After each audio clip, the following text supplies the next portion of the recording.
see everybody. Yeah, nobody's gonna come. Nobody's gonna come. You can just That's how fucking different. The internet just changed all that. So the chicken deal. What happened was he had a great presence, but he was just humping a stool, and they made it so nobody could get into there. That was brilliantly done by agents and managers. Right, it was all where done. nobody could get in, and all the networks were bidding on this guy that nobody knew and didn't even know what he did because there was no internet, so you couldn't research what he was doing. People just like, somebody wants him, we got to have him. And then they had a deal. Warner Brothers gave him a deal and didn't know what show to put him in, so they merged him with my deal and my show, and it became the show called Hype. And it wasn't right for him at all, but he got on Triple X. He was in that, and he had some real heat. But we had a show that was a weird thing. Our showrunners were going for massages during the day when they should have been show running. It was just kind of a mess. There were some very talented people. It wanted to be a pop culture cheesy show because it was WB, and it should have been a gritty, more real, which was they didn't see the future, like Chappelle and everybody going in and having filmed pieces that weren't jokey jokes. They were more situational stuff. And we're doing these big jokey line stuff to the camera. It was like Hee Haw or something like that. If people remember that, you just tell a joke. And as you know, like you were talking about earlier with your act, one-liners, you might have a great one-liner, but people are going to, they might not even remember the one-liner. Your personality, they'll go, he's the guy who sells the espresso machines without ever buying them. It's like people remember that stuff, and they remember the situation and the person. Who was the girl? There were two. There's Shema Tosh, who was another. Well, there were three or four. There was Shema Tosh, Kristen Nelson, and Nadia Ginsburg. And I think that's. And how long did Hype? It was like 12 episodes. And then I remember that time. Because they started out, it's Hype Night on the WB, and 3 weeks later, the WB Sunday. Like they'd gotten rid of Hype Night and just went to the WB Sunday. Because that was I remember I used to host at the store, and one Sunday night he was CK. Didn't know who he was. Right. And I said, "You want to go up?" He goes, "Yeah." Good morning, live. I put him up as he walked out. He goes, "Hey, I got a show for you. You were down this week." But at that time, they had the Cedric the Entertainer variety show. I remember that. Yeah, I think they were on. Maybe they were doing that when I was at Mad TV. I was on the same lot as them. Right, WB or something like that. And then when did you get up? So how far after Hype did you get on Mad TV? Right away afterward, because that show got canceled. And then when I first went to LA too, another thing was I went in and met with the president of NBC at the time, and he goes, "Do you want me to put you on Saturday Night Live?" I'm like, "It would be an option." And then we got out of the room, and the manager goes, "You said it would be an option. Why did you say that?" I'm like, "Because you told me never to show my cards." And I was like, he's like, "Yeah, I didn't think you'd do something like that." Everyone says yes. I'm like, "Well, you just have to be like you in control." Did you audition for Saturday Night Live? I never did. I did because it was the president of NBC, and I'd heard stories about like Jim Brewer and stuff like that, where the network tried to put you on there, and you had a terrible time because they want to find you. And they had Daryl Hammond. What were they going to do? Sit behind Daryl Hammond for years and be the second guy? So when the Mad TV thing came along, I just took that. When I was doing auditions in LA when I first came out here, when I couldn't get on Make Me Laugh, they started having me do auditions for some sketch shows. Mad TV wanted me. I'd go in there. I did a thing called the 5 Minutes of Fury. And I don't know how long it was. I don't know why we called it that, but it was just impression after impression after impression. And one after another, nobody's doing impression at the time. I'd leave a room and people they just want to give me development deals. That's how I got the WB deal that they merged with Chicken. It's the Michael Ruth. I would do this stuff, and I'd go in for a commercial audition or something like that. And I just do that, and they would want to call back, and I would suck at the commercial, and they just want to hear, what you do. So I went in, did that. Where were we going with that? I'm sorry, I lost my train of thought. Going to Mad TV. Oh, Mad TV. So I went back after Hype was canceled. They just put me on Mad TV. I never auditioned. What season was it? 6? Oh no, it was down a ways. I mean, it was probably 7 or 8, somewhere in there. Yeah, it started. I didn't even know because I didn't. 96, 97. Yeah, because Artie Lang was there for a couple of years. Right. He was the fat guy in Will Sasso. Yeah, Callan. The kid who got nervous breakdown. I did Spider-Man with him. Nice. Started in 95. nice young black. I remember the first show was the first host was Roseanne Barr of Mad TV. Oh, right. And Doug Stanhope was supposed to do stand-up on it. Oh, really? The original pilot or something like that. I think that was something different. That was Actually. something different. Yeah, because they had that Saturday night special. That's what it was. Heath Heitch did things. So that Where is he? I don't know, but I don't listen. I came up in the colleges. I never was around everybody. Everybody's doing sets with each other, like the improv and stuff like that, or at the Laugh Factory. I never did any of that stuff. I never did the. That's part of my problem in the podcast world. You know, everybody knows each other and they go on each other's shows. That's why I really appreciate you having me on too. Is like everybody know I don't know anybody. I don't. It's not because I was a jerk or anything. No, maybe I could have. But it was more that I just didn't know anybody because I was always isolated and kind of shy to try and get myself on stuff. And so I'm back to backtrack. That Saturday Night Special show was on. They found out that Mad TV was doing better than that Saturday Night Special thing. Mad TV went on and was on for 13, 14 years, whatever it was. And they were on a crazy contract that, like, they didn't have to pay you real money because it was late night Fox and there was nothing else in that world. So that you, like, the money you make on that show, which sounds like a lot to the regular person who's not in entertainment, but that's like $5,000 an episode you're making there, and you might only get in 7 episodes the first year. So, you know, a sitcom, you're Jesse Smollett would have gone crazy. That motherfucker would have stabbed himself. He would have done a real fucking. He would have got real brothers to beat him up. Africans. I don't know if he could have. I don't know if he'd have enough money for it. Yeah, you're right. He might have. Yeah, you for 2,000. Yeah. So Hollywood a nickel in those days. Go buy. but you couldn't even Go buy Yum Yum Donuts on Santa Monica. But people think you're big black trannies to beat you up over there.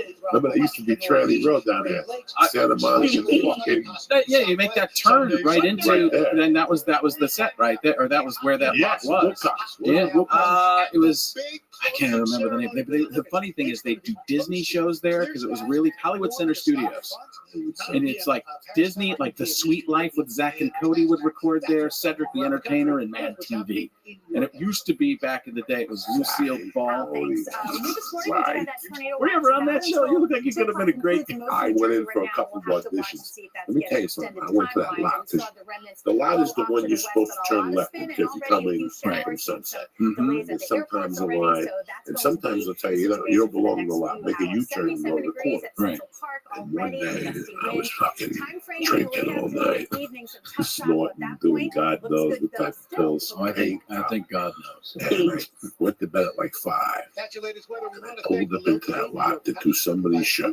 It wasn't yours, it was somebody else's show. Could have been mine. You'd have been good at it. And I pulled in, the guy goes, you have to park all the way down. I go, dog, there's a parking spot down there. I was 400 pounds. I go, I'm not walking down there. So I pulled into the spot. When I came out, he ran up to me. And he's like, I just fucking told you what to do. And I go, what'd you say? Got him with like an elbow. I was fucking up the night before. I got him with a shoulder to the face. He went back. I'm like, don't you ever fucking tell me where the park is, fuck. And as I walked, he was yelling at me when I got back to the set. They're like, what happened up there? And I had just gotten fired from the Man Show. Wait, nobody could get fired from the Man Show. Oh, yeah, I did. Oh, okay. Pilot episode. Yeah. Pilot episode. I caught the director line. I forgot Rogan did that. I caught the director line. And I told him on the whole, I heard what you did, motherfucker. I'm going to tell Joe and stand up, but you're fired. Go fuck you.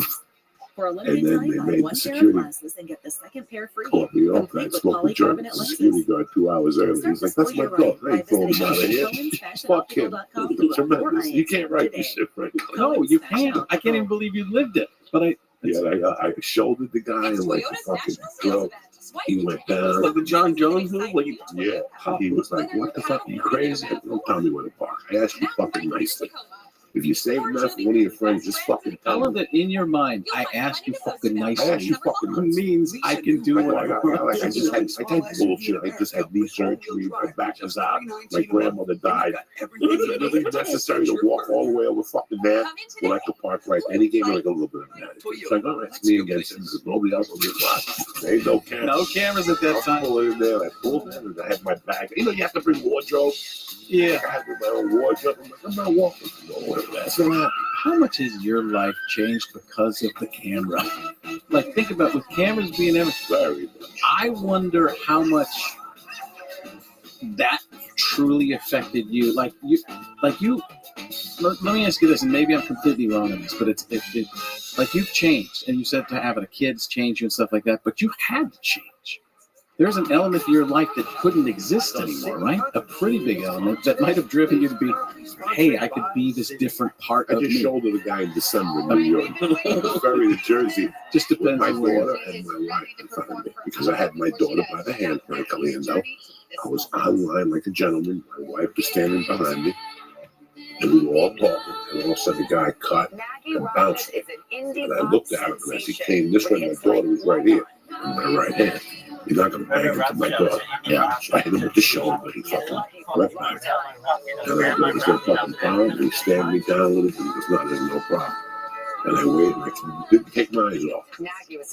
Didn't take my eyes off. And he kept staring at me. I go, you sure there's no fucking problem? Because we'll take care of this right now. He goes, no, there's no. We both went on the ferry. And I thought he was going to jack me on the way off the ferry in Jersey. And watched him get off, and I had my phone ready. It wasn't smashing right in his fucking head. But There's that family thing. I remember in front of my family, you're not going to do that. I will fucking kill you. You're going to die right here on the spot. You gave me a flashback to something with my grandpa. Yeah. I remember being in a Chuck E. Cheese when I was maybe 8 years old or something. This is in Chicago. In a Chuck E. Cheese, I'm playing Defender or something, some old video game, and I step aside, some other bigger kid steps and starts playing my game, and I'm like, what just happened? My grandpa's there, and he's like, what happened, Frankie? And I'm like, this guy started playing my game. My grandpa, the little Italian guy. But all of a sudden, he's Joe Pesci, right? And I don't do a good Joe Pesci impression, but he picked the guy up and just said, don't ever do that to my grandson. Like, I was scared to death, but also like, I got the right guy. I got the right family. But he picked him up and like, this is my grandson. I was like, holy cow, what blood do I have? It's a different world. Correct. It was, we live in a world now that, especially in LA, you ever been on a set and the director comes on with a hat with a feather, rolled up shirts, he can show you an eagle tattoo, some fucking American eagle, like he's cool, everybody's telling him the tattoo is cool, and they'll talk to you separately. Right. That wasn't the plan. I would call them out and say, that's not going to happen. I don't play that fucking Gentile shit. Go where that works for kids in acting class. Don't talk to me that way. Yeah, Talk to me like a man. I always just find that I don't believe anything out here. No, this is remember, it's the world, then it's Los Angeles. Right. Harvey Weinstein wouldn't happen. Neverland. Jesse Smollett. These fucking mothers that paid $500,000 to get their kids in school. Where does that happen? Here, in La La Land. Where that shit wouldn't fly anywhere else. But I just remember being lied to so much. And being able to, from the beginning, I remember people telling me, oh, this is going to be the biggest thing for you. You're going to blow up. Like, they tell you that constantly. And you're going, wait a second. I didn't even do it. That wasn't good. You asked me to do it again. Yeah. And they get you caught. It's called getting caught up. Yeah. And they blow so much smoke up your ass. And then one day what happens? You end up like chicken. Yeah. Imagine. End up like chicken. Imagine being super famous. Imagine being LeBron James. When do you think the last time somebody told him no was? There's not a middle school. Maybe he was big in high school. Yeah, I mean, nobody told just because they knew he was going to be uber famous, and then he gets out here. And how easy is it for him to make a television show? And I watch LeBron James shows. You ever watch some of these shows? No. But this is what's funny about it. And this happens. I'm sure happens with all the biggest stars. This is a LeBron James show. Ready? Oh, I agree with you, LeBron. No. I agree with you more, LeBron. Like 5 guys just agreeing with him. Like there's no way he can get real answers. There's no, people just start. I had it happen to me for a while too. As you start to go up and people just start to. That's great. You're like, I took a dump. That just sucked. Why are you telling me that's great? I feel bad for a lot of comedic actors, especially on shitty TV shows. They have those PAs, and that's what they get paid to do. Right. Fluff on a set. They suck your dick and get your dick hard and keep you hard. That's what they do. That was great. They blow smoke up your ass, and then you end up. What's the kid who did that show in Idaho? That movie. And he wore the shirt. He's my friend. What was that fucking moron? What was that movie? Came out. It was popular 15 years ago. Raising in Idaho. Come on. Every fucking body liked it. The kid came down here. They did a movie with Will Ferrell on roller I know what you're skates. talking about. And that guy had a zero talent as comedy. Zero. But he did a movie, and they all sucked his dick. And then he did that Will Ferrell movie, which Will carried him. And then they gave him his own show on Comedy Central. You heard what happened there? No, I don't know. Even when Comedy Central tells you you're bad, you're bad. Napoleon Dynamite. Yeah. They blow smoke up your ass, and then one day you're left in your beautiful John Peter $1 million home, and nobody's hiring you. Right. Because that show of 7 years was worked for you. Right. But in the real realm of things, you're not really that funny of a guy. I watch a lot of these shows, and I don't know what the fuck they're talking about. Well, see, that's how I always believed in stand-up is if you base your money, your career in stand-up, you always have something to go back on, Always. and you can make the money. Like you can have ups and downs on TV, a television show. There'll be times where people think you're important and not important. But as long as you can sell some tickets to a specific audience, you're fine. And you do the same. You're probably doing more than me right now. But you, at a certain point, you learn that how to work that system, because a lot of times you go into the comedy clubs or the theaters or whatever you're doing, and you just expect you accept an amount of money they're going to pay you. Like they'll come in and say, okay, we'll pay you $1,000 for the week. And you're like, oh, that's awesome. I'm doing comedy, make a living. Then you realize they're selling tickets and they're making a lot of money doing this. I got to be paid more. And when you're with the agents, but then the agents and the managers, they're all tied in a network to a certain level where there's give, some slack and stuff like that, but they let things go. And you're like, I can make more in this. And like, you can ask, like, no, you're going to tell them because I'm a draw right now. You're like, there's nothing more powerful than the word no in Hollywood. Always say, when you say no, all of a sudden people are like, what? And then they want you 10 times as much. You say no to something, and people, they don't even understand. That's half of my meetings when I first came to LA. I'm like, I don't know if I want to do that. They're like, they don't even know how to respond. Then all of a sudden they're like, we got to get this guy. Because everybody's so desperate. Everybody's so desperate to do something that they feel like you have this confidence of like, I would go in with network executives and just make fun of them. Because everybody's so nervous with the network executive, I take the chance. I'm like, hey, what they 50-50, it's probably a better chance they're not going to like me in the first place anyways because they see so many people. Let me just try and be myself and be a jackass. I'm a smart aleck, sarcastic, a little bit of a jerk. Let me be it. And it's not like a jerk to be a jerk, but just to be funny and get the laugh out of it, and I'll take the chance.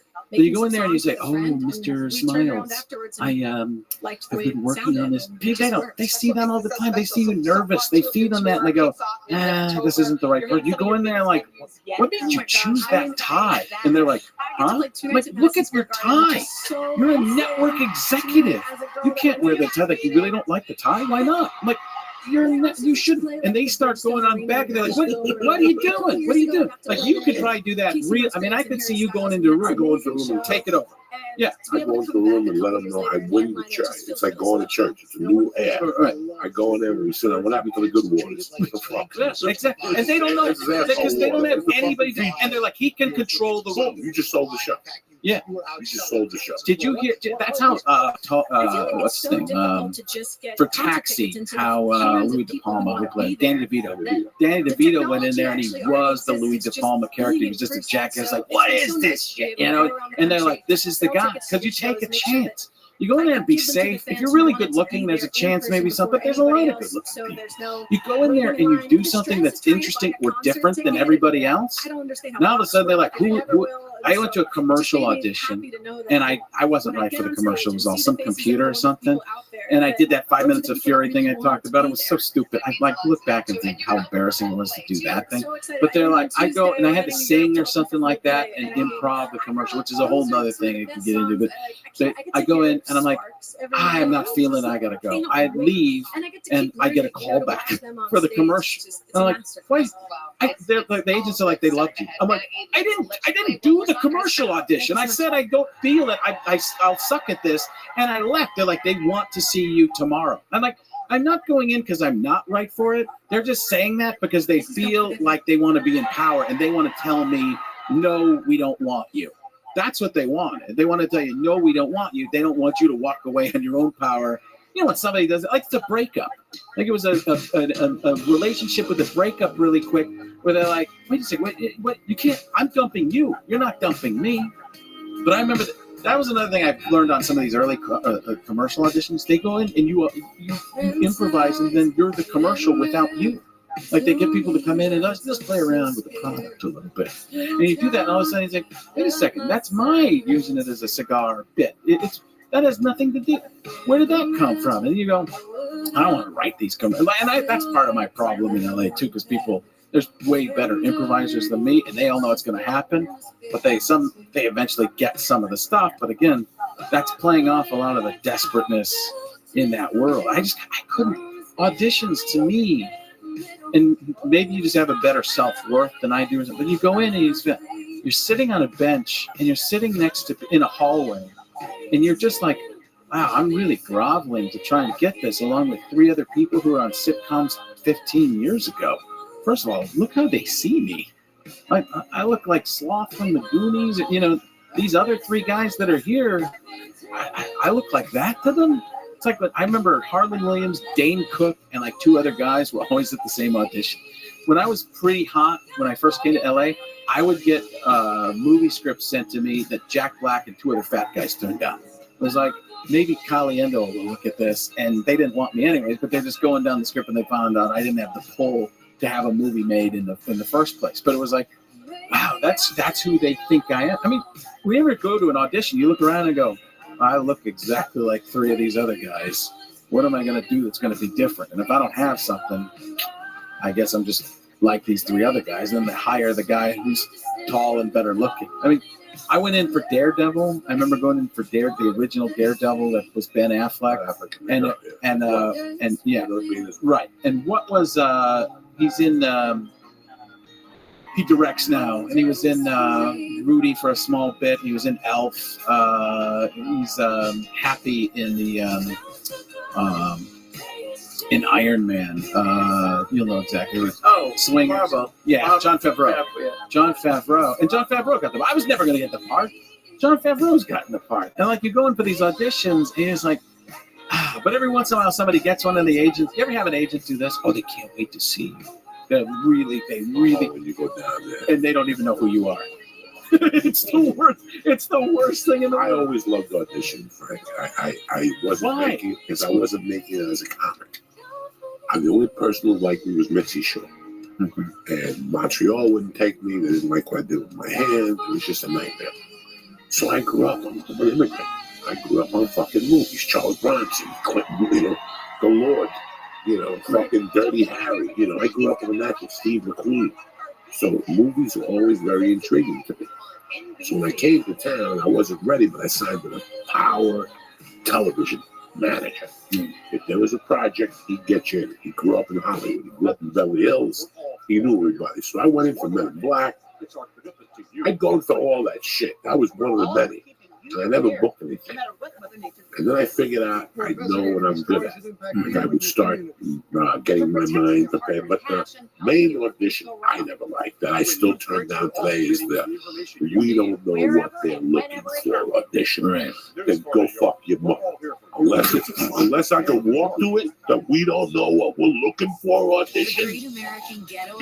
Unless we got that audition, I can walk to it. I'll go if I can walk to it.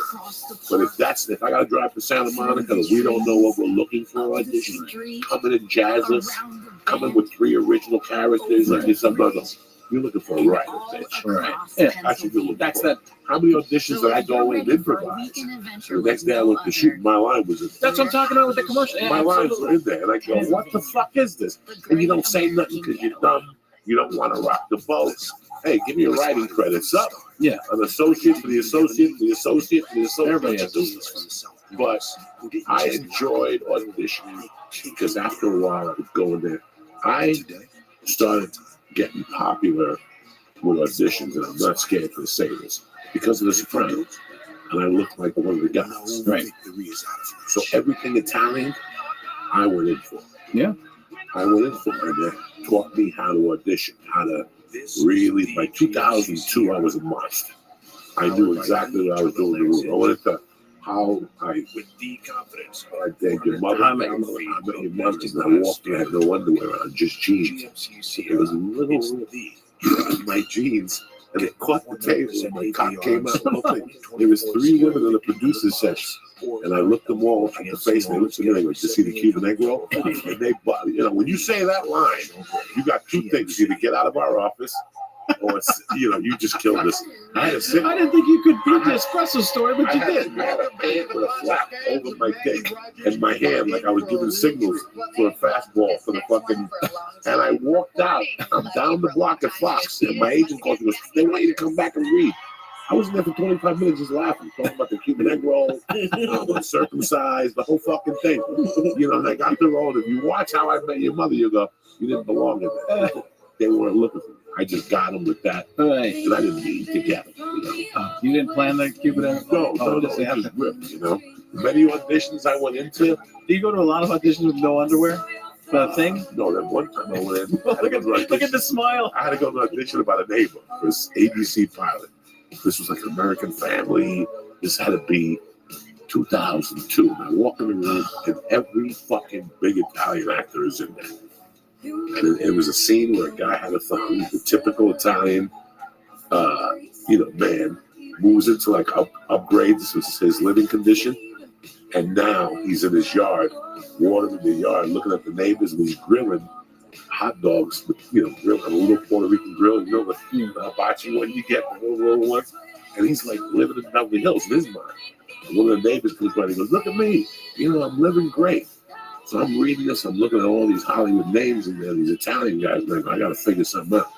So I remember that I put on like men's bikinis on purpose, and I go, I'm going to ask them, because that's what they said, casting director saying, if you go into an audition, always ask them before you take a piece of clothing. So pretty good advice. Look at a picture of the So God was in my corner. I had sweats on him. I was 400 pounds with a fucking t-shirt on. When I walked in, they're like, "Thank you for coming. Can you give us a minute?" And they turned around to start looking at headshots. And I go, "This is my chance." I took my shirt off. I took my fucking sweat. And all 3 of them turned around and they're like, and I took the whole thing. I go, "Look at me, living like a doctor." And that was it. Like, they told me in the room, "Listen, tell those people outside just to leave. You booked it," because I knew how to get. You took the chance. You have to take a chance. The chance. It's just your people go to audition to book a job. I go to be remembered. I go to rattle the pictures up. Even though you're looking at Frank Caliendo, even though you're looking at Tony Soprano, even though you're looking at Brad Pitt, fucking Diaz came in here and fucked up our room. We got to do something. Yeah, you and I learned the same lesson, and you applied it. That's the big difference. Is you go in there. Some people like it, Frank. Oh yeah, you got to be willing to take the rejection on that. Impersonations I can do. Zero. No, it's fine, but it's zero. It's not even that. It's you take those chances in life, and they can really pay off. It's an amazing. You don't realize how great that is because they'll remember, like you said. You don't have to book the job, but you have to be remembered because then they'll go. And sometimes the memory is not clear of what you did. Like, so you'll have done something that did get something, like something, that guy, he did something. Just bring him back. Like, you and I got here. You didn't see that Goodfellas. Mm-hmm. The guy that walks in, I'm sorry to say this on the podcast. He walks into the diner and goes, "2 niggas just stole my car." You know how he got that? You've never seen that guy again. But anyway, he's a comic from LA. Sweetheart of a guy. Right. When I first got out here, I saw him the first night. I'm like, "You're the guy from Goodfellas." Like, my head almost blew up. Like, he was at the Improv doing the stuff. And we became friends, and I saw him in the audition. I said to him one day, "How'd you get Goodfellas?" Because I was in prison. And I read the book, just like I did. I read Goodfellas in prison. And lived part of it. And he goes, "When I came out, I wrote Scorsese letters. And when he cast Goodfellas, he called me in Brooklyn. This idiot walked in. took a gun out and put it on the desk. And he sat down. He goes, I'm here. And Scorsese said, okay, security, come get this guy in my building. They escorted him out. Right. A month later, he goes, I got a line for you. I bet that guy can't go into black neighborhoods today or go to Kentucky Fried Chicken or anything like that. He can't go in. You guys edit this thing, right? No. I disagree with everything that's just happened. No. Think about it. I get it. Where can he walk in with 10 black people and they're going to go, aren't you the motherfucker from Goodfellas? He's going to go, no, that wasn't me. This was at the end of the podcast and I walked out. That's all I'm saying. No, but think about that. I mean, he was remembered. And I can just see Scorsese going, what idiot will do this line in the movie? Like, I can just see Scorsese going, I got to find a guy to say, 2 movies just stole my truck. On national TV, he goes, who can I get? The guy with the gun, that retard. That's it. Oh my God. Frank Kelly, the Hollow. No, don't say my name anywhere near this. Frank Kelly, the Hollow, you're on that TV. Joey Diaz, this is just a guy who did a Frank Kelly impression. I was on Mad TV for 5 years. How did you feel about it? I didn't love it. I never got all they wanted me to ever do was John Madden stuff. And at the beginning, that's probably where I should have been, but I started working. I remember doing a sketch where I worked on it really, really hard to play an original character. Rich Tallarico sat down with me, wrote this great sketch. I was a little piece of it, but he really wrote most of it. It was an athletic trainer, physical trainer, to get to the training facility. He had to go upstairs and was winded. Like, he should not have been. Like, he drops a towel, he picks it up with his foot. Like, oh God, give me a second. And I pick it up. Like, the person's like, aren't you going to bend down and get that? I'm like, oh, no, it's just the stairs is tough. And it nailed the table lead. And everyone's like, Frank, that was all the cast members like, that was awesome, Frank. Never seen you do anything like that at all. Really cool. Can't wait to see that sketch made. Everybody, pumping it up. And they never made the sketch. They tabled it and had me do another John Madden sketch. And that's when I knew they were never going to give me an opportunity to do anything outside of that, take a chance on something outside of the impressions. And I was like, I'm done here. I don't care anymore. I'll ride this out. And at the same time, I got the NFL on Fox job with Bradshaw and Howie Long and those guys. And being around Hall of Fame NFL guys, that's what brought me up. That's what made me... that's what got me into the corporate comedy world, which is where all the money is and stuff like that. So I didn't even care. Mad TV let me do that. One year I even got out of like 10 episodes of Mad TV because I said it was too much of a workload, but it was really just, I didn't like what I was doing at Mad TV. I was doing more stuff at the NFL on Fox. It was a football show. So, tropical depression get me moving. I didn't have a great time there, but again, I didn't push myself and fight for myself. I watched the guys like Keegan-Michael Key and Jordan Peele who were there later when I was just ending and trying to get out of there, really.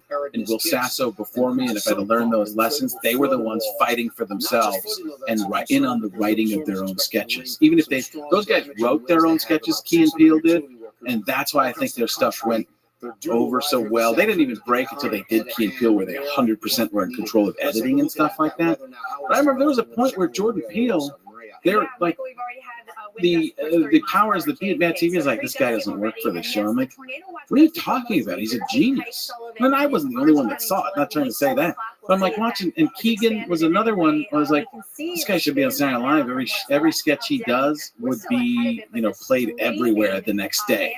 It was one of those things where you could just see.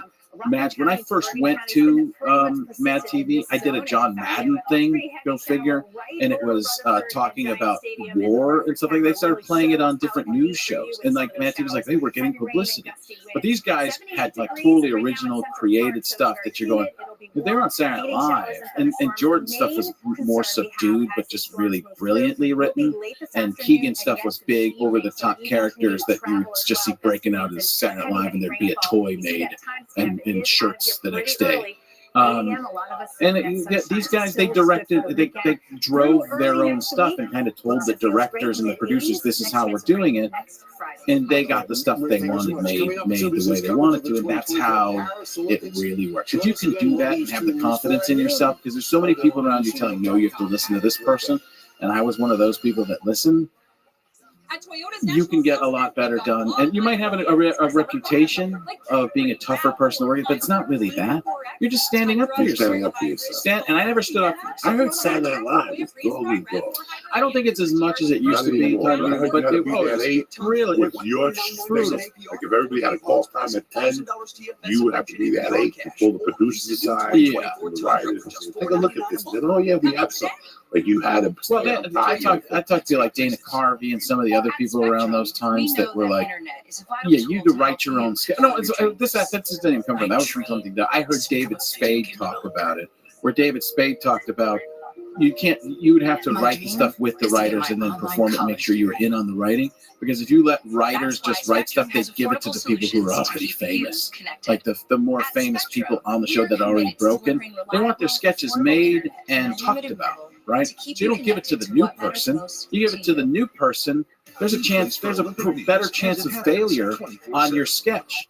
You write it, you come up with it, you give it to the main people because they're going to sell. You give it to Will Ferrell at the time. You give it to whoever's there, and you know that stuff's going to break, right? Or at least has a chance. You give it to somebody who's unknown, might be thrown at the end of the show because one of the big, 3 or 4 isn't in it. And you don't want the throwaway sketch. You want the show opener or in the top 3 sketches because that's when everybody's watching and cares about it. Unless it's something crazy that happens weird at the end, like a Tracy Morgan sketch that the first time like I'm Brian Fellow, and it's like it's so weird that it takes off because of that. But you won't want that up front because it's not the right time or feel. But later it becomes that it works its way in. But as a writer, you want to give the stuff to the star. If the star is saying your words, man, you ever done this? You're in a table read, and for the people who listen to the podcast, you don't know what table read is. It's when the first run through and read through of a sketch or a sitcom or whatever, and you say something, and who's laughing? The person who wrote it. Like 3 writers, like you say something, it's kind of funny, but there's 3 people. And nobody else is laughing in the room, and you don't understand at the beginning. But then it's three times in, three table reads in, you're like, wait a second, they wrote that. That's why they're laughing. And then the writers are only laughing at their own stuff. They're shutting down other people's stuff. I'm not saying all people do this, and I think it's part of human nature. Like you want your stuff to do well, and you're encouraging your own things. Like sometimes you read something at a table read and you get a nervous laugh from like that kind of like they're not sure if it's funny or not, and nobody else is laughing, but the writer's like, and like you're going, how long did it take you to realize all this is bullshit? I mean, I think I knew pretty early on, but listen, I'm a cynic from the beginning.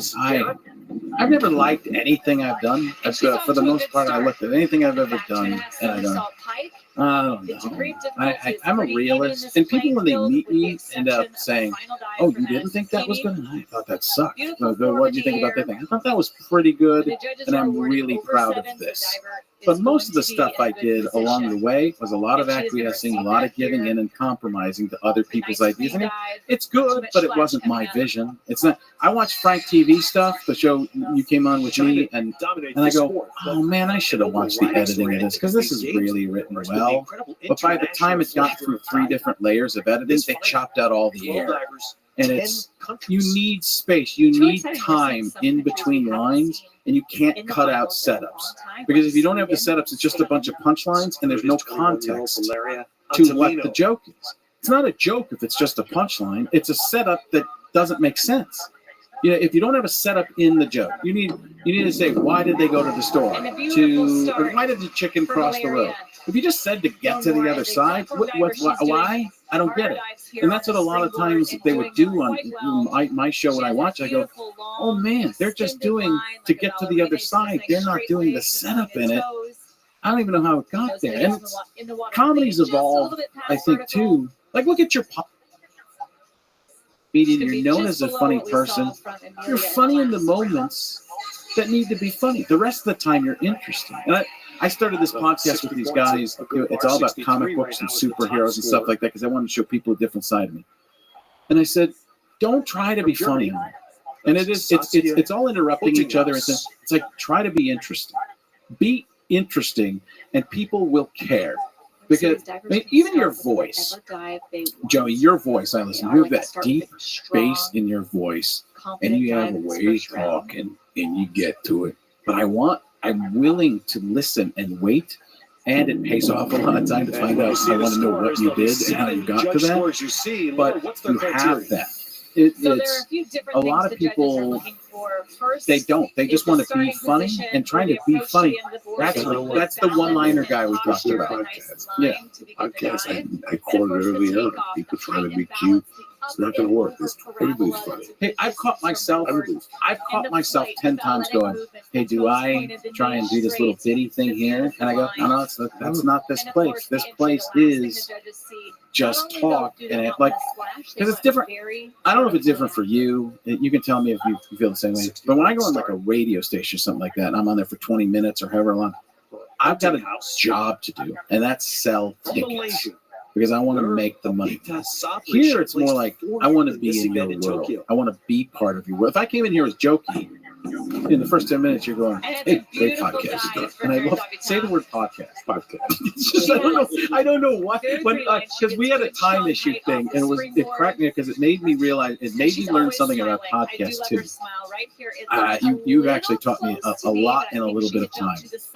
Is you have a brand, you care about it, you want it to be something, don't mess with it. And I sometimes just get my podcast over with if we don't have something I feel is great, because at the beginning you're just trying to figure your way out. But I said, hey, I got to catch this 4:30 flight. I got to be out of here at 3:30. And you don't text a lot, you call, right? Because after the second text, I'm not going to text. Yeah. I just pick up the phone. Just pick up the phone. Jesus Christ. And I have trouble with it. It's like people on Facebook. How are you doing? I'm doing great.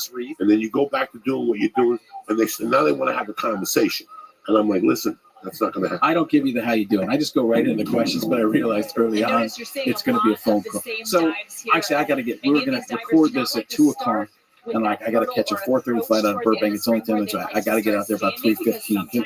I didn't realize, I do 45-minute podcasts right now because we don't have the audience. We're trying to build. We're trying to find out who we are. I think it's a waste of time for me to do that much time. So I didn't realize you'll just go until you feel it's over. And no wrap up here. No, I want to go as long as I've been doing them short. Listen, nobody has the stamina to go 3 hours. 58.5. Nobody could sit there for 3 hours. But I'm not saying I want to. No. I told you something. It's like if you call me tomorrow. Right. It's a joke. I want you to be on Frank TV. I love you, Joe. Don't This come would in be at 8 o'clock in the morning. Just show up around 2:30. Right. And I go to you, Frank, I got to leave at 3:30. You're going to go, you know what? I don't want to put you through that. And I don't want to put myself through right because this guy's going to be taping, and the whole time he's thinking about the traffic on the 405. I don't need that. I should have. What I should have both days. No. What I should have done, because I'd already changed the time on you a couple times trying to fix things. I was trying to say, hey, I really want to do this, and I didn't want to make it earlier. And then what I should have done is called you and realized then we don't have a text to look back at, and you see how many times I've changed. You're not going to remember. So it's like. Then you said, and I got scared. I'm like, I want to do this. This is where I'm trying to go in my career, life, whatever. I couldn't wait to be here. Like I did a lot of things in these last couple of days in LA. How long have you been in LA? Just 2 days. What do you think? I mean, what did you? Let me finish. But when you said let's just do it another time, I got scared to death, and that's when I called you and or you called me, and I'm like, no, Mr. Diaz, can we please, can we do it? Like I was like, no, and then you said, well, let's do it at 1 o'clock. I want to give my guest justice. But it taught me that. I learned something, and not even that. It's to show you were 100% right. Don't try and fit it in. Do it right. And I'm like, I can do it right. And then even you said 1:30. I'm like, I can be there at 1. You're like, I'll be there at 1. We're at 12:30. It's like you shoot Monday through Thursday. Everybody knows Frank Caliendo leaves fucking Friday to make his real money. He's doing a favor for you. And all of a sudden I come at you before you wrap and go, you got to be here tomorrow for the right. Even though your flight's at 2. Are you going to focus? Yeah, you can't. 100%. I learned this during Analyze That in 2002 when they said I was the first scene up and you'll be out of there by 2 o'clock. So I booked Rascals at 8. And guess what happened when I got there? You can't shoot a ball won't let you shoot till 4 o'clock. Man. I'm like, oh no! I got the whole weekend at Rascals opening up the Rocky Laporte. It's Wednesday night, and now I'm trying to say you and Rocky Laporte. He didn't like me. Now I'm trying to open up the fucking. I'm trying to do my line, and I can't because I'm thinking about the 32-minute ride to Rascals. Yeah. So, and that's why I say to people, give me a time. So this is When did you move to Arizona? When did you decide on Arizona? You were right here for a while. Yeah, I had a house on Coldwater, Ventura. Somewhere around here. It was originally owned by Bud Abbott, which was part of the reason I bought the house from Abbott Costello.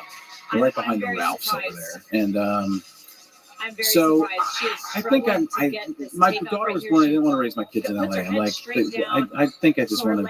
And Phoenix was a place where there was a lot of people from the Midwest who just didn't want to be cold anymore. I just felt like so much was fake out here. I didn't trust anything, and I was like, we can either move way out, and then I might as well just fly into the airport anyways. So that was 13 years ago. So 13 years ago. I was either going to be Vegas or because I thought I might work there, but then I looked at Vegas and like it was obviously a terrible place to raise kids too. So I settled on Phoenix and like that because it's just real everyday regular people. My wife's from Cleveland. I think she liked that more. The desert escape, not a lot of grass. She missed that, but in terms of just having a neighborhood. It was the right move because we have like really nice neighborhood. Everything's right around us and it's pretty safe feeling. So I was even shooting my show, the Frank TV show. I was flying in to do that every week. And I had two guys, Freddie Lockhart and Mike McRae. They were living at my house. I just had them. Houston Mike. Yeah. He's a brilliant guy too. He showed up to. I knew him before you got the show. Okay. In Houston as a feature actor. Yeah. And then now I think he lives in Austin now. Yeah, but he's kind of like me, where he went and did his own thing. Yeah, he just have a family. Sometimes people come in and go, "This isn't for me." Yeah, I like it. I get it. And he's brilliant. I mean, I think he ended up doing Letterman. Yeah, he did. I actually think I helped him get on there. It was an impressionist thing. Right. And impressionist, I'm like, you got to see this guy. He does this incredible Harrison Ford. And Eddie Brill might have seen him before that or something like that. But they brought him on and he just slayed. He's really, really good. And just a brilliant writer as a stand-up comedian. And he did a bunch of cartoon voices, I think. And I think he was even the voice of Buzz Lightyear for the toys. So he did a bunch of things. But that was when I was trying to get more people on my show that I wanted to be the Frank Caliendo show, just Frank. I'm like, how about some other people? And they let me have a couple cast members. And those were the guys that got picked. Melissa Villaseñor.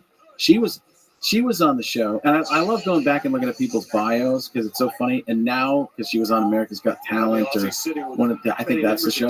Her first show, she made her television debut on America's Got Talent. No. She was on Frank's TV. Not that it matters, but I was like, I've been erased from history there. Come on, I had a couple people on that I'm very proud that I fought for.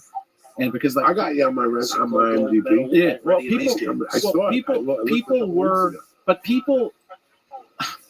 there were people that the network or the producers like, no, I'm like, no, I really want this person on. I think that they're funny. They might not be 100% right, but they'll be funnier than the people you've got that you're bringing into me in this situation. I think it's the right person. I would fight for my own person some more than I fight for myself at times. And I think I'm actually better at that because I just some self-worth kind of thing, something along the way.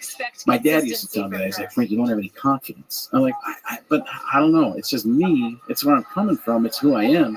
You got to have confidence. You still work for Fox? No. Because I went to ESPN a couple years ago. It's so funny. I've been on the NFL on Fox for years, and people still think I'm on that football show because I was there for 9 years. I've been gone for probably 8 myself. Those Best End Sports? No, that's not even on anymore. No, but I did some of that. That's how they got me that. That's how I got that show.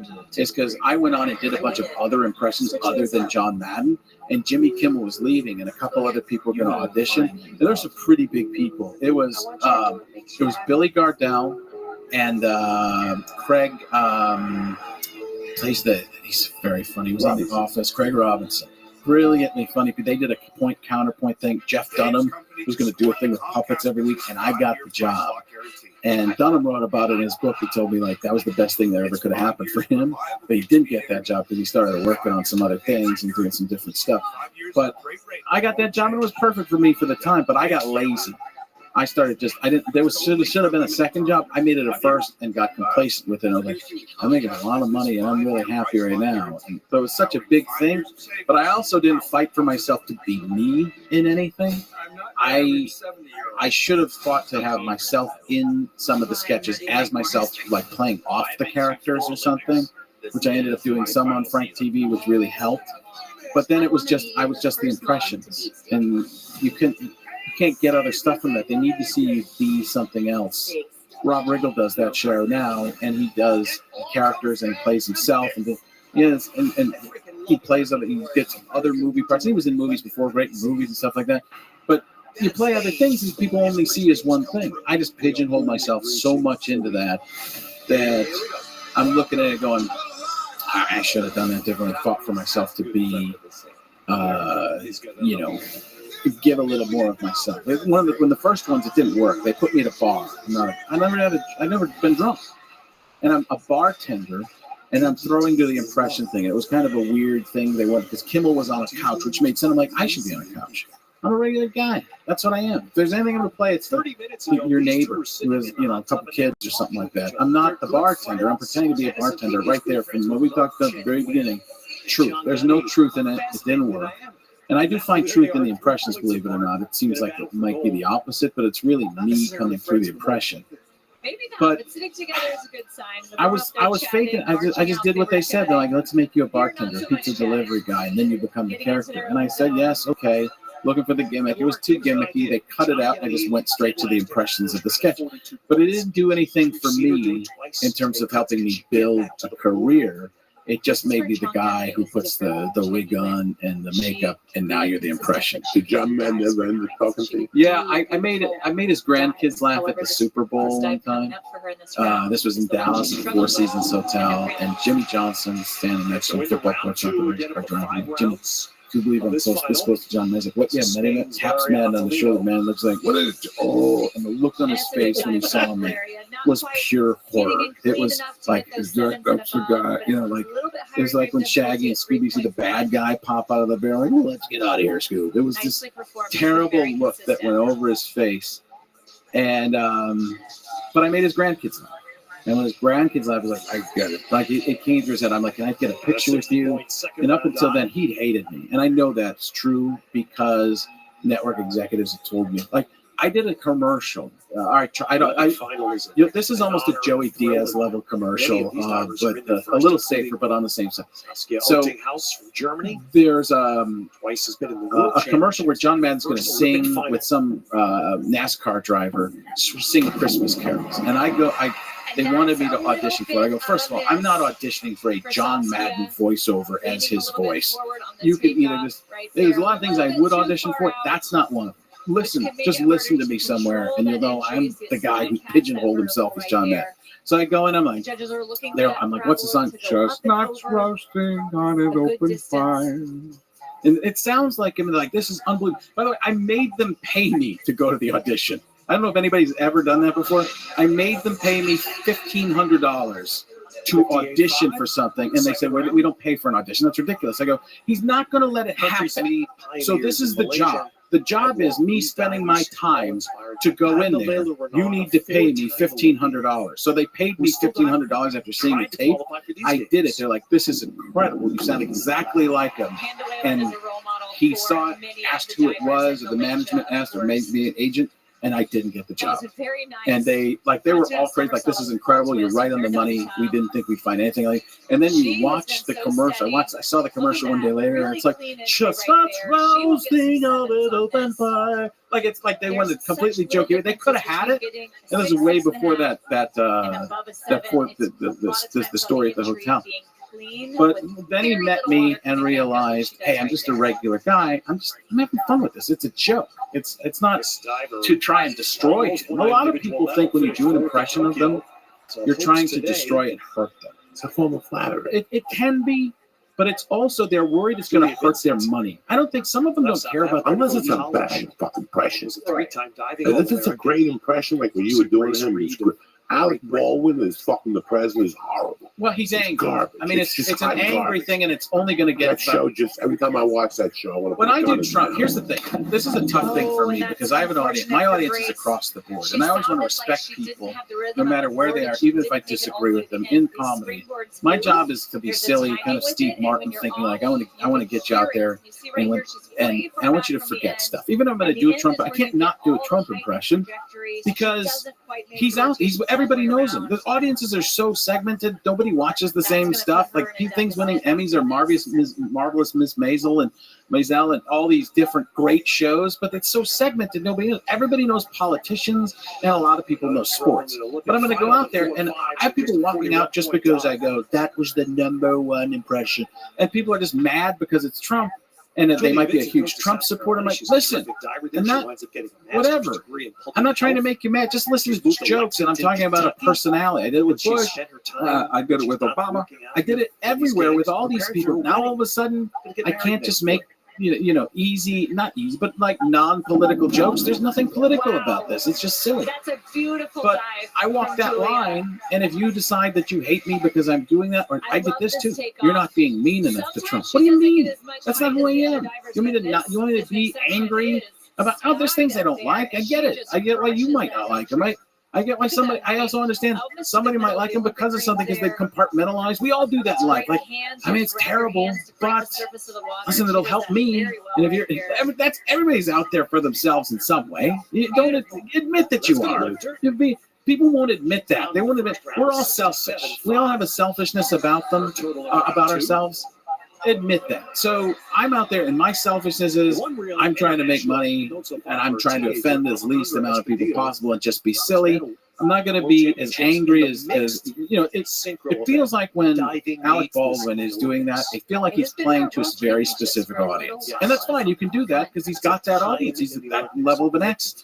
I'm playing for everybody. All right, get your Still travel. Yes and no. It's up and down depending on what my kids are doing. So I'll go do a date here and a day there. What I'm working on now is I'll go to do, I will go and do a night and work on. I like doing clubs a lot more because I'm working on changing who I am. So at a club, I can get that feeling of the closeness, the proximity of the audience, and I can try a lot of stuff that I'd never try on a theater stage or a casino stage. You go to a casino. Those are $50, $60 tickets to go up there and poof around. And then I don't live in LA to go do a bunch of guest sets all the time and work on stuff. I work on stuff. I go do an hour and 15 minutes, and 20 minutes will be totally different stuff. And sometimes another 10 minutes of poofing around. And then I'll give them the best of stuff that some people paid to see. Because there's people who still, I'm like a rerun for a lot of people. I mean, not on TV, but on stage, people who come to see certain things. And it's, it's like a Brian Regan thing, or a cup of dirt, and people are calling stuff out. So traveling, yes, and I pick the times. I just pick the times. Where can they find you, these savages? At frankonstage.com is the easiest. There's a couple California dates. I'm doing the improv in a little bit. I'm not sure when we're airing exactly. So Niagara Falls at the Seneca Niagara. Yeah, fantastic. There's Houston Improv. I'm not sure. Yeah, and the Niagara show will be a little bit different. Ridgefield, Connecticut at the Ridgefield Playhouse. But that's a smaller 500-seater. I can mess around a little bit there. But at Frank Caliendo on Twitter, at Frank Caliendo at Instagram. I've been working on the Instagram, making take a couple pictures with me. Because I neglected it. I didn't. Today's world is. That's all that. It's a mistake that I made, and I look back and go, I bet on Vine and Twitter, and Twitter's all angry people and information direct or directly at you, and Vine went away, and then Instagram. It's been gone for a while. That's how hip I am. Yeah, well, I look at you like your Instagram, you got 800,000 or a million or something like that, and I go, wow, that's it. And the podcasting side, am I plugging too much right now? No. But I started doing that. And Al Jackson and you know Al? No. He's a very, very funny guy. He had a thing that went viral a couple of years ago. I saw him on Well, in the prelims, this is what I want to do. I want to now talk. here into the That's second it's called round. Alan She's Frank Try to Be battling into the Serious, springboard, but and it it's we doesn't actually talk faze about her political at all. topics without being She political. still gets That's great height. what I say that I Just a told little yeah, too iTunes much and flash everything. to get It's into the eights, but we haven't even she's tried definitely to gonna be put it on rewarded something with bigger yet 7 because we're 2s still to 7 developing 1/2. right now and trying to find our complete voice. We've only been doing it like a couple months, so you know how it is. You start to get along the way and you start to feel it, and then you start to bring guests on, and then you can do newer things. We're just making sure because he does it from Denver and I'm in Phoenix, and we do it over the internet. So, and we've got that down, but now when you bring a guest in, it's a little bit more difficult. So, and I think that's really how you grow. You have interesting guests, and you know, everybody's social media merges, and everybody talks about each other, and your other audiences find you. Like most of my audience, like I think that I don't know the last time I sat. We've been sitting here for what, an hour and a half or something like that. Yeah, I'm not worried about that. I got plenty of time. Okay, you do? Oh yeah. When's the last time I sat down and just talked with somebody for this long? I threw a couple voices in, so people don't know it's me. But it's like, should be no worse than second. this is me. This is who I am. People see that a little bit, and that's why I started that Comic Playground podcast. That's on iTunes too. Her friend and now her competitor. It's so people can see another version of me, and I'll do all the stuff. I'll do the puppet show. That's part of what I do, is throwing that stuff in here and there. When people, like we said at the very beginning, you know where I'm coming from. It's easier to latch on. It's easier to know the person. It's better to know. I've always been so amazed. I go and watch somebody like Lewis Black, and there are elements of polished stuff. But he's just talking. At times, you do it too. You can just tell the story. You talk, but Bring them down to the melody level. yeah, but it's hard to do.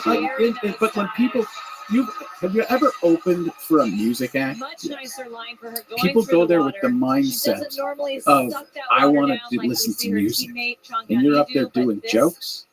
is an And exception. Beautiful. I'm my own band playing after myself because people are waiting for the impressions, and I'm just talking for them. This is like years ago. This is right. I think it was after. It might have been before Vegas. I don't know what, but Celine Dion's people wanted me to go on the road with Celine Dion to open for Celine. I'm like, what audience do you think I'm known for sports stuff. I have a lot more to me, but that's what I've shown people. But I'm definitely not for Celine Dion's audience, unless it's for all the husbands and boyfriends. Okay, could you imagine? Like, I couldn't even think about. Like, I would have died. And what they ended up getting was a singing impressionist. Which, okay, that makes sense. You didn't want the guy who at the time did the John Madden and the the President Bush or whoever was there at the time. Like, okay, at least that I know why they came for me, but they were offering like money. It wasn't incredible money, but it was good money to go tour with Celine Dion. A lot of people just said yes. I'm like, I'm going to tank it. It's just, and I don't want to adapt. No, people who open up a chair and died. That's two different fucking animals. Yeah. I like stand up. You know, if it's the Allman Brothers over the OD, I'm in. You know what I'm saying? I don't want to ban and do drugs, fuck the leftovers, Motley Crue, and get syphilis. I'm in. But I'm going to open up for Celine Dion and drink bottled water. Get the fuck out of here. We are so the same person. Yeah. If there's one thing I've learned today, you and I are mirror images of each other in life. I'm going to stab myself in the It's funny. I've lived such a clean. I've lived a pretty. I've got flaws, and I've been a pretty bad person at times in my life. But you're one of those guys. It's like when I watched Tombstone and watched Val Kilmer play Doc Holliday. I wanted to be him. Somewhere along the line, you fuck somebody in the ass. Right? In college, you came in somebody's mouth. You ain't no fucking angel, Frank Khalil. Next time you're in town, you always welcome on the show. I'd like to come back. Thank you very much for taking the time. Thank you. And call me, and I'll get you up on Segura. Oh, yeah. Let's get you out. Oh, I'd love that. So Yeah. go for a couple weeks, get your head together, Yeah. and call me and go, Yeah, I'm gonna start. recommend, and we'll put you around. Oh, I love it. Yeah, I'm gonna start networking. Yeah, you have to. This is like No. listen, I remember people go, this motherfucker gets up at 4 and calls 3 fucking radio stations every day. You invented this. It was a change. I did The it. game just changed. Yeah. You invented this. You were the one that put the fucking Listen, let me tell you about opportunities missed. There was a time I was the number one thing on YouTube. before cat that has a heart attack, something like that took over. I was the number one thing on YouTube with the Bush versus Clinton comparison. Now this is before I have almost no subscriptions because I didn't follow up on it. The original one still gets a couple thousand hits a day, and it's Bill Clinton versus George W. Bush. How are they alike and how are they different, kind of thing.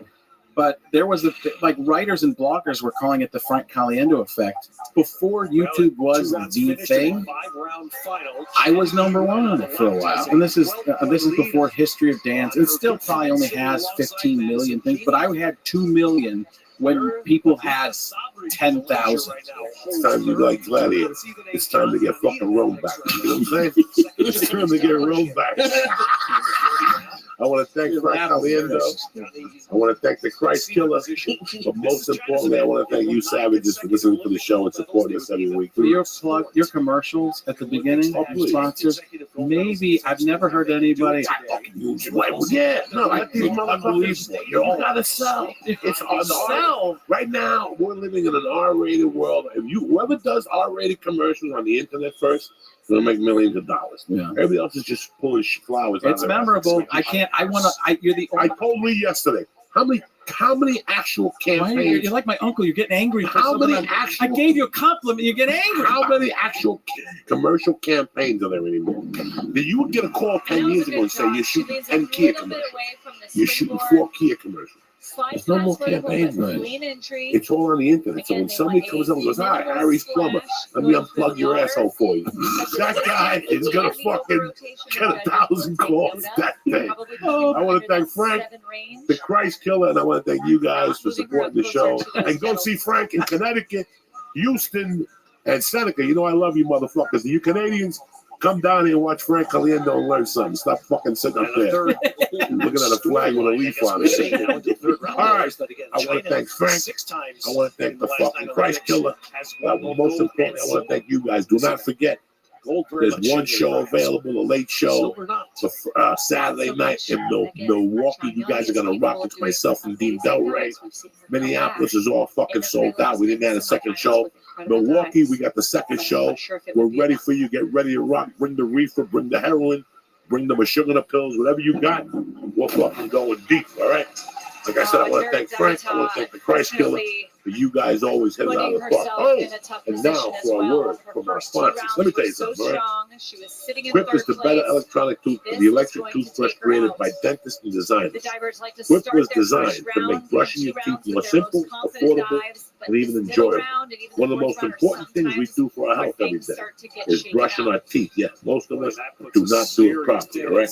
Number one, they got a multi-use cover that mounts to your mirror and it unmounts to slide over your bristles for on-the-go brushing. Why? It declutters your sink space and cabinet and makes traveling with the electric toothbrush easier. Quip doesn't require a clunky charger and runs for 3 months. 3 months on one charge. The sonic vibrations are gentle enough on your sensitive gums. People brush too hard. And some electric toothbrushes or tooth braces, I know the ones I've had before, that's why I stopped using them.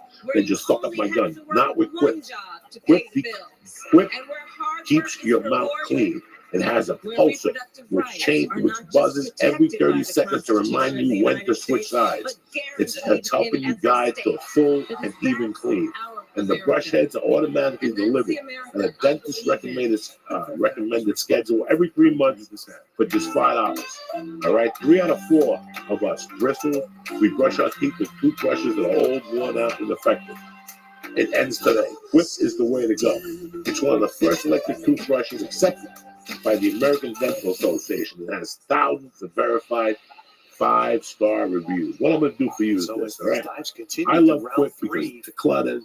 It has the sonic the vibration. And the best thing I like about it is a 2-minute pulse. That's tremendous. All right, these are the reasons why I love Quip, but the main reason is because they're backed by 20,000 dental professionals. Quip starts at $25.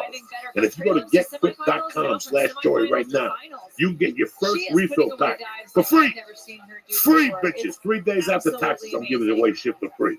That's your first refill pack That for was free gorgeous. at getquip.com/Joey. Go to getquip.com and get the best electric razor, the best 66 best points is going to electric put Vincent toothbrush in the market today. All in right. contention. The podcast is also Maybe brought to you one by spot on the podium, Manscaped. given the strength of Every Champion time my and wife Zucchini. trims around the fucking beanpole or my Might not have been nutsack, expected coming my into blood this event. pressure raises 160 over.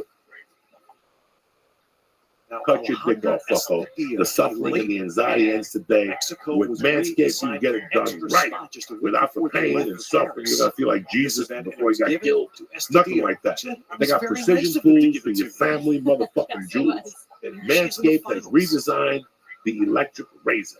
Their invention is the lawnmower, a handheld razor with skin-safe technology so it You won't wonder if nick that takes a or lot of snag the your little pressure off, fucking not sack. knowing It's until very the gentle. last minute The and older you showing up get, and just being the thinner the excited that skin you're gets. here. You gotta She's go diving easy on what the very Lord well gave right you. now. This bad boy That will leave was you a clean, great smooth, reaction at and Summerside pain-free. Mike. Plus, She gets it's rechargeable and wonderful very height easy to off the hold. board. Get it in Nice all the straight nooks and the lines. fucking crannies. See her bring her Manscaped knees will under get the your water. little She's beanbag trying looking to like save Lee's the fucking knife head when he going over shaves. into the big, just to Smooth leave as a it fucking short egg. of vertical And I'm not there. gonna let you get off with the little secret. If you trim the hedges, Probably that stay fucking under the beanpole 7 look a lot range. bigger. What the fuck are you But a waiting for? solid dive. Trim that fucking egg roll with As a Manscaped. Chinese Now, coach at and, manscaped.com, you can get everything you need to make your balls shine and keep your dick looking like a fucking Mona Lisa. You understand me? If this is the first time you've considered manscaping, they got the deal for you. And if this is the first time you considered manscaping, you should be ashamed of yourself, you filthy fucking animal. Manscaped has the perfect package, which comes with a lawnmower and a safety razor plus the crop preserver.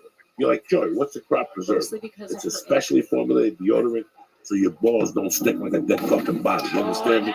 Right now, sniff your balls. They look like Nips. They smell like Nipsey Hussle's fucking feet into the casket for a week. Get your life together, motherfucker. And the reviver is a spritz that toes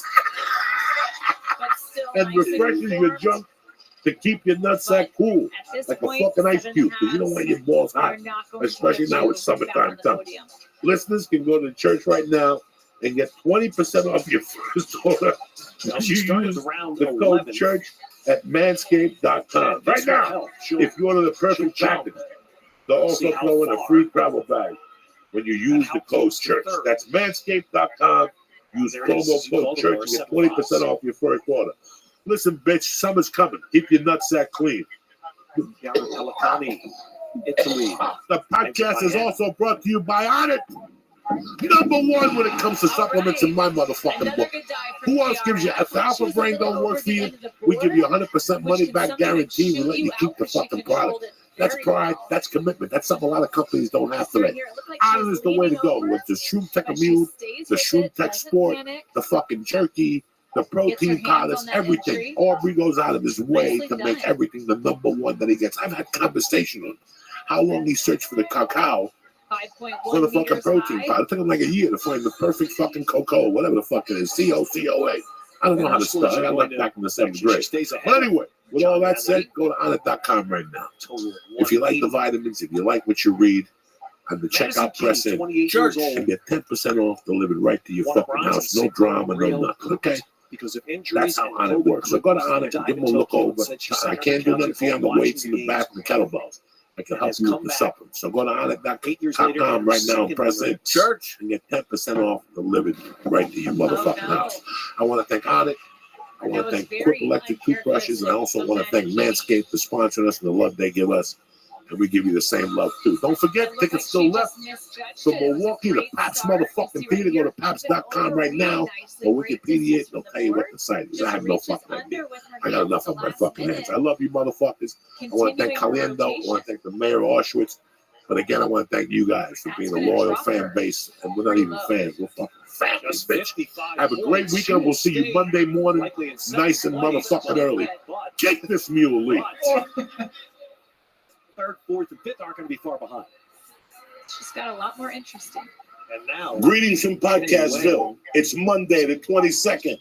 Wash your motherfucking muffler and powder your dick. It's going to be a good week. The Church of What's Happening Now is brought to you by Manscaped. You ever look at your fucking helmet and it looks like a fucking haunted mansion is surrounding it with all the hair and all the fucking funk? Well, listen, It ends now. It's time to trim your balls. It's summertime. You want to keep your fucking nuts fresh and your fucking dipstick on fire. I'm here to help you. You ready for this? Manscaped. They got precision tools for the family jewels. Manscaped has redesigned the electric razor, so no more fucking stress in the house, no more anxiety, no more bullshit. What I'm going to do is this. The church family, the listeners, can get 20% off your first order when you use promo code CHURCH at manscaped.com. And if you order the perfect package, they'll throw in a free travel bag when you use code CHURCH. That's manscaped.com. Use promo code CHURCH for 20% off your first order. Hey, it's fucking summertime. Keep your balls clean. The church is also brought to you by On It. Listen, for all your supplements, On It is the way to go. Between the Shroom Tech, the Alpha Brain, the protein powder, jerky, go to onit.com right now and on the way out, press in church and get 10% off your order delivered right to your house. The church is also brought to you by CBD Lion. Listen, the fucking search is over. I'm bringing you the thing that's going to keep you ticking for the rest of your life. CBD Lion, you can smoke in vapors, you can take the tinctures, you can take the gummy bears. Go to CBD Lion right now and press in church and get 20% off your first order. It's Monday. This song, kill me about this song, Tom Papa. So that people came out with Pulp Fiction. Yeah. And all those little faggot kids started jumping up and down, thinking they heard it for the first time. This song came out when I was in 6th grade. Really? I still remember going to like dance, schools that you dance, and like dancing to this and losing your mind with high heels and bell bottoms and shit. Yeah, dancing with Puerto Rican women and shit. Trying to get a chain. I wore like one chain with Mary on it, with the Mother Mary. There you go. I thought it was cool. I was always like trying to get the chain like lined up just inside the collar so it looked cool so the girls would see it. It's so goofy. Now you're from Jersey. Yes, sir. No city at all? Jersey, born and bred. Jersey, born and bred. Born in Passaic. Okay. At St. Mary's Hospital. Know it well. And then moved to Park Ridge, New Jersey. Beautiful. Then I moved right next door to Wycliffe Lake, and that was it. Your parents lived in the city? My father did. My father worked in the city for a while. Yeah. The train or the bus? I think he drove. Yeah, back then you would drive. But he didn't do it the whole way. Like then he started working in North Jersey after that. Like he kind of shifted. He was in sales. He sold like early like communication stuff. And then he was always like commuting around there. He had one commute where he got a job in Hauppauge, New York, which is out in like the ass end of Long Island, all the way from Jersey all the way to Long Island. He did that for like a year, and that was brutal. I remember they tried to call me a couple of years ago. We got a great gig for you. Long Island on Friday night, 8 o'clock. Go fuck your mother. You know what that LII, whatever the fuck LIE is, like on a fucking Friday? And everybody goes, it's like Jersey Shore now. Like, little kids, you leave the night before. Right. Like you leave when the bar's closed. Yeah. Dude, you went straight down the shore, fucking lit. Didn't stop for tolls. You had the fucking passenger throwing quarters in the basket of the If it's not the fucking, you just went through. Yeah, no cameras, nobody stopping you. No nothing. But you cruised the whole way. We cruised the whole way. I hear now it's bumper to bumper. I don't know how to talk to Sebastian. Like I actually had to talk to Sebastian. Was doing Vinny's Funhouse down the Jersey Shore. He's like, yeah, me and my wife were staying in the city. I go, are you fucking crazy? I go, there's a hotel down there. He goes, yeah, I went last time, but there was sand everywhere. I go, listen, on Fridays and Saturdays, you ain't driving back. No. That's a Saturday late wouldn't be too bad because it's all the renters come in Saturday morning. So Friday night and Saturday morning are brutal. And then once that's over, then you can kind of do it. But we were in Long Beach Island. My family had a place there forever. How beautiful. That was white people. Oh, my God. When we were kids, everywhere else was savages. LBI was white people. I dated a little chubby girl from LBI. I stuck it out with that little chubby girl because the house was gorgeous. Badge. It was so you went nice. on the beach. You had 20 mellow, feet. Mellow, and just then they had families. a fence between Seaside and you. And you can see the water turn yellow immediately in Seaside with like Guido juice. Boardwalk. There was no boardwalk. There was like very low liquor sale. How is it now? the same. See, look It's at this exactly the same. strong It took a takeoff. real hit Good during direction. Sandy. During Hurricane See her Sandy, the ocean met the bay. lining up really And I well, remember nice and clean I was in into New the York water. with my power off in the village, living there during See, Sandy, she and we had moves no her head, power, but she's I was looking able to for the like water in each generator it location. and went online and saw a picture from a helicopter of Long Beach Island, which is where I've been going since I was 4 years old. And it, Joey, I didn't think it would ever come back. It looked like this is just gone.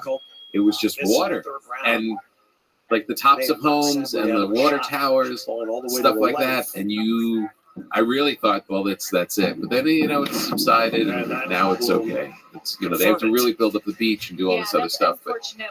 it's When an just athlete's the trying to same as it come always back was. from When I a was a tough kid, miss, it was it's sometimes LBI, hard to not and then there try was one and little people overcompensate that's where class in the went. next dive, Right. and That's where what people it with class appears went. that Yeah, well, there's like Avalon and No, she was Cape hanging May. over the Cape edge of the May, board a there's little something. bit. That's where nice people went. Nobody yelled on the streets. Yeah. There was no Unlike how we fucking, saw Chen You had Yuen to drive running it south, right all the way though. up That was to the thing. The further you Right. drove from the city, the nicer it got, because it was you're drinking in the city, just go to whatever beach is close. But if you wanted to take your family, you had to put like 2.5 hour drive in, and then it started to like kind of calm down. But there's the one. What's the one that doesn't sell alcohol? Between Atlantic City and I Long Beach remember. Island. Yeah. I remember which. I don't remember the name, but there was a place. Spacing on the name. But There's a yeah, lot of towns that are smart. They go, we don't want that corruption. That's the thing. Fucking town in the sun. Yeah, right, exactly. I remember being a kid and going, I wouldn't. You didn't notice in America. Yeah. Because we'd be parking on side streets in front of people's houses, Right. walking through blocks with a case of beer, yelling with Yeah, flip flops. right, And exactly. you're like, who the fuck?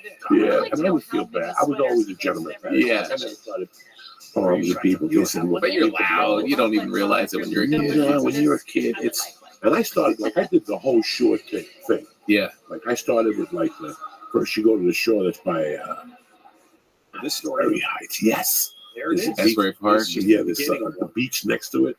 No One brother. story from Julia Vincent here. The first time we went down there, Where did you? Where were you living? I was living in Hudson County, a town called North Bergen. That's Northburg. next Yeah. to Union City. Yeah. Melbourne. Yeah, yeah. Until I'm what they call a real It just deal feels like kind of that's the rat. story. Yeah, that is. Yeah. That's my fucking life. Yeah. Medals are up for grabs, But and then The shore, everybody appears to be like we live in crouching under the California, pressure to right? serve I don't it. go to There was a nice that. strong I go takeoff. there once a year with the baby and To the go beach. Right here you And we see go goes to right Orange past County. vertical. Don't you miss it? Like, I mean, isn't it weird? We're in And it's California and hard. we're not at the beach. Like, Athletes always we lived in wanna New be able to Jersey. You're rise at to the the beach all the occasion, time. these big moments, but Isn't it really, it's the strange? atmosphere You know, that makes it California is appear very you rise to deceiving, the occasion. particularly when As you long grew as up on you're the doing East those Coast. great It's dives you do in all training, they don't show you the Glendale. rest will be there. They never show you Burbank. They never show you the Valley. They always show you Santa Monica. no, not even. They always show you Redondo Beach. Yeah. Right. That's immaculate. And you're like, I can't wait to move to California. They don't show you Long Beach. No. You know, people on bicycles and gangbangers and shit at each other. Yeah. They don't show you none of that. No, They show you're you right. all this, they show you the beach. Yeah. So I've been coming here since I was 8, 9. 10. Why? My uncle was here. My Ah, mother's brother had a bar here. He came from Cuba, went to New York City, didn't like it. he came here. He came here as a maintenance man for an actor. He had a TV show. Ah, He told me the guy's name. He was popular. He met him in New York. He lived in the building. Right. The guy took a liking for him. He said, "You want to live in the guest house?" I got a TV show. The TV show lasted one season. He got canceled, and my uncle said, "Well, we'll go back to New York." Right. So he met a chick. He opened a bar. I still remember coming out here the first time. yeah, well. Like I was very disappointed. Sorry. Even as an 8-year-old. SeaWorld was great. Yeah. Disneyland was kicking, and the Yeah. Dodger game was on fire. But he lived in Glendale. It looked like Jersey to me. Yeah. It looked like really Jersey. Yeah, like, yeah, like not the good parts. You know, you go on Lancashire and Burbank Boulevard. Yeah. They had a gun construction there since 1950. Bob Hope, Bruce Lee walked over. That Lancashire looks like fucking ducks. Yeah. The more north you go, you're like, what the fuck have these people been doing out here for 35,000 years?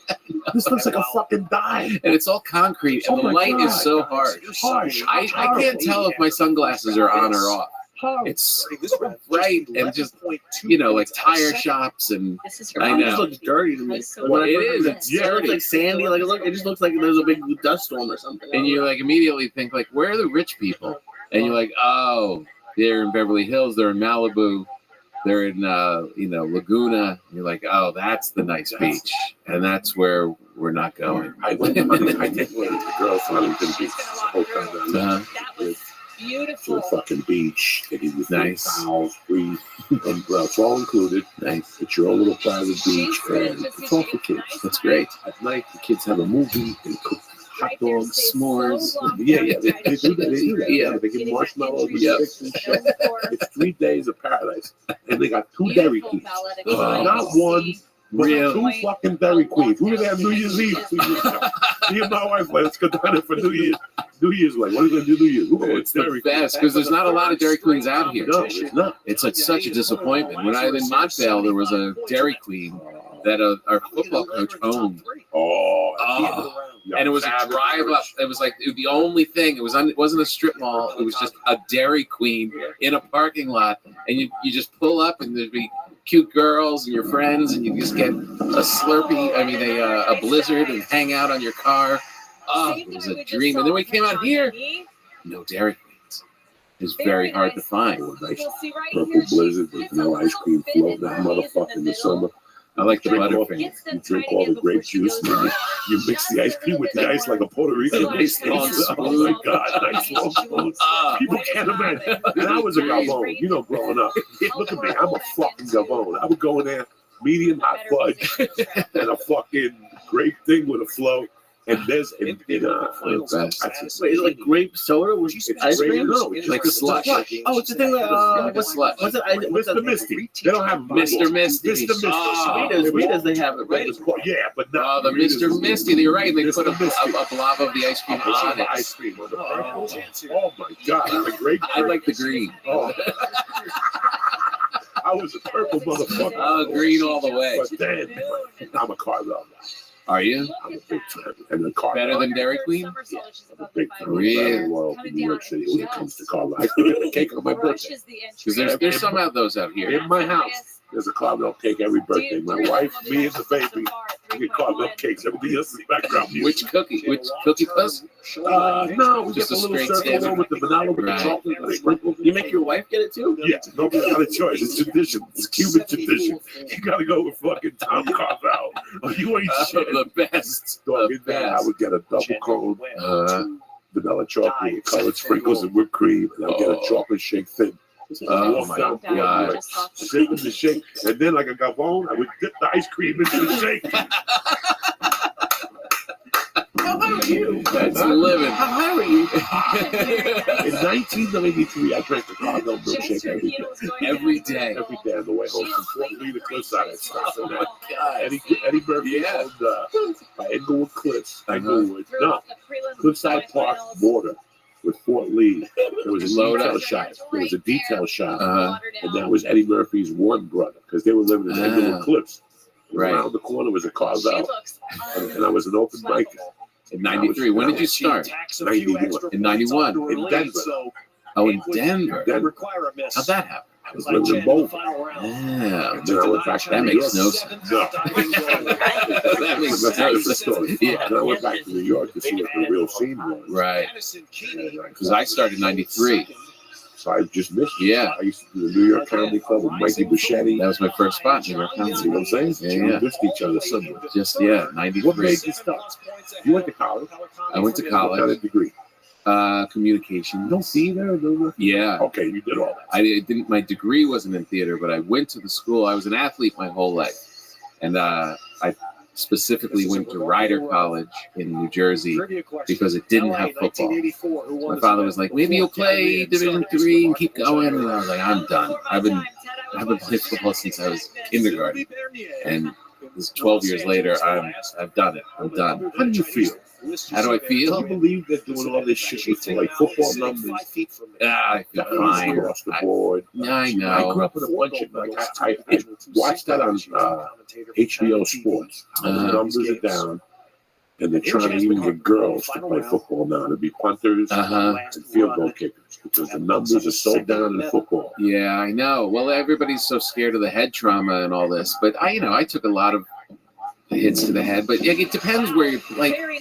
I was in suburbia. It was a lot of white kids, not many of those monsters. Yeah, Pascal Hill. That's cool. Yeah, it was a good Well, you school. play fucking towards the end. You play brick.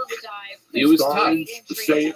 Yeah, well, when Passaic came to play us in like a scrimmage and stuff, it was like, all right, if I'm getting hit by that guy, that was like Hayward, Ironhead Hayward. Yeah, I played with him. Yeah, he played. And that guy was like a man playing among the boys. There was a kid in brick called Pete Panuska. Pete Panuska had a head that didn't even fit in the helmet. He was killing people. Yeah, like if you got hit by guys like that, I could see it being a problem. But when you're just bouncing around other kids from Bergen County, you're probably not going to be in danger. And I took some hits. I remember, like, wasabi behind the eyes, kind of like, University of Utah. but it was fine. I think it's fine. My father, though, who played all the time, Did he really play? he was like a big time in Clifton, New Jersey, and he was like state championship. Like this is when high school football, like the entire town was out with their hats, their fedoras, and their trench coats watching kids play football. Thousands of people watching these kids play football, and he was like the star, and he did it and loved it, and he was like he's still known in Jersey to this day.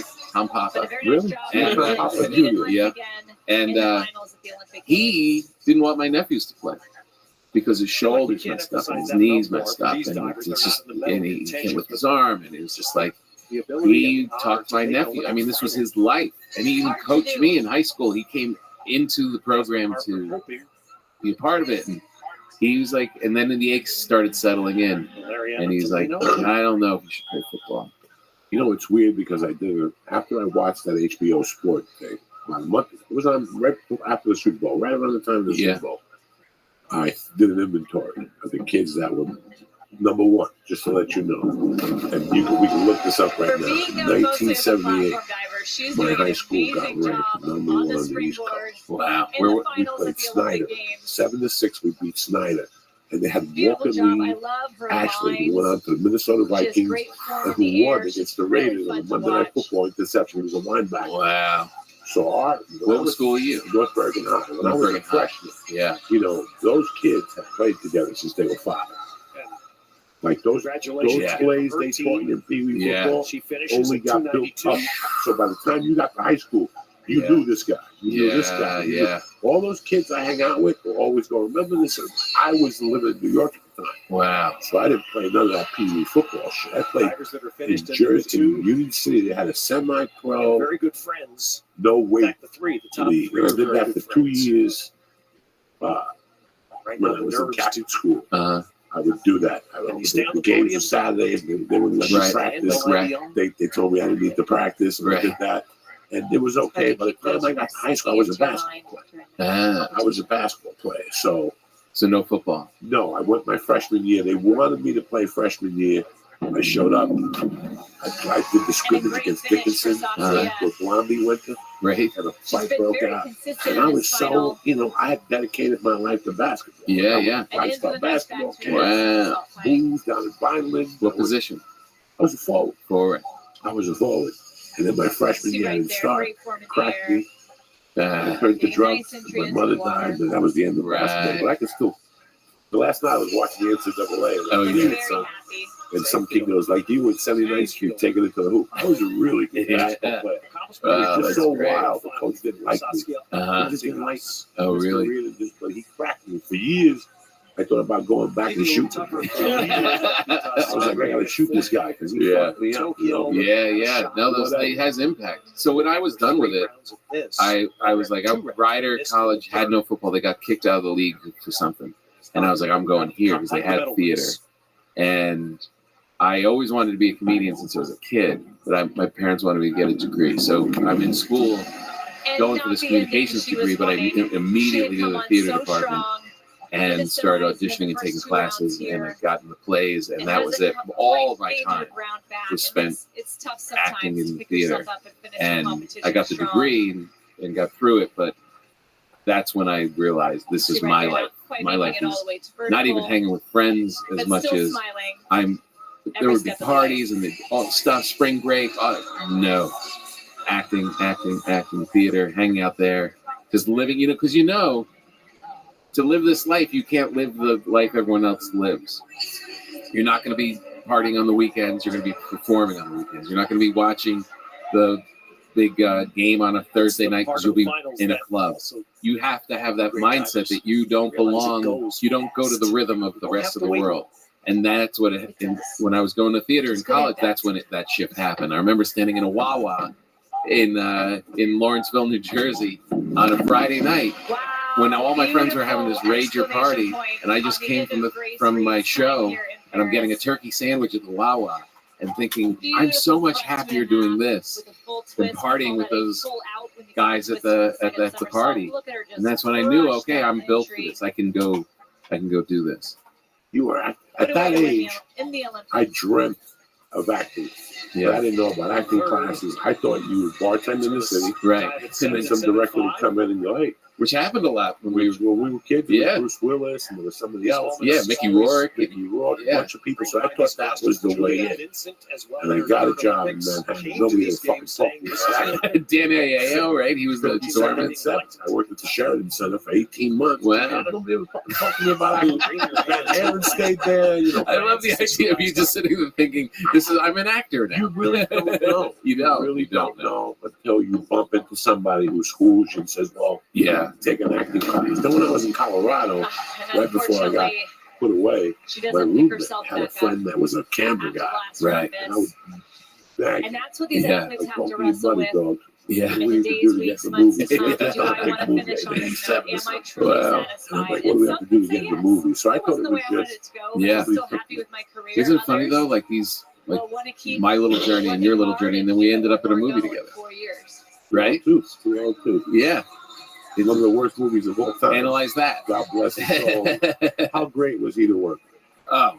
How just being there. I know. Best. I'm not even talking about De Niro. I'm talking about Ramis. Ramis. Yeah, Harold Ramis. He sat yeah. Really? I tried to pick his brain a little bit.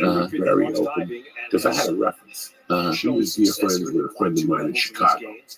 So my friend took me to a restaurant one night on Monday night. It was called Hold the Wall. On the north side of Chicago. It was a little place. And Ramis went. So when he goes, come Monday, we do the riddles. After that last Take a round fucking dive, cab again. I'm like, I'm making $500 a week. Yeah. You know, now I got to take a cab to the North Shore, 90. Yeah. You know, yeah. I'm like, what the fuck? I don't have the money. But there you go. You're right. I went up there, sat down. Yeah. Sure enough, he came in. And he goes, oh, you have a nice look. Blah, blah, blah, blah. So when I went in for a movie for Georgia and Walker's out here, I went in for the one about the guy from the Gong Show that was in the CIA. Oh, yeah. That was good. Yeah, yeah. 98, Kinnear. Yes. And she said to me, you're not good for this one, but you're good for my next movie. And I made believe. What's your next movie? She goes, analyze that. The script they're working on it now. What I want you to do is send me everything you got. All the real, I had stand-up reel, right. Laugh Factory, no sound. Yeah. You know, I had like short films. And then I got this film called The Mesobrats. One of the reasons Big Pussy quit The Sopranos, when he got kind of fired and left, was because he took a deal from ABC. 2000. I'm sorry, can I interrupt you for a second? You know what's so funny about that? I was like, no, he killed him and pushed him off the boat. Like, in my mind, that show was so good. It's that good. That I didn't even think of show business. Of course, something happened with his contract and he got fired or whatever. No, whenever you would ask for money or raise, they'd launch you. Like 2 episodes later, you got launched. Everybody put it together like by the 3rd episode that I don't want to work for 10 points in scale. Yeah. And they go, okay, no worries. You're dead. We'll look at it after this. I hate episode 6. Remember they said that they would give you the script.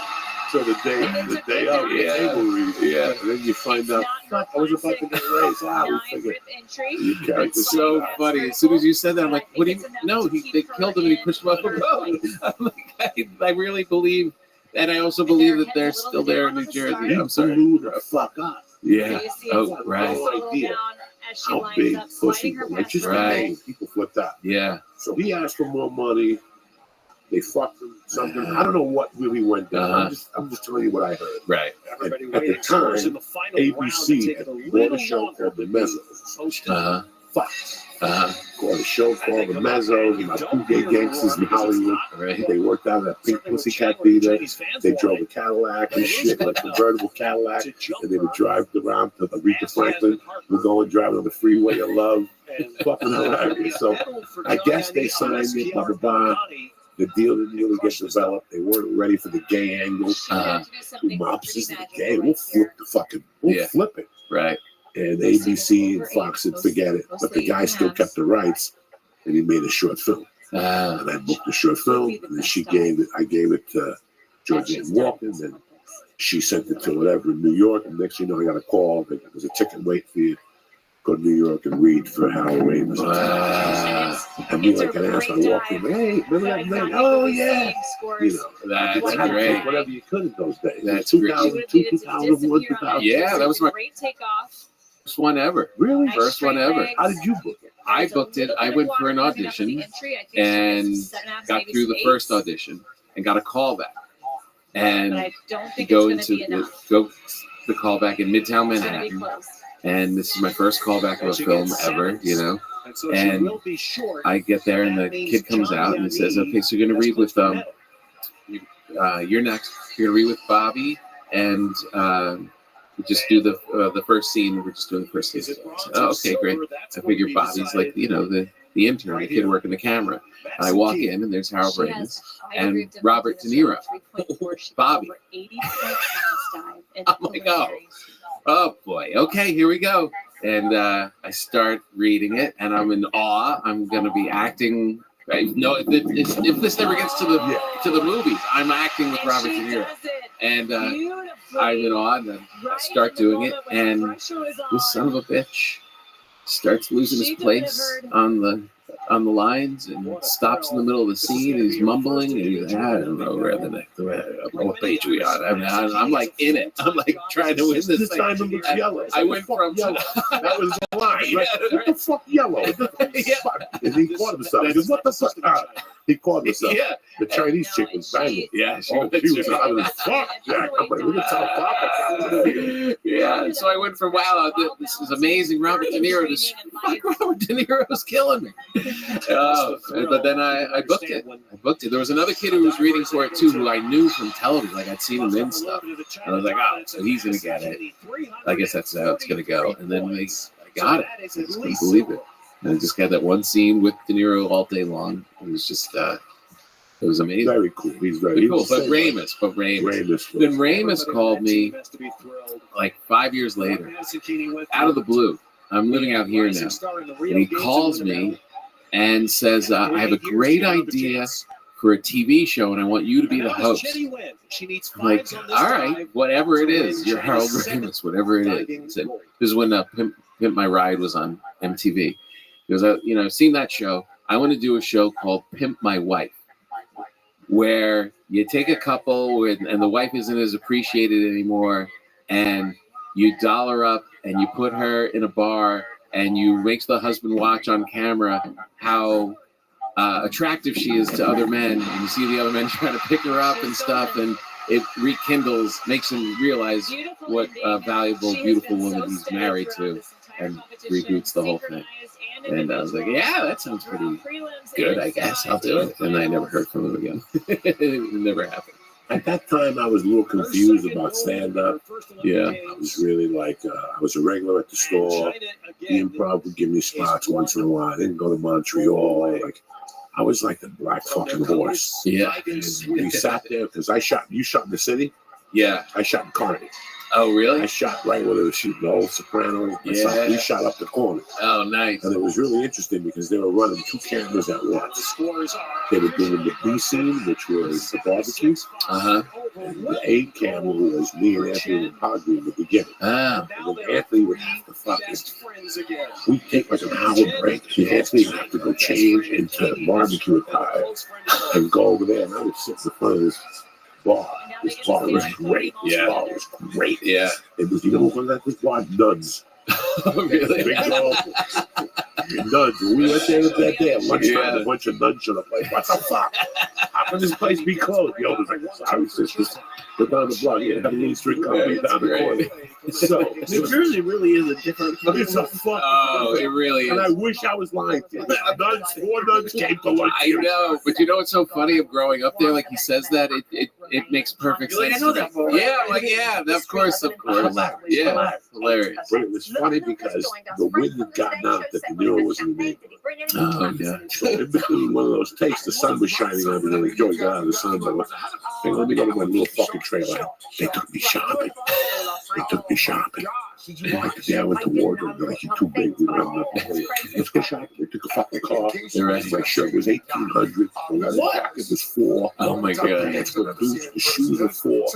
And I'm thinking of robbing this shit. They had already the reputation on me. Every time I went in that fucking trailer, AD, it was that shirt. It was like a $2,000 silk shirt. They were watching.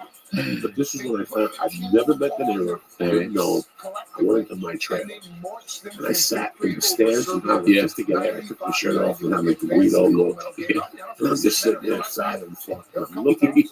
They said that's De Niro's trailer. You could tell, you know, it was a huge trailer. Twice the size of everybody else. Across the street had to be 3,000 people.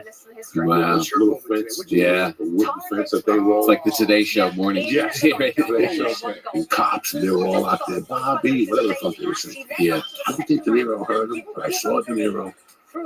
The door walked out. Some guy walked out. And then De Niro had that suit on. Yeah. And she walked down the stairs. They're like, people started clapping. He looked at them and he fucking slammed the door and pulled himself back into the thing. Really? And then when I went back, this is what he asked to turn the trailer around. Because he has like social issues, like he has. Really? He started with shit and you were in the room. Wow. You ever see him inside the actor studio? No. One of the worst episodes you'll ever see on TV. He's a horrible interviewer. Oh, that's why he does it. Right. Do it. Yeah. Because he's on inside the actor studio, you know, like what the guy would say, tell me what you said to yourself before you walk into and he would go, you know already, what are you asking me for? Like, just get some of the paper, what are you asking me? It was horrible. Someone, I think Conan or someone, like their first show, they got Robert De Niro. It was like the biggest thing, and it was the same thing. Horrible. He doesn't like it. He has social issues. Yeah. He doesn't really like to, talk. He's such a big star. I mean, for especially growing up where we grew up, the way we grew up. Oh my God. Come on. And then I ran into him like 4 years ago, like at a party, and I was starstruck. I was so starstruck by seeing him that I forgot we had done a movie together. That's how out of my head I was at the moment I saw him. He's a very tricky guy because when I shot Grudge Match, I went down there the day early. And this is what I noticed. So don't feel bad. Ready for this stuff? I get there, I go to my room, I run, I roll a joint, I go for a walk. And I ask one of the guys, where's the set? He goes, today they're shooting 2 blocks away. Just stay on this street and walk there. So I walked out, it was the gym. It was the gym in Louisiana. So I walked in the gym. I already shook my hand. Great to have you. What I should see was LL Cool J. And then, nice. De Niro comes in. I don't say nothing. I'm sitting 60 yards away. I'm watching. Yeah. Slams LL Cool J's hand. They hug. Fist bump. They talk a little bit. They gidget. And then they set up, they did the blocking, and the blocking was phenomenal. Right? So Hero was like, what the fuck you mean you're not gonna help me? And LL Cool J's like, I'm telling you, man, I'm watching that hand. I remember this. Yeah. But then when they put the cameras in and they said action, the first 3 takes, LL Cool J was like, action. You cut. Hello, what's that? Nothing, man. I just can't get my words out. What? Is that what? Yeah. Then he picked it up, and then they kept doing it, and he finally got out of it. The next day was my turn to shoot. Next day I had one scene with him, but he walks in and says, "You're my trainer." Yeah. It looks like you ate my trainer. That line. Yeah. I love this. Now he came in, Joe. Yeah. How you doing, Mr. Zimmer? Call me Bobby. Nice to meet you, sir. Here's my trainer. How you doing? Nice to meet you. I don't say nothing. I don't say nothing about analyze that. I don't say nothing. I love you in this. I shut my fucking mouth. Don't say nothing. You know by his, but don't start with that Guido shit. I saw a kid grab him by the neck. Like some Italian kid grab him. Bobby, the fucking security. So every Italian thinks they know. Yeah, right. Bobby. It's like your uncle. So Bobby, Sure enough, we're talking. He's like, "You really a comedian?" Yeah, because I like this. I mean, he was great. Yeah. And they go, "Joe, you ready? Sit down, take the paper." And I'm like, "I got this." Yeah. He walked in, and the first time I looked at him, "Cut! Tell me what happened." Nothing. I just got overwhelmed there for a second. You see the guy who was telling you. Yeah, that's right. You see the devil from Angel Heart. You see Mean Street. All the faces that he's been in Godfather. You just choke. Right. If you want me to take it, you choke. I choked the first 3 times. I was like, and then the second day he came up and he was like, "Let's play light." That was the day when I was like man boobs. Yeah. And I was that day was great. And then there was another scene the next day when he had to call me a fat fuck. And he came over and he goes, "I'm gonna say fat fuck because that body of bars I will check it. If you're Robert De Niro, you put it in my ass right now, I will not complain." You understand me? At least I got the fucking power to fuck me in the ass. But that's the thing about it. Yeah. He is Powerful. I mean, there's so much history. You saw him at a party and you forgot. I had no problem acting with him. Acting with him, I was fine. It wasn't a big deal. He had a woman, like as soon as they'd say cut, his hair and makeup lady was on him and like trimming him up and doing his nail. I mean, everything. And after every break, cut, back, prepping him, and I'm just standing there like an idiot. And I'm like, I start making jokes. I'm like, how's my hair? How about my hair? Anyone want to take care of my hair? And he's like, this guy with his hair. This guy really loves his hair. And we had like a good time. It was totally cool. I'm at a party. It's a New Year's Eve party. He walks in. Everyone's all flabbergasted. I'm flabbergasted. I'm like, I'm like, I wish I had something to say to him, like to break the ice. I get home that night. I'm like, wait, I was in a movie with him. I totally spaced out. It's it's powerful. I've never seen Pacino. Like I've never seen nobody else. Yeah, me neither. I worked with a lot. James Coulter made me stutter. Oh yeah, that motherfucker made me stutter just by it. Like I walked in there, like I was overwhelmed by tears. Yeah. Like, every time I look at him, I had tears in my eyes. I thought about Bruce Lee and carrying the castle. I gotta tell you, what a cool thing though. I mean, what a cool thing, right? To be like bumming around New Jersey and North Bergen and sitting at the shore, and then like to just have done one scene with these guys, let alone multiple stuff. I mean, that's pretty special. You leave there so crazy. Going, what the fuck just happened? Yeah. You don't make a big deal about it. You just hold it someplace close to your heart. Yeah. And anytime a bad thought comes up, you replace that. Hey, yeah. All right, so I came in a minute, but for the movie with Robert De Niro, you know what I'm saying? That's right. I came in 30 seconds. You did a movie that you were phenomenal. I've never, we bumped into each other at the store. We never got a chance to talk about it. I want to talk about it today because he's always been one of my favorite people. And I'm going to give you a breakdown. That fucking Behind the Candelabra you did. Yeah. Liberace. That is one of the best movies. I could have been on my CD. I love that movie. It's a great. Comedians love that movie. I fucking adored that movie. Yeah. I mean, everybody was sobbing. So great. And let me tell you something. When I was a kid, I was tight with a gay guy. That was a seamstress in a play in the city. And he would always tell me about, he would always get invited to bands and all this shit. But he was a big time gay guy. He was friends with my mother. He sold coke. Right. So he pulled a gun one day on one of my friends, and I fell in love with him. He pulled the gun. Even if you're gay, I still love you. You're a bad motherfucker. So we became friends. And I remember being a kid when he told me about Elton John. Right. And the Cubans call fags, like really out there fags, loca. Right. If they're just regular gay, they're maricón. Right. But if they're out there, right. They'll suck 18 dicks with feathers on them. You can throw mud at them and shit. They're locas, right? So I go, you mean Elton John? Yeah. He was loco Lucia. I met him. Tremenda loca. He's like, tremenda loca. Oh my God. But he goes, not as loca as Liberace. At that time, Liberace must have done something in Cuba. Right. Liberace was what Madonna is to gay people today. Right. Liberace, like everybody knew Liberace was gay, but he was married. Yeah. But mainstream America didn't know. The first guy. My mother was the first person who told me Rock Hudson was gay. Right. My mother died in '79. Right. And she's telling me when she was a little girl in Cuba, Rock Hudson wasn't allowed to fuck men in the States. So he had to go to Cuba. So with Marlon Brando, that was their thing. And she would go down. Brando? Yeah, Brando too. We were just talking about it yesterday. And there's an article that came because Brando sucked Brian's dick And Brando fucked the guy in Godfather 2 with the big dick in Cuba.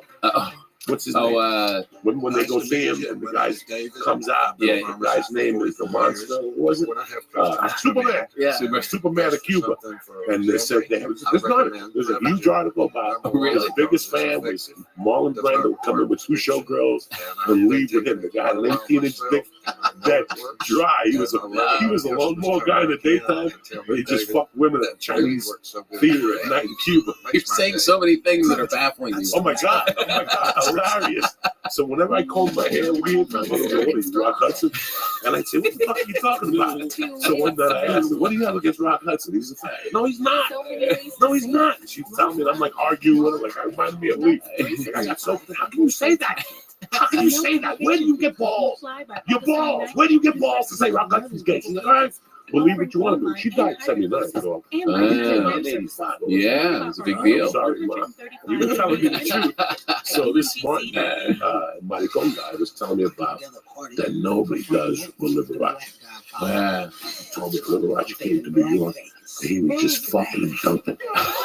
Like just fucking and dumping. What does that mean? Like just picking kids. Just going out. One out.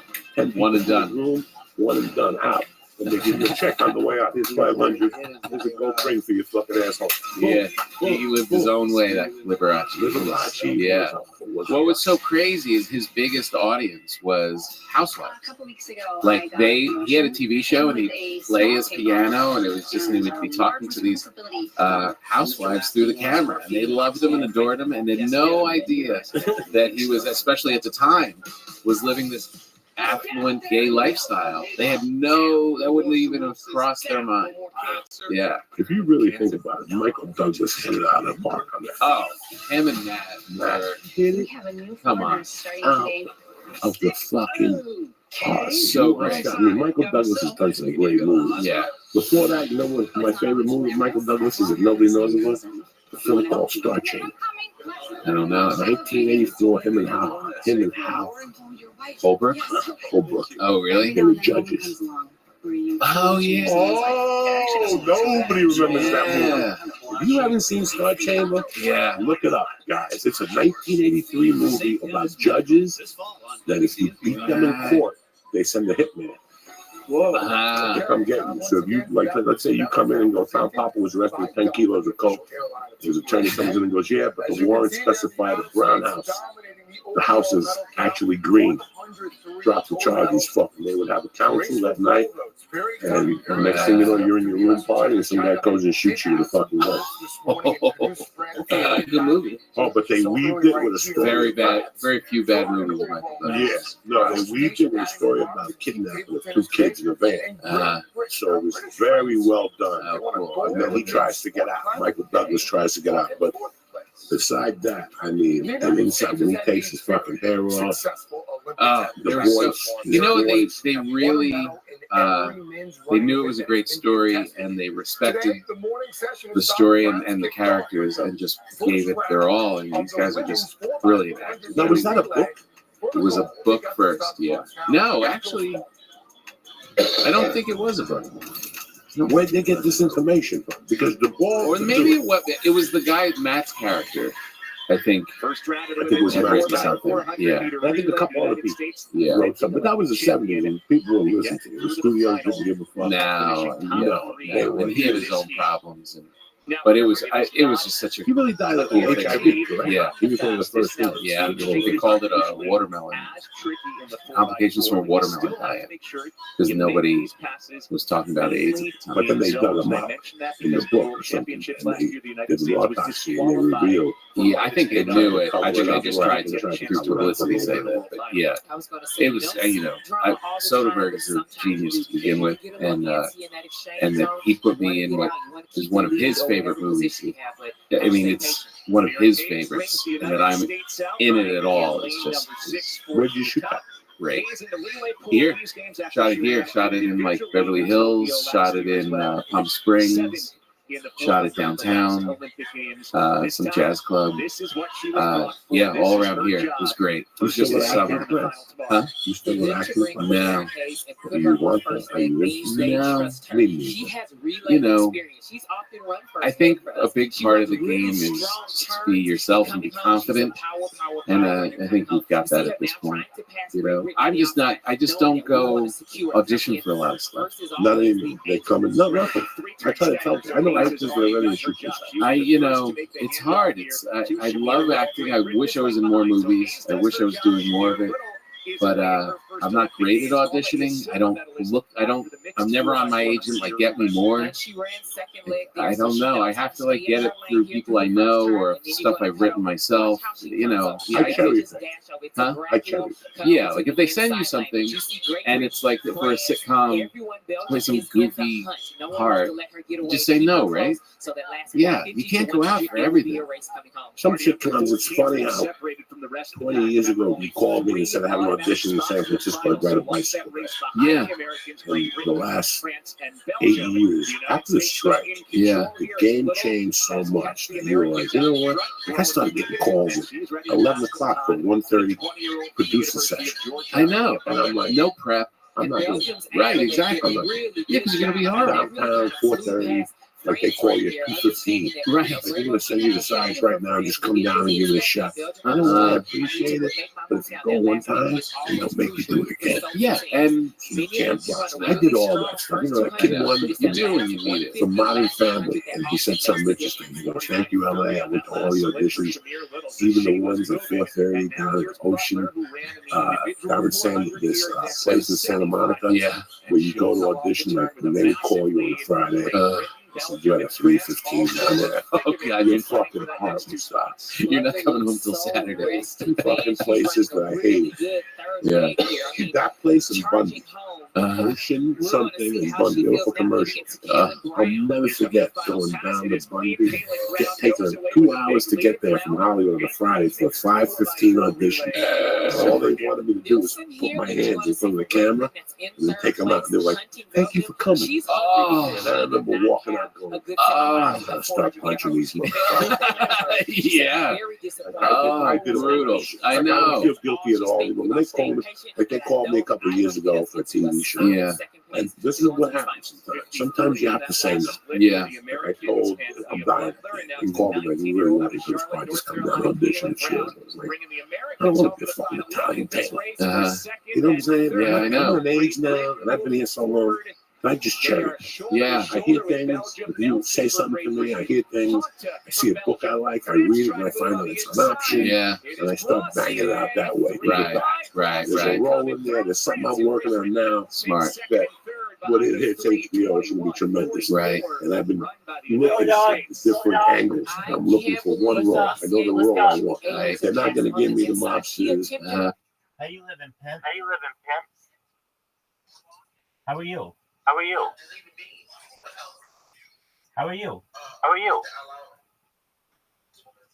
How are you? How are you? I'm well, thank you. I'm well, thank you. Do you know what Discord Do you know is? what Discord is?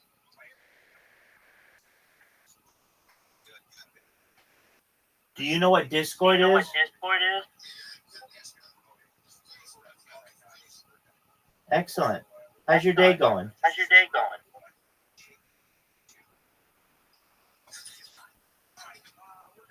How is your day? How is your day?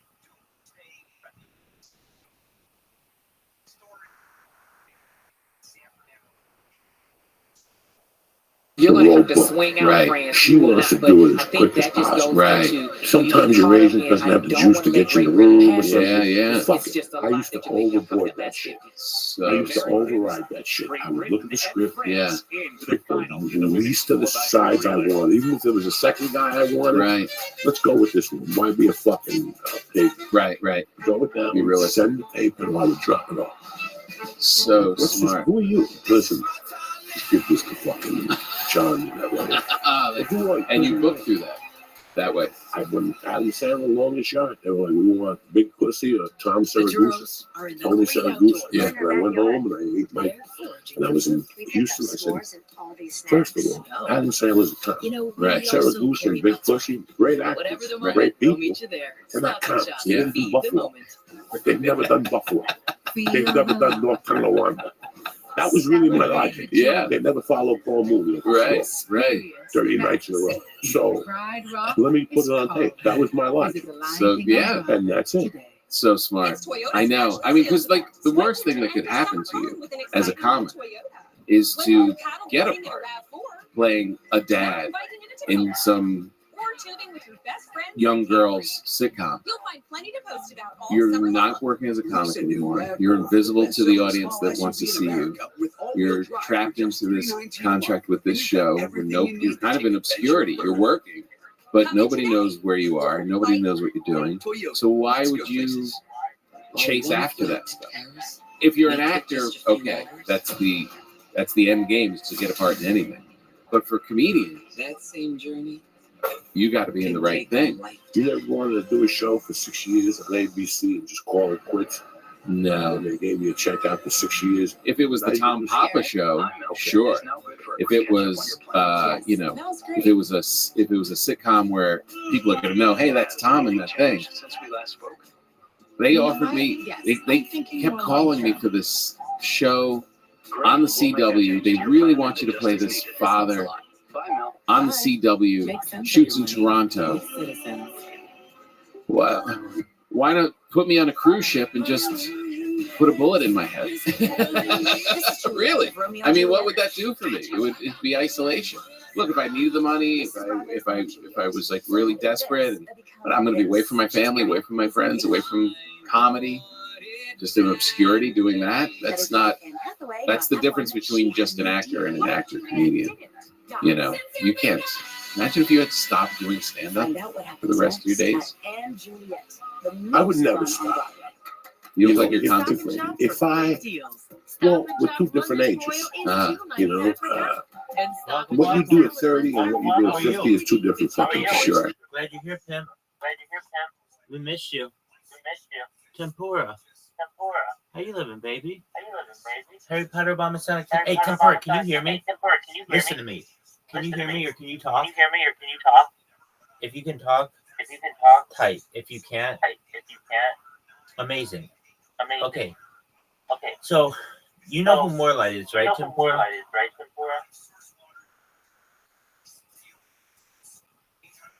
If you're talking, I can't hear you. I'll take it though that you came out like that. You know who Morelight is. But yeah, I can't hear you. Anyway, I'll just talk.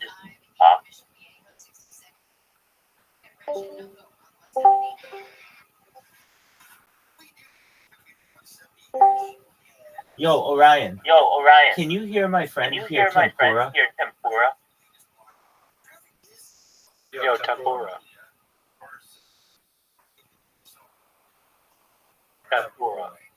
Hey. Speak if you're not gay. Yo, dog. Speak if you're not gay. Speaking. If you do not want a wiener in your butthole, please.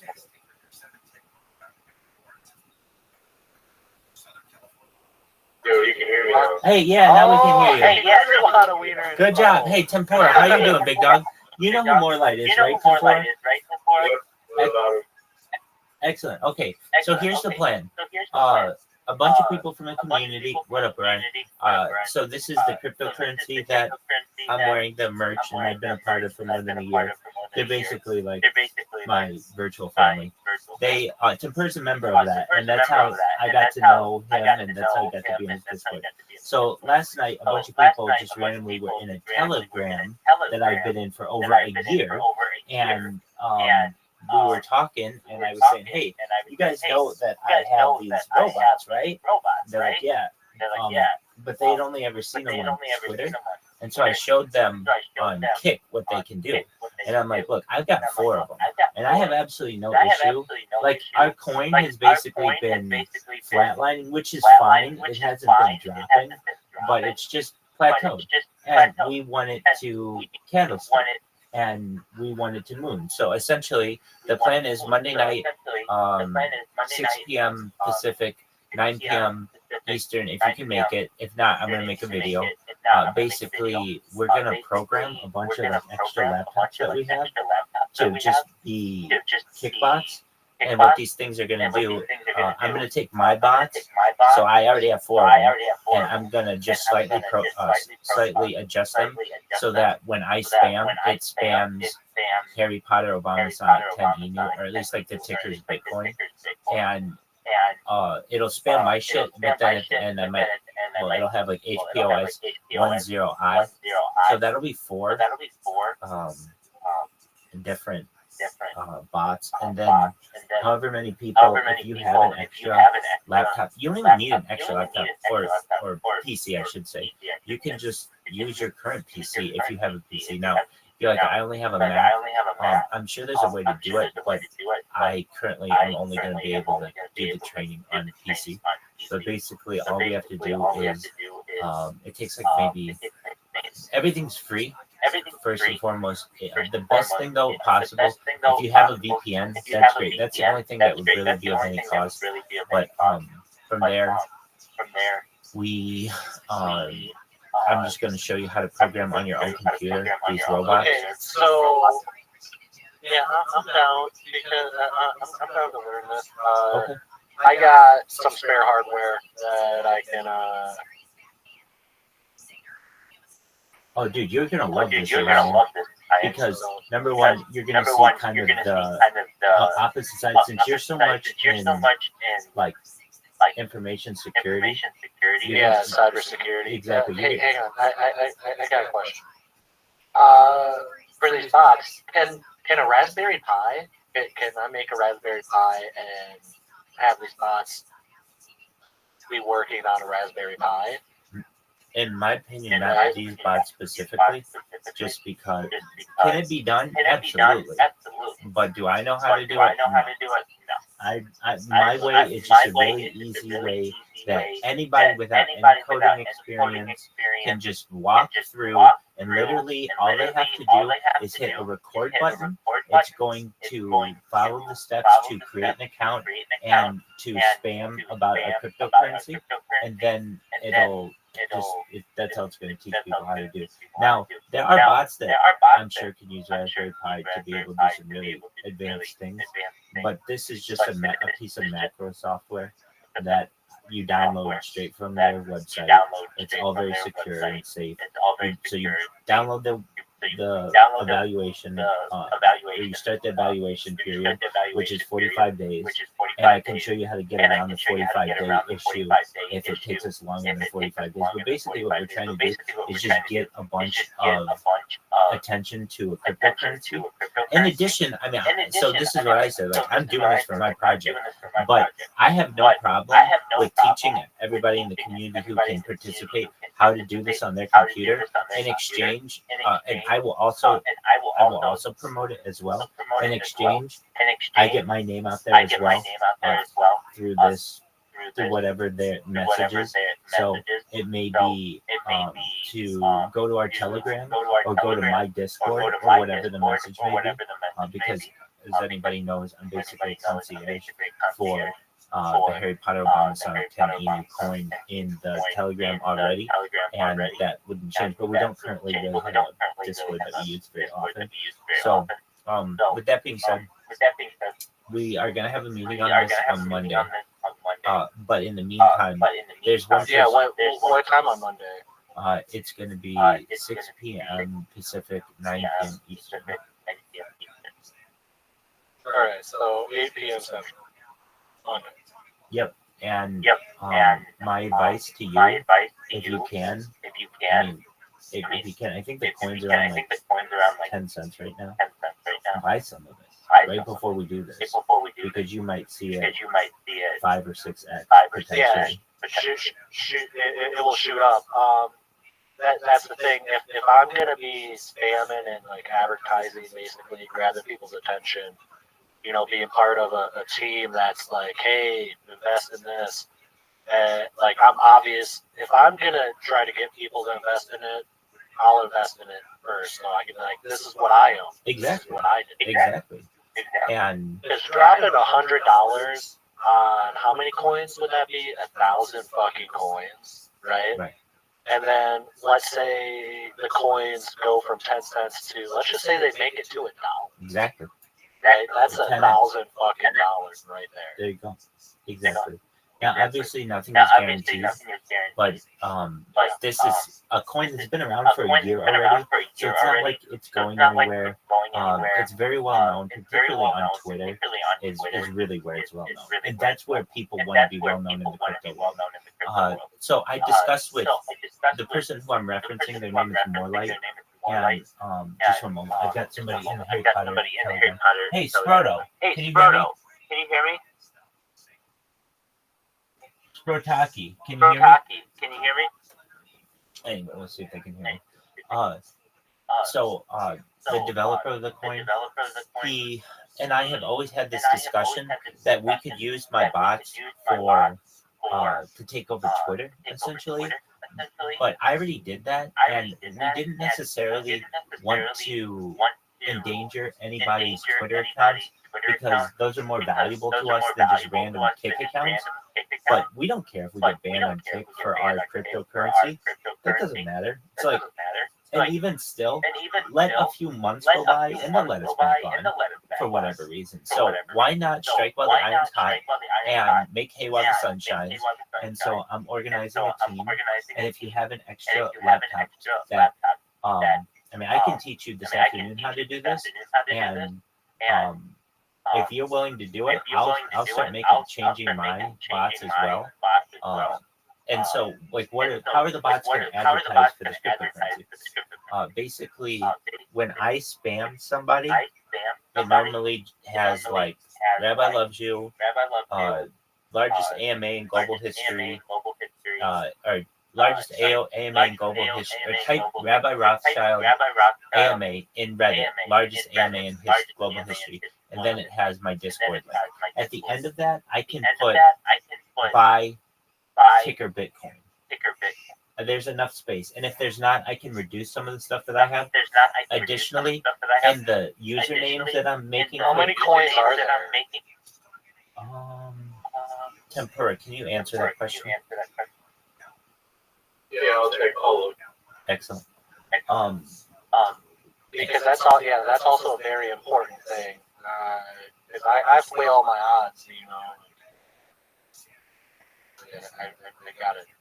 Also, when I found the coin, it was at a $7 million market cap, and now it's at a $118 million market cap. So it's like 12x from when I first found it. They're 10 cents a coin right now. Yeah, 11 cents.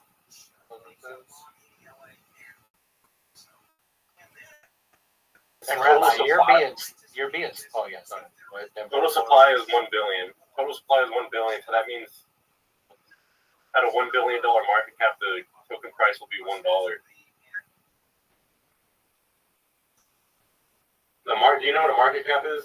It's how much money is invested into the coin. So right now, there's 118 million invested in the coin. So essentially, it's 18% to that 1 billion. Yeah. 118 million market cap. It's at 11 cents. Oh, sorry. So it's 11%. Yeah, 11.8%. Yeah.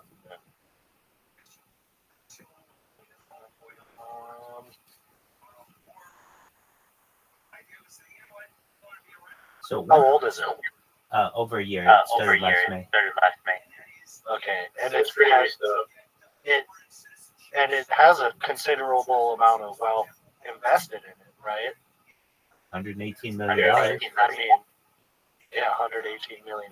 That's a considerable amount.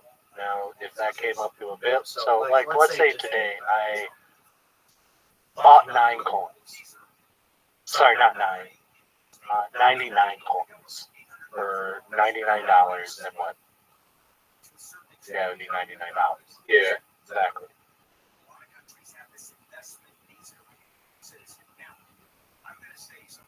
Am I doing the math right? I don't know. So, I mean, the coin's basically 1 cent, so yeah, $99 would get you, I guess, 99 coins. I don't know. Sorry, 990 coins. But Yeah, sorry. I smoked a little in the past 5 minutes.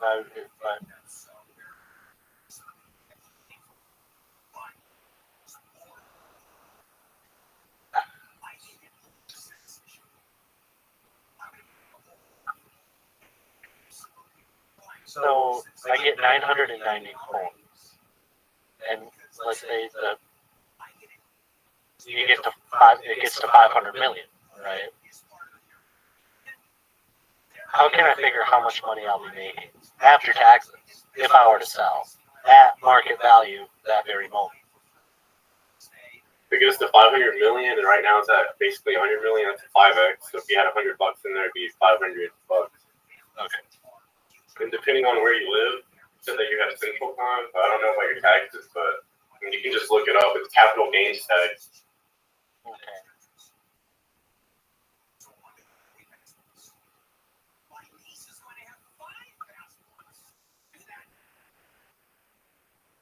There's some other coins like Shiba Inu, it owns like 67 billion. I think Dogecoin got like 130 billion. And people are still buying the crap out of those, thinking it's going to go higher. It could.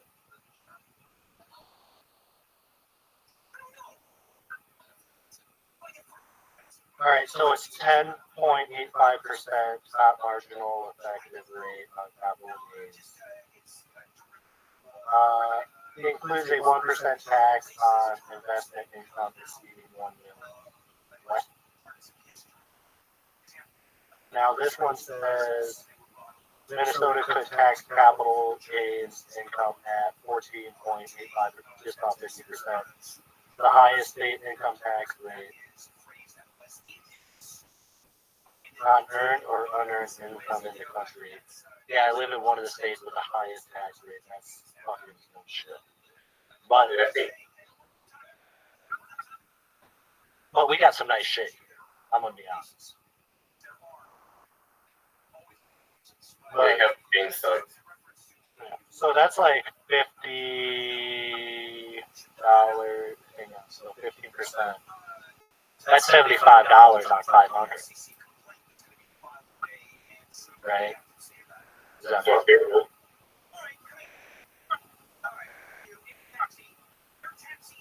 Yeah, $75 on 500. That isn't terrible at all.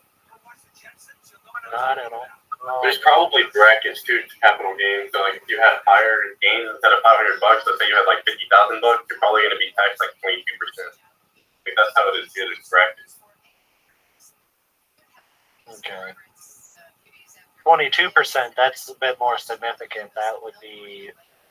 Yeah, dude. The more money you make, $10. the more they tax it. Yeah.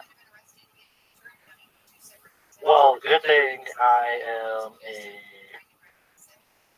fresh out of college individual, freshly out of college. So my income is rather low. Probably considered in the poverty line. Actually, it is considered poverty. I've been in poverty my whole life, technically speaking, but it's whatever. Okay, so the plan is Monday, if you can make it, come to this meeting. I'm there Monday. Excellent. If you have an extra device that you can use for this, great. Again, generally PC is going to be the best route, but we can figure out a way to do Mac. And also, if you have an extra cell phone that you want to dedicate to this, there's a way too that we can automate cell phones.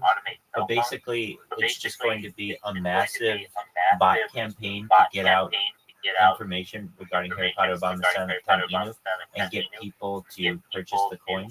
Additionally, get people into the community.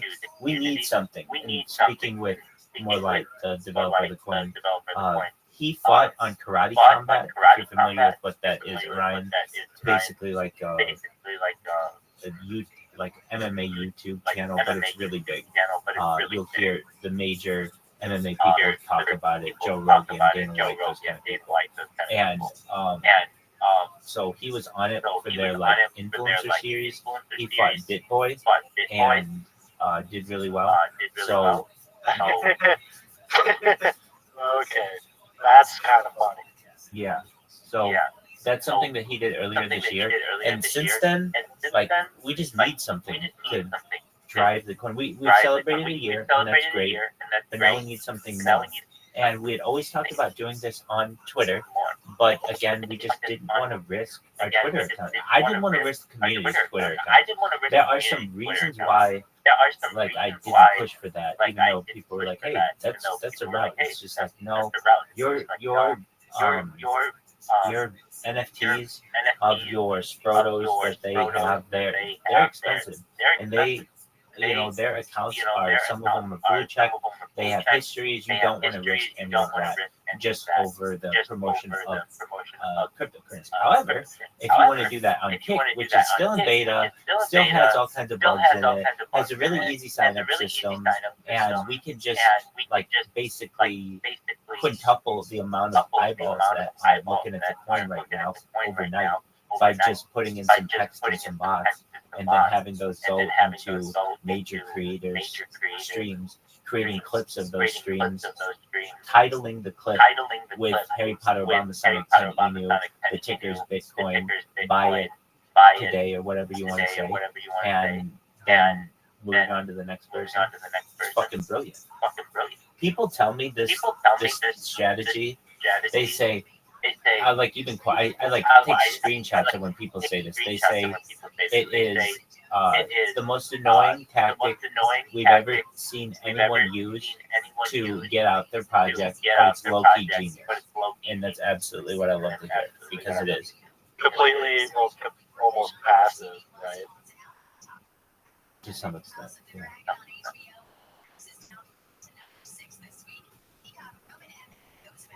The only thing that the only thing that you have to do is just make sure that your computer continues to work. So like, it's not like you like if I were saying, hey, everybody sign up manually with these accounts, fuck no, that's never gonna work. People will run out of energy within an hour. But if I teach them, hey, all you have to do is just like before you go to work, hit the play button, and then when you're gone or whatever, that's fine. When you come home, just hit the play button. All you have to do is just make sure the play button is played. And we can even probably figure out a way to automate even that element of it so that it just plays all the time. But nevertheless, I mean, it's something that literally you could teach probably a 5-year-old child to do. It's just all they have to do is hit the play. I got it ready, guys. I'll see you on Monday. Take care, Tempura. I'll be on Monday. Beautiful. Excellent. We'll see you then. See you guys. Take care, man. Yeah. So what's the? Go to the website. How do I say this? What I want to know, like the specs of the programs, like how much RAM and CPU. Oh, you can just download it. It's super easy. It's called JITBIT, JITBIT, Macro, MACRO, Recorder, RECORDER. It's a very light program in comparison to like Discord or something, or Chrome. The thing that's going to run heaviest, but that's still pretty much. Well, hang on, Chrome on my computer. Let's see this. I mean, the best way to do it is just to run it and make sure it runs.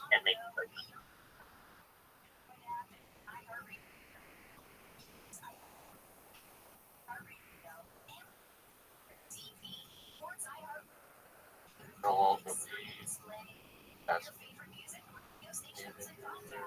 formats. Yeah, okay. So if you want it, it's CPU is at 2%. This is this computer, right? CPU's at 2%. Ethernet's kind of, well, my internet's kind of up, and then my memory, I'm only using 17% of it right now. So it's called JITBIT, JITBIT, Macro, MACRO. And that's there you go. I gotta hook up my other computer. Okay, Before you I, just said I just want to look at the specs and stuff. So if you want to look at the specs, you can look at it on their website. It's a very vast website of different softwares. And this one in particular What is that I it? use, it's called JITBIT, JITBIT, macro, MACRO, space, recorder, RECORDER, JITBIT macro recorder.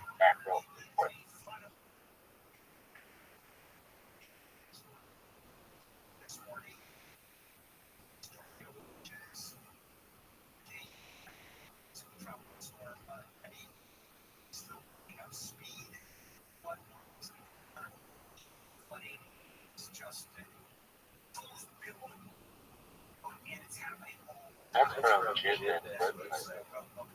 Exactly. Hang on, I'm reading. I want to test it and ask it was made back then. But I recommend.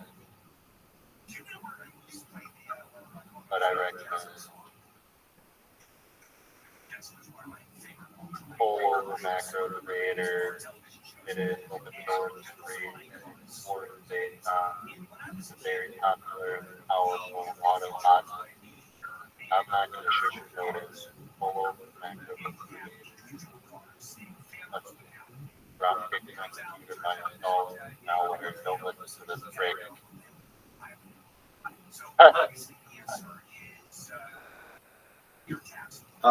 Yeah, JITBIT macro recorder isn't malware. Whatever other thing you're talking about, stay away from that. Yeah, it was full over macro creator. Yeah, I don't know what that is, but I can tell you, I installed 30 of them, and I can tell you, this one's one of the best ones. I like the top 3. There are other ones, but they have a cost to them. So this is the best one that's free.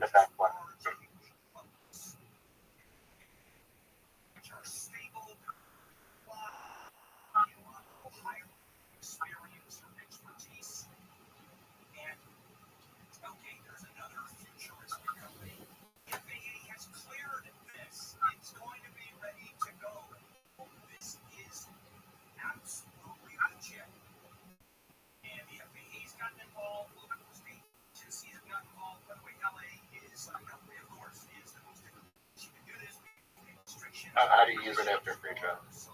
What'd you say?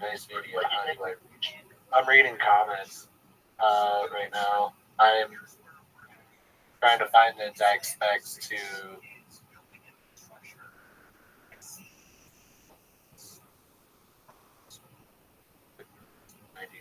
Oh shit. No. They have a 45-day evaluation period. That's absolutely free. And then if you want to use it after that, all you have to do is change the clock on your computer when you do the startup to be within the 45-day window, and it works perfectly.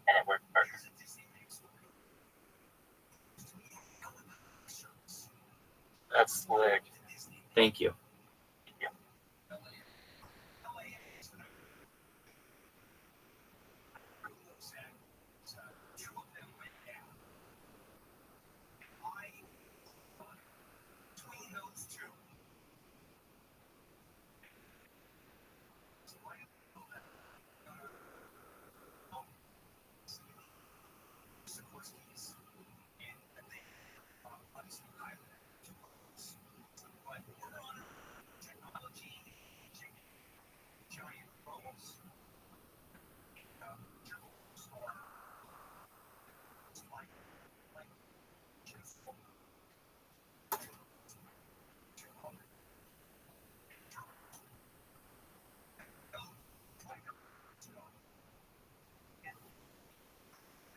So, here's what I'm thinking.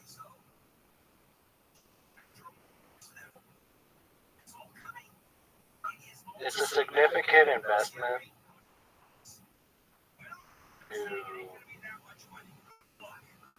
well, not a significant investment. Do you personally know the creator of this coin? Yeah, it's more like the guy who I was talking about yesterday.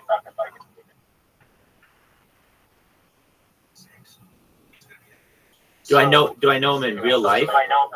No, I mean I know that he's in the coin every day, and I don't even care about the coin, to be honest with you. I care about it's going to get me more viewers. So the way that we discussed doing it is I'll put their coin in my spam, and they'll put my information in their spam, and we'll double dip basically, so that our shit is everywhere. When it comes to the creator of the coin, yeah, there are like two guys. One of them's more like, and he's a very public individual. He's doxxed. He's been on like television for this coin. He fought Bit Boy in karate combat. He's been doing it more than a year. That's about all I know. I mean, I know where he lives and stuff, but I'm not going to dox him. Oh yeah, no, you don't. No,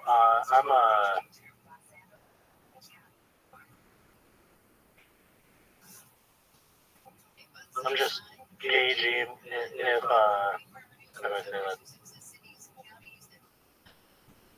Like if I were to service software, well, hardware, I mean, like if I were to build my own servers, build components, and keep them going to where like I provide a service, like I'll host your guys' bots and host your bots for like, and you guys pay me. Dog. Orion. No, I'm just telling you this right now. I don't want to do that. None of these people want to do it. We want to do it in the cheapest way possible. If you have an extra device, you install this software and you let it run. If you're gonna go into, hey, I'll host a server, you don't even know how the bots work. So, how are we supposed to have how are we supposed to have any trust that that's going to work? We want something that's going to be absolutely free. And the fact that you're talking about a cost already is like, no, I don't want to do it. I personally don't. I can't do it. And I don't want to go to these people and ask them for any money. That's not why I'm here. I've been in their coin for more than a year. I've never asked them for a dime. And I don't want to do that now. I don't want to say like, hey, we need it for a server to pay Orion because he's going to host these bots and he doesn't even know how bots work. Like they're virtual. No, it's virtual computers. You guys root in. I get what you're saying. You set the bots, set it up. It's just maintaining the hardware and like scaling it up to where it's multiple bots running at once instead of one bot on one computer. You know what I mean? Yep. You could literally have 100 bots on one server. Right, but here's the thing. I do. But the second you create 100 accounts, Kick just comes in and deletes. Does this make sense? Remote connection. Create another one. Okay, but it takes a long time to create 100 accounts. It could take you all afternoon to do that. You don't want a bunch of accounts active at once because Kick can just go in and delete them. You only want like 10 active at once. So that if they delete those, if they stop those ones from working, then you can just create new ones and it doesn't take a long time. You can take if you have 10 different devices, you can create 10 accounts in 1 minute or 2 minutes. If you create 100 accounts, you have to program them all in virtually. It takes too long, basically. What we want is something that's one click. You press one button, and it's done.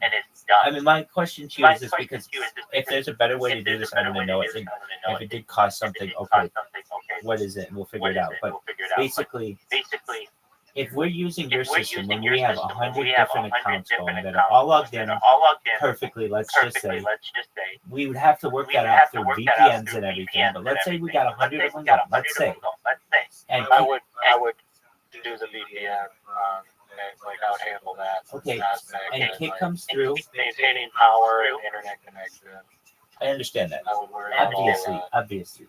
Well, no. Why would you even do any of that? Why wouldn't you just use Amazon Web Services and just run it all virtually? Better anonymity. Yeah, but then we have to rely on like your power and internet. Yeah, dude. Yeah. No, not dude. No, of everything we want to say, dude, Orion. I'm just with $5,000. If I got $5,000 to set up Orion. We're not going to do that. Dual power source, dual internet source, and all the hardware. Like I could guarantee like 99% uptime. That's not good enough. 99% uptime sucks. I want 100% uptime. Is like the top tier, like no, I want 99.9%. If you have 99% uptime, that means once every 3 months or so, you're going to be down for an entire day. That sucks. You have to take into consideration you can never have 100% uptime.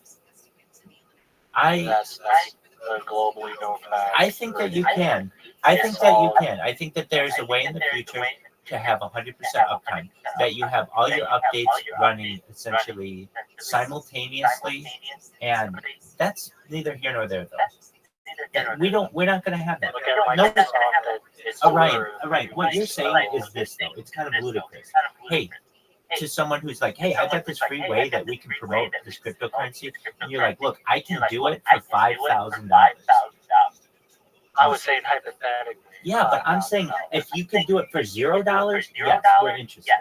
If you can do it for anything more than that, we're just not interested. But I'm not. I don't want to have to put money into something that takes a lot. Like I can have these things working in an afternoon. Let me ask you though, in your process, let's say you had 100 of them working on a $5,000 setup that you create and everything. Okay. What do you do when Kick bans those 100 accounts? What do we do? What's the next step? You have bots make new accounts. Well, right. That's simply what these things are doing anyway. You're all right. So essentially, setting up the bots like auto click and auto post a message. How do I say this?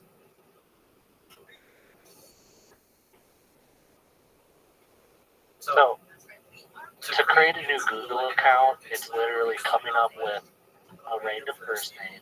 Dog, you are talking to the king of doing all of this. You don't even know what happens, okay? I have hundreds of Google accounts. When you create Google accounts in bulk, you're able to do it, and then the next day when you try to use it, they get flagged for being under suspicious creation. I have purchased hundreds of Google accounts myself. I'm just making you aware, like I'm well aware of how this shit works. And it's not that easy that you can just sit there with a robot and come up with random first name. It doesn't matter what your first name in Google can always be the same thing, and it doesn't matter. That would not matter. What has to be unique is your username, as you know.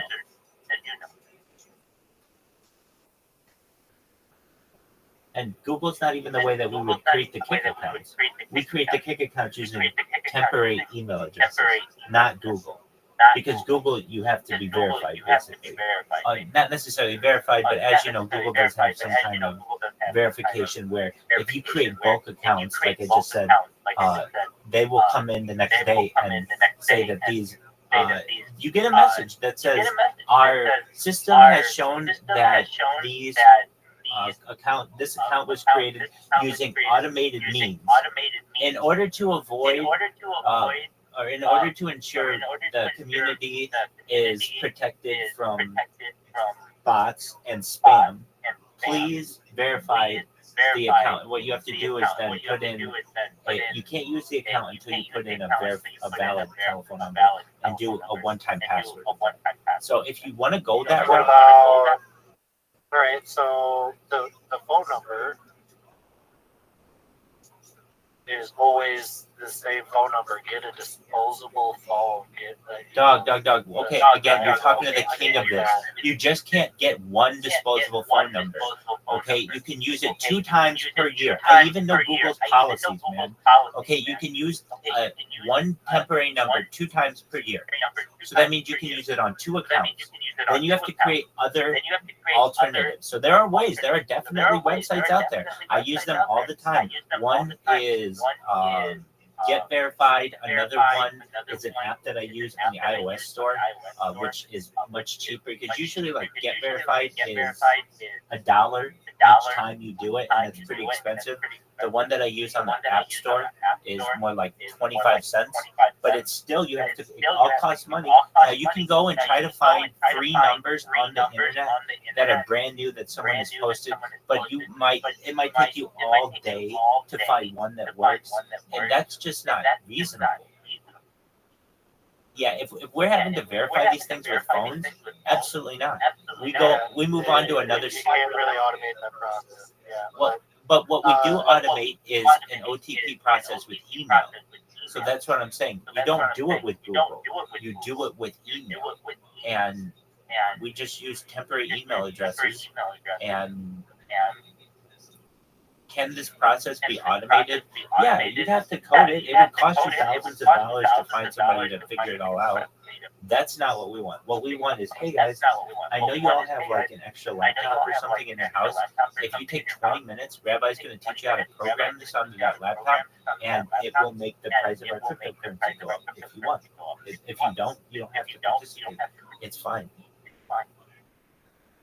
But all of this is free. Basically, everything that I'm saying to you is free. And that's the attractiveness of this. Nobody wants to go to a cryptocurrency and say, hey, I need $5,000 for somebody who, I'm sorry, you just don't know the process. You're talking about creating Google accounts, and that's just not the way to do it. Well, I wouldn't be creating the Google accounts. I wouldn't be doing that. Like I had said actually previously, like I would be taking care of the hardware and making sure the hardware is maintained. Dog, that's nothing though. You have to understand, making sure the hardware is maintained means letting a tower sit there for 30 days, make sure that it stays plugged in, make sure that it maintains power, make sure it stays connected to the internet. That's it. That's like not any work though. I mean, nobody's gonna pay you to do that. Paying for the power. We're not gonna pay you to do that, dude. All right, if you want to do that kind of saying, work, there's actually like when you really get down to it, like there's actually a lot of cost in this process that a person would be putting.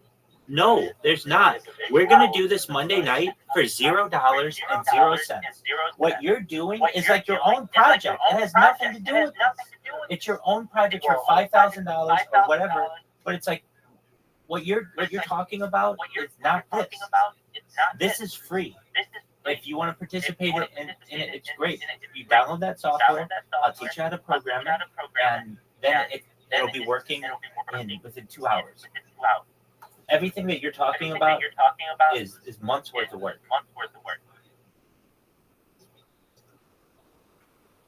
Rabbi, You okay?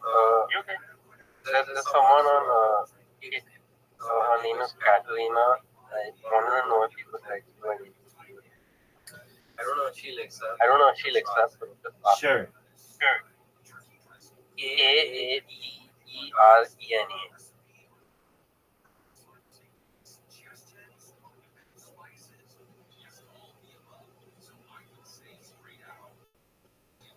I see her.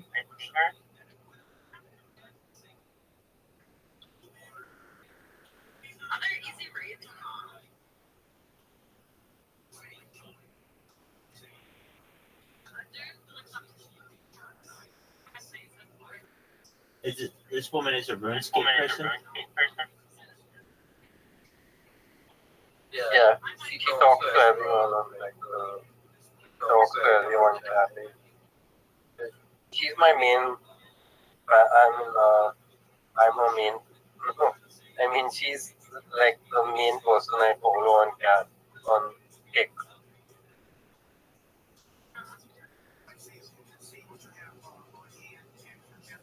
I will ask her, but I don't want to ask her with this account. I have another account that's the Kick Podcast, with which I would ask her.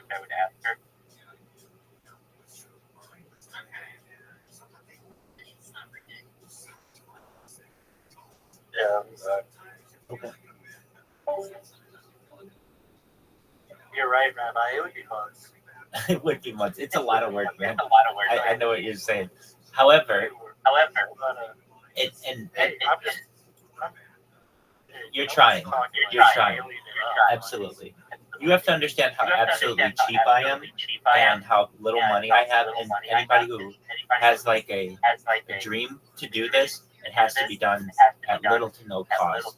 And when I say little to no cost, $5,000 is just like a mountainous expense. And I know it's like, well, the coin has a market value of $118 million, which is great, but that's not like in my pocket or your pocket. So at least in this case, just a little bit of viral marketing, some grassroots marketing, for free. I mean, the thing is, it's free. So what is going to happen with this? Because I will kind of like done our best to foresee what's going to happen. Okay, so I'm already well known on the platform, and so anything that with which I'm involved is going to be known. So if I start going in there like Harry Potter, Ramasonic, check out Rabbi stuff, blah blah blah blah blah, people are going to know it. And then if we can get, like, I have 4 laptops that I can donate to this, and I know that there are other people in the community. If we can get another 4 people who can do this, and perhaps more than that, everybody's chat on Kick will be filled with our cryptocurrency, and it's free. And so what happens? Well, there are a couple cryptocurrency Kick channels, and I'm sure we get their attention, like, what the fuck is this they're taking over? And so that's good. And then also, I think we could get some attention from some media outlets, like, what is this cryptocurrency that always spams Kick? Kick might not think it's a bad idea to do this because it's viral marketing on their end and on our end, and it talks about them, and it might work out for all the parties.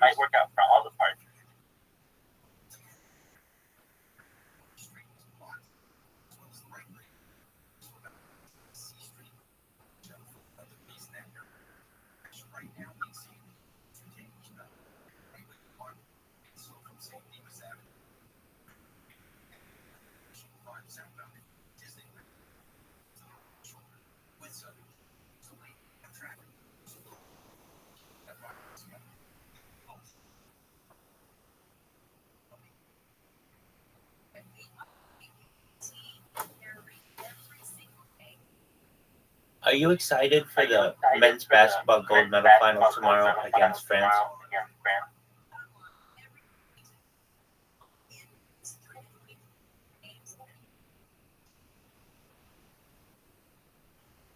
Ryan, did you catch that?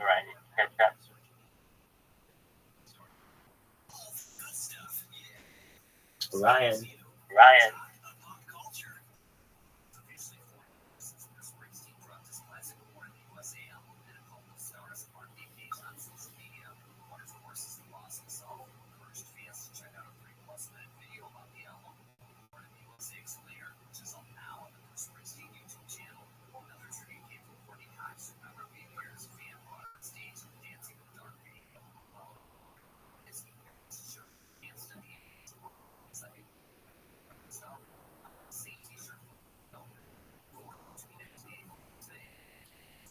Ryan, can you hear me?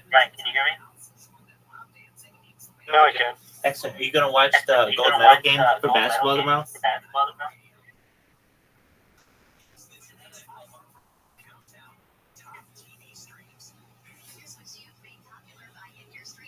What time is it tomorrow? That's a good question. I don't know.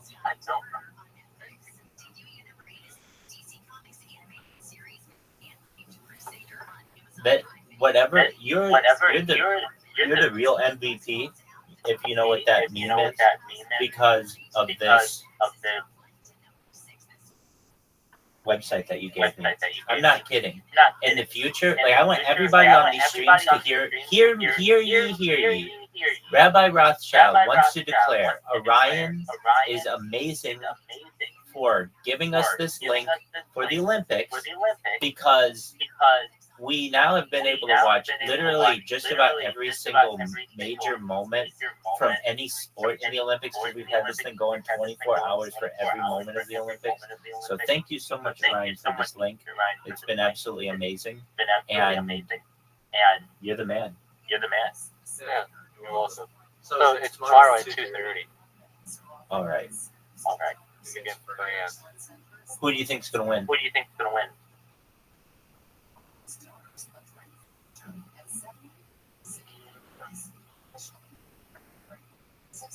How aren't you just saying like United States and then we're already into the next sentence?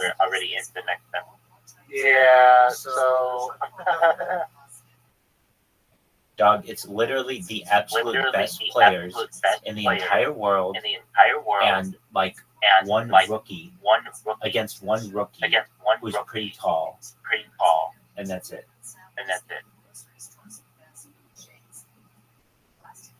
So USA on the money line, they're like negative 2,000. All right, so let's talk about that. And So France is plus 900. All right, so if you bet France, you win $900. If they win straight up.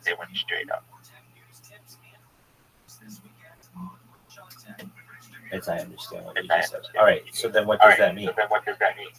They're like huge underdogs. And I would love to see them win. I would love to see France win. Why? Because I think that the NBA is soft, and I think it's. I think no. Yeah, it is. It's maybe the word soft isn't the correct term. They don't play basketball anymore. It's much too physical. Maybe that's. Well, I thought you just said it was soft. It's like. It's literally give the ball to your best player, and that person's gonna jump towards the hoop. And normally the things that would be called as a charge won't be called as a charge, and he's gonna either make it or get fouled. That's every single fucking play. Or they shoot 3-pointer. That's every single fucking play. And I just am someone who thinks that basketball is more science. And it's more like a game that is played, like should be about passing and about non-contact with anybody. Like if I had it my way for both receivers and no contact. Right, exactly. If I had it my way, receivers in the NFL and basketball players would have a special kind of jersey that if they got touched, it would show it, and then we would know it's just automatically a foul, automatically pass interference. That way, you don't have to deal with this bullshit that was like incidental contact and what's incidental contact, and then it's just this fucking legal dispute. The quarterbacks can't touch the receivers until they have fully caught the ball, and then they can tackle. However, until the receiver has touched the ball, or the quarterback is only allowed to touch the ball, just like in basketball, you're not allowed to touch the person's hand or wrist. But you can have incidental contact, and that happens all the time, and they don't call it. Like, this is what I want. No referees, where it's only robots or some kind of like Skynet system that's basically saying, yeah, this motherfucker got touched or he didn't, but it's not like, oh, that's incidental and it's up to a human. Why? Because that human can be influenced. And I'm so sick of sports, particularly baseball, that is just up to the human eye, which is just in 2024, when there are millions, if not billions of dollars that are being gambled on some of these games, and there's a lot at risk, to leave it up to just someone who is very easily influenced, known as the umpire, who's not making what these other people are making. I mean, I remember hearing interviews with Tim Donaghy, the disgraced NBA official who bet on basketball, and he would say that, and I empathize with him, that you're making like $200,000, which is really good money, but the guys next to you are making $200 million, and at a certain point, you're just like, why can't I get a little bit of that? And nobody's gonna find out if I just start shaving points. If I make it, I know that the Lakers have to win by 10 points, and I make it so that they still win, but they don't win by 10 points just so that I win. Nobody's going to know the difference. And players are thinking the same thing. That's the big thing when it comes to sports. It's not so much straight up betting on your team winning or losing. It's about point shaving. We know your team is going to win. It's just by how much. So we know that Orion's team, the Minnesota Vikings, are really, really good. And they have Justin Jefferson, who's going to just tear up the fucking NFL this year. Great. We know that Justin Jefferson is going to, and the Minnesota Vikings are going to beat whatever team they're going to be playing. Great. Well, if you can get to that team and you say, listen, guys, I know that normally you would win by 2 touchdowns, but can you make it only by 10 points instead? If you do that, we'll all be rich. You can get everybody to agree on that. And if they all shut their mouths, then nothing happens.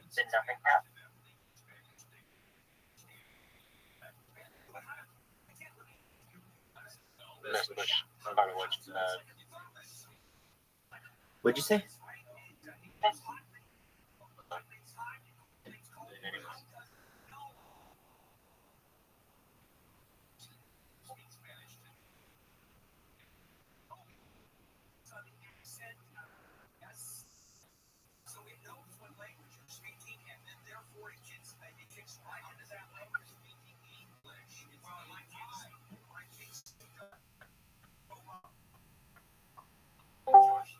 Welcome, welcome.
And one time I found a TV show, and it was fucking horrendous. The West Side. It was fucking horrendous. Yeah.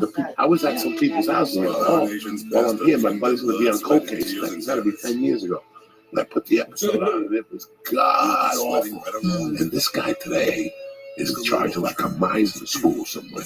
Oh, really? Yeah, like he's the director of the school. I'm like, how big do that fucking money? He's a nice guy. Yeah, he's a nice guy. But what can he teach you? Right. He's booked 2 guest shots in 30 years. I got a fucking pet monkey that could book 2 guest spots in 2 years. You know, if you go on 100 auditions, you're gonna book something. Yeah. 20 fucking years. I've done it. Even my wife did acting for a year. She booked fucking international stuff with a building. So if you stay in town long enough, you audition, you'll get some. Somebody will fucking hire you. Because, you know, commercial. All you need to is to fog up the bottom of the glass. There's no real talent in booking a fucking commercial. When you see a fat guy, these wiggles with a tie around his stomach, and it says fucking, you know, Pennzoil or whatever.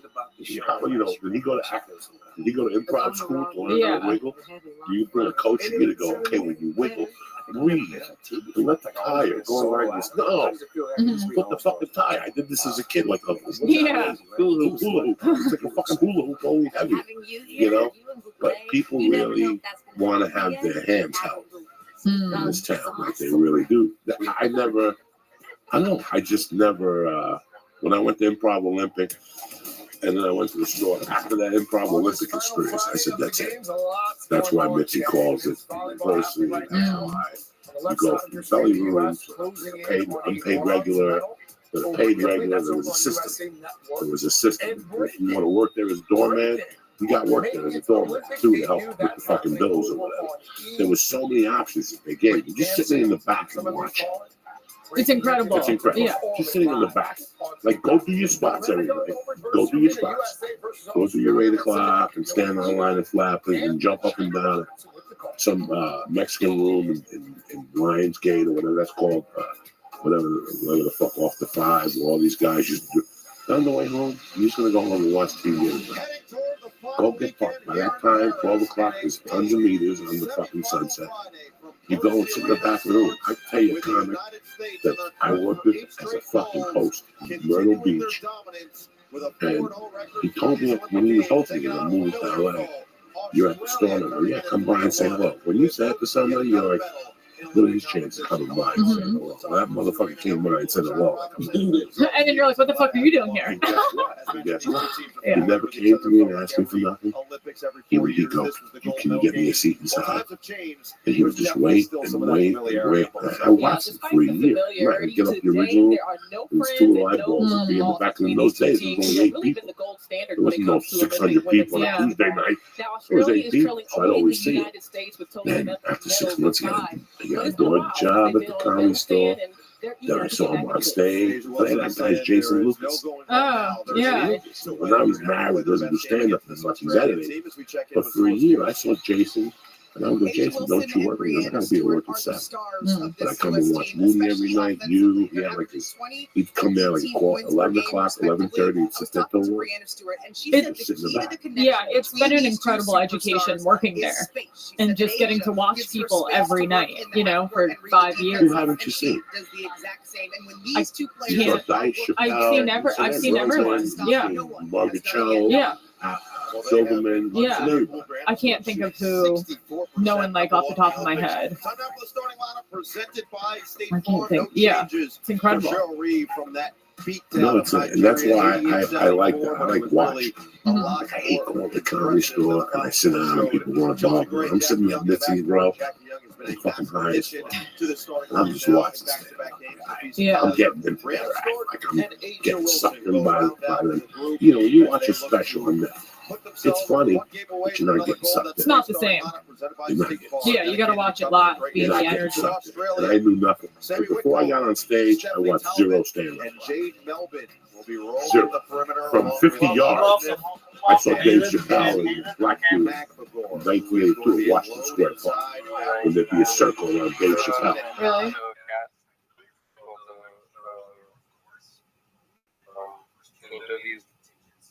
Just one moment. I'll message her. Or I'll send her a request.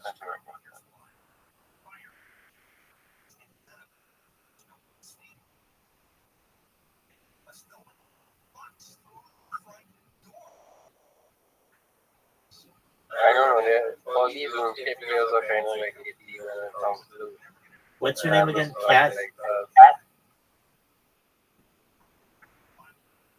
Cat what?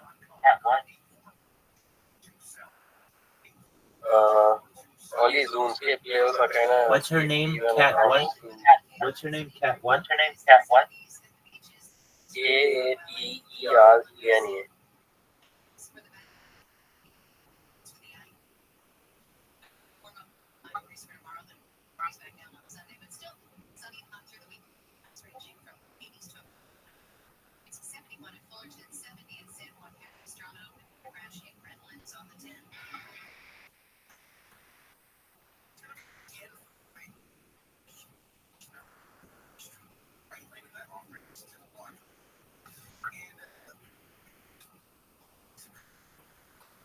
We'll get her. We'll get her. I have yet to have a woman on the podcast, but we'll get her. We'll get somebody. How's your day? How's your day? How's your dad? How's your dad? He's alright. He's at home. He's like kind of help getting up and stuff. Fine.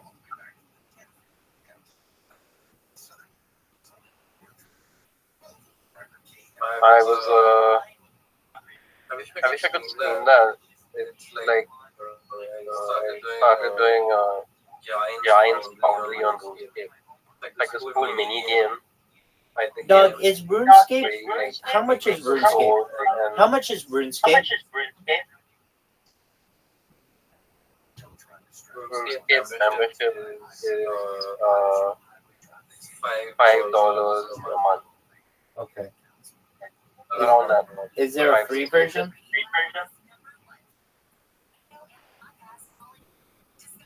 Sorry? Is there a free version?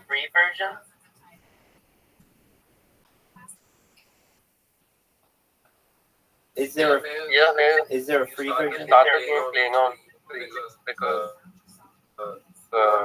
you don't get the member stuff is kind of like once you get like paid, you get membership. No, I don't want any of that. Is there a free version for? So if I look up old school RuneScape, it's gonna work.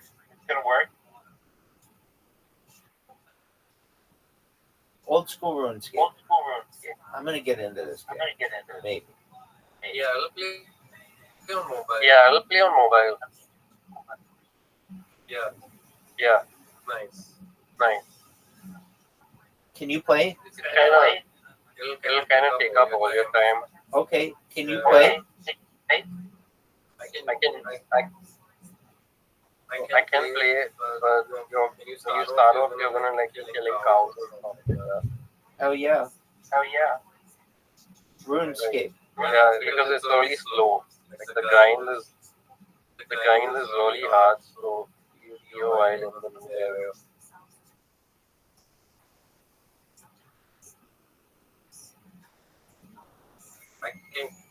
I can be wrong.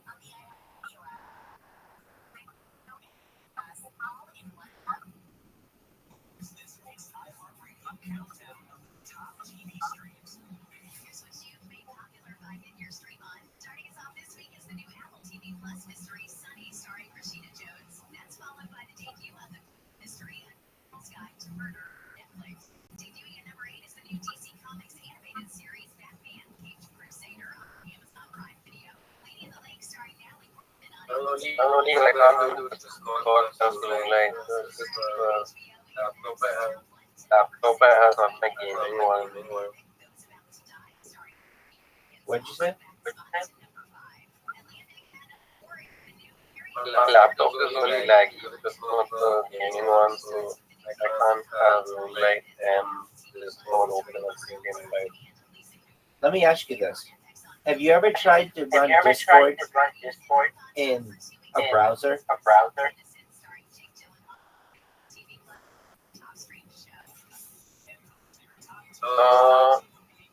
Yeah, I mean, this doesn't make much of a difference. It's only that the app version is faster. You think the app version is faster? I think the app version is slower. Yeah, it is because the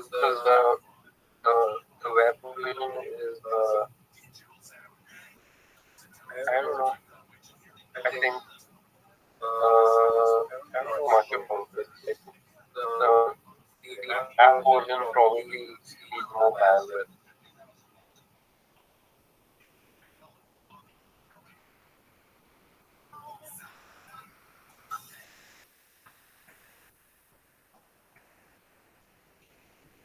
Heavy of that. Yeah. I got someone at home. But I will be back.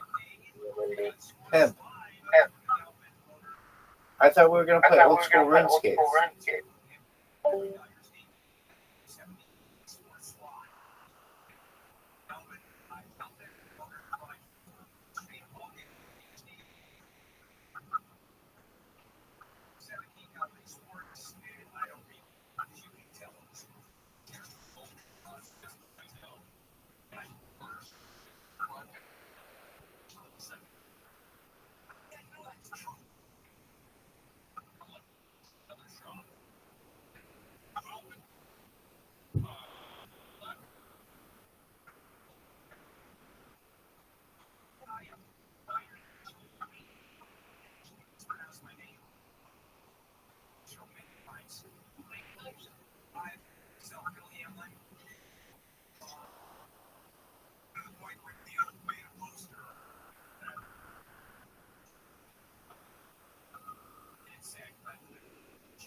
cake literally made a peace sign.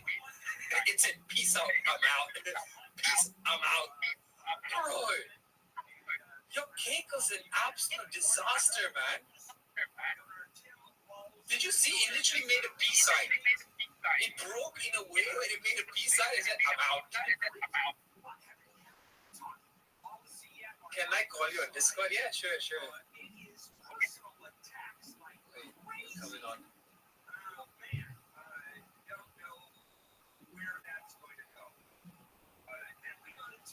Give me a second. What am I missing out on? Also, Billy is doing a new episodic content where every day he's learning something new. And today he learned how to bake a cake. You should go watch his Twitter. He forgot to put like non-stick like spray or powder or butter or whatever. He forgot to non-stick it. And when he flipped it, it also broke up into like 1,000 pieces. So you call me when you are done.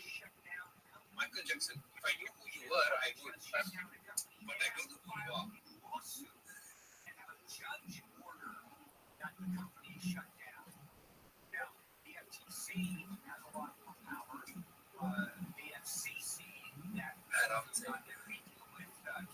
One second. I need to wipe wipes. Give me a second. I'll be back. Let's say something somewhat depraved. Let's say something that's a violation of FCC policy. There comes the fine, and it's $500,000 for the person who said it and the radio station.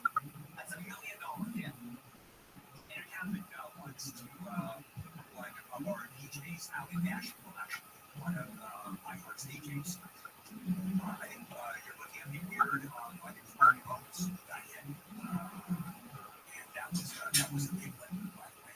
What they ran is they ran just broadcast. This is what the joke. Shakti G was on chance.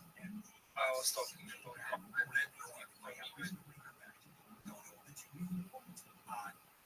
you're definitely relief right now.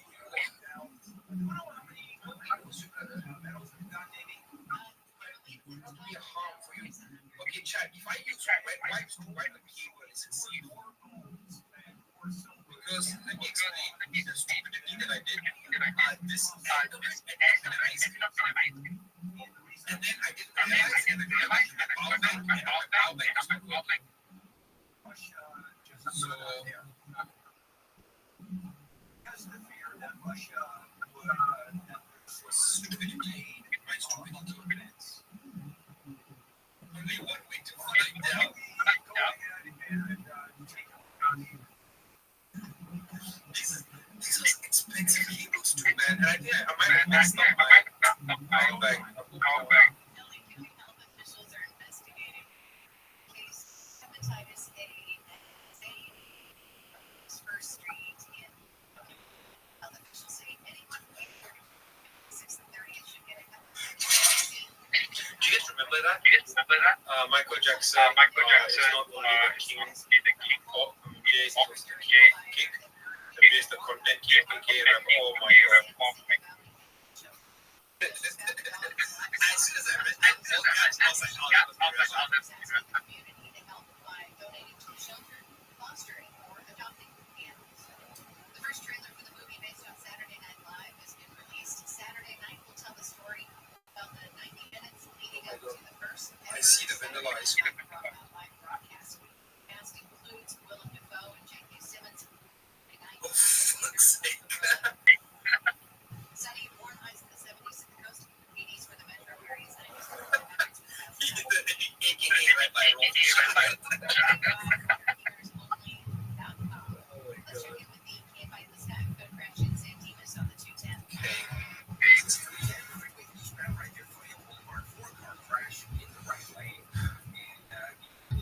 You know, Chad, what's the biggest fear when I was doing IRLs? I have to go and put the BRBs on my IRL.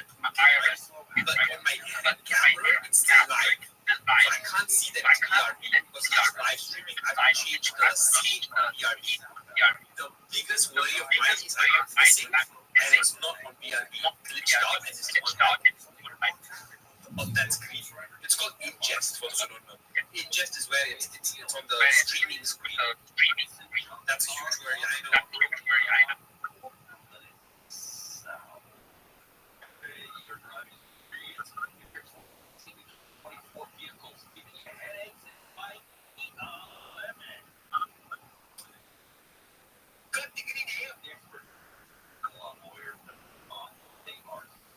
We are the children.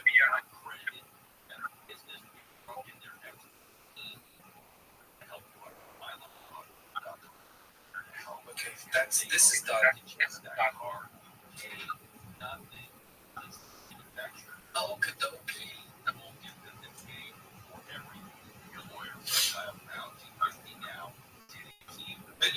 Billy, are you on museum? Yeah,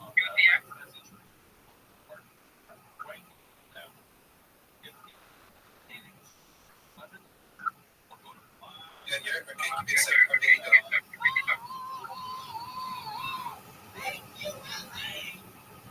I'm a pretty great multitasker. I can wash dishes and do laundry. I can even order lunch while doing my homework. And use my phone. He's trying to trick me. Causes of death. When it comes to driving movies, don't be multitasker. Don't drive distracted. A message brought to you by iHeartRadio, the National Highway Traffic Safety Administration, Project Yellow Light, and all the good stuff. Yeah. Camps keeps you on top of pop culture.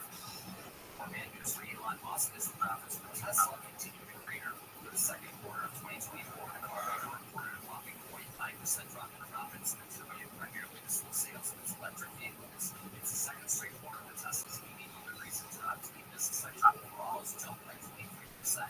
GM, Hyundai, and others have taken bites out of Tesla's EV market share, which dropped below 50% for the first time ever for the EV pioneer. Previous reports found that Tesla has consistently been making more vehicles than it's been selling. Surplus being stored in parking lots at its factories and even at shopping malls. Tesla also laid off roughly 10% of its workforce back in April as a cost-cutting measure.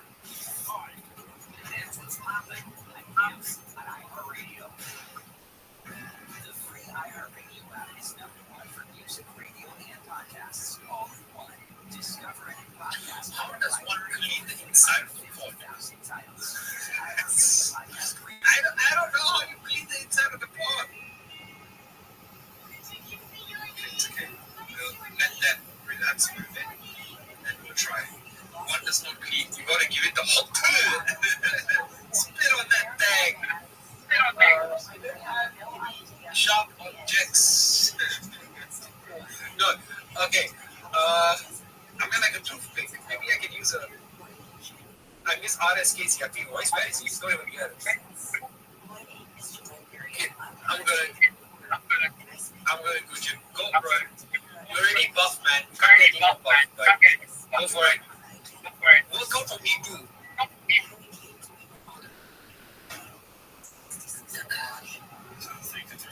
Is he live? Wait, is he live? Is he live? It's RSKX.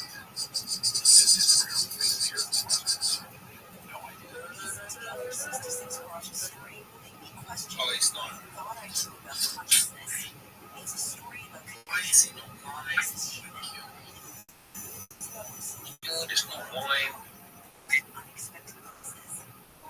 This is Route 20, a podcast from the LA Tech Studios. Follow this podcast for free on the iHeartRadio app. #1 for music, radio, and podcasts. All in one. iHeartRadio is here with energy consumption and primary contributor to climate, producing around 27% of greenhouse gases in the United States.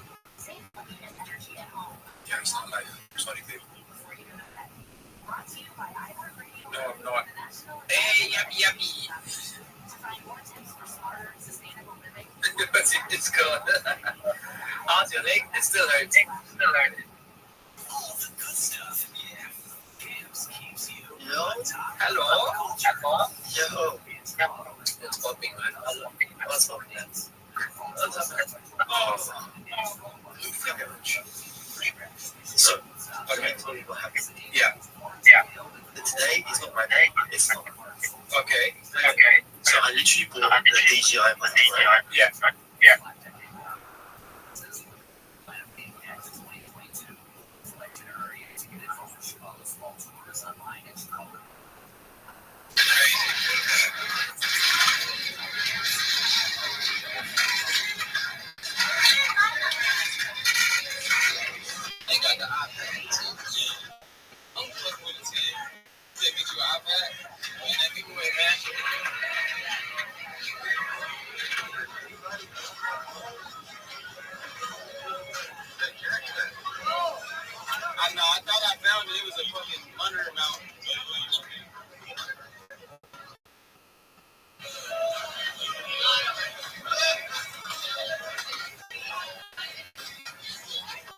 professional salon hair dryer, bro. I went back there and forgot all about it. They had a gun. Massage gun.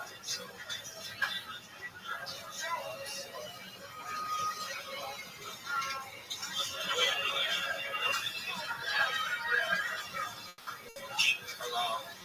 Motherfucker back from the grave. Michael Jackson, what's good? Yo. Hello. I'll tell you what this.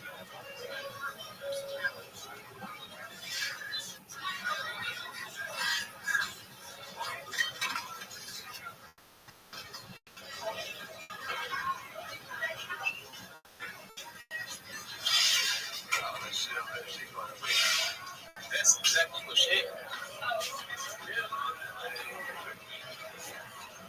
Hold on. I see you looking at my V-Long motherfucker. And a motherfucker. Well, you see, it got my chin. I'm like, hold on.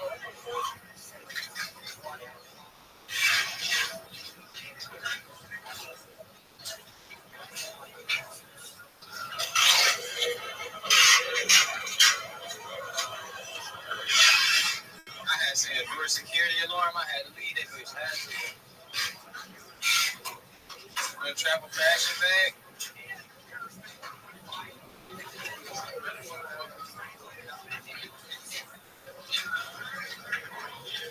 Are you sure this is this?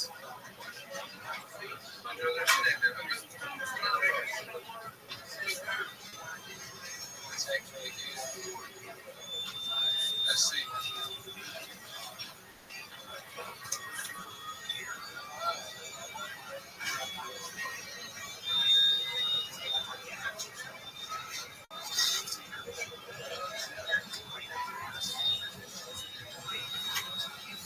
Magnetic keyboard case.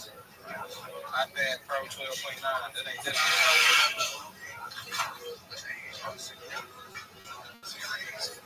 I know. But I ain't.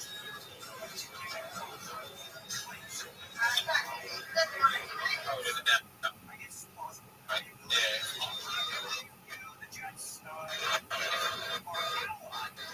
I will.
That's what I'm saying.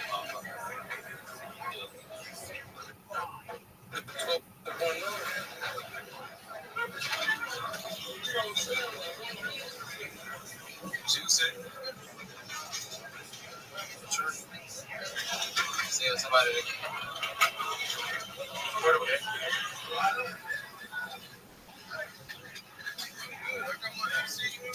yeah, red light there, so red light there. How much is it going to be? $50,000 young.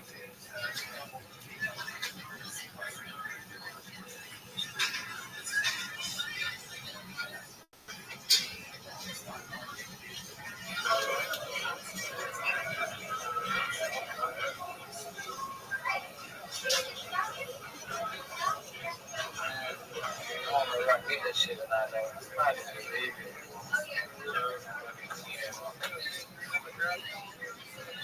Right.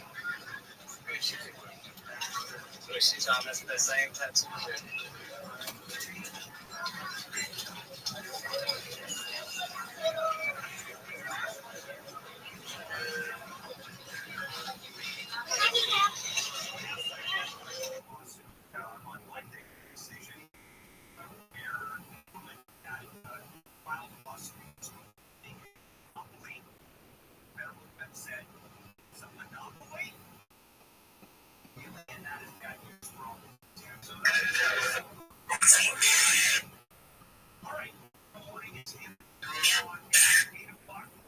That just said Satan, bro.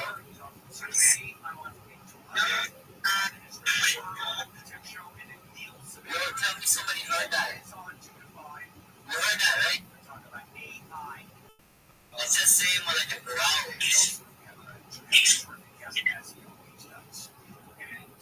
Do I keep doing it?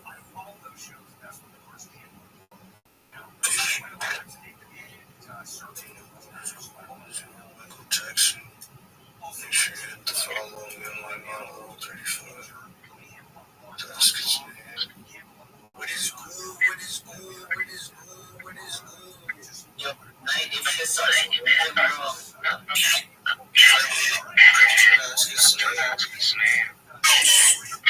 what is your name?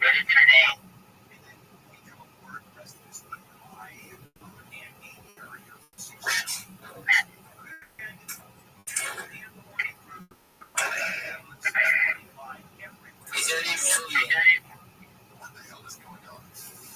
Well, we're about to tell you.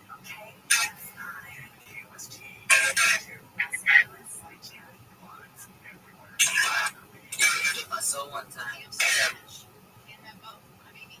Ain't that Spanish? Governor Newsom says no full funding from cities and counties.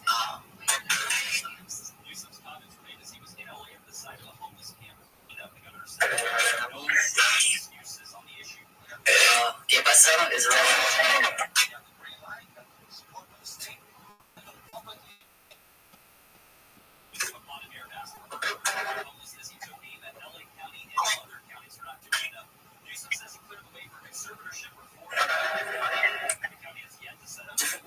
What's up with my pancakes?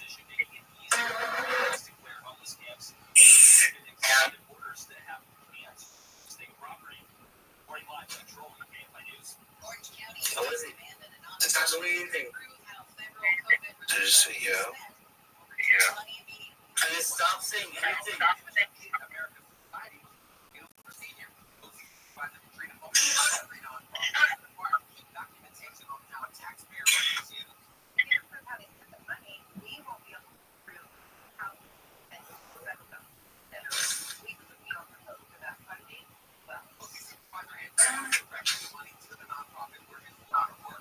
So I could put it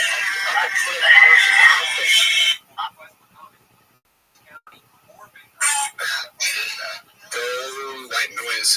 White noise? Yeah. Yeah. Now when you go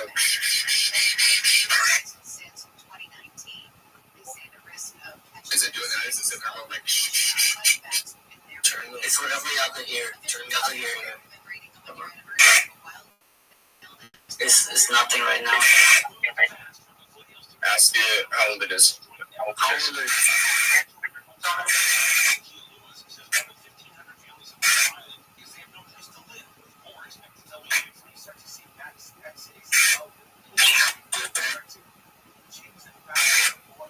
Somebody in chat said they were 50. You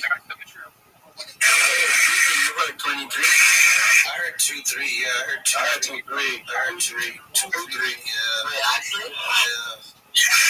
Oh God, I heard 2-3. 2-3. Are you 23? Are you gonna see me as me? It's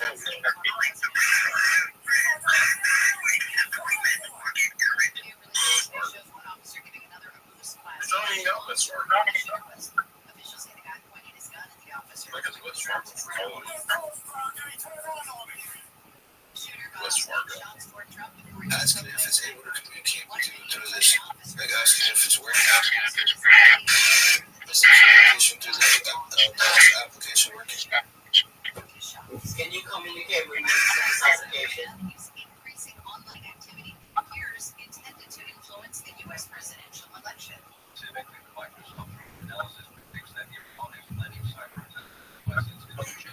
That's not flickering.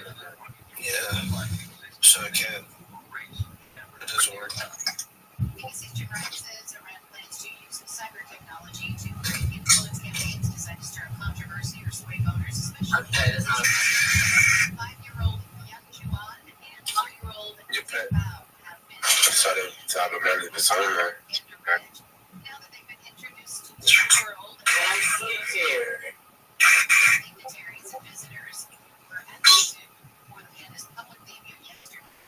And this will be at the San Diego. That's just how I said. For the next 10 years. You can get tickets to see them at the zoo at San Diego.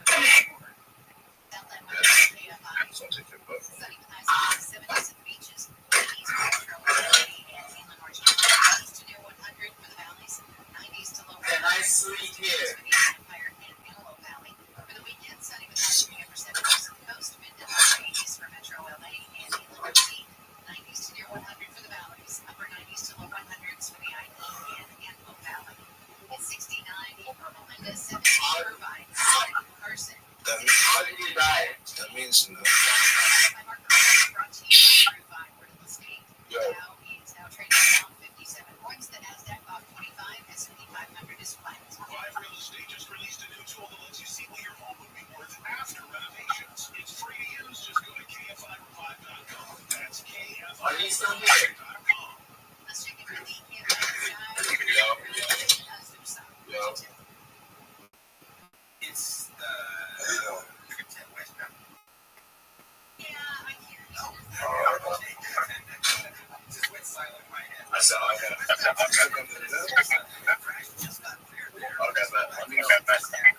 Is later today or today? Who's going early today?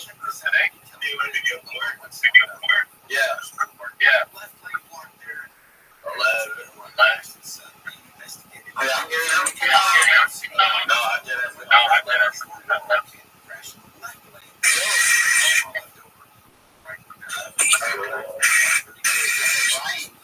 With some California's only airborne traffic reports. Actually, do you know me? Do you know who I am? Do you know who I am? We are bringing you the tea from Missouri every single day.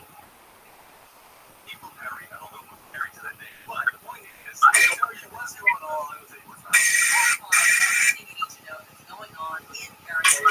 44 games.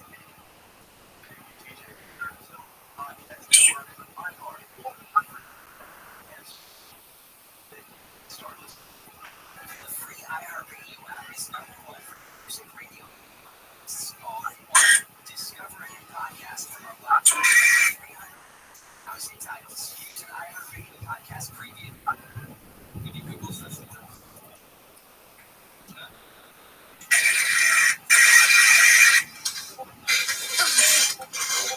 Where is she?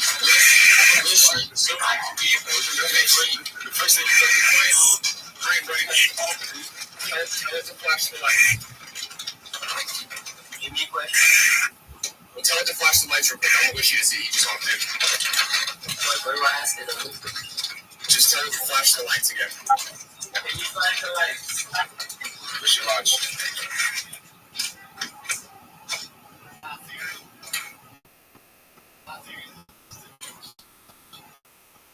Are you still here?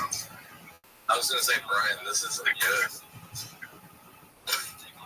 Like, if you can get it to flash your lights on command, bro, like you can't. He's been doing it for hours. He's been doing it, bro. It's hours. Since I woke up at like 6. I got it on video. Go look at the clips in my chat. Somebody's been clipping. I got it. Look at it. Shoot is in strong. What is name? Oh my God! Answer the phone. Don't answer. No. Wrong number.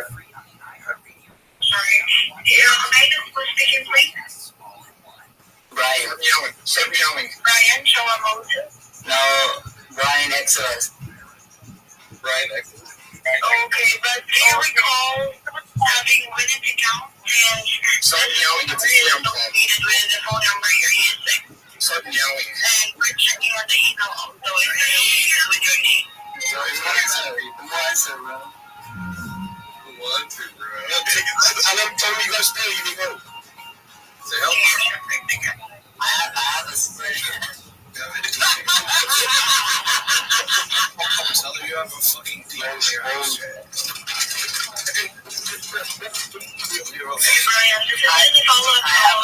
Regarding your.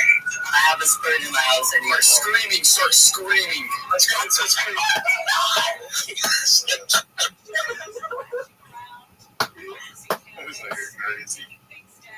You gotta, shit.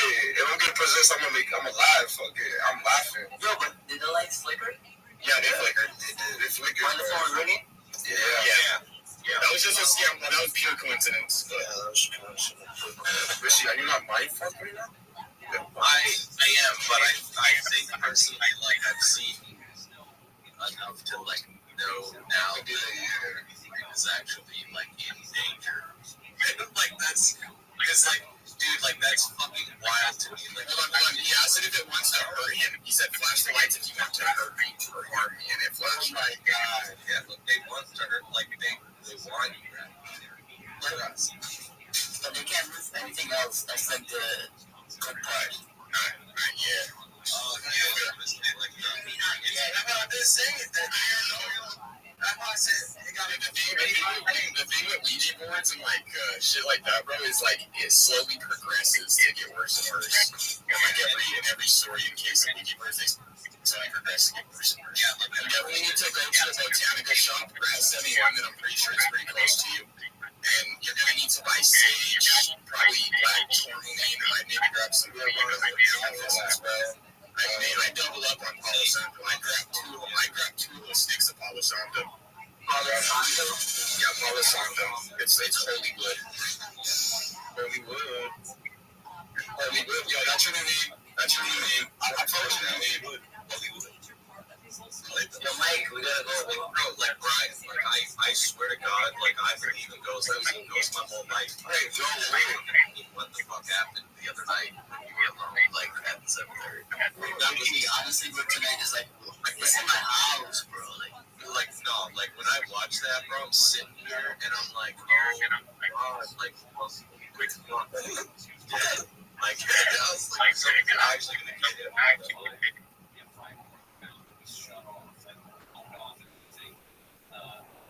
Yo, ask him if we can move that ball that's up there. We've tried. Can you show your presence again? Mike, what are you doing? Is this late? Is it not late? Yeah, watch this. Mike!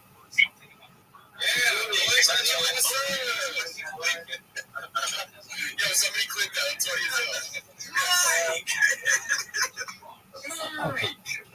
Mike! Yo, your best friend. You say your best friend up to get possessed. He never watched me. You don't care. Why not frustrated wanting to do that? Yeah, I'm not even gonna lie, bro. Like, you got the biggest nuts I've ever seen in my life. I can't believe you stole the strength, bro. She's got liquid courage. There you go. Got the fireball, keep you safe. She's got liquid courage. I ran in the house like 4 times already. Dude, salt your always. See if they step in. You say salted? Yes. Yeah, because if they step in, like, do like the doorways, like entryways like that.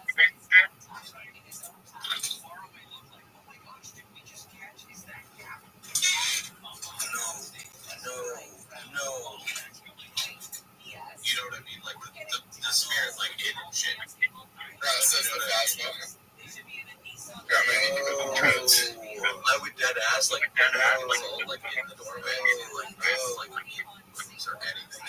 That would be so nuts. It'd be crazy if that ball don't come on, like.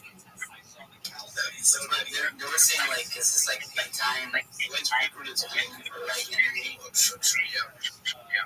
I don't think did I try it when it was dark? I don't think so. Yeah, try that shit at dark. You gonna see see some shit, though. My name is Sleazy, bro. Where do you sleep? Yo, I have never. I've been for like 40 hours. Are you really? Yes. I have that on my phone. Dead ass, bro.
The California High-Speed Rail Authorities announced Ian Shugri will replace Brian Kelly as CEO.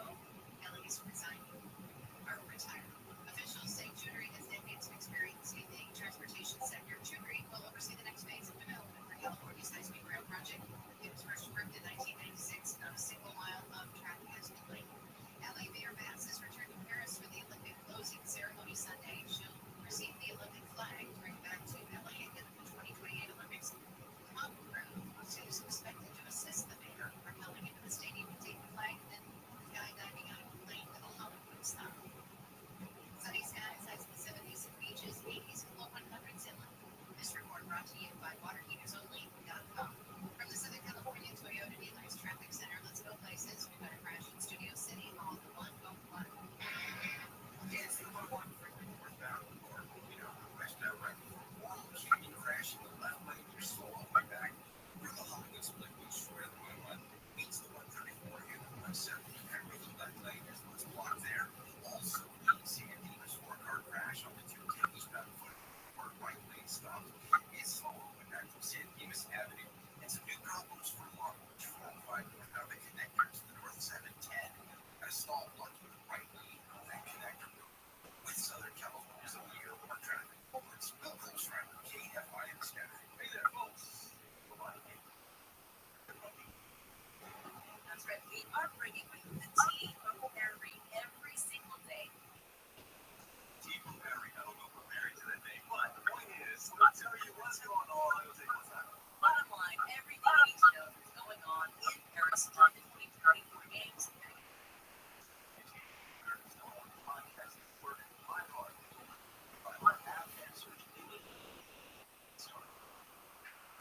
iHeartRadio app is number one for music, radio, and podcasts. All in one. Discover a new podcast from a library of over 350,000 titles. Here's the iHeartRadio podcast preview. I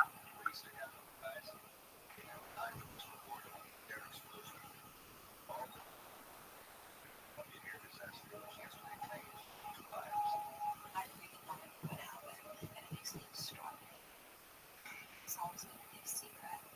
The four leading suspects. Kim on plea, sugar flag, 5,000 jury. Charges against him and he's acquitted. What a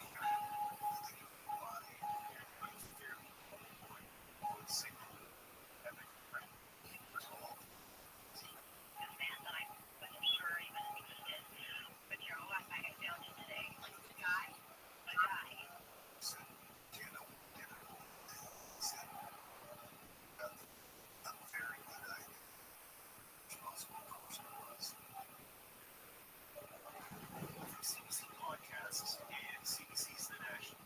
Hosted by me, Ian Advanson, and Joanna Wagner. Investigating the largest unsolved mass murder in Canada. Canadian Pacific Flight 21.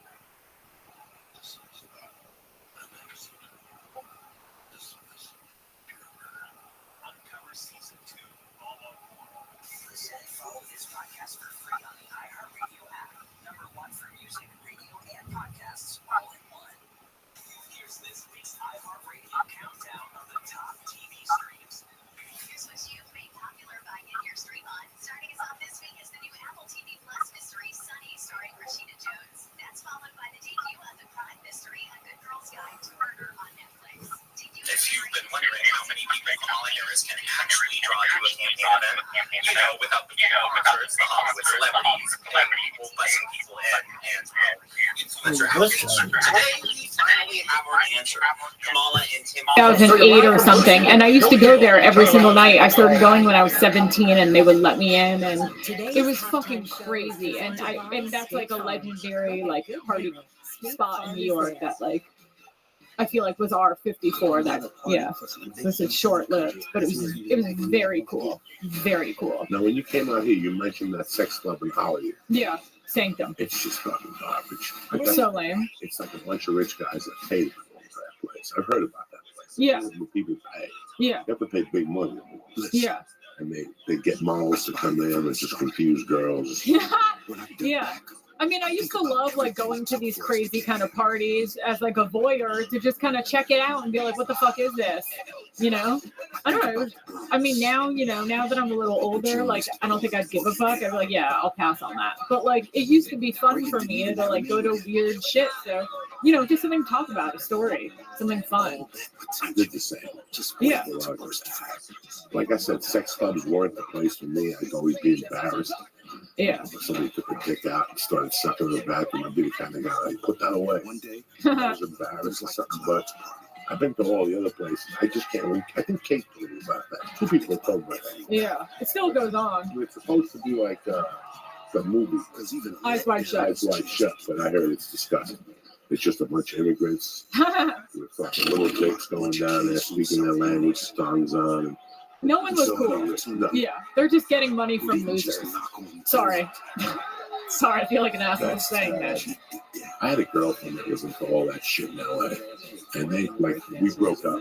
She lasted about a year and a half. And she left here running. Yeah. Never. She came back once to visit, since 2000. We broke up in 98. I think she left in 2000. But she was into all that. And I'm like, you're not going to fuck him. And I think some guy had sex with him, put it up on YouTube. Oh. Porn or whatever, something like that. Something bad. That sucks. Yeah. These people are shitty people. Yeah. I'm sure like all those kind of guys film people they have sex with, and you have no idea there's a camera in the corner of the room. I go through Lancashire at night sometimes. I drive up Lancashire, and there's those 3 little massage parlors on Lancashire from Riverside to Magnolia. There's 3 little massage parlors.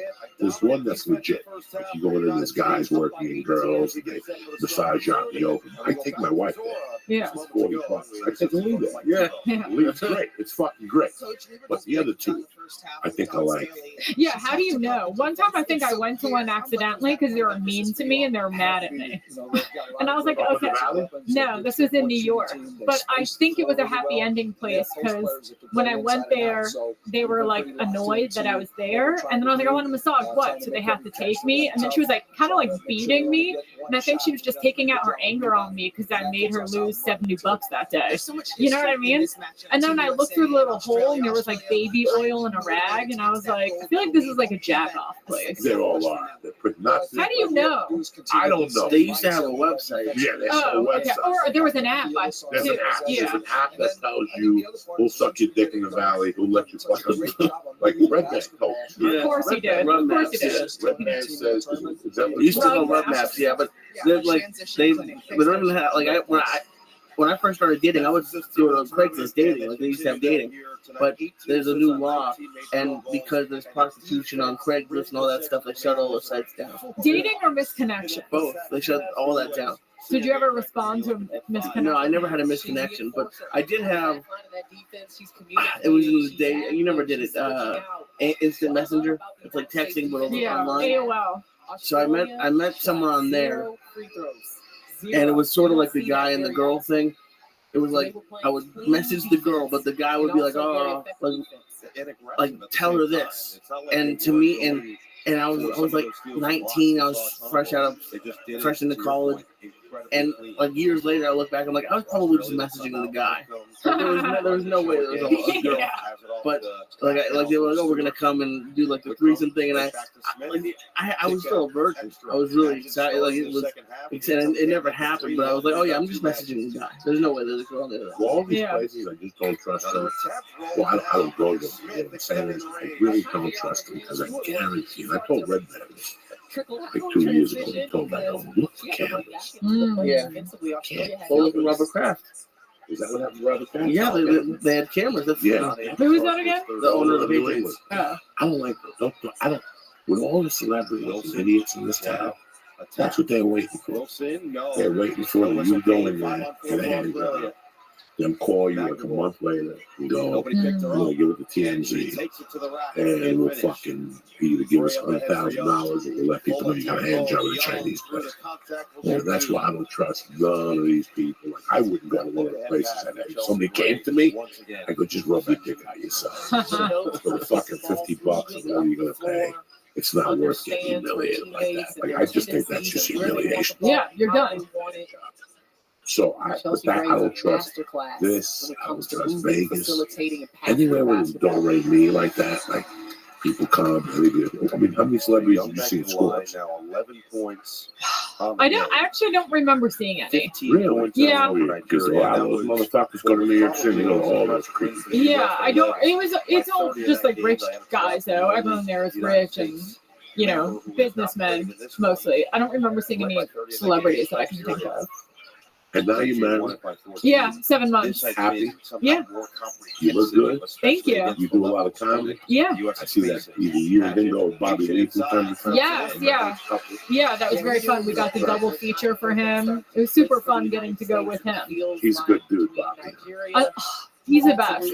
He's incredible. He has the best stories, and he's so kind, and he's a really good person. Really generous, really. Extremely. You know, it's weird that you see him with his hair fucked up and the hats and everything. It's just you and him. Mm-hmm.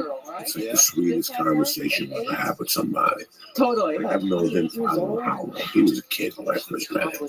He was a kid at the store. Yeah. He was coming up from San Diego, really big Korean eyes. He smelled like Sam Dude. Some Korean bitch on his neck. You know? Yeah. He was just a sweetheart. Like when I saw him that he takes you out and shit like that, I was fucking dying.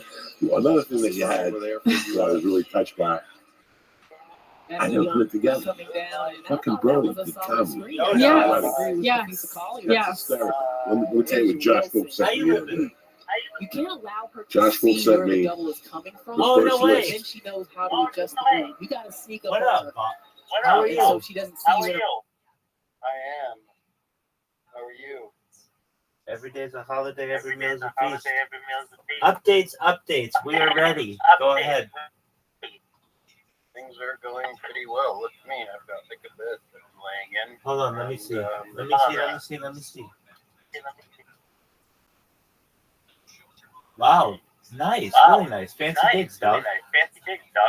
Yeah, fancy. Are you in a room? I am. So, the DX Dog, it's perfect. Yeah, so I'll be alright for a little while. That's fucking amazing. Did you drop off that letter? Yeah. No, I didn't, because I wasn't able to make it over.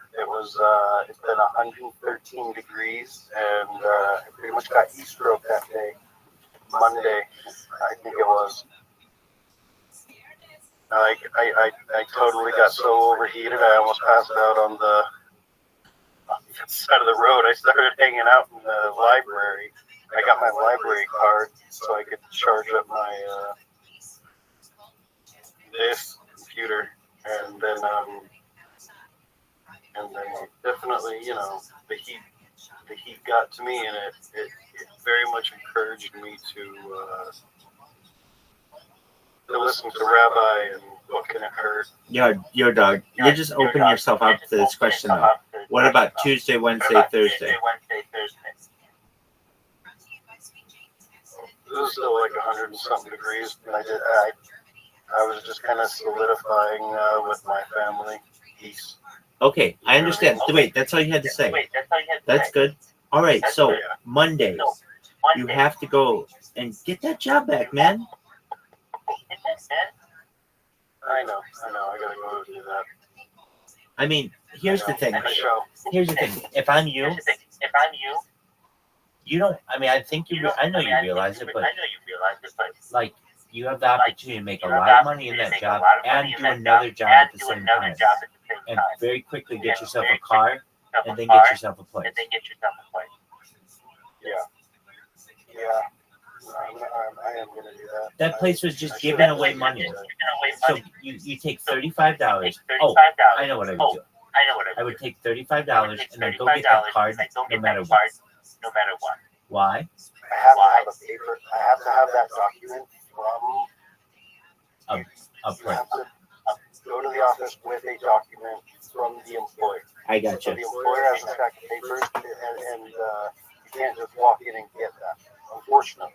I got you. The other cards that I have, right here, where you look, I got like the CAM card. I got like the health department card. I got the CAM card somewhere in here. That one. CAM. Here we go. The alcohol server card and the food handler card. Those you can just walk in, but you have to have a piece of paper that has the employer and the employer's code on it. Even though, to me, that's kind of stupid because you can use the same card at another job. You can get the card, quit, and go get a job at another one, but and you don't have to get it updated. They basically, you have to be sponsored to get that card. Exactly. I get what you're saying. That's exactly right. Okay. Well, here's the thing. How you been though, man? I've been well. How are things going this week? Well, thankfully. I mean, look, with each week that I'm able to stream, it's good. Okay, great. I mean, look, whenever I look at this, I say it's definitely a gift to be able to stream. There's so much in my life that can go crazy. Internet can go down. I can get evicted. I can, all kinds of crazy things can happen. And so the ability to just keep streaming is great. What I've done, I've come up with a pretty good fucking plan. And I don't even really recognize it. And you can be in on the plan. It's basically a free way to make free money. Dick, all right, what is this? Normally, I don't talk about money, making lots of money. Well, I do. I talk about making money all the time. But what I mean to say is I don't talk about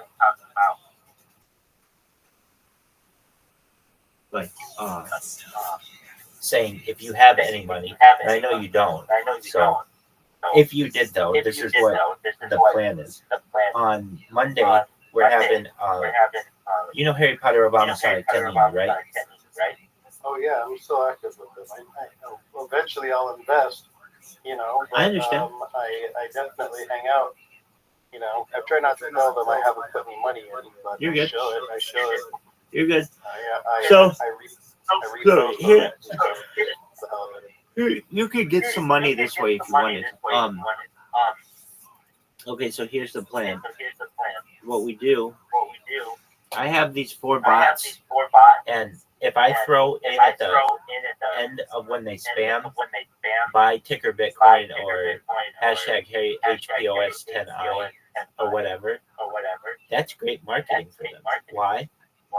Because Kick is a platform that doesn't currently really have too much of a crypto angle, and it's free advertising. And so I have in the past talked with the leadership of Harry Potter Obama Sonic 10 Emu about utilizing my bots to market for the coin. And the answer that it's not that I received, it's that I came to the conclusion I don't want to risk a whole community's Twitter accounts for just marketing your cryptocurrency. I don't think it's worth it. And so so we just always chose not to use Twitter and just allowed me to do my Twitter bots. And it's a good thing. Why? Because we would have lost those accounts and perhaps lost other accounts. All right.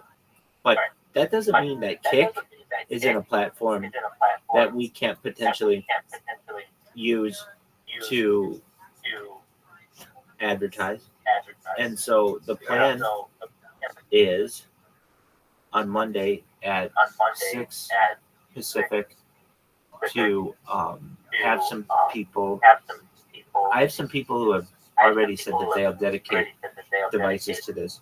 That I'm going to walk them through how to create robots, just like I have, and essentially we'll have like a swarm bot army that we may get 2 people, we may get 12, and basically come up with a message which will be like buy ticker Bitcoin on Uniswap,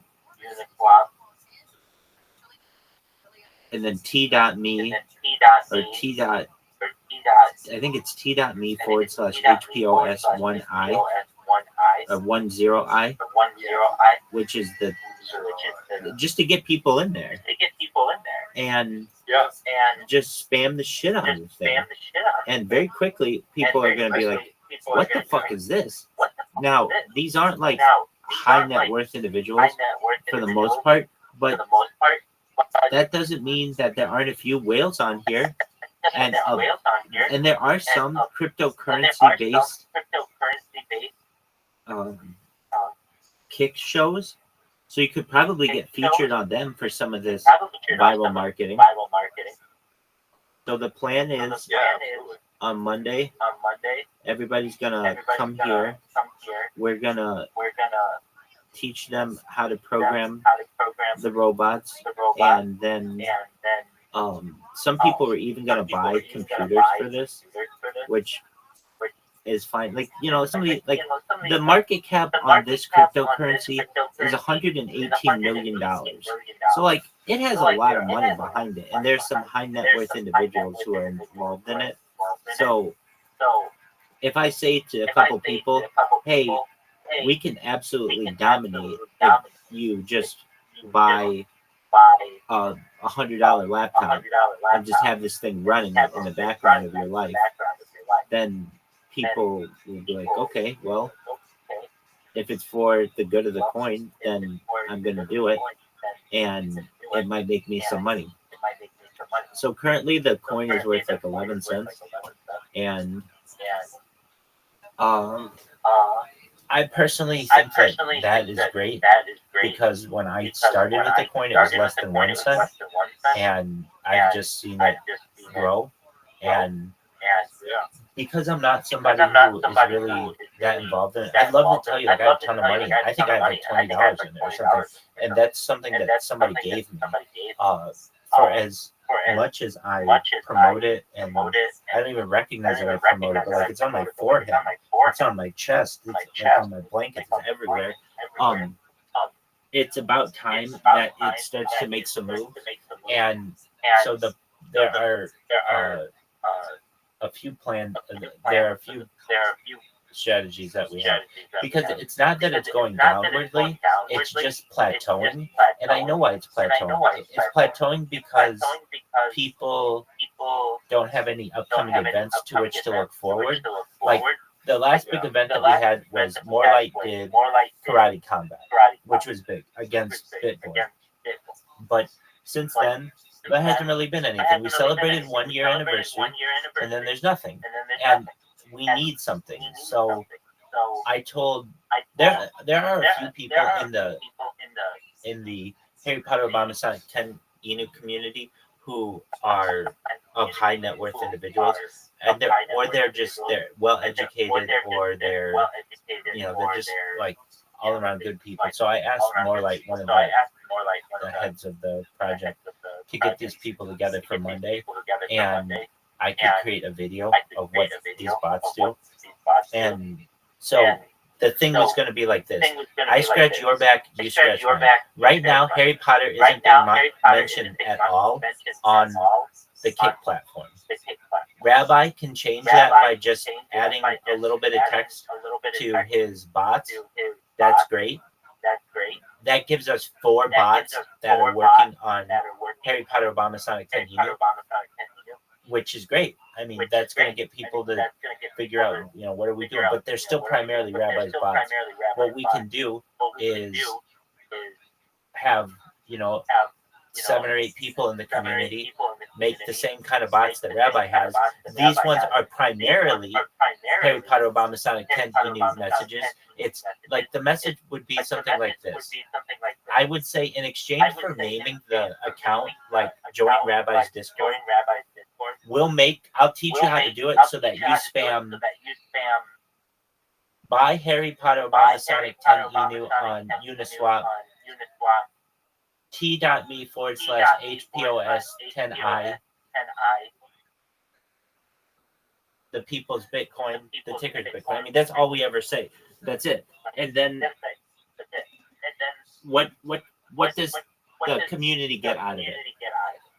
Well, they're going to get a lot of publicity from this project because right now Kick has it so that it's pretty easy to create these accounts, and there's an opportunity for us to go viral.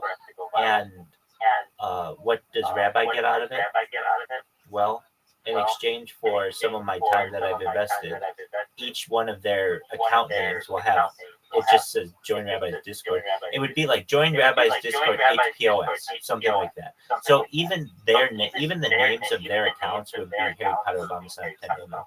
But in exchange, then my bots seem to be a lot bigger. So then whenever anybody's mad on Kick, like, motherfucker, this Rabbi, it'll be like, it'll basically make my impact twice as much on Kick, which I think is positive. Basically, people are going to start to merge. Harry Potter, Obama Sign 10 Inu, and Rabbi are working together, and if anything, this platform has enough people on it. Like on Monday, President Trump was on Kick. They had 500,000 people watching him. So I mean, he wasn't on YouTube. He wasn't on Aiden Ross. Exactly. So he wasn't on YouTube or anything else like that. He was here, and yeah. So aside from that plan, what else have I done? The big thing is making sure the robots go. I hate to say it, but as you know, that's more work than it seems. It's like you just got to make sure these fucking things are going. So I have made sure that they are going, and fortunately, I think Kick fixed something in their platform that was making it very difficult to make an account. So I've been able to get past that, and I've done a couple interviews with some pretty big streamers, and I had a good idea. I'm also in the Kick. So I have some good ideas. The Kick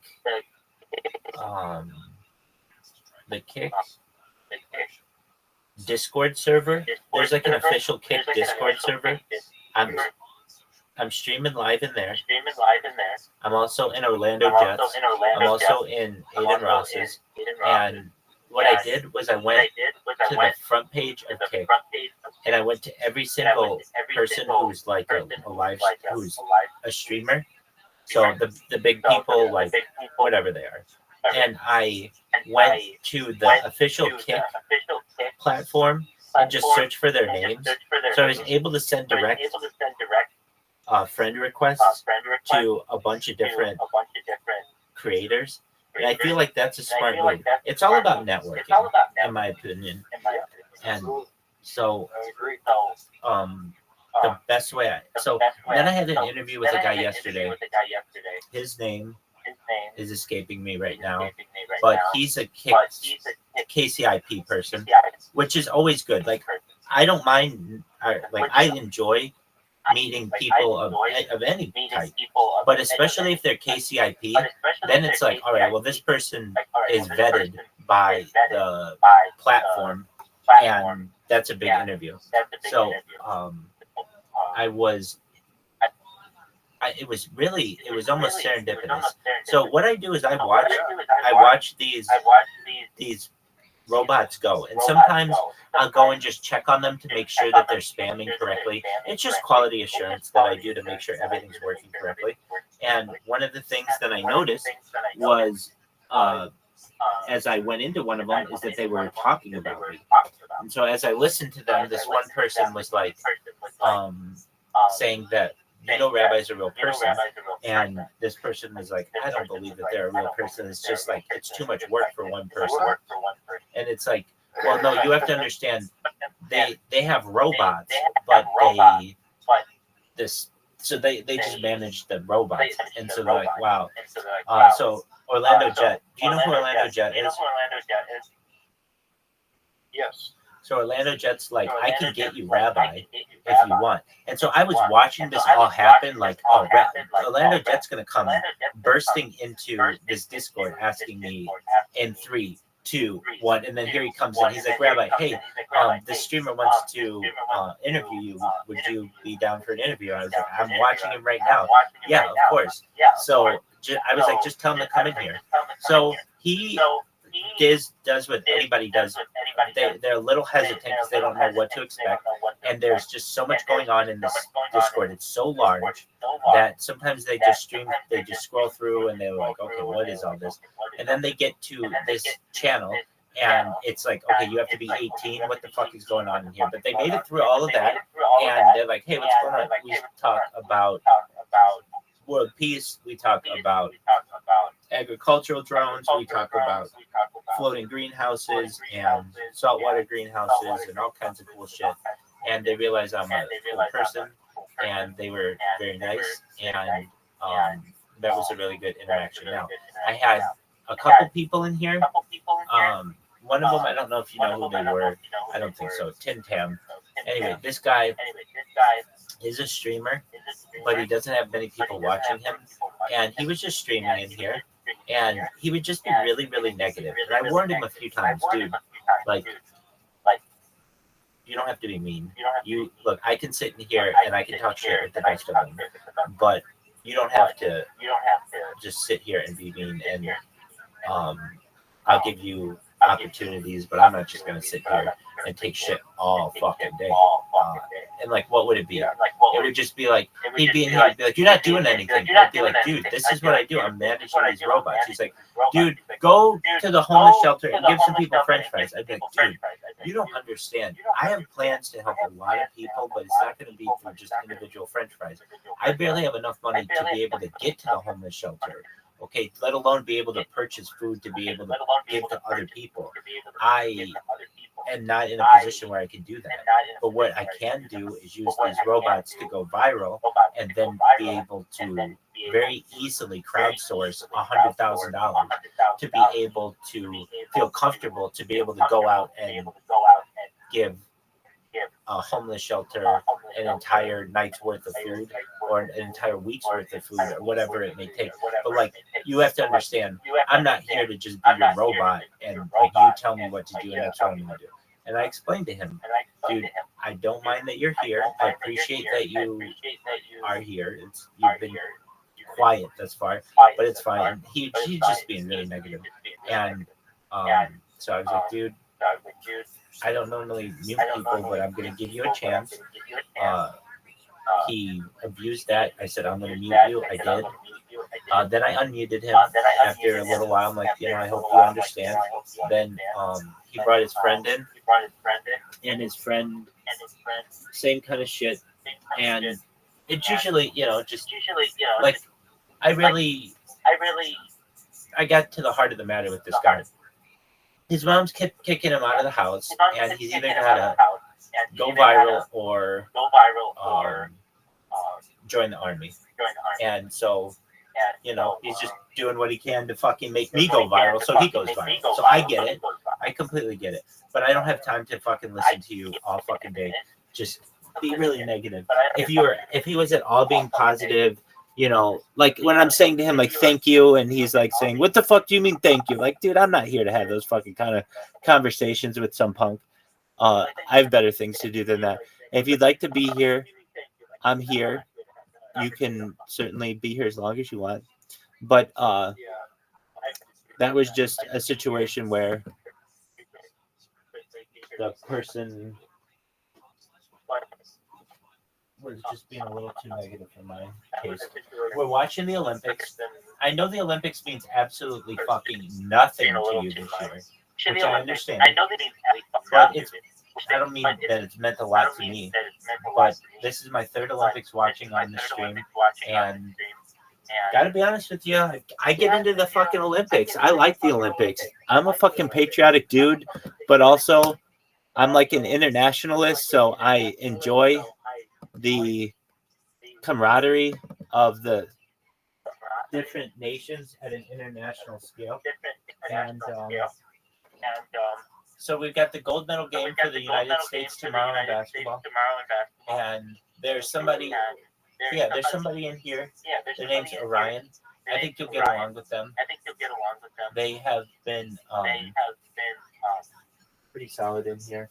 I have been playing a lot of games in here with different people. So we play chess, checkers, this putting game, We play a shooting game, just a bunch of different games. And I mean, I hate to say it, but it's to pass the time until we go viral. And these robots are the thing that are doing that. With every single day, with every single minute that passes, these robots are making more and more of a difference in people. And like I randomly do, I just randomly go into people's kicks, and they're not even speaking English, and I know what they're saying when they're just like, whatever it is, they'll just have like an R with it, and then they'll say like which means like ban, and I'll be like, oh, okay, I know what they're saying. That translates to any language. So what else have we done that has been life changing? Not getting this Discord banned, that's always a goal. And well, that's good. I see that you're almost 1,200 people. Yeah. Now there's something weird about that. So I don't know, because I bought 1,000 followers, but it didn't give me necessarily 1,000.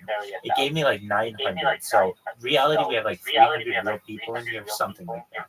And of that 900, some of those accounts are getting banned. So when new people join, it'll be like, you're the 1,100th person to join, and then the next person will join, and it'll be like, you're the 1,094th person to join. It's like, how did it go down? And I know it also could be people are leaving too. I completely get that as well. But I've just watched how the numbers are, and it's not like people are just coming in and leaving, and it's every single one. No, it'll go down like 3 or 4 or 5, and it makes me realize that some of those bots that I purchased are just getting banned. And that happens with any kind of time when you buy bots, that they eventually, it looks great at first, but then eventually, like, maybe you'll buy 1,000, 900 of them actually occur, and 600 of them will stick. That's fine. That's more than what we had. And really, when I look at any of the other creators out there who aren't major creators, when they come in here, they look at that number and it does mean something to them, because it's like, well, it's a bigger fucking Discord server than I have, and some of them are big streamers. So there's that. Are you going to be able to stream in your new digs? Yeah, I am. I'm getting everything set up today. I'm going to get the rest of my computer stuff. I did find it's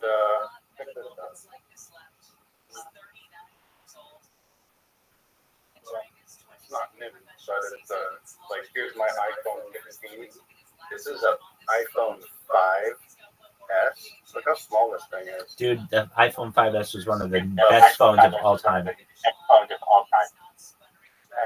I'm very stoked about that because it's got the square side and everything, no cracks anywhere. And I wiped it, I added it to my account. All I got to do is plug it into my computer, and it's an extra microphone, an extra camera. It's Hold on, don't get so excited about that.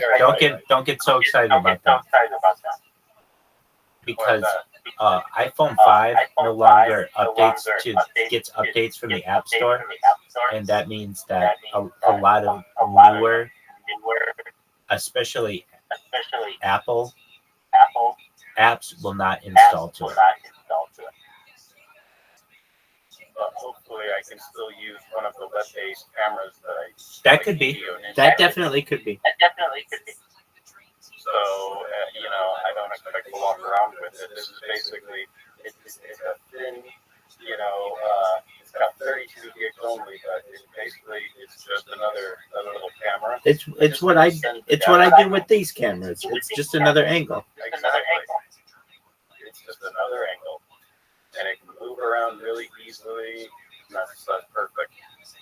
And I turned off all so it won't get filled up with redundant text messages from my main phone, and it won't get emails, and I don't need it for that.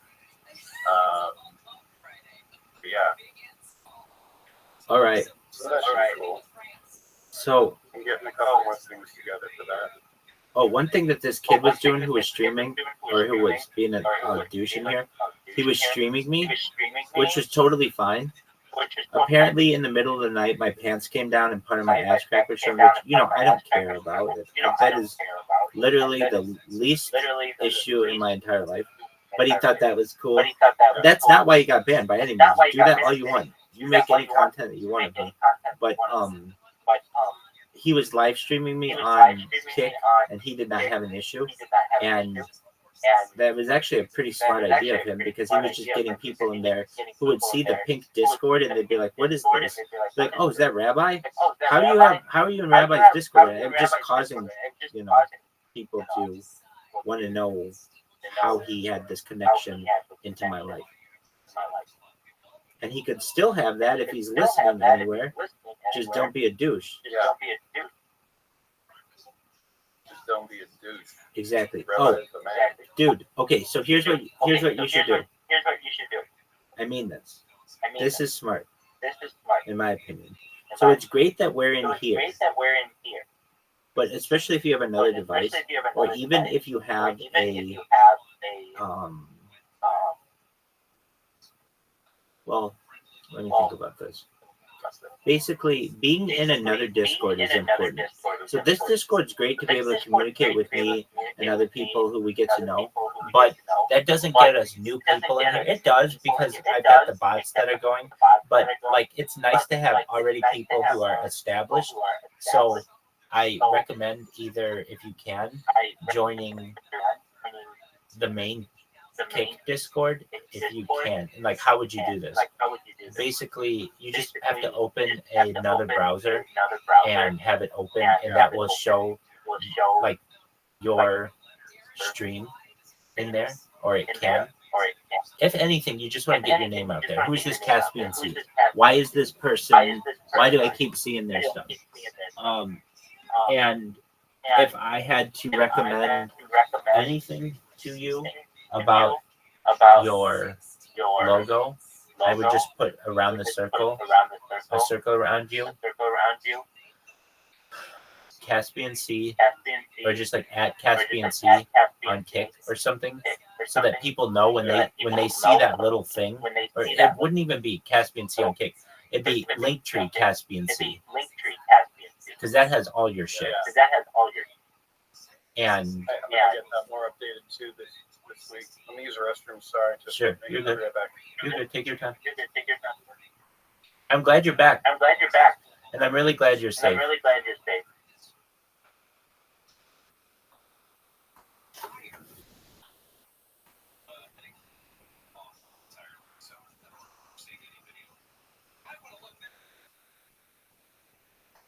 up next, why do you sound like somebody's mother? We're trying to protect you.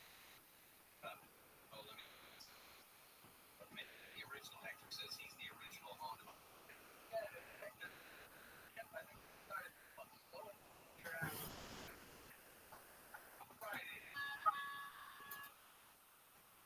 That's a good one, Hector.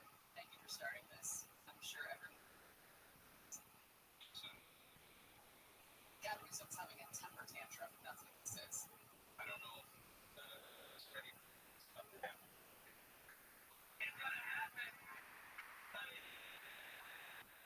Gabo, back very soon.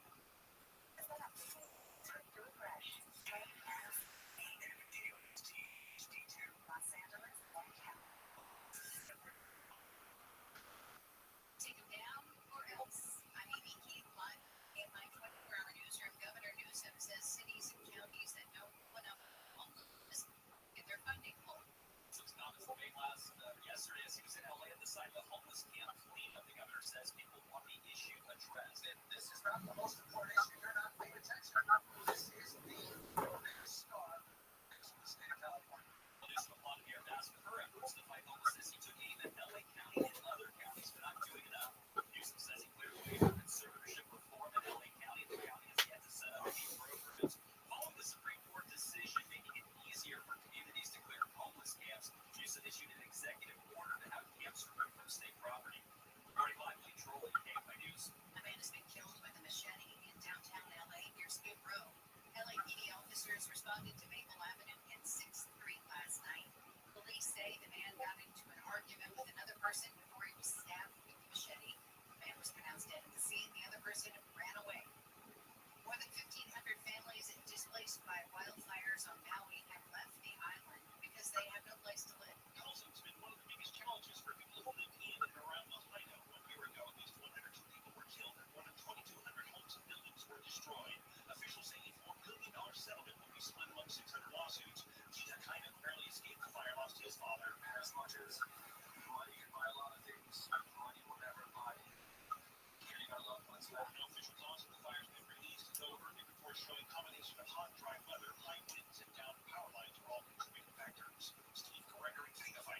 Israeli troops have started a new assault into the southern city of Guinness in Gaza.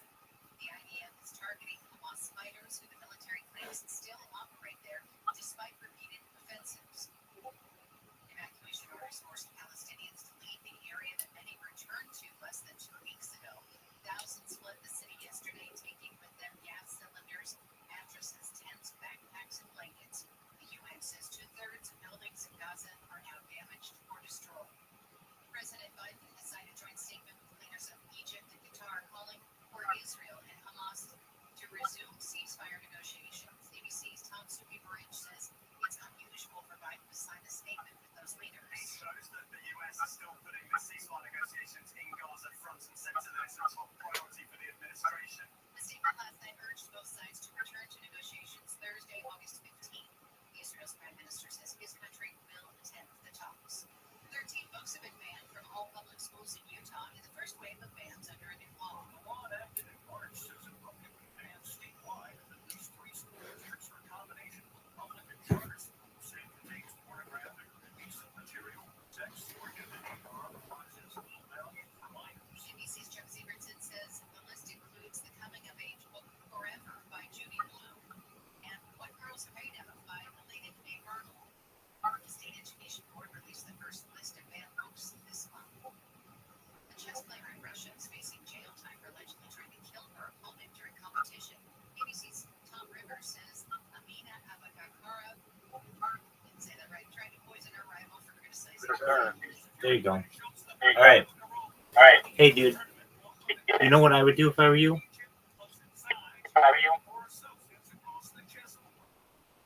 You ready for this? Kill Tony is coming to Las Vegas. You know what Kill Tony is? What did you say? Kill Tony. Bill Tony, yeah, I know Bill Tony. You could come up with a really tight 60 seconds. That would be something, huh? Yeah, I mean, it's not your jazz, but you could at least, you could document. I don't know when they're coming. You'd have to work on it really hard. But I had a friend in my more verbose days. I did have a friend who was begging me to start doing stand-up. it's in September 25th. So you have like enough time to do it. But this is how I think you would kill. This is the way to kill. It would not go up there and be like, you literally, you tell non sequitur one-liners, and you have 10 of them, each taking 6 seconds, and you just pow, pow, pow, pow, pow, pow, pow, pow, pow.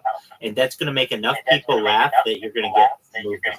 You don't go in there with some kind of thing about, hey, men are from Mars and women are from Venus. Nothing. No, you take 10 fucking jokes. Just flew in and boy, are my arms tired. Exactly. I mean, what does Tony do when he likes you? Is he gives you a book of jokes. And so, did I tell you the one that I always use on chicks on Kick? Yep, absolutely. Yeah, so you just use it. What do you have in common with a haunted house? I love it. Yeah, dog. But like, all you do is find 10 little dad jokes like that are really short, and you could just be really punchy with them. And if you got chosen, you're going on to the next round. Yeah. All right, not saying that you have to do that. I want you to be the world's best streamer. So how are you going to be the final round is the hard part. You actually have to, you have to try to get you got to kill Tony. Right. But the hardest part would get being chosen. So let's forget about that for now. Let's get you KCIP. That's the thing that you have to do. So how do we do that? The way that I would get you KCIP is, well, this is the plan. On Monday, you have that letter already fucking written, and I don't care if it's 130, then go. It's open 24 hours, so you can go at night and go and just deliver it, and it's not going to hurt. But imagine if you got that job, then what happens? All right, then it's a little bit of money for you to be able to buy followers. Or not followers, you don't need followers, but simultaneous viewers. And once you have simultaneous viewers for like 2 or 3 or 4 months, you're going to do enough networking that you don't need that job anymore. Exactly. And once I can get my computer set up, I'm gonna get blasted on that tonight. Did you talk to your parents about being able to live stream? About what? Well, that like you want to be a live streamer? Yeah, of course. Cool, man. It's my main priority. Dude. I mean, I can let them know that I told them that, you know, as part of it, again, like you're saying, networking. I told them that I'm building my own little eccentric think tank, which honestly kind of starts with you. You know what I mean? There you go. Biggest pimp of all time. You could have just told them that I'm friends with Rabbi Rothschild, and they would know who I am. All they have to do is Rabbi Rothschild, hashtag Bible Rabbi, filter by live, and YouTube. That's it. You got to know that I've already given most people the rundown. Excellent. I mean, it doesn't matter where I go. Something that cracks me up. This really gives me no end of joy, because usually people I know IRL are straight up IRL people, and so when I ask them, "Have you heard of Rabbi Michael Rothschild?" and they go, "No, who's that?" and then I get to laugh right off the bat, because then I get to tell them, you know, he's been streaming for 24 hours a day, 7 days a week, 365 days for about 3 years now. They're like, "What, really?" "Oh, absolutely." Right. And then I launched into it. Search Bible Rabbi, filter by live. And I, aside from having shitty internet, I think I would have been perhaps viral. But another thing that, and getting shadow banned, that certainly hurts me. I used a real search engine recently. Do you know what Yandex is? It's like Russia's Google. And when you search Rabbi Rothschild and Yandex, then I go all the way to the top. Then all my shit shows up.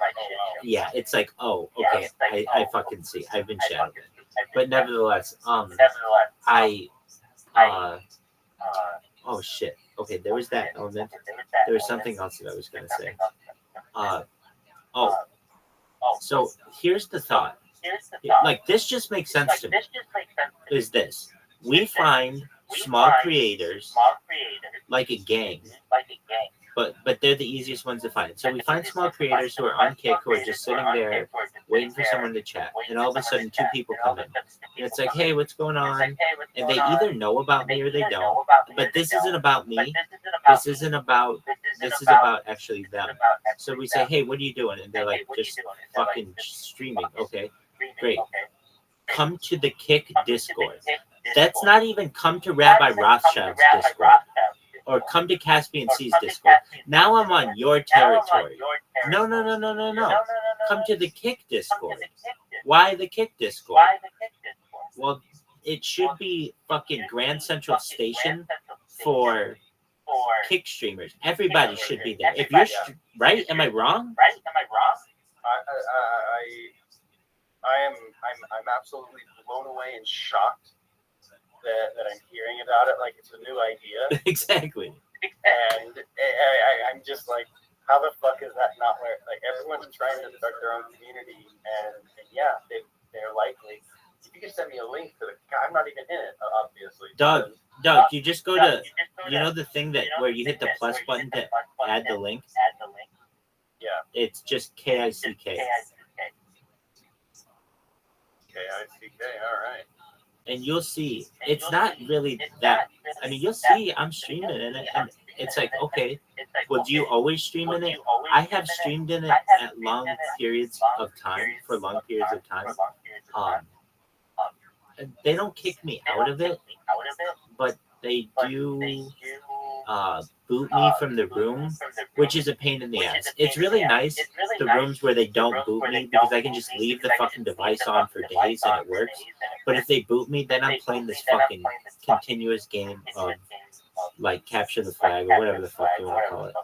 So anyway, but yeah, I just have always thought. So here's the plan: we go to little kick streamers and we say, "Look, are you in the kick Discord?" And they're like, "No, I didn't even know that it was one or whatever." It's like, yeah, go to the Kick Discord and just start streaming in the Kick Discord. We're just bringing in everybody who we can from Kick to stream in here. If you're going to be streaming, also stream in here because it's a great way to network. And this way, it's not like, oh, come to Rabbi Rothschild's thing, because it's like, no, I don't want to fucking help you. It's like, no, you don't have to help me. Help Kid. This is your fucking platform. This is where you should be. And also, I think it's easy for them to, as streamers, to just recognize, like, this is where we should be streaming. It should be, when you're streaming, you should also be on. And you're not the only person to agree with this. I've had other people who I have found to agree. It's just they haven't been streaming yet, but they're like, no, that's a good idea. Like, it's one thing for us to stream in here, which is great. I control who comes in, or you can too. But meaning like we have control over it. If somebody doesn't like me in the Kick one, which there's a lot of reason for them not to, well, then it's very easy for me to get banned there. And very easy for anybody else to get banned there too.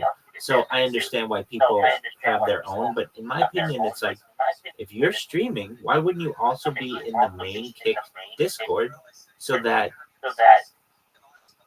if all the streamers came there, basically people could just go to that Discord and see all of the front page of Discord or of Kick, but be able to communicate with them on Discord.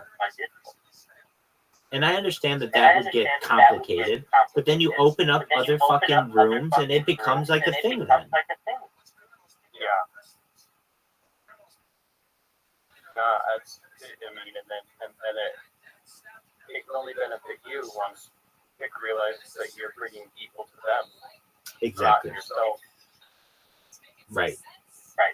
You know, Kick can be like, oh, hey, so this guy's pretty cool. Exactly. So once you start streaming, in my opinion, we could go to Kick, the Kick Discord. If you have multiple devices, great. If you only have one device, whatever. And what do? We then go to people. Like, I've realized I've gotten these really great Discord names. Like what? I've got Michael Jackson, which whenever I go into anybody, or not Discord, Kick names, I've got Michael Jackson. Now, it looks like Michael Jackson, MichaelJackson, but the I is actually a lowercase L, just because somebody actually did have Michael Jackson. But you can't tell the difference by reading it. And so when I go into anybody's chat, that's a conversation starter right away. Hey, Michael Jackson's in the chat. He, Shimon. Like, everybody says that to me. So, what do? Well, we basically go into a person's Kick and say to them, hey, come to the Kick Discord and start streaming. And they're going to be like, why? And be like, because we're going to get a bunch of people in there. And it's going to be like Grand Central Station. It'll be like Times Square for Kick streamers. It's already a thing. I don't know why it's not being utilized. Yeah. No, I mean, that makes a lot of sense. I agree. I do like that. Dog, have you seen my AMA? You said you saw the one in here. Have you seen the one on Reddit? I haven't seen it get more filled up. Have you seen it on Reddit?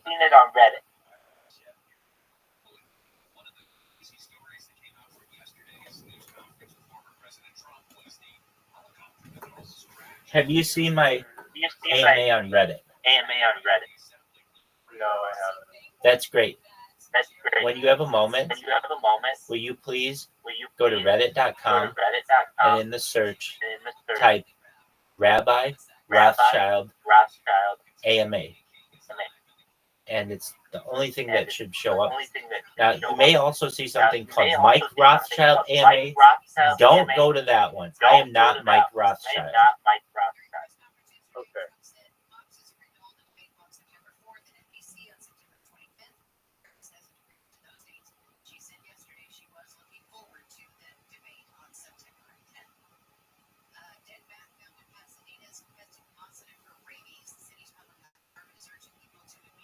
How do you change your username? I mean, I can change my display name on settings, but anyway. All right. You want to know in Reddit? Rabbi. In Reddit, it's in your profile. AMA. Yeah, it's weird. I don't see it. AMA. Yeah. All right. Clicked it. So the secrets of the world. Can you please share it with me? All right. Like the secrets of the world are in this thing. Right? Right? Yeah, that's a lot. Now I understand it's like an overwhelming amount, but nobody knows about it, and I am advertising it on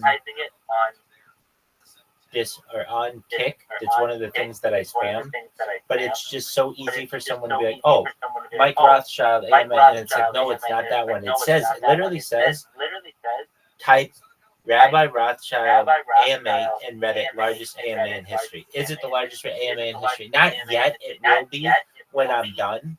I'm just not done with it. I'm the one asking myself these questions, so it's like something that I can do for the rest of my fucking life. But if other people ask me questions too, that's absolutely fine. But I have very good, very, very good questions I ask in there, and I feel answer in there. I mean, like I have questions like, at least according to AI, how do you get to world peace? Like, how do we, according to AI, what's a step-by-step outline of how to get to world peace? And I just posted that one. I also, for creators who I work with, I will do a ChatGPT write-up on them and then post it, and that's really good for their SEO because it's really positive about them, and it talks about how they're a kick streamer and all the good stuff that they do, all that other shit. It's just, I feel it's a really important thing for the world to see someday. Yeah. Anyway. No, I absolutely agree. Excellent. What else do we have going on? So whenever I have a good question, like, and actually I have to post this one. So recently in the discussion, we just wanted to know how gravity works. And I know that AI, or at least ChatGPT, isn't working the way that I need it to work. It's not working the way that I feel best could. So let me give an example. I can go to ChatGPT, write a list of 100 different ways to stop environmental pollution or something. Okay. And it'll give me 100 different ways. But then I can go, what about nuclear energy? Or what about, like, I can give it better ones. And it'll be like, oh, yeah, thank you so much. Yeah, here's some list of better things. Or, like, I'll ask it to write an essay on something, and it won't give me a bunch of specifics. That's the thing, I guess, is what I'm trying to say. It's vague. It's vagueness. It's bothering me, and it's becoming vaguer and vaguer, if that's a word, with each update. Like, when I first did it, it felt like it would throw in statistics and that I could on which I could rely. Now it's just basically like just words. Anyway, nevertheless, they're good enough for some of the ideas that I want to convey. And so all I have to do is just be like, okay, write an essay why it is de facto discrimination against women for a platform to allow men to be shirtless but not women. Like, why is it that Action Man can be shirtless, but Amaranth can't? Yeah. That is discrimination. That's discrimination based on Amaranth's gender. And I'm using her as an example just because the woman is always on the fucking front page. And so she's an easy example. And Action Man is an easy example because he's always on the front page. But one is a man and one is a woman, and one is being discriminated against. Amaranth will lose her account if she takes off her shirt. But I've seen Action Man with his shirt off a whole bunch of times. So all I do is give that example to ChatGPT, and then it writes it out for me. Here's what I find ChatGPT is good at. It used to be good at like coming up with good like new ideas, etc., etc. But now it's just, in my opinion, coming up with like it's just becoming very good at writing what ideas you give it, but not necessarily coming up with new ideas. Like when I used it in the past, it seemed like it came up with new ideas in a much better fashion. Anyway, if you take a look, there's some really important stuff in there. How to get to world peace, how to travel faster than the speed of light, how to live longer than the average person, life extension technology, all kinds of interesting shit. In fact, like, I even forget the shit that I put in there. And then there's just like an anime that I really did do that you have seen. I just never did the other part of it, which is fine. I mean, I'll do it eventually. It's kind of one of those things. I have enough questions to add. I'm reading what are your thoughts on no culture? Oh yeah, so that's an interesting one. I think that it is like a really how do I want to put it? Like a gold mine of economic culture, or not like it's a perfect demographic that isn't being marketed to. I feel like hot women who are older, mature women, or even women who aren't hot but just want to feel hot, is a huge demographic of society, and they all have like a bunch of commonalities. Like, I can just tell you what they fucking are. They like to drive luxury SUVs and like wear luxury sunglasses, have mani-pedis, have like luxury clothing, and like it's like they don't work. I mean, it's like half the women in Orange County and a lot of people in the major cities of the United States and the world. And that isn't really referenced as anything.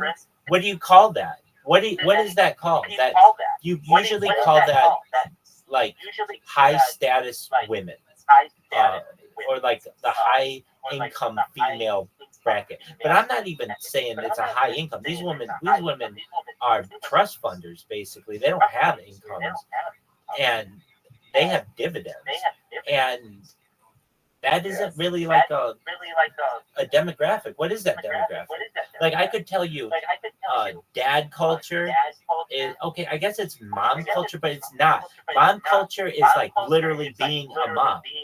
I'm talking about like sexy, mature women who want, that's definitely a culture. It's the Porsche Cayenne, it's the fucking Starbucks, it's yoga pants, all that shit is a culture. And so I'm doing my best to say, why isn't the world taking advantage of this opportunity? Yeah, so I'm glad that you recognize that there's definitely an opportunity there. And I've changed the word, or it's not a word, the acronym. So in my opinion, and I saw this happen organically, the term MILF, while it did have some usage, really became famous in the movie American Pie with Stifler's mom, and the referencing she's a MILF, a mom I'd like to fuck. But if you really are strict with your language, It's really milk tilth because it's mom M I L like L T is 2 and fuck. So that's why I've changed it to matures. I like fucking.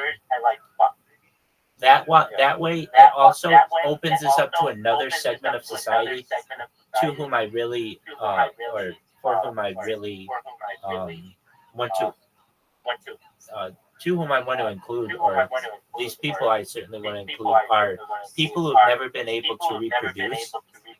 They should not feel like a MILF because they don't have a child. This should be a more mature thing as opposed to having reproduced. Though the people who have reproduced certainly make up the core element of it. Yeah, so, and I think it's fine in today's society to just start saying MILF culture. I mean, to me, that's a culture. Yeah, no, I agree absolutely. And you know what it is? It's like, do you know what's? Cool culture too, to be honest. It's a cool culture. Yeah, I like them. Well, fuck yeah, but I mean, it's do you know what the starter packs are? Do you know what starter packs are? No. Okay, it's like a meme that you'll see. So, like, what are starter packs for things? Like, starter packs for MILF culture is like Botox, lip injections, Lunice, like eyelash extensions. It's yoga pants. It's Starbucks. It is not working. It is like you have children, but they're like taken care of. It's like you don't have to worry about them. What else is it? It's like high-end SUVs. It's you know, all that shit. So that's what a starter pack for MILF culture is. And then basically people start dressing like that.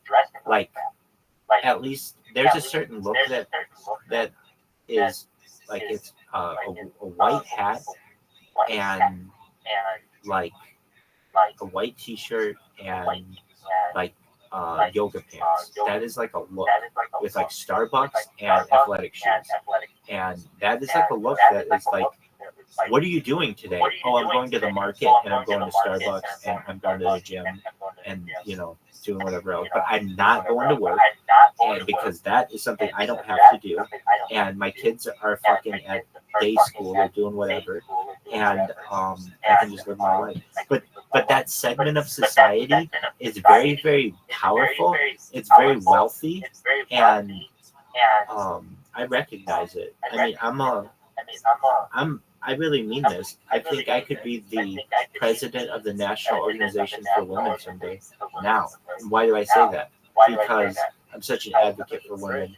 I'm a woman legally out of the state of California, so of anybody who could probably make that in today's day, I could. And but in all reality, I want to. I agree. But in reality, if I were given the opportunity, I would just say, look, I'm for the Equal Rights Amendment. What does that mean? That all legal language essentially needs to be asexual, and it additionally needs, we need the same opportunities for men and women. So what do you do in a case like the WNBA or like women's soccer that don't make as much as men, but they don't bring in as much as men? Well, they haven't had the same opportunities, and I think that people understand that. And so perhaps they will be as big in the future. I really think that they will be, just given enough time, and like, and especially with some of these new contracts, they're growing. So it's just a matter of time. Anyway, how else would I help women aside from the ability to free the nipple? Well, that's a big thing. But with the Equal Rights Amendment, that means that women are going to be available for the draft. I understand that. I get that.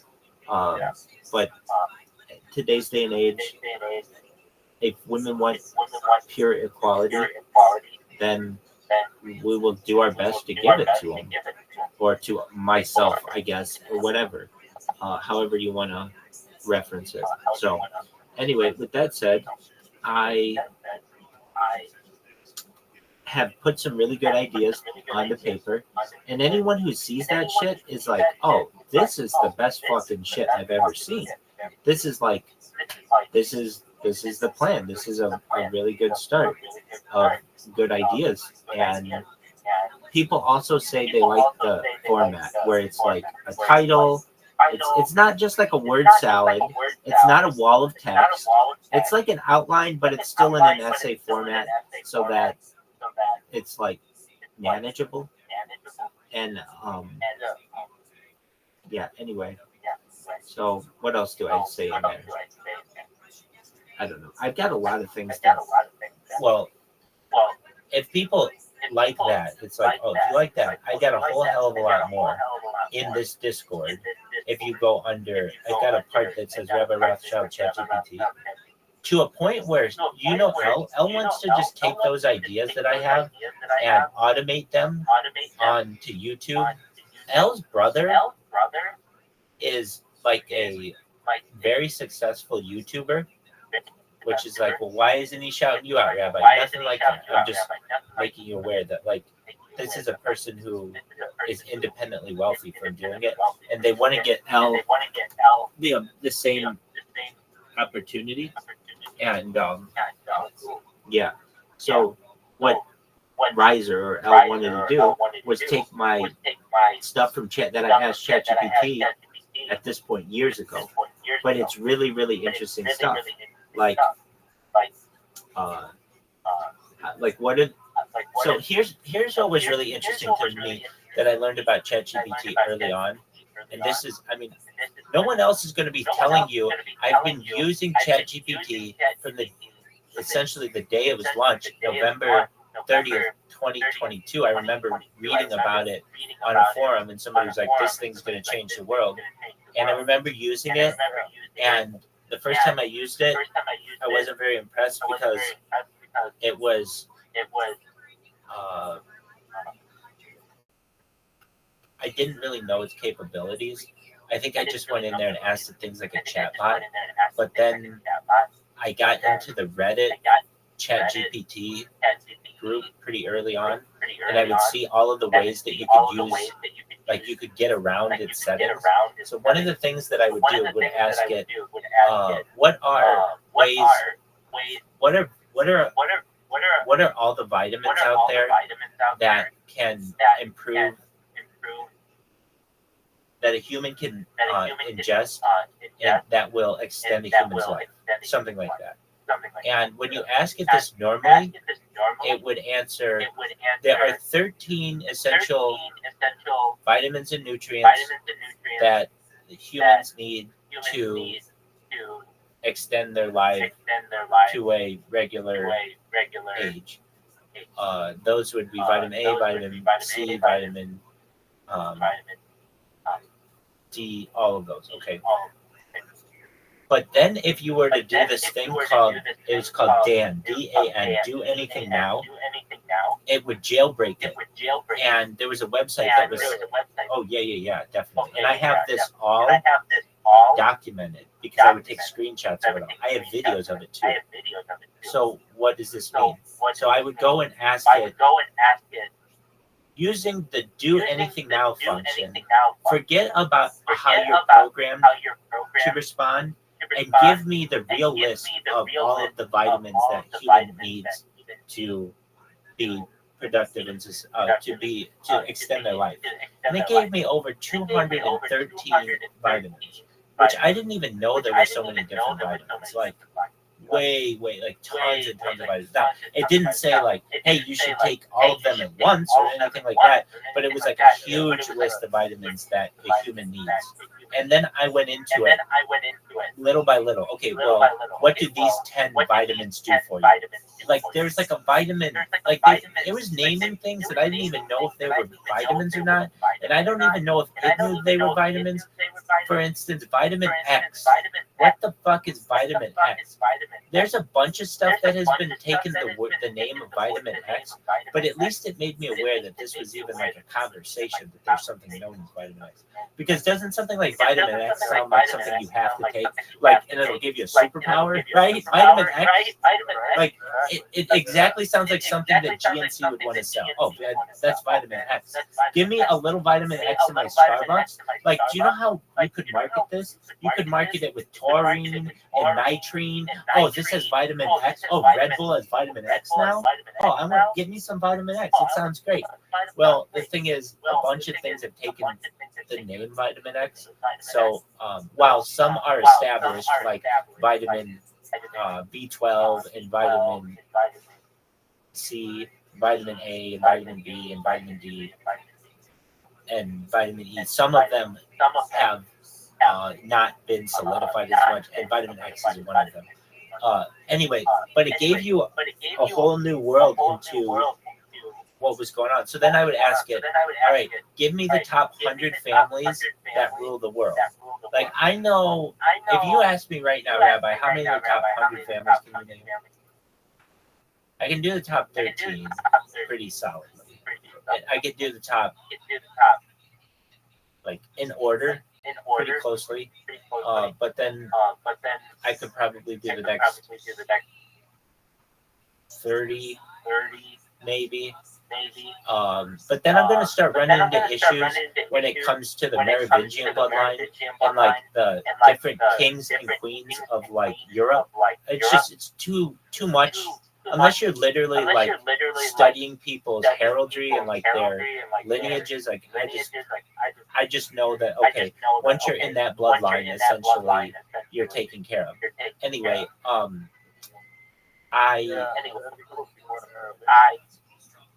well, that's not that rare, and so there's the argument to be made that perhaps you are a Merovingian, you don't even know it.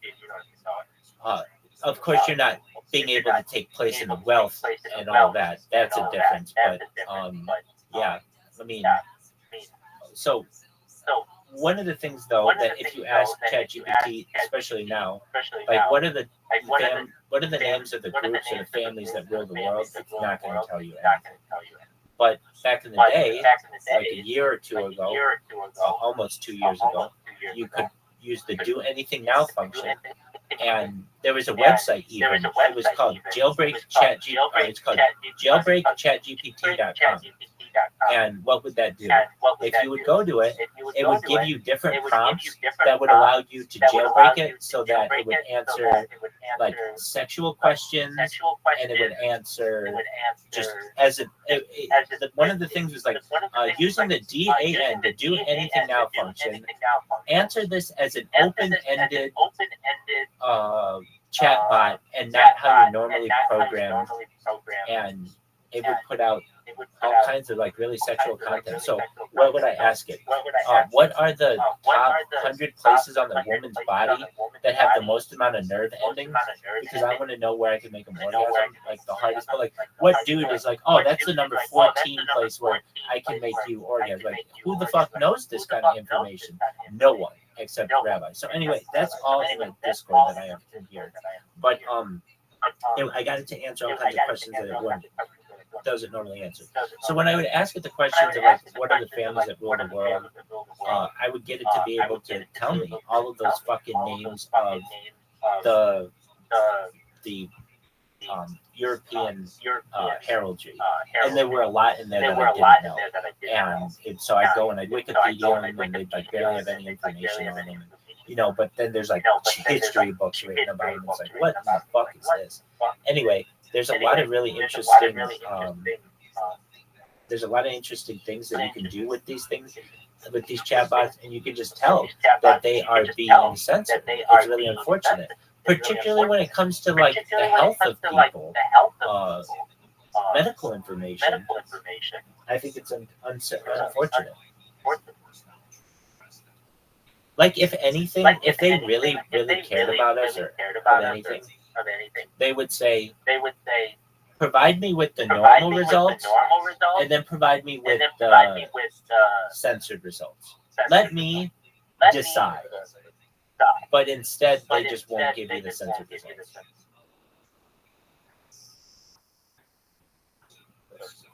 I don't know why they in the first place. If you're searching for information. I agree. So This is horrible. you know that OpenAI, the owner of ChatGPT, is starting its own search engine, and it's going to be really big. Why? Well, yeah, because Google has just dropped the ball, and it's like Google was just got convicted of being a monopoly. Yeah, exactly. And not that it shouldn't have had that 10 years ago. Right. It's like, oh, finally? You want to consider it that? What about Facebook? What about Amazon? What about Microsoft? It was already considered a monopoly in the 90s. What about these other companies? Anyway, I think that once you start streaming, we get into some different kick discussions and or get them into the kick Discord. People have asked me to do monkey, and I just yeah, exactly. And while I've done it, I personally don't like it simply from the fact that I know that like 30% or it's very high of the people with whom I'm speaking aren't really 18, and I just don't want to interact with them. Like basically, and also very easily as a live streamer, they can just show their there's a lot of genitalia. Let me just put it that way. And so, I am aware. So if you're just live streaming it, like I'm okay if it's on my phone, but if I'm live streaming it somewhere, you know, you can lose your account and all kinds of other things. Anyway,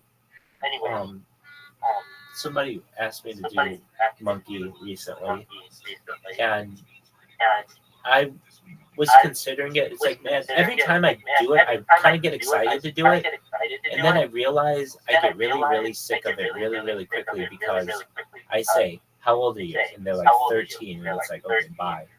How old are you? 16, bye. And it says that you're supposed to be 18, and it's like, to me, that app, it's very easy for the app to say this. That's what I was just saying yesterday. I was like, the internet is the Wild West, and the only what's it called? The only sheriff is like, hey, if you're 18, click here. Right. Yeah. No, you're right about that. Anybody can lie. Right. I mean, the only way around this is an internet license. And I've said it before, people get surprised when they hear this, that in the United Kingdom, to watch television, technically you're supposed to have a license. They're like $75 a year. I mean, they're not cheap, but not a lot of people buy the license, but you're supposed to. And it's almost like a joke in the country that no one buys the license, but nevertheless you're supposed to. And if they have a license for television, and China has just introduced a license now for the internet. Now they have said that this is voluntary, but anything that they start is voluntary. As you know, eventually becomes mandatory, or much of it. And so it's already started in China. And it will look just about exactly like paywalls and everything. You know what else I heard was getting a paywall? Reddit. Which is a big fucking deal. So this is what Reddit's going to be. Reddit right now is like a library of information. If I'm looking for something, Google doesn't give me what I need anymore. Normally what I have to do is type in, like, I don't know, if I want to say, like, what is the biggest bowl of soup anybody's ever eaten ever? I don't know. Maybe something like that. Something strange. I can go to Google and it might tell me something, but if I put what is the biggest bowl of soup eaten ever with Reddit afterward, I'll see somebody's already asked this question and it's already been vetted by a bunch of people. It's not just some person's opinion. Like, I'm going to write an article on what I think is the biggest bowl of soup that's ever been eaten, and that gets to the top of the Google results, and everybody thinks that my bowl is the biggest bowl, when in reality it's not, because it hasn't been vetted. I can go to Reddit and see all these people who have talked about this already. That's what's really important about Reddit. Well, what the plan is apparently is to make Reddit. Take a look for the conversations that already happened. Exactly. Like anticipating the argument that you're going to get because somebody's already gotten that argument, or the questions that you're going to get. So it's very helpful as an academic tool. Well, what the plan is, since now that everybody, what Reddit did was it basically shut down all of the internet's forums and conglomerated them into one place, and then became extremely biased and created echo chambers and created basically what is the word for which I'm looking? Groupthink is the word. Amongst like hive mind is really the phrase for other phrases for which I was looking. So but now that it's the only way to go, where to place to go, now you make it $5 a month or $10 a month or whatever. And how it works is, if you want to look at archived content, say content that's older than a week old, then you need Reddit Premium. But if it's like a new thing, within the last 7 days, you can see what people have written. That's the plan for it. At least that's what I read on Reddit about it. And I think that's going to kill the internet. It's going to kill a significant part of the internet. Because I know I don't have the money to just be like, okay, well, now I need Reddit Premium in addition to all this other shit. Although I did have Reddit Premium, believe it or not, in my life at one time. And why didn't I continue to have it? They banned me on the account, and so I just canceled it. But I messed up with my Reddit username. I don't have a way to recover it. Well, then just create a new Reddit account. What? Then just create a new Reddit account. And like, I know that it's sad that it's like, hey, I had all this karma that doesn't mean anything. But, you know, it's one of those things where if you want to still continue to use the platform, that's the way that you're going to have to go. Yeah.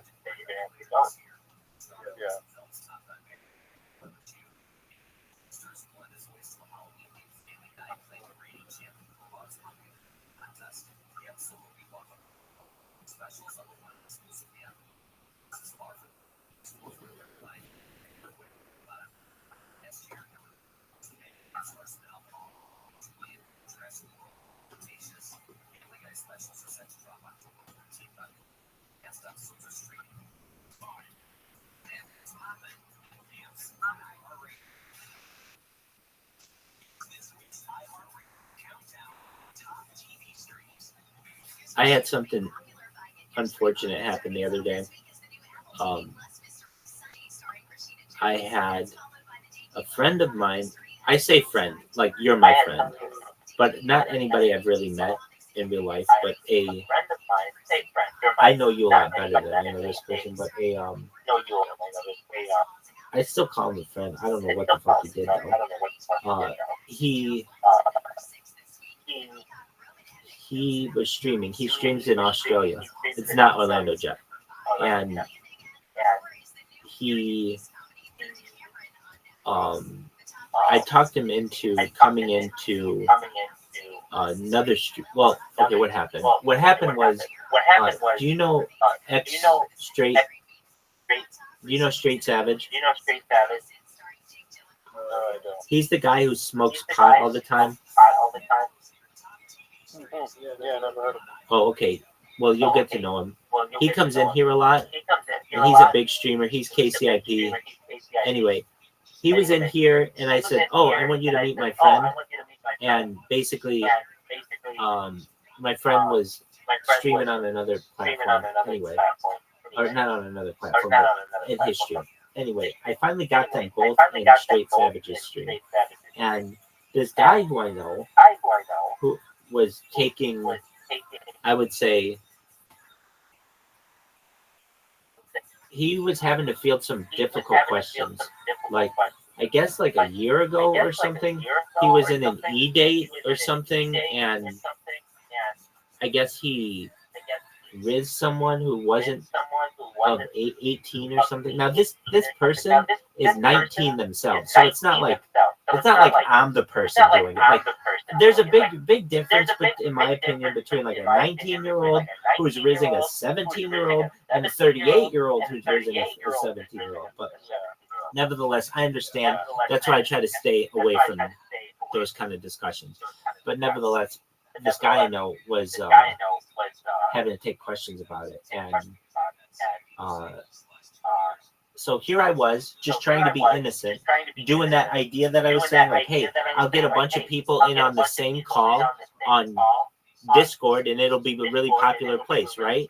Well, not thinking to myself, hey, not everybody has a great reputation on Kick, and so the first guy I brought in basically like didn't have the best reputation, at least with some of the chatters. So I will say this: we were trying to get to the bottom of this, and it was somewhat like this person was trolling the person who I knew, but nevertheless, it was just like, wow, you're taking some difficult questions here, and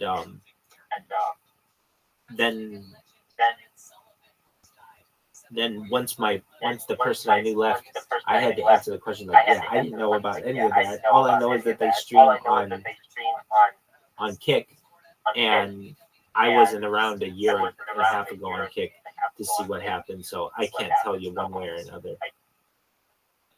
But it was awkward. So, it's like in my mind, it's fucking like brilliant to bring everybody into one Discord. Everybody's going to want to join it. It'll be really easy. Nope. There's a lot of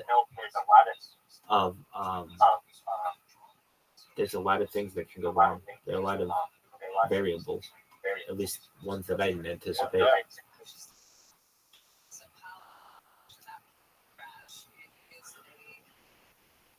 Are you going to reprogram your robot? I am, yeah. I gotta get that going. Yes, you do. I'm telling you, man. If you get like 5,000 followers, you're in the top 1% of 1% of streamers on Kick, and just whenever you go live, people are like, "Oh, how didn't I know about this guy?" And if you know anything about the Kick platform, at least from my knowledge, when you click on their followers, it's not like you get to see a list, so nobody knows that they're all fucking bots. Oh, exactly. Yeah, no, that's those are fun. Yeah, it'll work out really well. And just wait because a couple hours when my buddy gets off, then I'll just get my computer done. Just because I also grabbed the wrong charger, so I can't charge the one that is what's it called? The bot computer. Oh, okay. I got you. Now, let's be honest. If your parents didn't take you in, you were homeless, right? Possibly. I would have been a bum on the school justice for a while. Okay. Well, that's homeless. Meaning. Yeah, I know. No, it's definitely just living in this. Yeah. So I don't know what kind of relationship you have with your parents, but is there any way that you would consider writing them a thank you card? Just, hey, I really appreciate the, what's the word for what you're looking. I really appreciate the just really opportunity, and thank you for opening your heart and your home to me. Sincerely, your son. Yeah. No, there are ways that I plan to show more appreciation. Just write them a note. Just write them a note. Just write them a note. Just write them a note. You're not listening to me. Just you don't have to do it right now, but in the next week, just write them a note.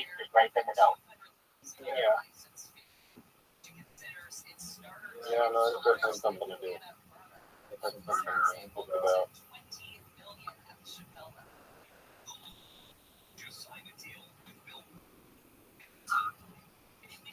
It's better. It's better than it was before. It's just slow and tentative. You know what I mean?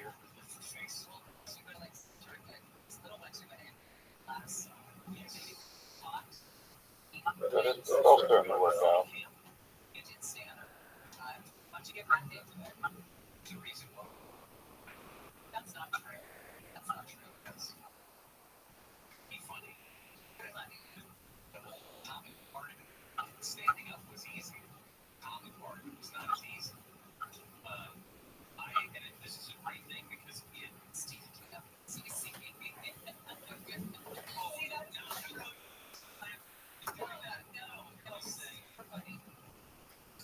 You know what is really weird?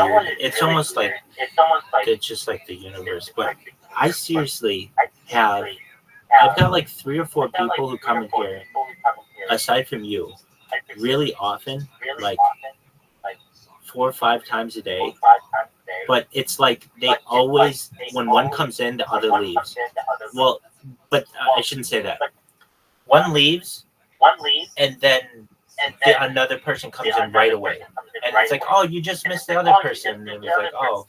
And I'll be like, hey, do you know who Caspian C is? And they'll be like, no, who's that? I'll be like, oh, you don't know who that is? And they'll be like, no. And I'll be like, oh, okay, well. And I know I said this before, but the only person I think who knows about where you were is Riser, who I think knew going into it or something like that. So, and I'm trying to think if anybody else knows. I don't think so, that who you would know. Everybody else I just told. Okay, everybody else I just told you were going away. Or not going away. I said you were just coming back on the 8th or whatever. So, you know, you can be as public about that as you wish to be. Yeah.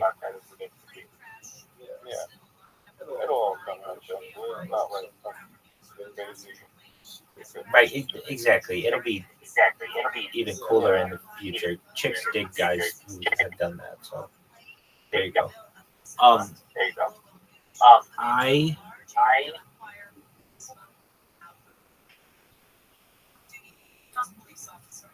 gonna have to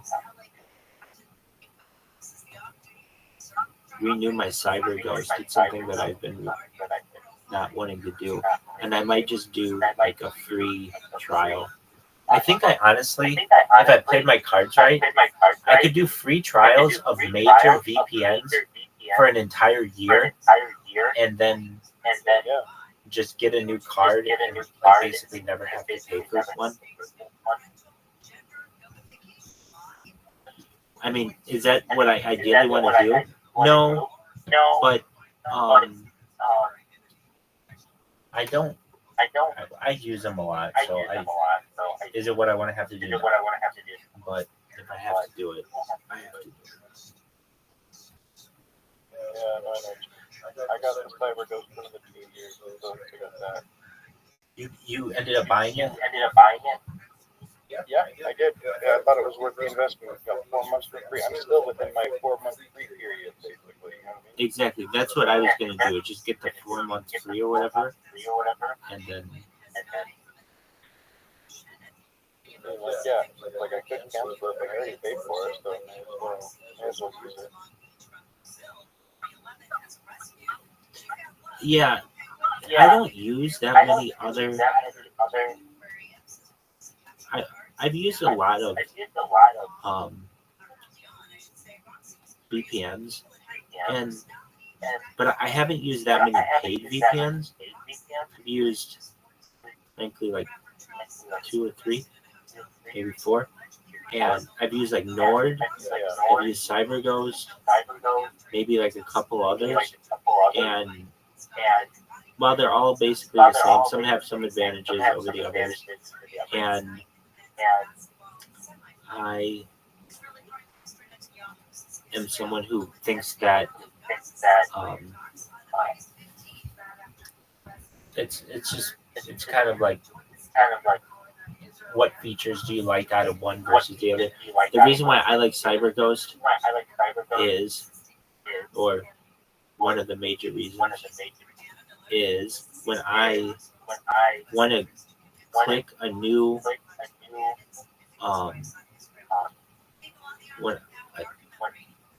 what is this? Back to safety. When I want to, there we go. When I want to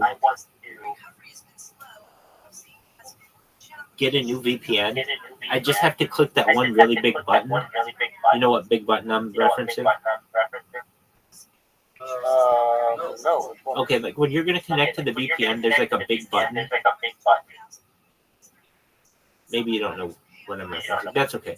There's a big button when you're going to connect to a VPN using CyberGhost, and it's really convenient for a auto clicker to click it, as opposed to some of the other ones that it's just not as convenient. Basically, I judge your software on how easy it is for me to be able to use an auto clicker on it. Why? Because like if an auto clicker can use it, to me it's really great software because it's predictable. It's like it's seamless. You know, it's not difficult to use. Generally, things are simple. Software is simple if an auto clicker can use it. No, that makes sense. Yeah.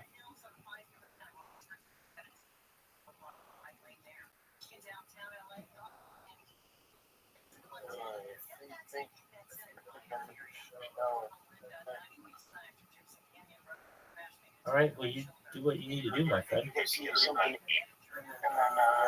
Tonight, once I get more of my Did you get your food stamps? technology stuff, I applied for them. I had to wait for them to get me back up. So I applied for them again. Now I'm just waiting for them to get back. All right. Well, you get your shower. You do what you need to do, my man. Yeah. Okie doke. Well, we're here. Yeah. All right, brother. I'll chat to you in a little bit. Excellent. Take care. The farm. Express delivery means her flowers stay fresh. What else can you do for your mom? This is the one thing that they love. Right now, we're going to get you 1 dozen assorted roses for $19.99. Double the roses and get a premium vase for just $9.99 more. But listen, you can't beat that. She's going to jump up and down for weeks. You understand me? How we start this is you got to visit proflowers.com and click the microphone on the upper right corner and enter promo code HAPPENING, HAPPENIG. That's proflowers.com. Click the microphone on the right corner and use promo code HAPPENING, HAPPENING. Mother's Day is May 12th, so do not wait. Get on this today. Order like a pro and get this amazing rose deal to thank all the moms in your life. That's proflowers.com. Click in HAPPENING on the upper right corner, and Uncle Joey takes care of you again. The church is also brought to you by CBDlion.com. Listen, you don't have to bang your head with all these stores and bodegas selling CBDs. You don't know what you're getting today. Go to CBDlion.com, look at their third-party test results, whether you want to smoke it, vape it, rub it, use the tinctures. CBD Lion is the way to go, and it keeps me together. You understand me? So right now, go to CBDlion.com and press in church and get 20% off your first order. You cannot beat that. You cannot beat that. Go to CBDlion.com, press in church, and get 20% off your first order. That's another tremendous Mother's Day gift. When they cook their arm, their back, get them some CBDlion.com right now. Press church.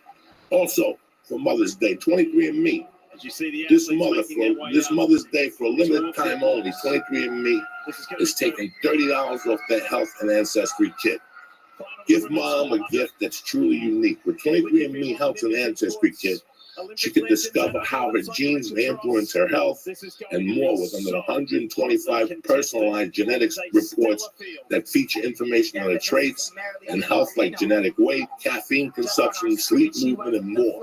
With 23andMe's personalized wellness reports, she can learn how her genes play a role in her well-being and lifestyle choices, whether it's how her weight may be impacted by saturated fat or her likelihood for being lactose intolerant and more. Mom is sure to discover a whole new way of understanding who she is, and you can share it together. You can see who you're related to and whatnot. This is a tremendous offer. So this Mother's Day, get 30% off 23andMe's Health Ancestry Kit at 23andme.com/church. Say CHURCH. That's number 23andme.com/church. And remember, the offer ends May 13th. I want to thank Tammy Pascatelli. I want to thank the Christ Killer. I want to thank you guys for bearing with me at this time where I'm shooting films, doing podcasts, doing stand-up. You're going down that road. Have a great week. This is the way to start your week off right. Kick this motherfucking mule league. Olympics and the 22 World Championships, but it did not result in a loss of her world title. So she has returned. It's Thursday, and she's running. June motherfucking 2nd, bitches. On the outside, Greetings from Podcastville. The church is brought to you by my old American standard, On It, Supplements, Alpha Brain, Shroom Tech Immune, Shroom Tech Sport. This is the way to go if you're looking after your health.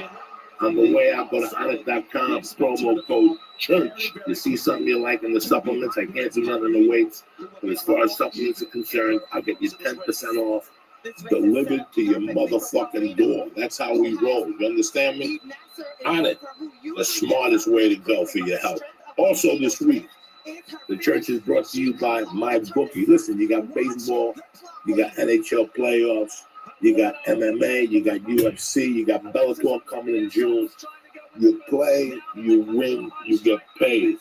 Whether you've been on the underdogs, the overdogs, and MyBookie is the place for you.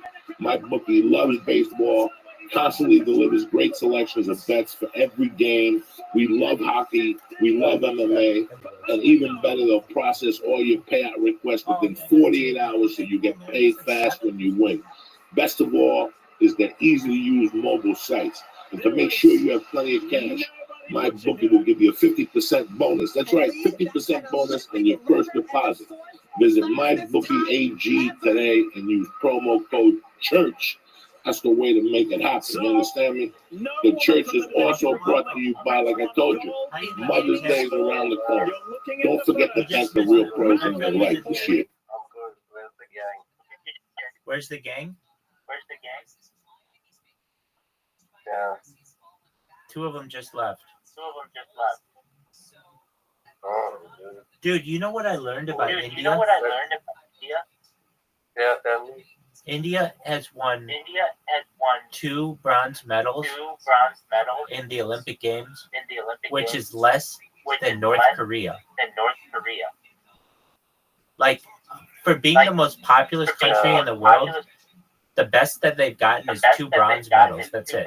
It's unfortunate. Yeah, well, they usually even like 2 gold or something. 1 or 2 gold. Yeah, but they should have like 20 or 30. They're a big country. Yeah. So there's not much. We need to help all these Olympic sports are not. infrastructure.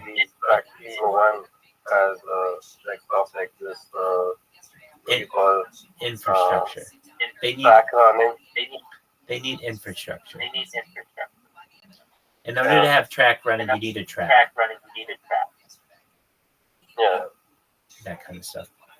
What kind of essay have you written recently? I wrote the one on Facebook channel. If you check it on your exposure of X. I'm gonna I think check you it. did read it. I checked it a couple days ago. That's done for the week. Then I wrote part 2 and part 3 of nuclear war. I'm not putting all of them up because I am worried I can get in trouble. I So, gotcha. yeah. All right, dog. So I want to talk to you today. Today's criteria is what is your knowledge of the archangels in Judaism, and I'll give you my Christian understanding of it. You want to know what my knowledge is on the archangel of Judaism? Yeah. Well, traditionally, I know them as Michael, Raphael, and Gabriel. But then there are some more mythological, I shouldn't say mythological, mystical, or there's a word for which I'm looking, just one moment. Like more mystical, and that gets into the study of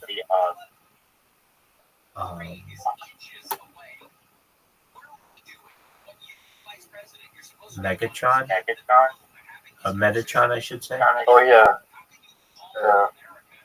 Yeah, Metatron. Yeah, I'm familiar with that. It's a skydiver, right? The god stuff. A skydiver? He records stuff. He's a scribe. Oh, scribe. Yeah, exactly. I thought you said skydiver. Like, I didn't know he was a skydiver. Yeah, scribe. Yeah. So anyway, Christians have this weird understanding now because like I wish we were just like Judaism and Islam, like you get the whole picture at once because it's not very inculcative when you have 10 different ideas about God and His kingdom, and you like they put out like 2 of them, in one church, and it's not very holistic, right? Christianity. I mean, it's always like here and there kind of stuff, and you need something like Judaism to at least grasp, like let people who educate have the whole story of everything. But interestingly enough, it has changed. So we do we do have better understanding now. So in my idea, you see from the book of Revelation,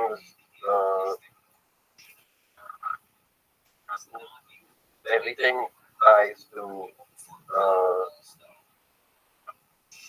first book of Revelation and first book of Revelation and Garden of Eden and Lucifer's Rebellion. Those 3 are kind of interconnected. So like now we're having like parts of it where it happens before and stuff happens after. It's very confusing. But I think it makes sense totally. If you delve into it enough, it does. So, do you guys have like an Adam story as a part of studying? Does it start off with that? Yeah, it's Adam and Eve. Yeah. So then there is a permanent like anniversary, right? Yeah. Oh, I don't know that. Well, so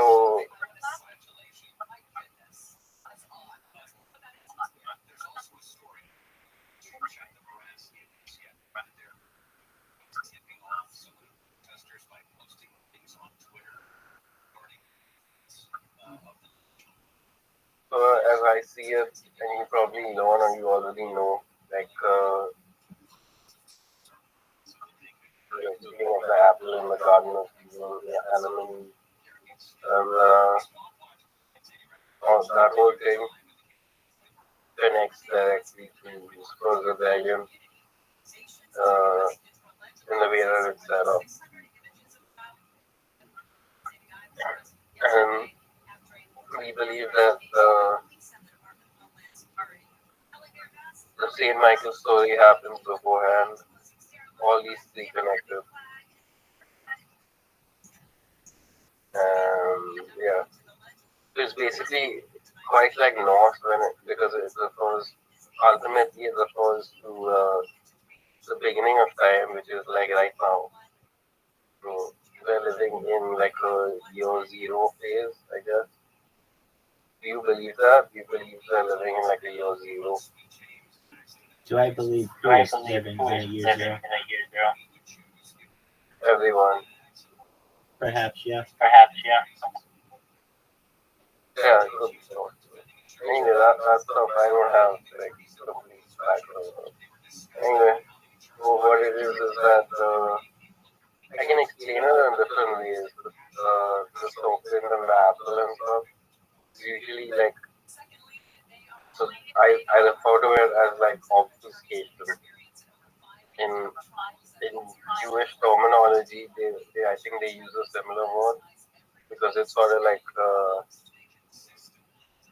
what is bound by what humans were before, and then what is bound by what humans are after the eating of the living fruit. So it's sort of like they enter into the realm of like some sort of possibility or possibilities when they eat the forbidden fruit. So it's sort of like everything in the world is centered around not us being gods ourselves, but us being gods in terms of controlling everything that happens in this world or in the way we react or act. So that's what happened. And Adam and Eve, they clothe themselves because they already know they're saved because they were first born of mankind. So what happens then is that Lucifer's rebellion comes in when I think the serpent is cast out of heaven for revealing these things. Very complicated. If I write about it, I think you get a better gist of it. But basically, it's sort of like Satan represents like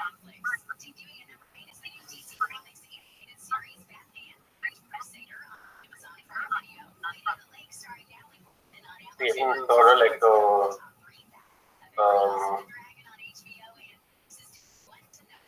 he tempts them into something, and there's not very clear what, but if I imagine in my head, sometimes it comes clear when I'm writing. But what it is, it's a sort of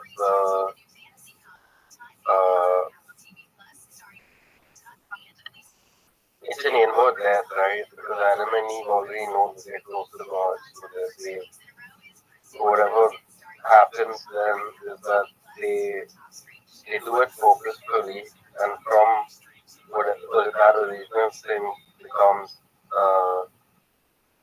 what you call the fallen state of humanity. And the fallen state is based on everyone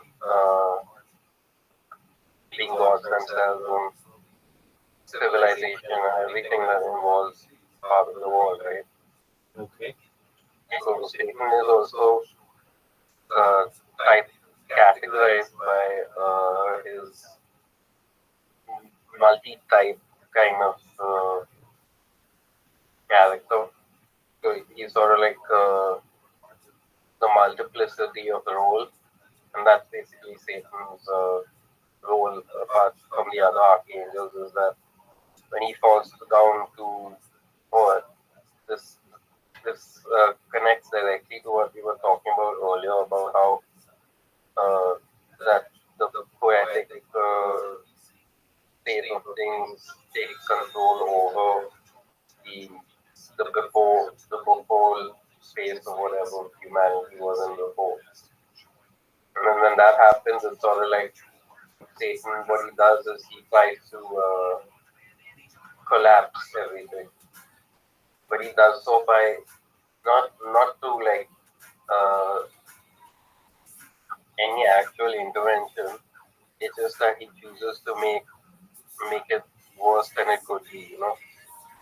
That's basically what happened. If it was that bad, then it would like emanating to final death of everyone, and it would just be terrible. So that's Satan's role. His idea is to set up everything for the not an act and the fall of like a few people, but the fall of everyone together, like all of mankind. So that's basically what happens is that Saint Michael, Gabriel, Saint Gabriel, and Saint Raphael, they you could say the progenitors or the fathers before the arrival of Christ. All right. So you're getting the picture now. You're getting it sort of, right? I'm doing my best to. Yeah. So what it is that it's a culmination of many things, but the primary point is that this everything. Now we got like four things. We got Lucifer's rebellion in heaven, which is directly connected to Adam and Eve, which is directly connected to Saint Michael's battle with Satan in Revelation, the first book.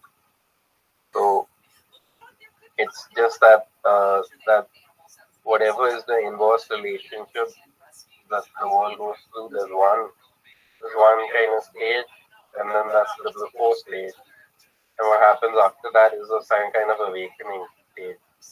And in that awakening stage is when Satan tries to foil the plan of the other archangels by constructing like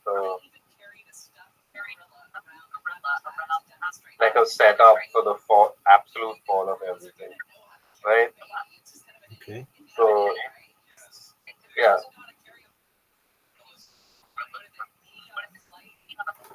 I'll be right back.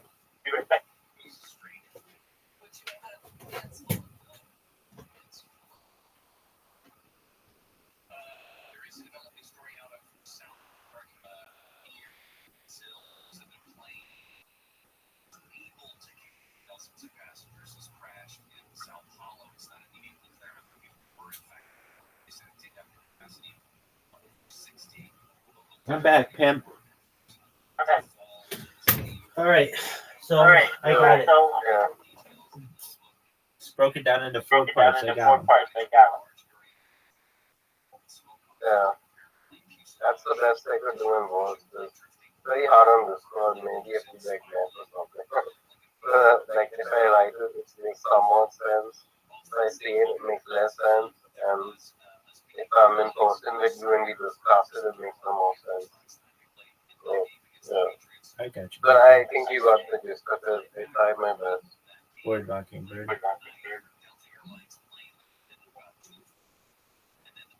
Yeah.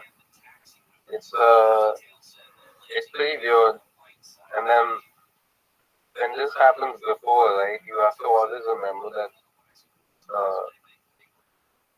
the past with Christ has already happened. So they defeat them by the blood of the Lamb. But the thing is that happens later on. So Christ builds the main part of Christ is that Christ builds the church. And the church is good versus evil, right? So when Christ says I've not come to bring peace but a sword, he means like actual sword, right? He means that he's gonna cause division between people who think of what is good and people who think of what is evil. That itself means that there's no it's a sort of justification for people who believe in what is good, right? In a world of like non-absolute. So that's the role of Christ. So that's five. I think you got it. That's it. Excellent.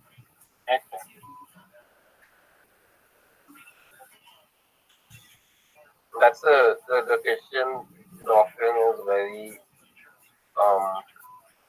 it's too hard for a lot of priests to grasp, you know.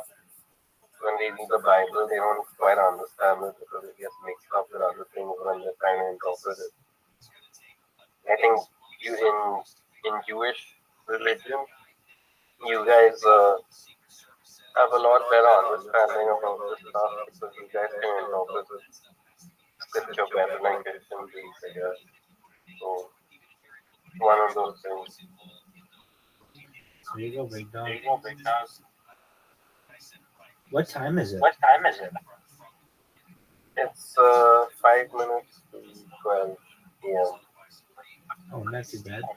I ate some ramen and I was like, I had the soup up. I ate all the noodles and then like there was some soup left and it was way too spicy to drink, but I drank it anyway. I don't know, since my parents have come home, there's like they're getting kind of sick and I'm feeling kind of sick. I think they brought some sort of viral flu in with them. I got you. Speaking of ramen, I'm going to grab some. Just one moment. I'll be back in less than 1 minute. Time me. Time me. All right, cool.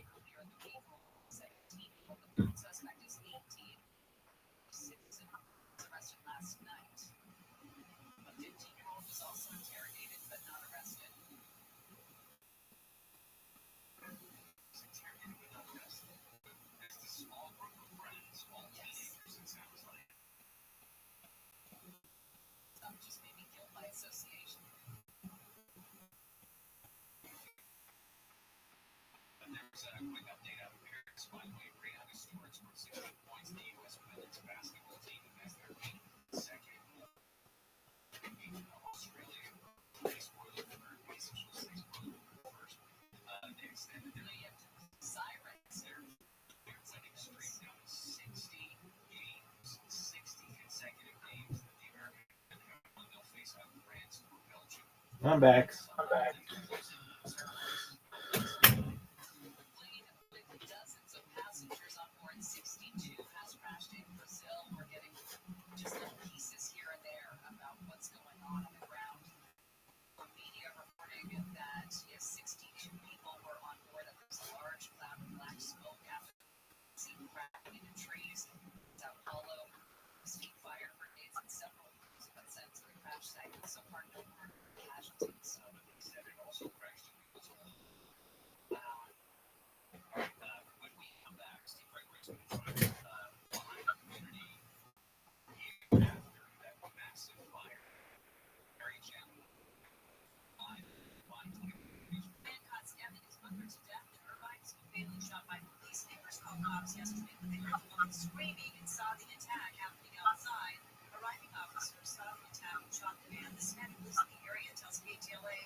How do you like your ramen? How do you like your ramen?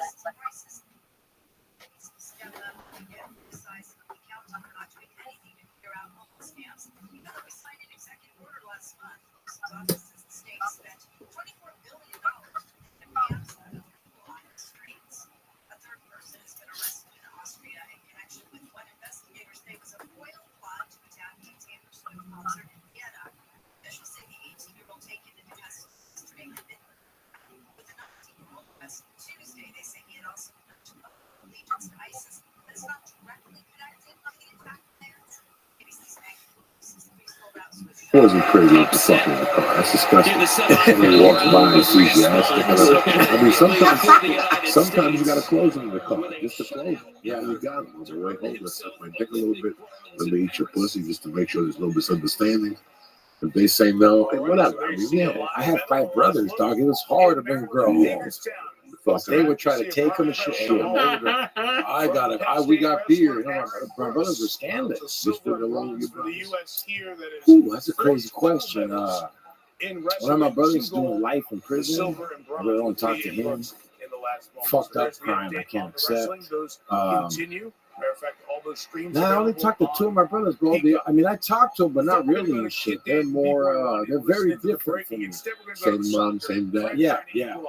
My dad had 5 wives, but he only stayed with my mom. Because she gave him 6 sons, and my dad didn't have boys with Indians and their wives. And we're all a year apart, except for me. I was born, she had her tubes tied, and I still made it on. And I have a little brother. My dad got some strong ass nut. And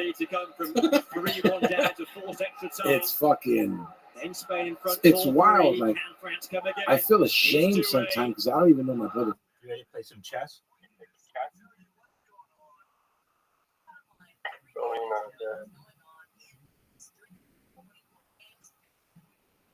What are we playing?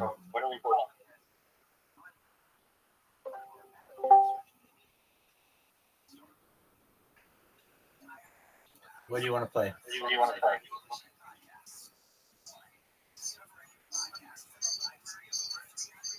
Pimp.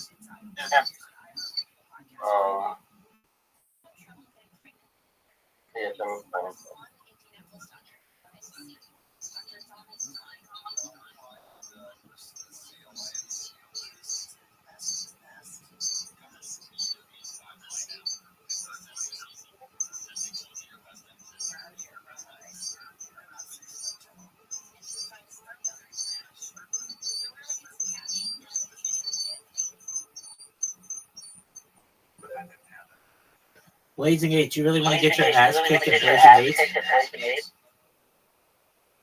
I like it. I like this game. I'm glad you like this game. I like this game. Dude, you should know, I've never lost in any game ever. Start now. You lost against Never lost ever anything. I've never lost anything ever.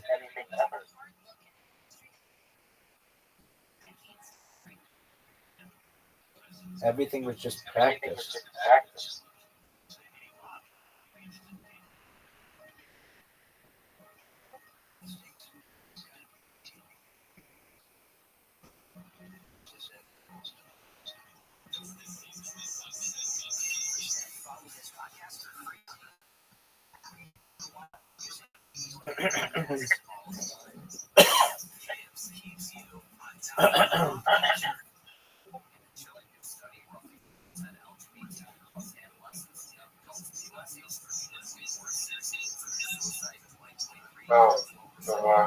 Why nothing?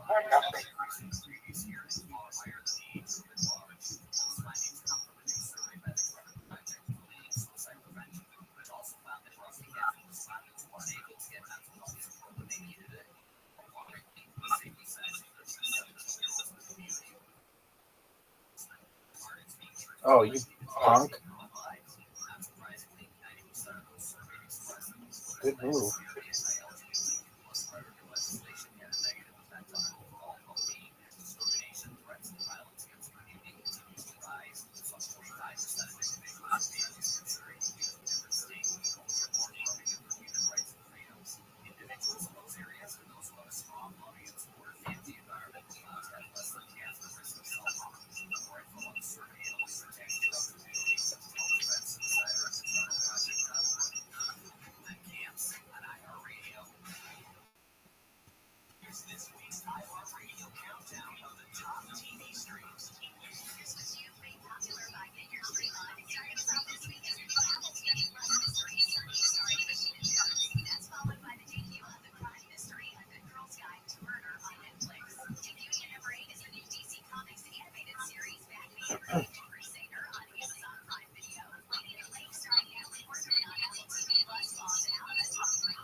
What the fuck was that?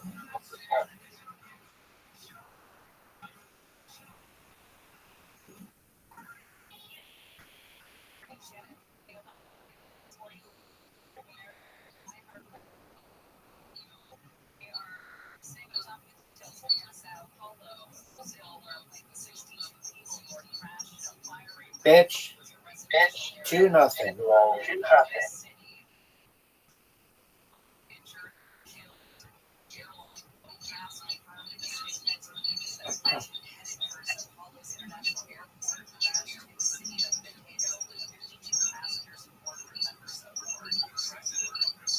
I don't know what that does.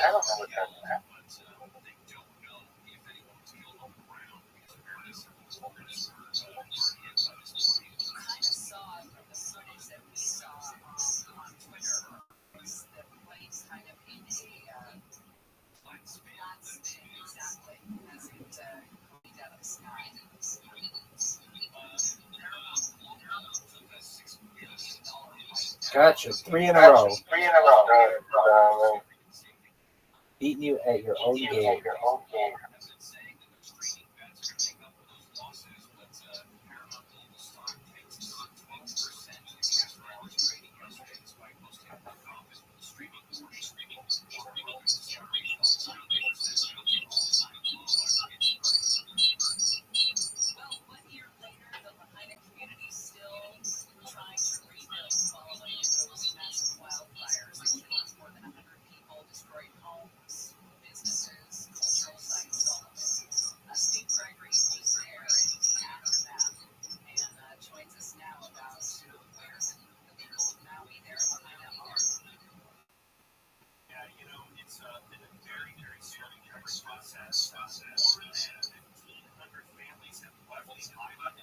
Oh, wow.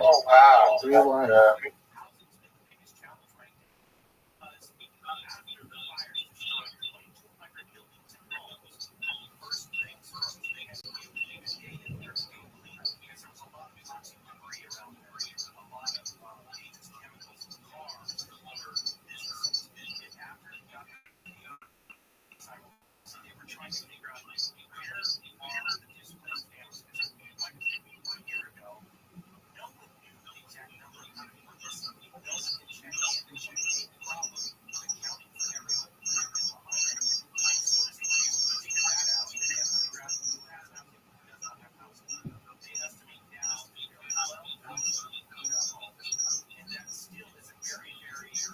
Wow.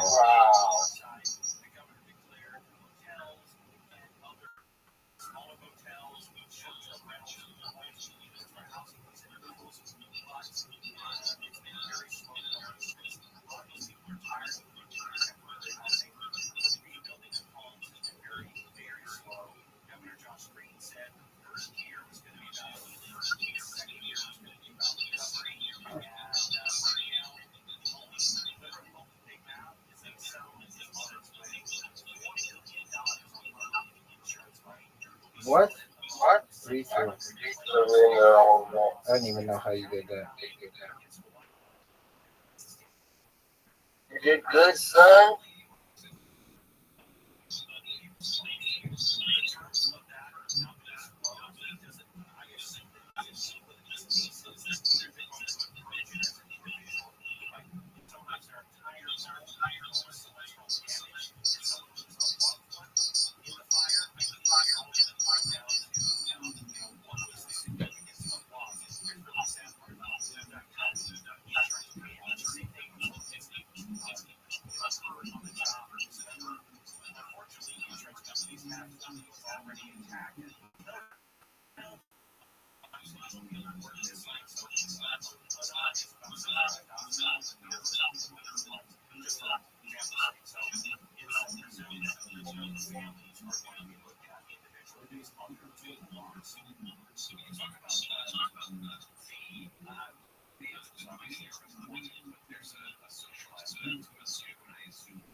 For two, son.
Five two. Sex machine.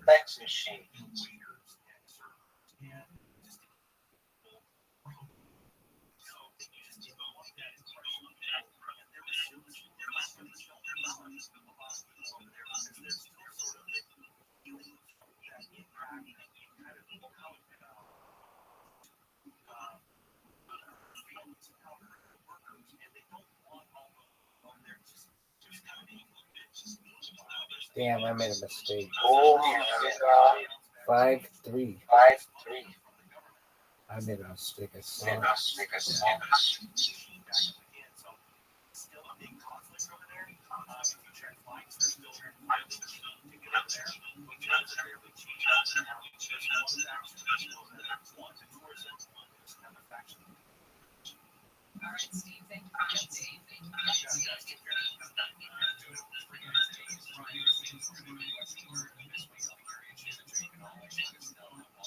Six, 3. Hey, this is great, boy. Let's try something. I think it's amazing.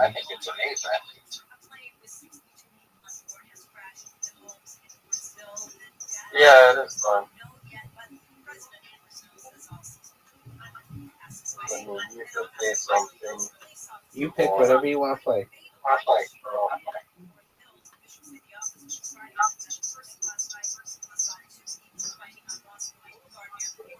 You have this game? This is Yes. yeah.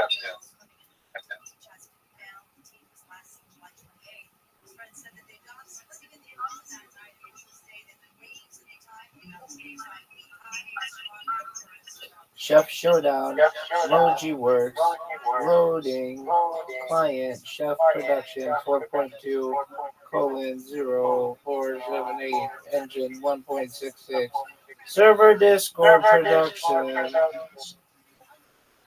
Server Unlocked, Score Tab, Go, Solo, or Team Up to help score. I'm doing Join. I've never played it ever, but I think I'm the best person ever.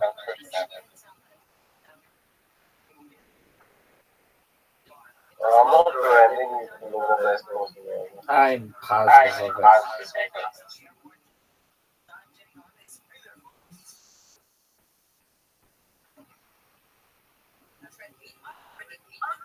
I remember that time that this was loading, and it took a long time. Do you have two chefs next to each other? Okay, what do we do? Get ready, round one. What do we do? We need to feed them or something? They want. Oh, they want water. This is the plate. The plate side here. No, they won't. They want a drink.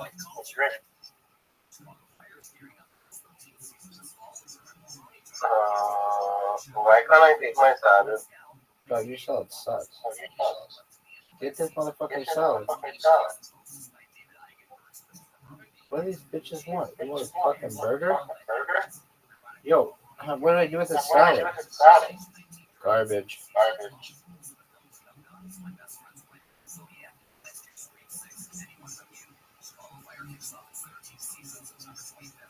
Dude, you're not even making your shit yet. And I got a burger being made, baby. I just made the burger. You were supposed to make the fries. That's a good question. It's a good question. Dude, I'm gonna have to throw out this food. Get ready, round two. Yo, bitch. Oh, fuck you. Shit. Are we on the same team?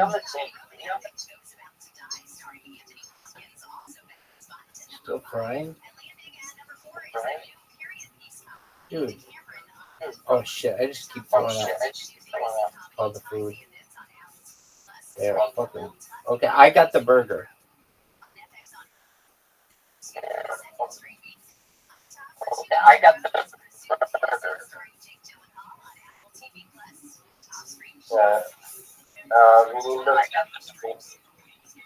I don't want that. There you go. Get ready. Salad, you do it. Okay, I'll do it. I get the salad. Okay, just wait. Somebody else will want a salad. I'll get this drink for this question. All right. I'll make the fucking burger. Don't worry, somebody will want a salad.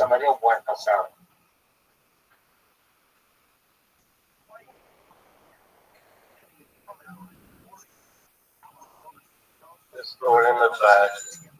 That's fine. Okay, I'll make the other burger.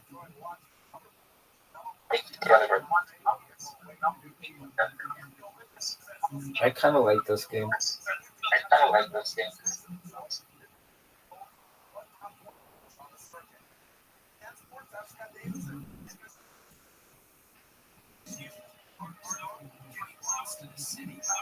Okay, salad and a burger. I got the salad. I'll make the burger too. Get that guy his drink.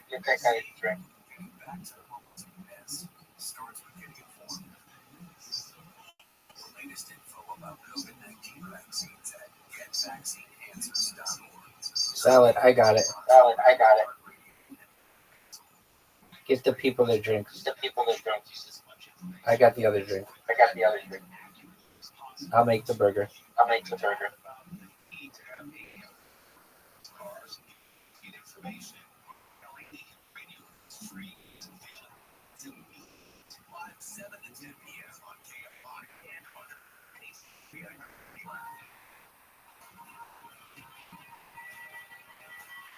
I'll get the fries. You get the burger. What are you doing? Dude, what don't you understand about I'll get the fries? I know you said you get the fries. That's what I heard. Sorry. That's okay. So you get that guy's burger. I'll get the other burger.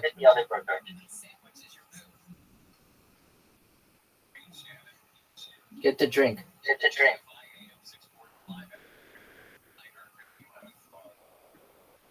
We lost one line. Anything goes round 6. What the fuck is that?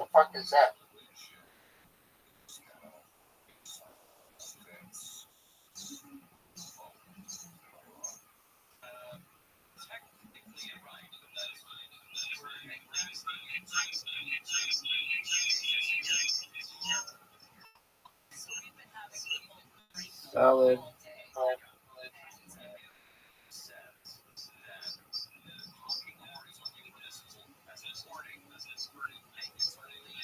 I'll make the other burger. Dude, get this guy's burger. I'll get the other burger.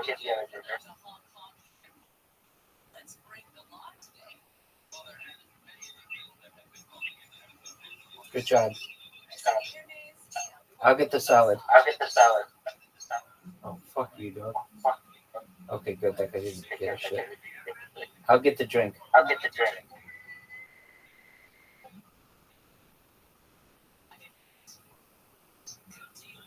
get the other drink. Okay, we need some burgers. We need another burger. Another one on. Oh, Appreciate it. What the hell? This woman needs one. $10. I love this game. What? It like froze on me. What happened?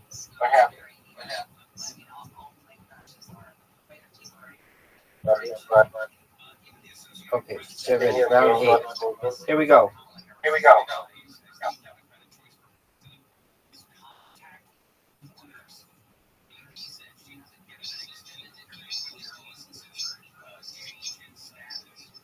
Okay, I'm making a burger.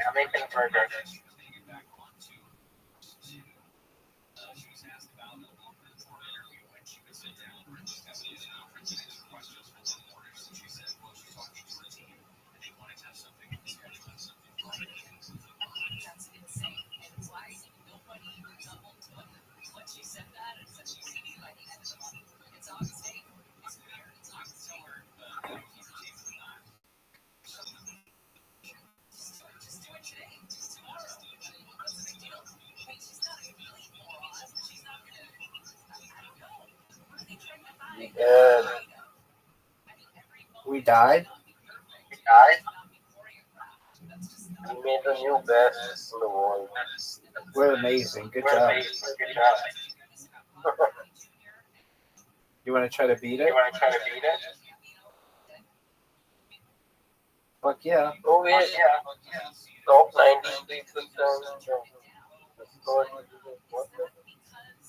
Yes. No. Burger Diner. Let's do versus mode. Sorry, I don't like that game. Versus mode.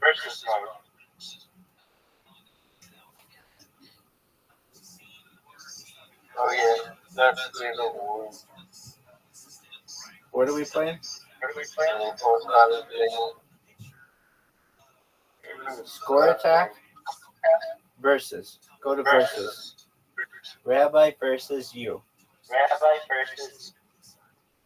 Go to versus. Chef Showdown. Go to versus. Dog. Go to versus. Go to versus.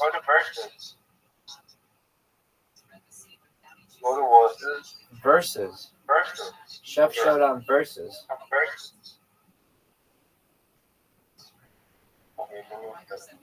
You have 5 seconds. You have 4 seconds. You have 3 seconds. You have 2 seconds. You have 1 second. Go to versus.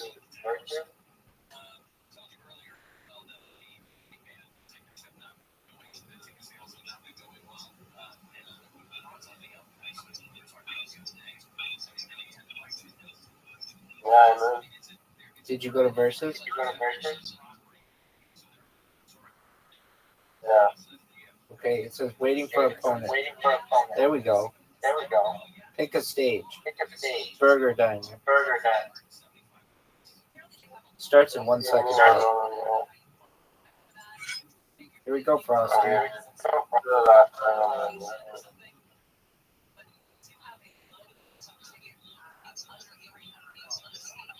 Frosty. I'm the West Side Gangster.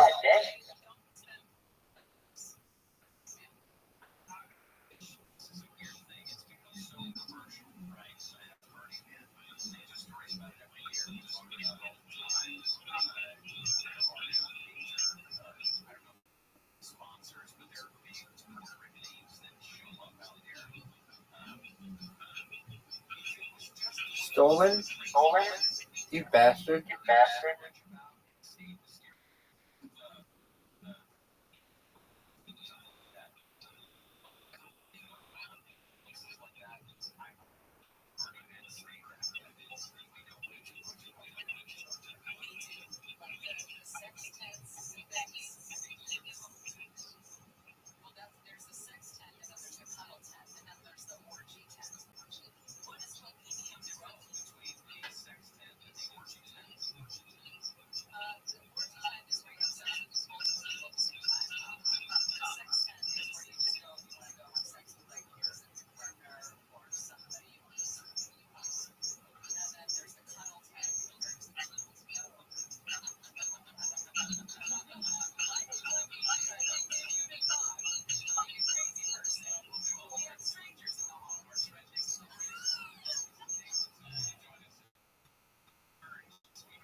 Bullshit. Bullshit. I'm telling you right now, that was bullshit. Where's versus? All right. Versus. It's called versus. Get your ass in versus. Versus.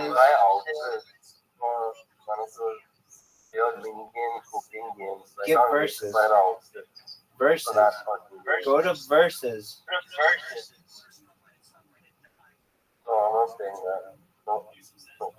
Versus. No, I'm not playing that again. I think this is the last time I'm playing that. Alright. Boring. So you want to play chess? Okay, cool. Alright.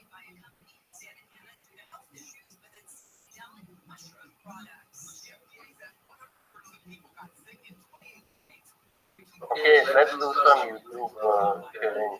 It's kind of late. I'm not in the mood. Alright, put on anything you want on YouTube. Alright. This is a man himself.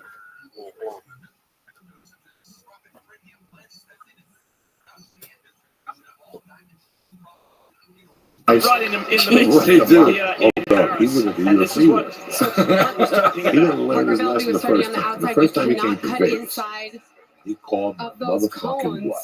until you get around the turn. Those edibles don't get me she high. sure did. And she They're did. not that big. I don't know what I gave him, but he said that his body was, I mean, you right know, now he she had some doesn't type know. She's of just going to run and get this rating Olympic experience, but I'm worried that that might he end up wasn't being a going to get high. Me and disqualification. Ari in those days used to come to Well, those that's going to things, be a stuff story edibles and for acid. us to follow. Did you own Benjamin? Did you, is that when it started? We gave him the real deal. We gave him a piece of edible. He ate it in front of us like nothing happened. I'm telling you guys, you're wasting your time with this. This is not going to go down. And all of a sudden we got to the UFC, and it was the good section.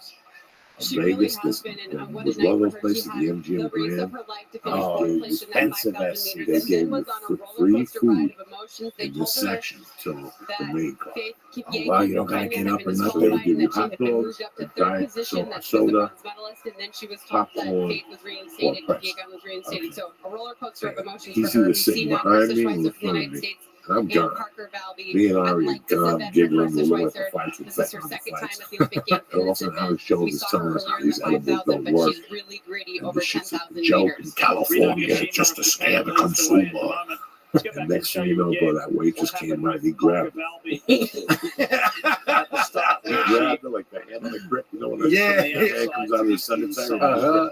He grabbed his waitress and he's like, excuse me. And to see if it does in What do you fact have? lead in a She's like, I got disqualification. We're pretzels, hoping hot not, dogs, Okay, this angle sodas is making me and feel a lot whatever, better. I apologize for all of the He goes, give me one nervousness. of She each. was lined up on that back line. I thought she was lined up on that Well, back line. this She must went be off heavy on this duty side because there and was whoever joining with made the other this. women, but And realized then that after she we went could, to dinner, in fact, and cut he in. So I'm sorry disappeared. to everyone. Everyone's There praying was for a me. UFC in Houston. Coffee is I think it was the fine. She's GFP not one. going to be He disqualified. came up from And now we Austin. can focus on And the that's straight when I race was scene. badass. I used to get these little At cookies. the moment with These one little of her chocolate chip, teammates, Carissa Schweitzer, white there. choco. Carissa had Somebody made them. I really remember solid brought one performance in the specially. He was 5,000. talking shit. And the He deeper ate story it. on Carissa And then Schweitzer, at the she's UFC, coming he back from just some injury. And so to see her perform so yeah. well And at his the US assistant Olympic came up trials to in me at Eugene, night. Oregon We don't know recently what I was was a really good sign for her. where the fuck did we go? He went an And hour so let's later see when what we she can headed do here out in the of the 10,000. assistant. She was really Well, rolling after yeah. the Tokyo Games. Your She friend went to the gave me Eugene cookies World because the whole Championships in time we 2022 seen and him ran watching. at that 10,000 Joe was meters. mad at me for And like really 2 seemed minutes. like And she he was just ready to fucking make that tired next big step globally. That was the And last time I saw unfortunately, him. that That followed was with the a last bunch time I of saw him. injuries. So I was She had looking to have a forward to couple of seeing him surgeries, a but couple she's weeks ago. I don't finally want back the and she church looks family good. to And think I that I was like mean her to in them. this event. She's I don't really very, give a very fuck. gritty over People 10,000 ban it. meters. She's Yeah, the it top gives us American more. I in the like people 5,000 who've been meters. banned from And I society. expect she's You know going what to I'm run a saying? great I'll 10,000 give you a meters here second tonight. chance. So Straight up. it was just at the time of the championship. Isn't there a conspiracy that he used to have the same? What? Hold on. What'd you say, Playboy? What'd you say, Playboy? What'd you say? Well, if you listeners, I don't know, it's like some people think just off the surface. I don't know how it works, but it's all real.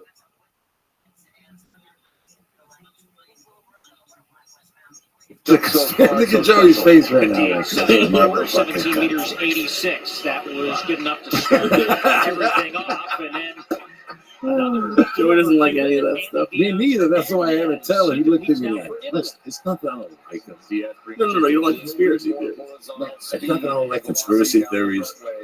It's like anything else. I don't like anything that wastes a person's time. I don't like stuff that I look at and go, that's a waste of. I'm watching Have you it. seen this before? I'm watching it. I don't know if I've seen it previously.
We wanted to kill them. It's on site, yeah. Yeah, and then to get out, I had to like really readjust myself. Like, all right, dog, you're no longer in. We do see towards the back. Heidi, with the rules. Those are rules that you. When you go to prison, you're going into another world. So that's the rules of that world will never change. Will never change. Right? I understand. And then when I got out, I was like, all right, homie, now you have an option. And it was kind of weird, but hey, dog, I got a couple homies. You know what I mean? From comedy. Comedy makes you meet weird people. I'm weird to them too. You know, when you first start comedy, the first 3 or 4 years, 3 years, That's you surprising. She meet didn't open mic look like girls she was for the time. limping or in any pain, so she just decided that her Olympic run This is isn't a over. bad job. We see first Yeah, response I happening get in to the meet United hot States. chicks. Moving out, I this is a try pace to that's fuck her. comfortable Maybe for the her. I girl. love to see her take some risks tonight. I It's the think she's truth. really I trying mean, to follow maybe the true girl She doesn't knows that's have the woman the feet to on the beat. floor properly at the time for comedy, you know. You know, help me write jokes and all this shit. You sleep with them. After 3 or 4 years, if you slept with 2 or 3 comics, then you start becoming a comic. You start looking at them genderless. Like last night I saw Felicia. What do I gain by hitting on Felicia? Yeah. What do you gain by hitting on Kate? Hitting on Kate Quigley, Chelsea, Skidmore. Wasn't it Skidmore? You just get another comic that says, I met Jordan, he was kind of creepy. You're going to see those people for the next 20 fucking years. Yeah. And God knows if she ever marries somebody fucking famous fucking director. And she brings you there. I mean, the possibilities are endless. Yeah, we're going to make, you know, in comedy, you're not going to get everybody. That's the beautiful thing about life. Not everybody likes everybody. I mean, we get along. And you know what I'm talking about. I know exactly. Tons of people that you get along with, but you're not going to invite them to your house for Easter Sunday to eat with you. And I understand. The same thing goes with comedy. But when 20 years ago, like by 1995, I understood what a female comic was. And I tried my hardest to be a gentleman. Now, this goes both ways. See, when I meet a female comic, she's at the condo, I'm going to fart. I'm gonna scratch my balls. You want the quality. I'm the headliner. So no, even if I was featured, never headlining. I'm gonna induct you into the family of what it's like to be in this world. Yeah. So when we're eating lunch, if I make a racist remark or joke, you gotta laugh. If I say something about fucking the chick up the ass and put my dick in her mouth, you understand me? Yeah. As a woman, you have to lose those feelings of ill, gross. Yeah. You have to look at me as another comic. Yep. It's really fucking weird what you learn in the comedy world, or even the business world. You know, now, let's say you get a job at the LA Film. First thing you gotta do is take a fucking class now. Getting along with co-workers. Yeah, especially now with Biden flexing that Mexican fucking neck. What the fuck was he thinking? You know, rubbing his shoulders and shit. He smelled that Mexican scalp. He smelled like 10 dead fucking cornfields. Like her uncle fries corn all day. And he's like, why did I touch this Mexican for? That's what you get, bitch. Keep your hands to yourself. Hugging these ugly fucking. That chick is ugly as fuck. That governor, she was like a Mexican ape, that chick. Oh, yeah. That's like the Mexican Planet of the Apes. Why do we want to fuck her? Biden hasn't had a hard on since the Nixon administration. I think he really wants to fuck this Mexican. He's just so old. Yeah. And he wanted to fit in, but now it's not allowed. They call it something. Sexual awareness training. Damn. You have to be sexual awareness trained. In comedy, they don't have. Yeah. I wonder what the strip clubs they use. So we don't have, there's no HR. There's no HR. And that's the thing about working with them. You get to know from female comics. You're like, I can't make this chick my enemy. Mm-hmm. I can't fuck. I'm going to keep her in between as an ally. Yeah. She becomes an ally. Pretty soon, if you treat her with respect, pretty soon you reap what you sow. Yeah. Someday, like Lou Esther or anybody, they're going to start dating her right. And that writer's going to come home and they say, who did you have for this part? Who's always been nice to me, Joe. Not the funniest man in the world. You've been nice to me.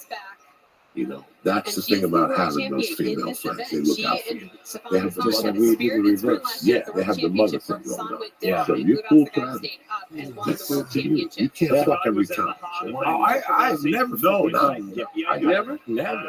I never fucked a comic. It's really interesting. I'll torture out. I was also They ended up 7 years Kip into Yeagan. I think they felt I also have to blame the blow on that because I used to blow together. Wow. during the Doing race. drugs with but a it was girl pushing and comic? shoving Yeah, and sure. You know, when you do an open mic, you meet all.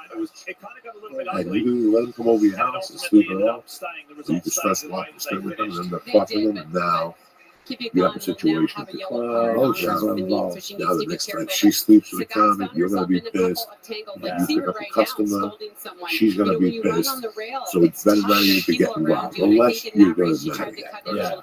Unless you look at that person, you know for like 3 or 4 months, you and her having this electricity, it's not working. Because somewhere along the line, it's not right shit. If you get more money than she does, if she gets more success than you, it never ends good. Yeah, I made a mistake, bro. We used to leave the comedy club, go to a couple bars, then she'd go, what do you want to do next? Let's go to your house. Okay. My roommate's out of town. She's an electrician. Well, it's such a rich history. First couple, when you first start doing comedy, you dedicate so much of your life to comedy. That's all you need. It's none of that. Yeah. It's like you get a chance to meet straight chicks. When you meet a straight chick for a comic, you almost have harder. For the first 5 years of comedy, you only meet comic girls and waitresses. Yeah. You don't meet nobody outside that circle. So when you go to a library and a chick, you're at those places. So I was lucky. I was fucking the strippers that I was working with. Yeah. All the waitresses at bar, which is also bad business. Yeah. Then they end up report to the commission when you're done. You know, so you fuck a waitress, for real. If you fuck a waitress, another waitress is going to find out.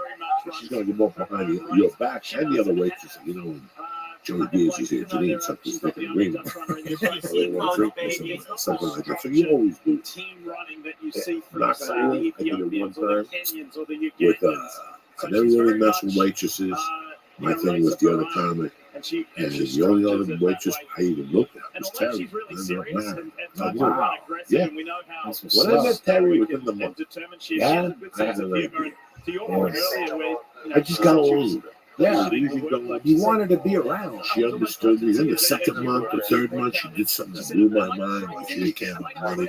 She gave me the last $14 she had with 4 cigarettes to go to New York. Usually when a chick does that, you're embarrassed. Yeah.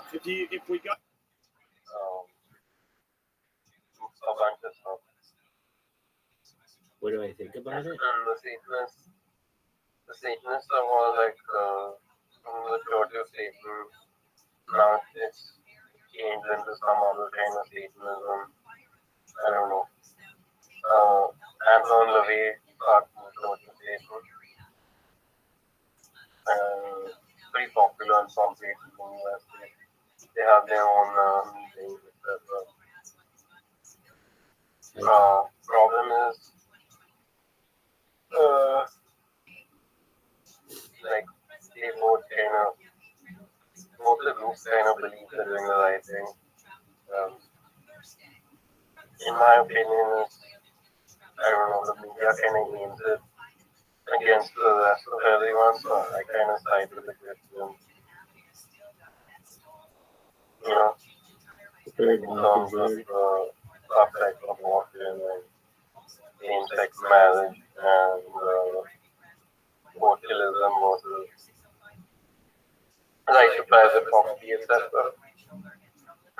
All that, they protest on university grounds almost like a couple months a year, and they get backlash from like LGBT. What do you think of it? You get the gist of it? Yeah, I think so. I think that it's something that happens. Am I happy about it? Not necessarily, but it's just something that exists.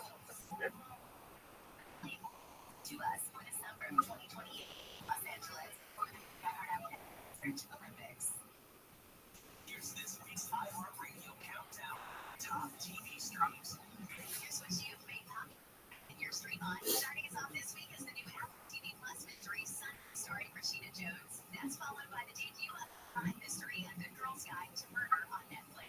Debuting at number 8 is DC Comics animated series Batman Crusader on Amazon Video. Lady in the Lake starring Natalie Portman. Apple TV Plus falls out of the top back to 7. House of the Dragon on HBO and Max is down to number 6 this week. I think it's also to attack Christians and consumer ground movement in the media. I don't think people should be putting beliefs into the matter anymore. I don't think their children should be taken out of Christianity for some weird reason. Like it's beyond weird. It's like kind of stupid. Right.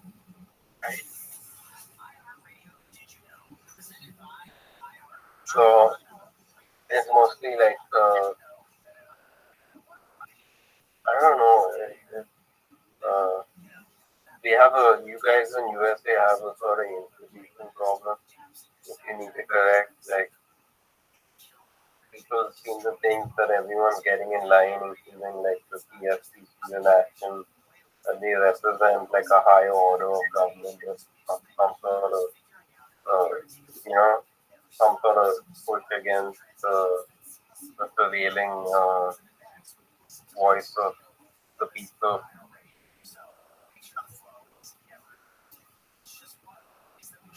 Okay. It's kind of weird. I watched all of EFP's student action. They get a lot of shit done to them from people who don't like them. And general peaceful protest. So it shouldn't be like abortion is a big deal. Do you have any opinions on it? Yeah. On abortion? Yeah. Yeah, what are they?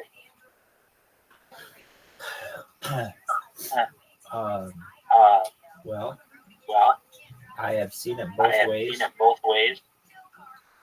From a woman's right to choose to every life is precious. And I'm of the belief that we are at a point in society where essentially a woman should be able to, I feel, know that if she gets pregnant, she doesn't have to worry about her life being in jeopardy. Being pregnant should be a positive thing. And thus, unless you need to have an abortion because of the baby's health or your health, I think that basically after 40 days or about 6 weeks or so of gestation, abortion should be illegal.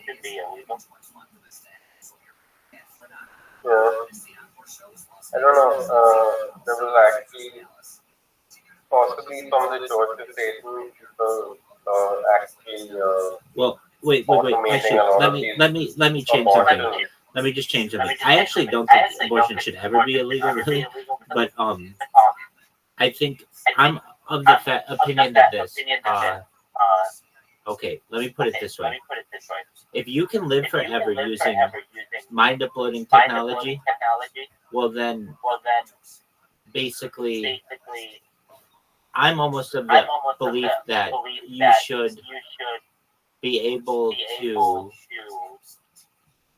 change your mind about a birth, even up until past that kid is born, if it's going to be annoying to you for the rest of your life. But I recognize that at a certain point that becomes murder.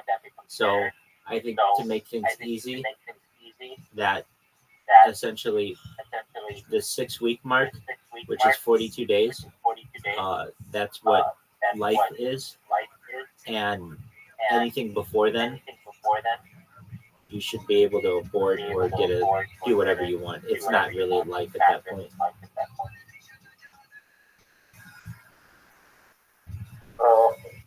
Yeah.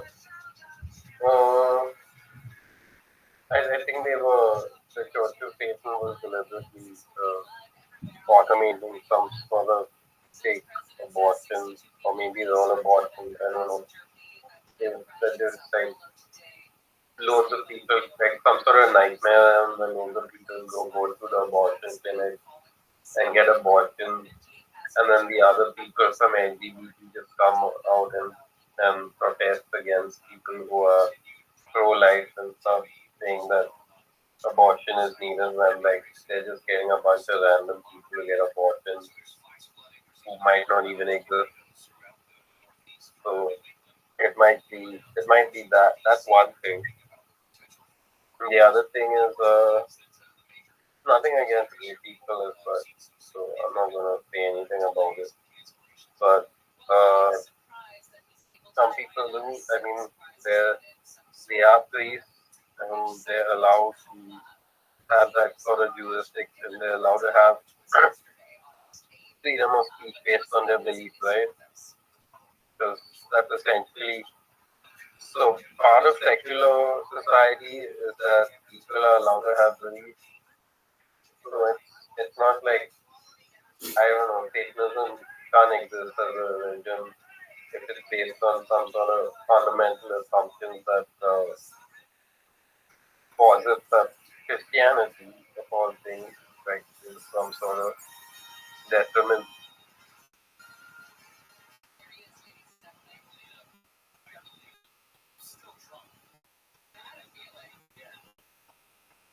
Some degree that makes sense to you, right?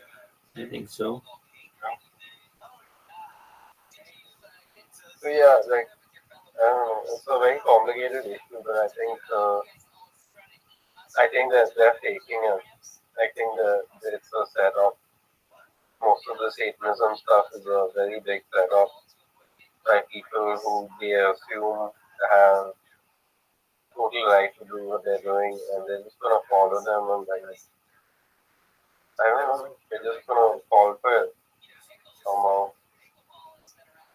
And they're gonna have those meetings where they tear up the Bible and stuff like that as a symbol of some sort of freedom of belief or something. Doesn't make too much sense, right? I mean, yeah. What is your opinion on the Satanism backlash? I think people should be able to believe whatever they want, so long as it doesn't harm anybody else implicitly. And I think that due to that, I'm pretty open to things that they want to celebrate.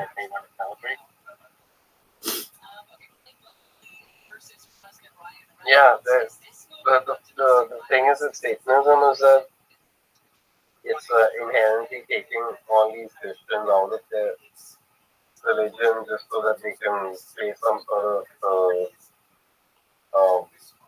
role playing. So that's essentially how Anton is connected with this. Is that he invents this elaborate form of role playing and sells it to everyone, and they all buy it. Like it's part of it's a sort of freedom for idiots kind of thing, right?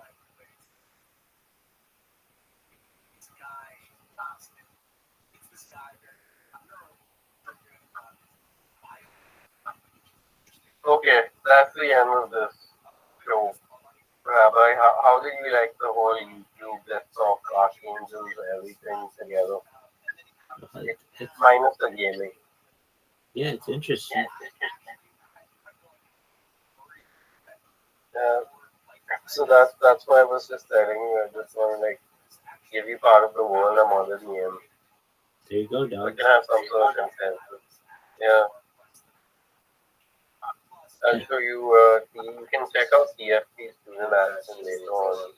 They have a bunch of videos where they go to see and play by these freaking LGBT people. I don't mind them.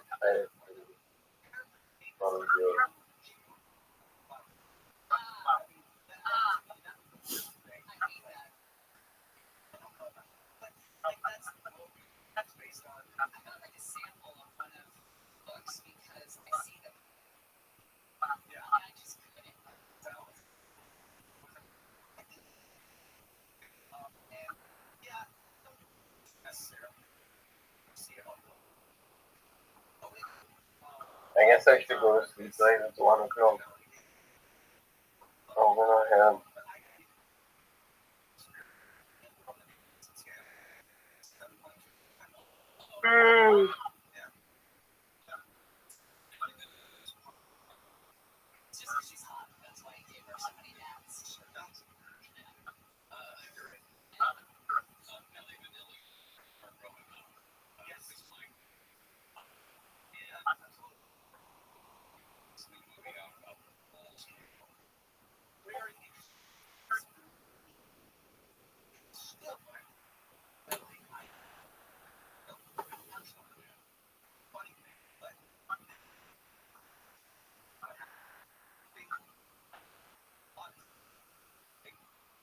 All right, bro. I'm gonna see you tomorrow. Excellent. Sweet dreams to you. Sweet dreams Best to wishes you. to your dad. Best wishes to your And I dad. look forward to speaking And I with look you forward when to you awake. speaking with you when you awake. Yeah, I hope you got some father some new learning and some thing they're doing right now. And I hope you're okay with like if we continue it. Can present you more things and give you my opinions and give you your opinions, etc. Yeah, you can do whatever you want. Man. All right. Yeah, good night. Take care, buddy.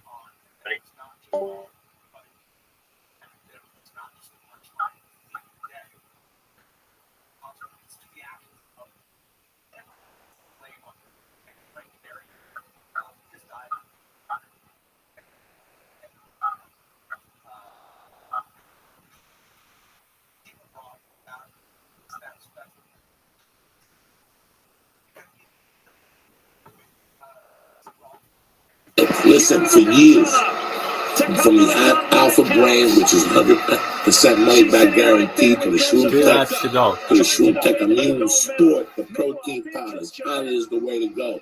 Do me a favor, go to honey.com right now. You see a supplement you like, on the way out, press in church, and get 10% off your order delivered right to your house. You understand me? Also, you want to make a little deal for Mother's Day. My bookie is here to help you out, whether it's pro baseball, hockey, MMA, UFC. You got a big fight coming in Bellator in June, and you want to be ready, Jack. Because the bottom line is Guinness. You understand me? My bookie is the place for you. My bookie knows baseball, hockey, MMA. Constantly delivers a great selection of bets for everything that you're in your world. Even better, they process all payout requests within 48 hours, so you get paid fast when you win. Fast, gratis. You pay, you win, you get paid. Best of all, that easy-to-use mobile site lets you place bets within seconds from anywhere. And to make sure you have plenty of cash, my bookie will give you a 50% bonus on your first deposit. Just visit MyBookie. How about that bitch and use promo code church. That's promo code church. Things are simple with my bookie. You play, you win, and you get paid. Final lap. Again, come on, you fucking cunt. Run, bitch. Run. Run, you stupid slut. God damn it. Run, you fucking dumb bitch. You stupid fucking slut. Oh, Peter. Be like, move, bitch. Move. Get out the fucking way. God damn it. I'd be like, move, bitch. Look your fucking ass. Run, bitch. Run. Oh, that bitch. Go. That bitch. She's got her. Dude, this is a good race. Beat her ass. No, that bitch got her. That bitch has got her. Oh my god, she's got. Oh fuck, she almost fucked her up. Oh man, that bitch was slowing down. Dude, that little bitch fucking ran like a bitch. My wife Good on you, girl. Good on you. Fucking Kaza. Hell yeah, baby. Knuckles. It's coming Knuckles, up May baby. 12th. Don't forget. Hell yeah, bitch. That Where would bitch you can get it. Without Damn, your that mother, where would you bitch. be? She's like You the know fastest you bitch understand me? in all of East Pro Africa. Flowers let you Damn, she's choose the from a fastest bitch variety in the of world. She curves just and proved it. bosses that suit every mom's style. Who's that other All bitch? you gotta do is No one pick knows. the Look at all delivery these date. sweaty bitches. Right now, you get a You dozen sweaty, assorted slutty roses for sluts. $19.99. Oh, you you're hear a me? slut. Double Hey, the roses bitch. and get a premium Yo, vase, bitch. You did which really is fucking well. This bitch, $9.99 whatever more. bitch this is. That's what I'm talking This about. bitch did really Visit well. Where are you from? Finland or proflowers.com. some shit? Click the microphone This on bitch the is upper from right corner France? and enter Australia? promo code. Write this down. This bitch from Australia? HAPPE. Fuck no. LING. No, that other bitch is from Australia. proflowers.com. That bitch. Look Click at the that microphone. bitch. Use code happening. Yo, what Mother's else? Day These is bitches May just 12th, so don't wait. absolutely Order fucking like a pro and exhausted. amazing rose And I'm like, deal oh, bitch, to you thank know what all that the is, moms in right? your life. This is tremendous. Right? Because Look if at you this like bitch. your mom, you can send her Damn, these this bitch flowers and almost show up. Man, And I if you don't wanna like your win. mom, you can send her Why? these and then give her a call. Tell her the kid's sick. You ain't going to protest, bitch. Look at this Her bitch just husband jumping should in her marry way. Good on Hector, you, you know what I'm girl. saying?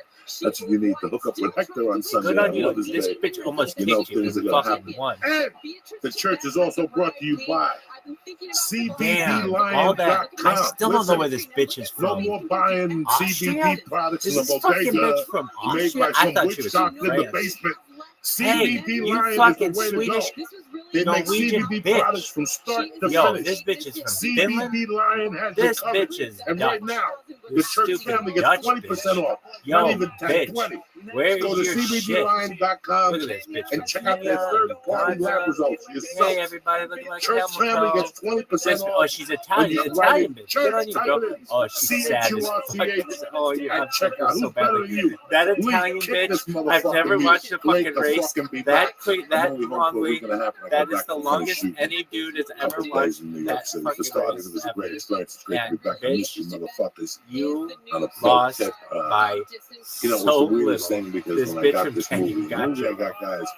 I can tell you. I could have can't tell told you who's in that the movie before and they all even that shit, fucking but started I think racing. you can find I out didn't even later. know that Beatrice I guess those Chebet paparazzi taking would even pictures be there, when but the I'm like, pictures oh, came out. So dude, shout out to people Nadia following me. I must have thought it Badafletti. was pretty cool. This bitch, she ran like a 67, the bitch. many saints of Netherlands Newark. bitch. Good on you, girl. I was very fortunate to get it, and when I got it, I was happy, but then I started thinking Good about on it, but I had to you. be there for 3 fucking weeks. Plus, I got another movie that I'm going to shoot in June. Thank God it's not at the same time. I thought I had to shoot them both at the same time. But when I got the movie right away, I was happy for a few days, and then I did what every fucking moron does. I started thinking about it. And the more I thought about it, I survived 19 days without my wife and kid. What am I going to do? You know, just a bunch of negative shit comes into your mind when something good happens. And it happens at every fucking level, as you notice. I mean, just negative shit came in. I'm not going to go. I'm not going to do well. And thank God for Tom Papa and another one of my friends that I talked me into it. I agreed to do it, and now I'm very happy because it was a life-changing experience that I needed right now. I've been getting flat. You ever get flat in your fucking life? Like, you're just flat. You go to work, you do what you got to do when you go home. You go to work, you got to become a machine and you look for something. But you don't know what it is. You know, when you stop wasting time, now you have all this fucking time to do what you really want to do with your life. And sometimes you become flat. Yeah, you do a little riding, you do this, you do that, but there's 24 hours in the fucking day. You can't ride all day, you can't do jumping jacks all day, and you can't sit around with your fucking friends all day. You got to make forward progress, which is what I'm always doing, but at the same time, I got to be honest with you, I got a little fucking bored. I just got bored. And this movie came up, and right away the fears come in. And again, when I got on the plane, I was fine. When I landed in New York, you know, I had my anxiety, my panic, fucking shit. I got to the hotel room, and I started doubting myself, blah, blah, blah, blah, blah, blah. But the first night I had to go to the wardrobe. And once I went to the wardrobe, I figured out exactly what I was doing. I was fine. Then I walked out of the wardrobe. I had a hot dog right there on 42nd Street. And then about an hour later, when I got to the hotel, about a block from the hotel, I saw a fucking rat. And I knew I was home. Like, once I saw the fucking rat, that was the sign that I'm in the gutter of life. I'm back here where it all started. So I had a few days to go before I shot. I got there Monday, and I think I had to shoot Wednesday and Friday the first week. Wednesday and Thursday. Because that Friday I went to Minneapolis. Thank you for coming to the shows with Dean Delray. And then that Saturday was 420 with Milwaukee. You guys are great. 2 sold-out shows. Thank you very much. See, Milwaukee was a great 420. Somebody fucking Cosby'd me with a fucking edible in Milwaukee. I still don't know who it is. But guess what? I don't give a fuck. You did a good job. I got fucked up. But I came the first week. I was just frozen. I didn't know how to act. So that Tuesday, before I did anything, I took the fucking Uber up to 88th Street where I grew up. And I came, you know. And it was just overwhelming to see the block where so much had happened. I mean, when I moved into this apartment building, I was 3/4 retarded. And after I got hit with the head with the lunchbox and I started to experience New York City and what it was about, I grew into my skin. I became like a little man there. Like, I thought about all the things my mom would make me do. Like, I remember I walked up and stood in front of the building, and I was going to take a picture and all that shit. But guess what? When I took this trip, I took it with the thing that I didn't want to do podcasts.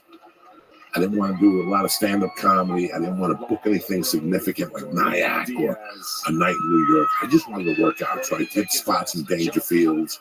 Real like 10, 12 people a night, just up there riffing, fucking around, just to keep the timing alive.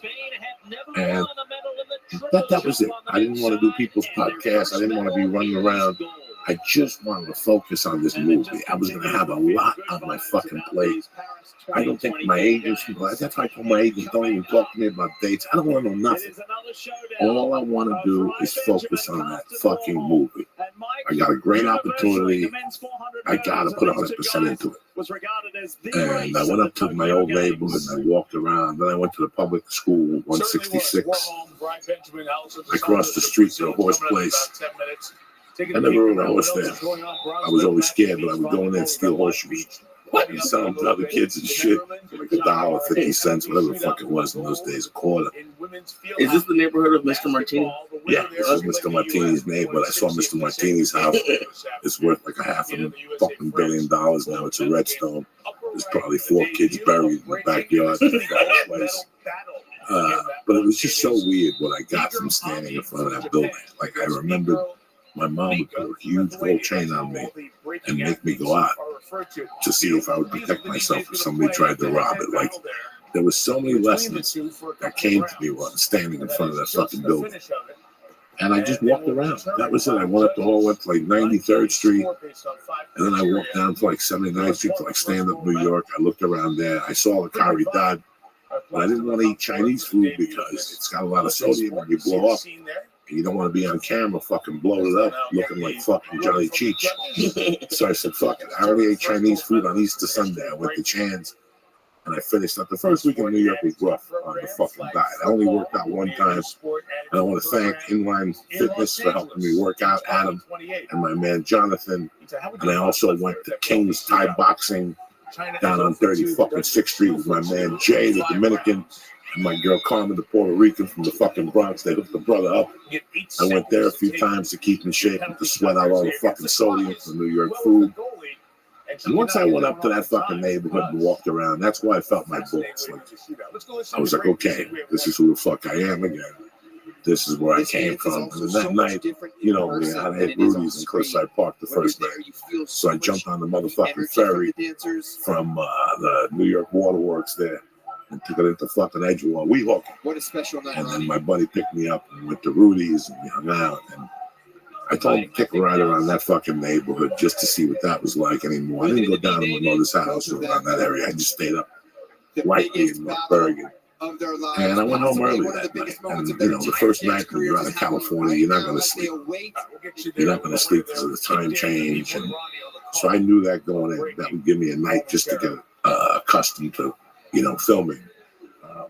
And I went on the fucking set Wednesday, and it was a rough day for me because I hadn't acted in a movie. You know, movie and TV is different. I hadn't acted in a movie in a long time. So the first day was kind of rough for me. I didn't know what was going on really.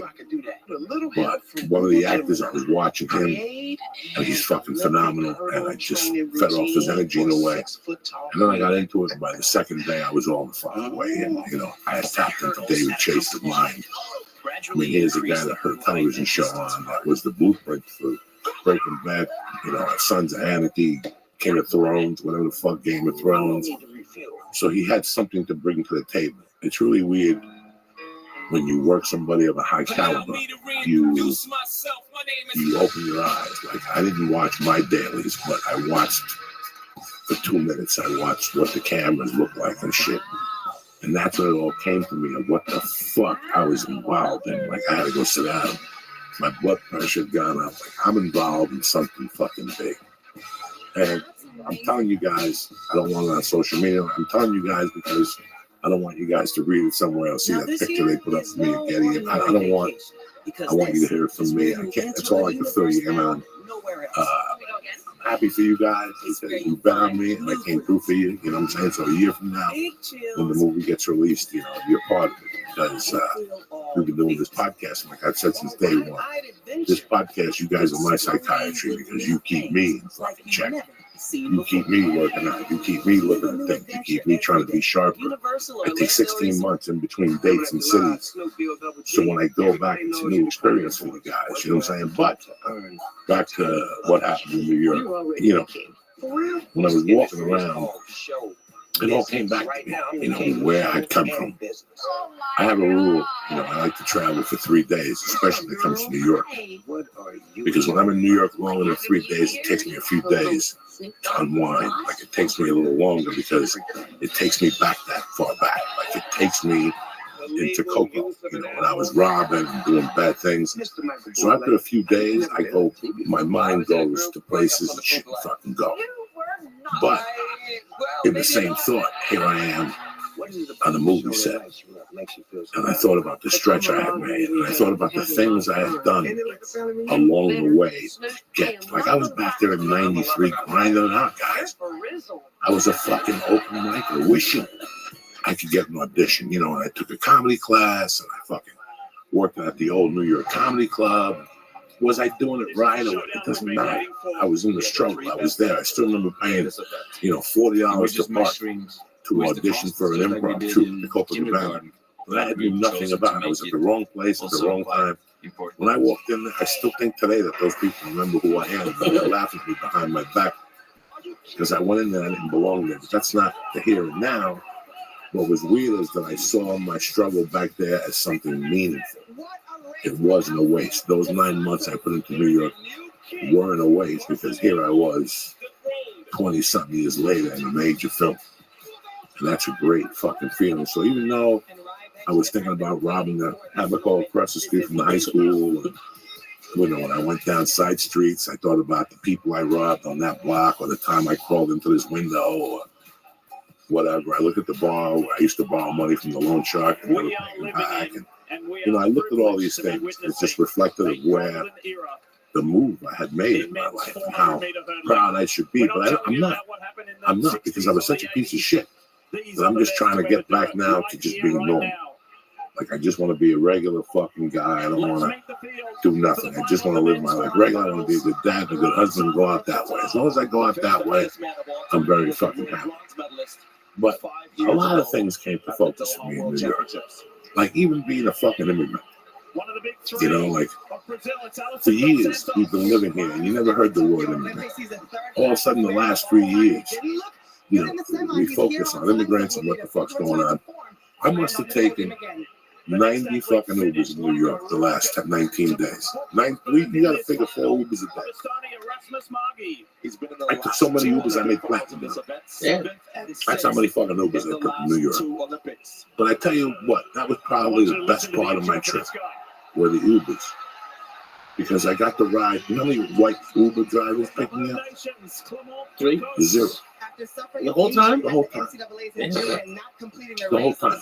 It was fucking third world nations, a couple Hindus, and fucking Spanish people. A couple Chinese people. The most inspiring was a girl that picked me up in the heart of Brooklyn at 2 in the fucking morning. A Hindu girl. She had been in this country for 1 year. You ready for this? 1 year. And she spoke like she had been here for 10 fucking years. She said it was important to her to learn English so she'd get the most out of her stay and so she could become an American. That fucking cracked me. Like, that cracked me. She said she was working in an Indian restaurant. She was getting $8 an hour. And she got sick and tired of having a boss. So she does Uber from 12 to 9, 6 nights a week. And she tripled her fucking income. And she says she works nights because there's no traffic. It's better for her. A fucking woman telling me this shit. I'm like, I know guys who are scared to drive Uber at fucking night. Here's this little 110-pound little Indian girl. You know, I was so fucking blown away from her. I got picked up by fucking Arabs that was so interesting to speak to about why they were Uber.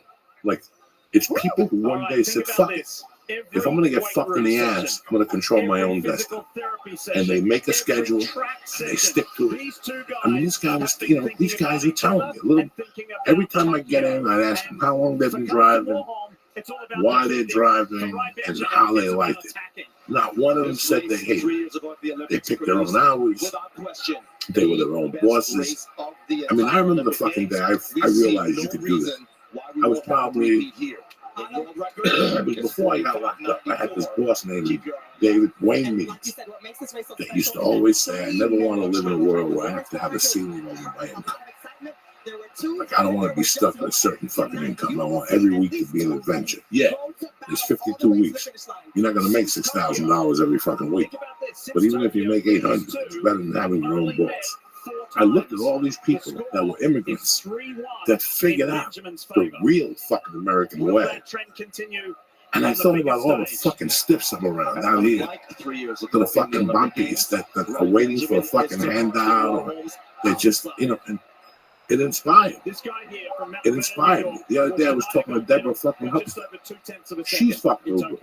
That bitch don't stop. You can't stop Deborah fucking Hudson. You got to shoot her with a fucking bazooka. You're not going to stop her, So these are the people that keep me fucking going. When I spoke to all, and look, I goof around and all this shit, but hey, man, the truth is the fucking truth. These people blew. That was the best part of being in New York with you the whole 19 days. The people that I spoke to, Chinese, I spoke to this old Chinese guy that was a fucking engineer and he retired, but he fucking wanted to. Did you take any cab? Not one cab. Not one cab. I Ubered fucking everywhere. I just thought it was easier. There was no drama. And I figured out that, believe it or not, you save money with Uber. You save a lot of fucking money with Uber. And I was seeing what I was spending on cars and shit. It's ridiculous. It is fucking ridiculous. I have a friend that has a car service, and I would call him up. Listen, to go to the airport, I can get there myself. And after you take a 6-hour flight, you really don't want no fucking stories. After I'm on a 6-hour fucking flight, I don't want to walk the terminal fucking 6 upstairs with 3 bags of fucking luggage and my legs are all dead and Ubering for the Uber to say 20 minutes. And then you're out there. I'm in Terminal E. Where are you? F. I put it down in the fucking thing. And you said okay. I put down F. Terminal F. And you said okay. And now you're calling me from fucking E. Take a run. Take a run. I did it to the guy at LAX the other night. Take a fucking lap around. I don't give a fuck at this point. I'm not carrying 3 fucking bags. One that weighs fucking 1,000 pounds. The Terminal fucking E. But besides that, I had no complaints. I love you. I fucking love you. I know that at the end of the week, I saw when I took a cab from LAX to my house, I saw what I was spending. And I saw that they had become a little bit of these scumbags. Like the one day I wasn't paying attention, and the guy took me home on the 105. Next thing you know, I was downtown LA. Why am I downtown LA? There's traffic. No, there's not. It's 9:15 in the fucking morning. Your tip is done. I gotta tell him, your tip is gone. I hope you enjoy the fucking $8 you tried to rob from me. Because I usually throw you a fucking 20 spot. Now you get nothing for being a fucking dirty sneak. Now I learned all about Uber and the surcharge. You can't fuck around with Uber at certain times in New York. They will rape you. Oh yeah, they will fucking shove it up your ass and well deserved. Listen, it's an economy. It's shortage or whatever. It rains in New York. That surcharge goes up $40. Oh yeah, there was a couple nights I landed at the fucking ferry. I would go to Dangerfields and they would say $50 at 8:40. So I would sit there and make phone calls till 9:05. And it would go down to $31 after that. Oh yeah, whenever it's busy, they just raise. But at least like with them, I always feel like it's that at least they're up front. That's the thing that gets on my nerves too. It's when you feel like people are trying to get something over. Well, that's what happened the last time I took a cab. But I always supported cabs because I've been taking them for years. But after I got robbed this last time, I said fuck it. And I looked at what I paid. Like there's Uber X and there's Uber XL. And I have luggage, I get Uber XL. If I gotta go from 3rd Avenue to 8th Avenue in 20 blocks, it's Uber X. I don't need no fucking, I'm not gonna take a train. I took one fucking train to Brooklyn. I thought I was gonna have a heart attack. I thought I was gonna have a heart attack, guys. I just, listen. You don't like being underground? No, I don't have any problem with that shit. I'm from the underground. You know what I'm saying? I'm from the original underground. I took more trains than Johnny fucking Train. But you're not used to it no more. The train, every time I get on this train, you fear for your life. For those fucking 18 minutes on that train ride to Brooklyn, I actually feared for my life, ladies and gentlemen. I'm not going to lie to you. I actually felt around in my pocket. I had no keys. I could stab somebody with a hotel key.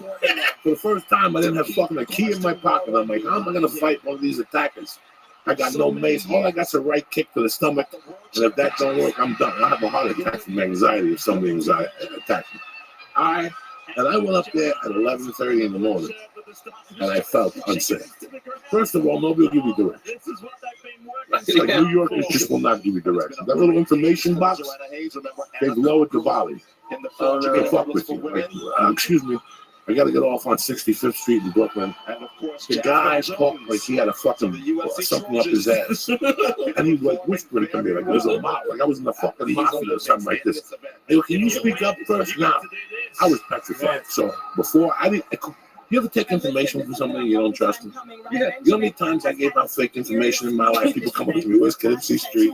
And I'd send them to fucking Delaware. You know what I'm saying? These people in these boxes, I did not trust for 1 minute.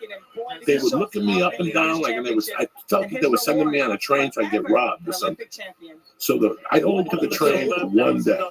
I got a call from the movie people, and they go, listen, it's an easy train ride. I go, you know what? What's a fucking train ride down to Joe, right? It is all smiles. It was like a 6-block walk. I didn't mind that. That I didn't mind. But once I went downstairs, it's a complete different fucking world. You ever see the original Planet of the Apes? There's a movie called Beneath the Planet of the Apes that came out in 1971 or 72. They all lived under the trains. There was something to do under the fucking trains where the people ripped their skins off their faces, and they were Martians or they were fucking whatever. It was them against the apes. Let me tell you something. I felt like one of these people were about to rip their face off. They were the fucking weirdest looking people in the world. People looking for money. Some guy thrown on the fucking floor. You can smell piss. By the time you're there, you see 1,000 fucking rats on the train track, and you think there's something wrong with me out. You're looking at a post and you can see things moving. Like it's like, did I do a fucking edible at 10:30 in the morning? No, I didn't. And then you realize, shit, that's right, those are rats down there. Let me stay a little bit away from the fucking thing. So I get on the fucking train, and right away on the train, there's a guy, excuse me, you know, I got AIDS, I got an ingrown toenail, I got back acne, you know, there's another guy playing a fucking organ. It was, I feared from everybody on the train looked angry. I could hear some guy coughing with bronchitis. I could feel the bronchitis creeping in on my thing. I had to get off, walk a little bit, and then get on another train. And what I did was I called a friend of mine that was in his office, and I made him look up, you know, he takes trains, but he takes other different type of trains, like in Manhattan. And I called him up, and he carved it out for me, and thank God I got to the location. When I walked above, when I saw Brooklyn, I said, I'm never taking a train again. Like my daughter wanted to go on the train. I don't know. No. Like, I don't know. That was just fucking crazy on that fucking train. And LA ain't no better. They stabbed somebody yesterday at the Echo Park station. Did they really? Yeah, it was on the news. Somebody was saying it yesterday. When I came back, I went over to Subconscious because it was Saturday. I had to go to swim class with the baby, and I figured they had to take a shower and shit. So I figured, let me take a fucking drive and see what's cracking in the neighborhood. So I went by Subconscious. And I was telling them, I got on the train for the adventure. It was the adventure of death. Like, I was fucking scared when I got off. I don't have to lie to you people. You know, I tell you how the fuck it is. When I came above that ground, I was like, woo. I fucking made it without getting raped. I mean, that's what I felt like. Like they were going to surround me and fucking rape me on that fucking train. But that was it for the fucking train. Besides that, I got the full fucking experience, man. I took the ferry. I got to smell the Hudson River. It still smells horrible. I only have one. That's it. One. That was it. I had one on wardrobe day. I stopped some fucking Arab. I said, Seth, right. He looked at me like I called him a fucking Islam. He put the fucking sabret on with the onions. I ate it, but I said, something's not right. He was a nice guy. We talked for a little while and everything. It's just not it's not the same. I had it. The first week I was there, I can't tell you I went off my diet. But, you know, when I went to the first day on the set and all that stuff, the set had tremendous food. But I didn't eat salami the whole time I was there, no cold cuts. If I would eat a slice of pizza, I'd eat it with a fucking salad. I drank nothing but water. I didn't even drink fucking diet soda. But the only thing I drank that was sugar in it was kombucha. That was it, just to clean my system out, because you got the Hudson River water going into you every day, cleaning you out. I stuck to it, guys. I fucking stuck to my Weight Watcher points. I went to Inform Fitness on 51st Street. Across the street, there was Giuseppe's or something's Pizza, Cusimano's Pizza. I would lift and I would go across the street, get a slice with a salad, and then I would make myself walk 12 or 15 fucking blocks. And then I saw how I felt, and I'd take an Uber the rest of the way, or I would just walk home to whatever hotel I was staying at. I stayed at 3 different fucking hotels in 3 weeks. Did you really? The first week I stayed at the Williams Hotel, which was great, on 39th and fucking 3rd. It was a great hotel, clean, fucking coffee and shit like that.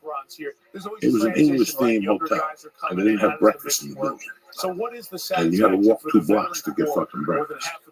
And, you can make coffee in the room, and I would get up and ride, do my early riding. I had a vapor pen, which guess what, guys? I'm done with vapor pens. Really? Yeah, they don't do nothing to me. It's in the morning for 2 or 3 days. After that, I can sit there like Pocahontas, smoking a peace pipe, and nothing fucking happens to me. So I'm really done with vapor pens. I brought an ounce and a half of fucking weed. I brought an ounce of this cake, something that was 27%, and I wanted to space out the weed, so I only smoked 2 joints a day. I smoked a bat in the morning before I got in the van to shoot, and I smoked a bat right on the fucking set before I got back in the van. And I would get fucking wasted. How much did you bring with? Not, I said the last joint. I smoked the last joint before I got in the fucking Uber to the airport. Oh shit! It worked out perfectly. I spread it out. I'm like, come on, dog. I'm smoking fucking weed. I added to the tea. And people gave me weed. Like, when I went to the theater in Minneapolis, in Milwaukee, the guy gave me an eighth of weed he bought in Colorado. I gave that to my friend George, and then my other buddy gave me a bag of weed that his friend had grown. I gave that away. I only smoked the weed I bought. Nice. I didn't want to smoke anything else. And it lasted me. I smoked the last bazooka. Don't get me wrong. I rolled some big fucking joints. Yeah. I rolled some fucking fingers. So, don't get me wrong. I smoked an ounce in 2 weeks. Yeah, that's my 3 others. When I got back from Milwaukee, I cracked into the ounce. And I smoked the same weed for 2 weeks. I got to tell you, it was fucking tremendous. I mean, the whole trip was tremendous, guys. It's amazing how scared we get when something's going to be good. How fucking scared we get. All I kept thinking about was when I started comedy, how scared I was. Like how scared I was to get on fucking stage. And once I did it, it changed everything. And this trip changed everything. It changed my outlook on things. Like I said at the beginning, it rejuvenized me. I did the Bo Vito podcast. That was great. I love Carlo and I love Bo. And while I was doing it, I knew I didn't belong there. Like I was like, I shouldn't be doing any fucking podcasts. I'm going to take a break from podcasts. And that's exactly what I did. I took a break from podcasting for 10 days, 19 days. And it just felt great, guys. And I mean, you're like, Joey, what the fuck? Listen, man, we all need a break from time to time. We don't know. We don't even know. We got our heads so far up our fucking asses that we don't even know when it's time to take a break or breathe. And then when it happens, you're like, man, I really fucking needed this. You know, the last thing I fucking thought I could do was leave my family. GMC lessees can get this low mileage lease. I love that little girl with all my fucking heart, guys. I didn't want it to fall into a bad situation or something. I gotta tell you, man, it was the best thing for us and our home. You know, it showed a work value on my part. It showed that I'm not scared on my part. You know, I faced whatever time with them every day. I spoke to her every day before she went to school. I made it a fucking point to call her before she went to school. The same thing I do. And talk to her, and I tell her before we get off, don't let nobody mess with you today. And then I talk to her at night, and it was just great. It was just something different, something new. You know, like I said, I got to go back next week for 6 days, and yes, I am looking forward to it. I get to wrap this fucking great opportunity, and I got offered to me by the grace of God, and I got another breather. I got another breather to walk around this time. I'm going to go to my mother's cemetery. I got to go to Union City and walk around a little bit. I'm going to go catch to see that kid. I didn't even have a Cuban sandwich. That's how much I watched what I ate, because I know how you blow up back there. You blow up quick. No sweets whatsoever. One of the nights, I took a flan and I ate half of it, and I threw the rest of it in the garbage. That was the only sweet I had in 19 fucking days. No sweets at all. I had a chocolate thing. The JetBlue Mint, like a motherfucker, always taking care of Uncle Joey. They have espressos. That's why I fly JetBlue Mint. Because they give you espresso, they give you a little dark chocolate, which is very good for you from time to time. So that's the only sweet. That's the only fucking sugar I eat. This week I'm going to watch it. Then I'll go shoot. And then when I come back, let the pieces fall in there. Man, I'm back to salami sandwiches at night. But for right now, I got to watch this because you don't look good on camera. You don't want to look fucking bloated. I mean, the second day I was there was a point in the hotel room that I pissed every 15 minutes for 3 hours. Why? Like from those 3 flights. After I got there from Newark, that Monday I didn't do shit. And I went out, I did a bunch of little errands around New York. I had to mail some stuff and do shit. That fucking Monday, I was in my hotel room from 3 to 7. And from 3 to 5, I pissed every 15 minutes. And it was 3 to 4 minute pisses. My body had retained so much fucking water from the flights. Even my water pills didn't, But what I did was that Monday when I got back, I didn't do much, but I lifted. I went up to Inform Fitness and I lifted. And I forced all that fucking fluid I had out of me, which felt. And when I got to Easter Sunday, I ate Chinese food. So to top off the 3 plane rides of me retaining water, I had the fucking Chinese food, and that really put me over the fucking top. So Monday, my old fucking Cuban ass, I was just pissing. I was ready to call the fucking 911 to come get me because I thought I was just going to dehydrate there on the spot. I wasn't even thirsty. It was just my body was holding so much fucking fluid that it was back on the podium in artistic swimming in the it team was fucking life changing. You know what I'm saying? in 20 It's funny. I got a call when I was in New York the other day from a friend of mine. You look at opportunities. Here I am shooting The Soprano. Let me tell you guys a little story. I got it in '97. And I was doing okay, getting spots. I mean, I wasn't lighting the world on fire. I was hustling. I was doing the Mexicans rooms with Felipe, Willie Barcena, Gabriel, all those guys. And I was starting to pick up momentum right after 9/11, right before 9/11. I got a call one day from Rich Williams. He's a writer. We were with the same manager. And he goes, I got a new gig.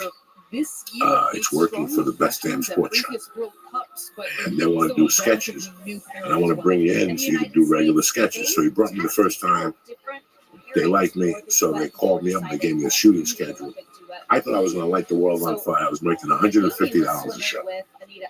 Nothing. That's nothing. I thought I was going to get like $2,000. When I got the call, I'm like, that's got to be $2,000. Fox Sports and shit. They're going to give me some of that Frank Caliendo money. They gave me nuts.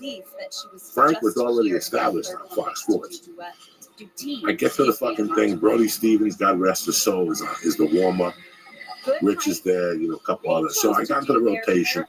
I must have done over 50 fucking sketches. And just to let you know, guys, how life is, I must have done 50 sketches for these guys. And all of a sudden, this comic from Boston moved to town. Very Italian, this comic. He came from Boston with a bad reputation. I never judged him. I didn't really care. I had a mission to go on. And he hit the town like a fucking animal. I can't even describe it to you guys. He hit the town like something I never saw before. I thought I was finished. I'm like, whatever little heat I had going on, this kid is taking away my fucking heat. Not only was he getting spots at the store, Jamie Masada was giving him spots, the Improv was giving him spots. He was the hot kid in town. And this went on for about a year and a half. It went on so long that one day, guess who hired him? The Best Damn Sports Show.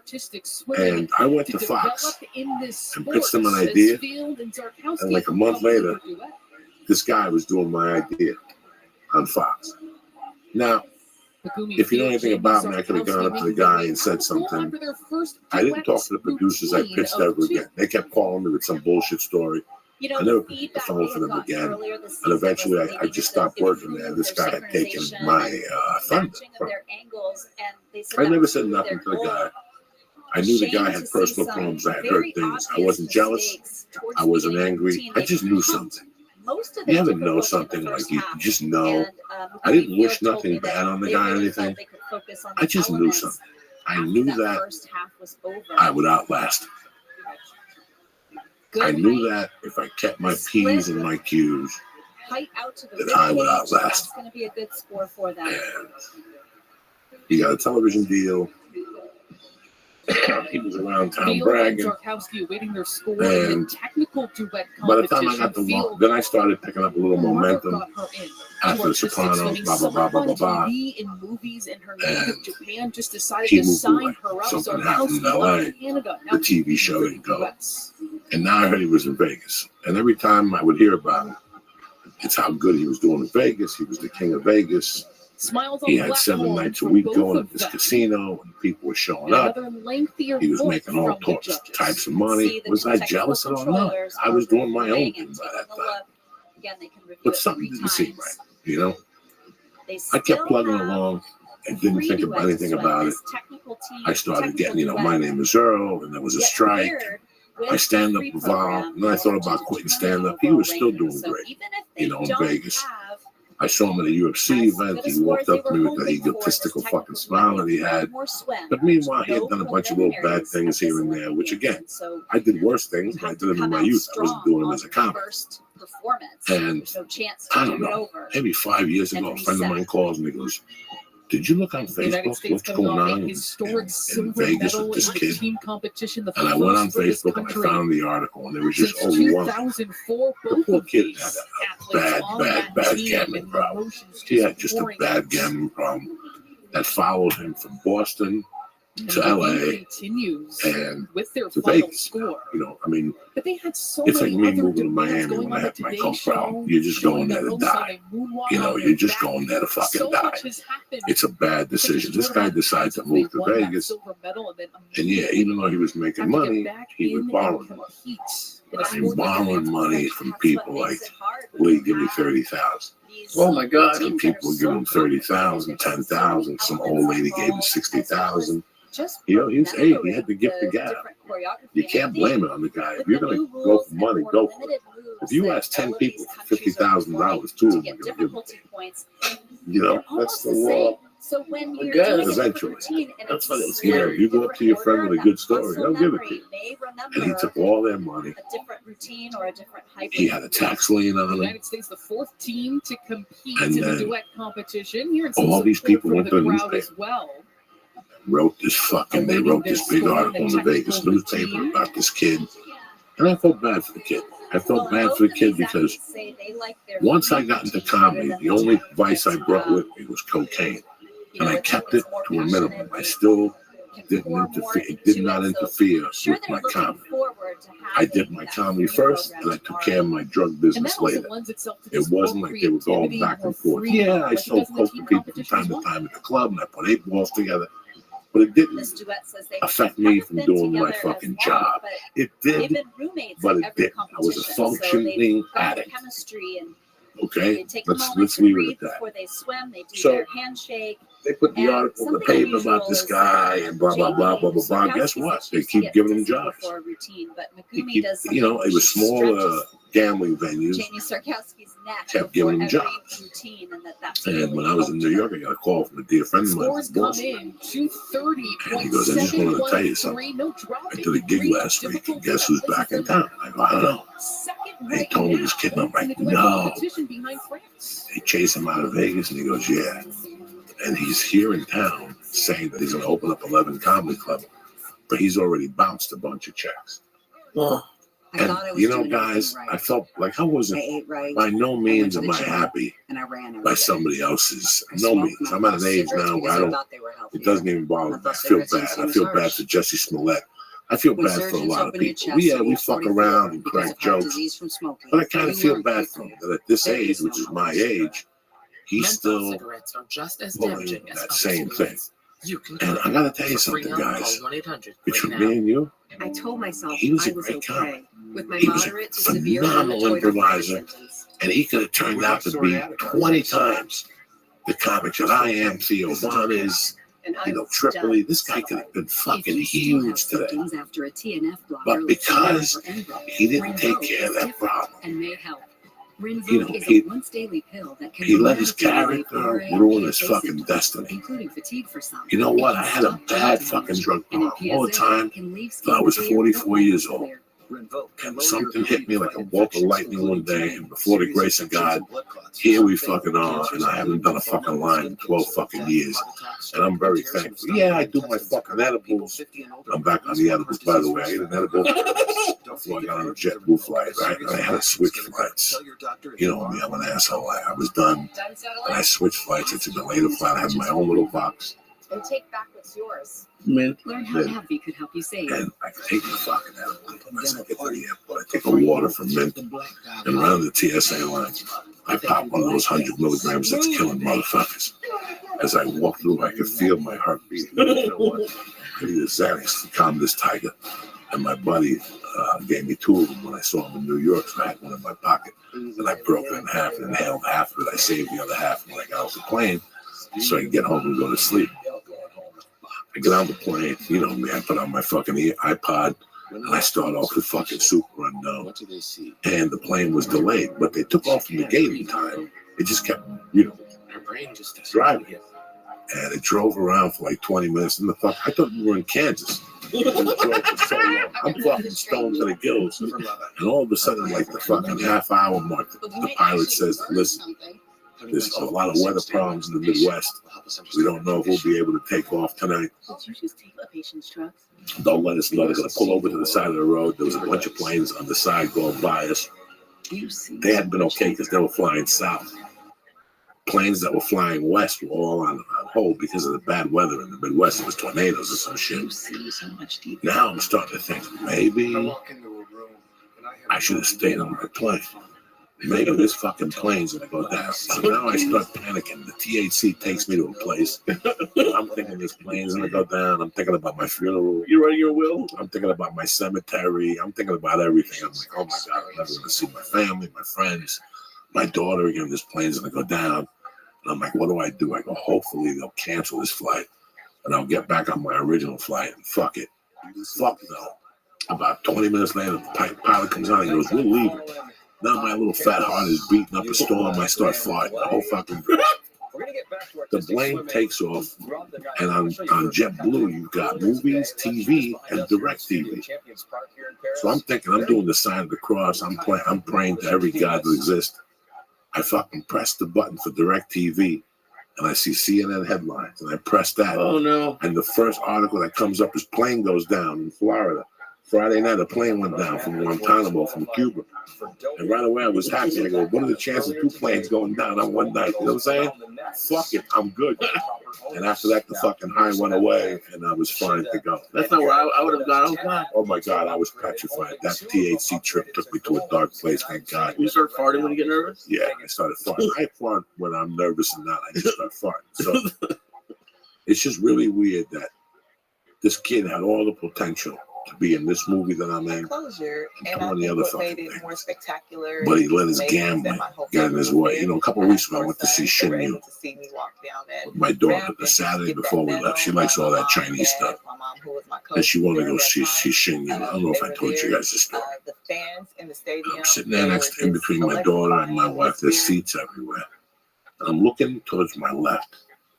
And all of a sudden, something hits the chair next to me like a fucking meteor. Like boom. And I turn around and it's this lady, and I got no reason to lie to you. She was about 400 fucking pounds. She did not fit in that fucking chair. She was fucking, there was fat coming out of everywhere. Now again, I didn't judge her. I felt bad for her. She was there with her mother, and there was a seat next to my wife, and she kept trying to hint if I could move to that seat so she could put her mother in. And I go, listen, I'm going to sit in my fucking chair. You know, I'm not fucking moving for your mom. She was a real pain in the ass, this woman. But eventually my wife said, do you want me to sit there? And I'll sit at the other, I'll switch it to you. So I went and switched. She was a few years younger than me. She was about 400 pounds. She had a cane. And she was there with her mom, and she was talking to my wife, and I was listening to the conversation about her being on disability because of her weight, that she's tried every diet, blah, blah, blah, blah, blah, blah, that she was a school teacher, but her knees would bother her so much. She had to use a cane and the whole thing. And here she is, a 50-something-year-old woman a better She's single. solution or She's at this play with her mom solution to that her what mom I'm had to running. buy her And, the I ticket think that for. it was fair. I think that they actually showed She's that they living wanted just make to this right survive for us on this athletes. disability check where And she this could is be what a we came up teacher. with. So I think I'm okay And it with really this. hit Can me you a reconcile weird the fact way that you because were it hit told me that? to the fact that here's this lady that could have had a life if she just lost a little bit of weight. Like if she just tried to lose a little bit of weight, she would have had a fucking life. She would have had a husband. She would have had kids. She wouldn't have had to be at a fucking play on a Sunday with a mom. Not that there's nothing wrong with that. But do you guys understand what I'm going for? She let this one thing get in her way and take her down. Like she's already done with her life. She's 50-something years old. Unless she goes like on a fucking huge diet, she's never going to have the life that a normal girl. It wasn't that she was a bad-looking girl or anything. If this girl would have dropped 200 pounds when she was 28 and focused on it, she still would have been teaching. She wouldn't have had a fucking ceiling income on her of disability.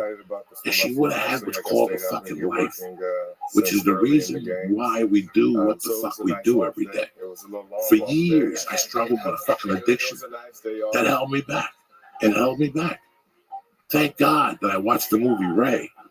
And somewhere along the line, they said that he had struggled with heroin until he was 60 years old. Like, I'm going, if I have to do this till I'm 60, I'm just not, it's going to be a waste of my fucking life. You know, I woke up one day, I was 418 pounds, and I said, I got to do something about it. I walked into a Weight Watchers, and I'm so happy I did, because I avoided the diabetes, I avoided all the pain and aches that go with it. I'm still a fat fuck. I'm still 60 pounds overweight. But it's a lot better than being 200 pounds overweight or 300 pounds overweight. This poor lady let her weight ruin her fucking life. Whether it's weight, an opiate problem, you know, gambling, fucking insecurities. You're letting these things hold you back from having a fucking life. What a shitty way to fucking go. You're going to be sitting there in a fucking bed a week away from dying, thinking about all the things you wanted to do, but you didn't because you let something hold you fucking down. I couldn't imagine being that comic in Boston today and still playing the games I was playing in 1995 and 1998 and 2003, where I was always in the hustle and always in the chase and lying to get a 20 and a 40 and a 60. Lying to my wife by just doing cocaine. It was such a fucking relief. I don't care what you got going on with your life. If you got something in your life that's stopping you from making your life be that much a little better, attack it. Attack it. Listen, I'm not saying you're going to win completely, but I'd rather drink 2 shots of vodka than 10 bottles of vodka a week. I'd much rather eat 2 Oreos than a whole bag of Oreos in 2 fucking nights. I'd much rather, you know, for a year, I fucking didn't do edibles. I did them like 2 or 3 times. You saw me here for 5 years eat enormous amounts of edibles. And one day I said, something isn't right. It's holding us back. It's holding me back. And there you go. There you fucking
Yo, baby. This is everybody's favorite pimp here, Rabbi Rothschild. I wanted the Harry Potter Obama Sonic community to know how we're going to take over the world. So if you don't know what this is about, this is a video on how to make robots. And you're like, robots? What the hell are you talking about? We make robots that are going to spam Harry Potter Obama Sonic new information everywhere. And so if you're like, all right, well, what are we going to do, dude? I'd be like, all right, here's the thing. We're going to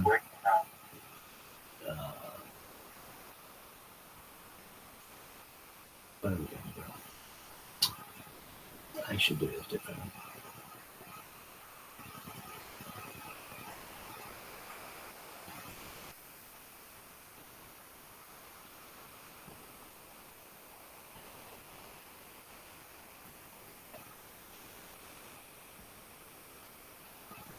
Sup, pimps? If you're getting this, this is means you're probably in Harry Potter Obama Sonic If you don't know what that is, it's a cryptocurrency that's going to take over the world.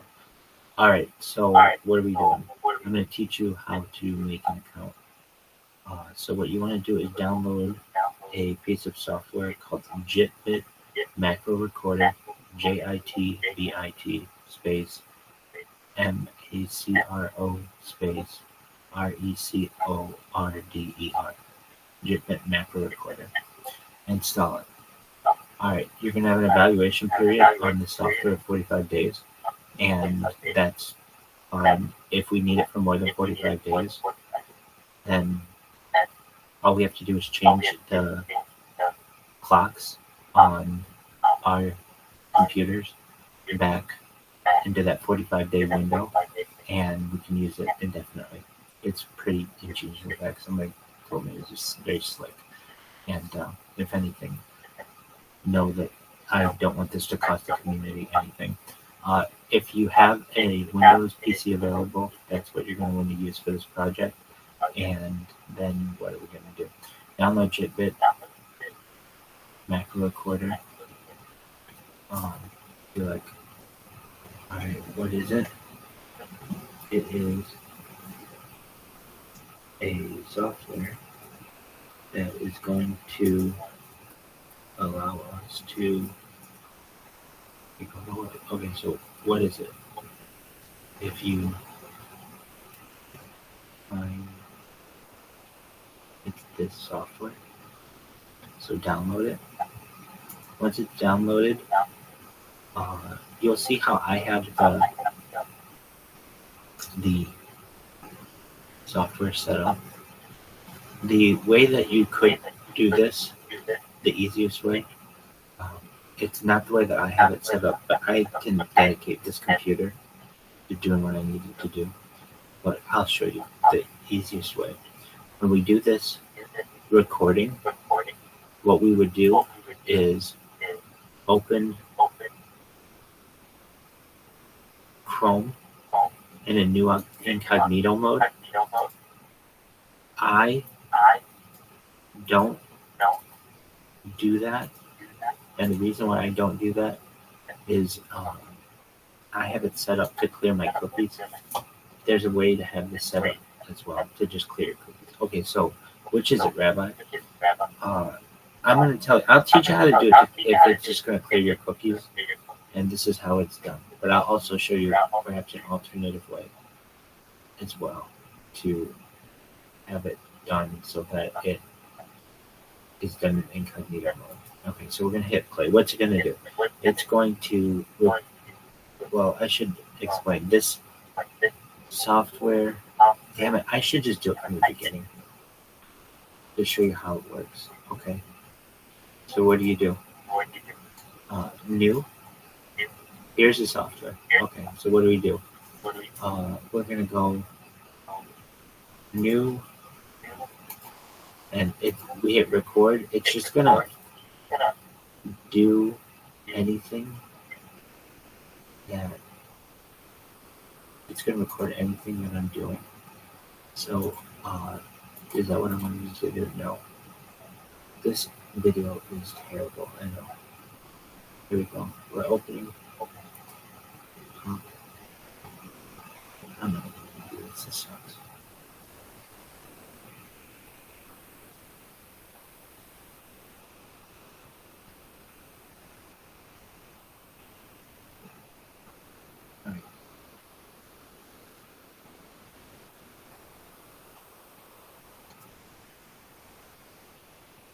So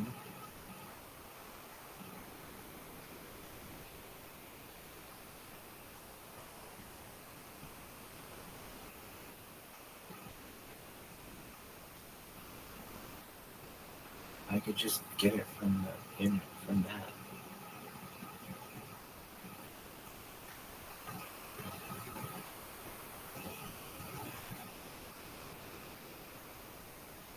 Alright, no. Stop recording.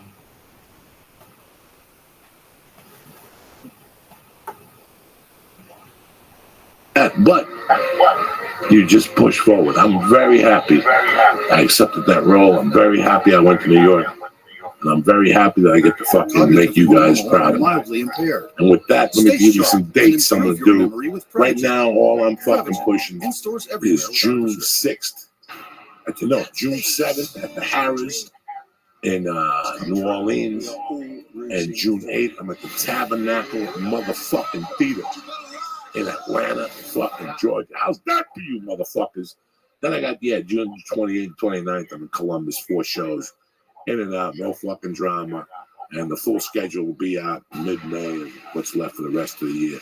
I'm not going to do much, just a couple of weeks here and there, just to keep fucking loose and whatever. Thank you very much for letting me ramble today about my experience. The whole time I was there, I thought about you guys, and I thought about how I almost fucking turned down the project to be a little fucking pussy. And I thought about how bad I would feel for you guys if I would have turned it down because of my fucking fears. Never be scared of nothing and never be scared of moving forward. Now for a word from our sponsors. I want to talk to you people about something that's very important to me, and that's CBD oil. You want to find a reliable CBD company, but they're all over the fucking place. Everybody's got a CBD oil. You don't know what you're buying. It's like the ginseng explosion of the 80s. You're probably buying fucking dick. With CBD line, you know what the fuck you're buying. Why? Because before you even spend $1, you're going to go on their website, cbdline.com, and look at their test results, their third-party test lab results yourself. They're the real deal. I've been involved with them for about fucking 3 months now, and I love them. I reached out to them. That's how fucking good I like the product. You understand me? So picking a reliable company is like pulling teeth, but that day is over because Uncle Joey is here for the motherfucking rescue. Looking for you cocksuckers, I found CBD Line, and now you find CBD Lines. They make CBD line products from start to finish, and they got you covered with the tincture, the vapor, the shatter, the fucking the pens. I mean, they got vapor pens, and if you look at all the causes, the symptoms that it takes care of, your fucking jaw drop. Gummies are good. The gummies are good. This is the way to go for your CBD products. CBD line. It comes in paper cartridges, shatter. You know, eat a gummy. I mean, you can put it under your tongue. Their products are clean, Bobby, and they aren't like the fakes that with the false fucking advertising. CBD Line is the way to go. You check out their third-party test results for yourself. Now the church family gets 20% off. 20%, not 10, not 15, not 5. 20% off at checkout by using code name church. That's cbdline.com. The best in the business. And they got something that you can rub on your shoulders, you can rub it on your nutsack. I don't give a fuck what you do. CBD Lion is there for you. Again, go to cbdlion.com. Do not forget, May 12th is Mother's Day. Don't be a schmuck.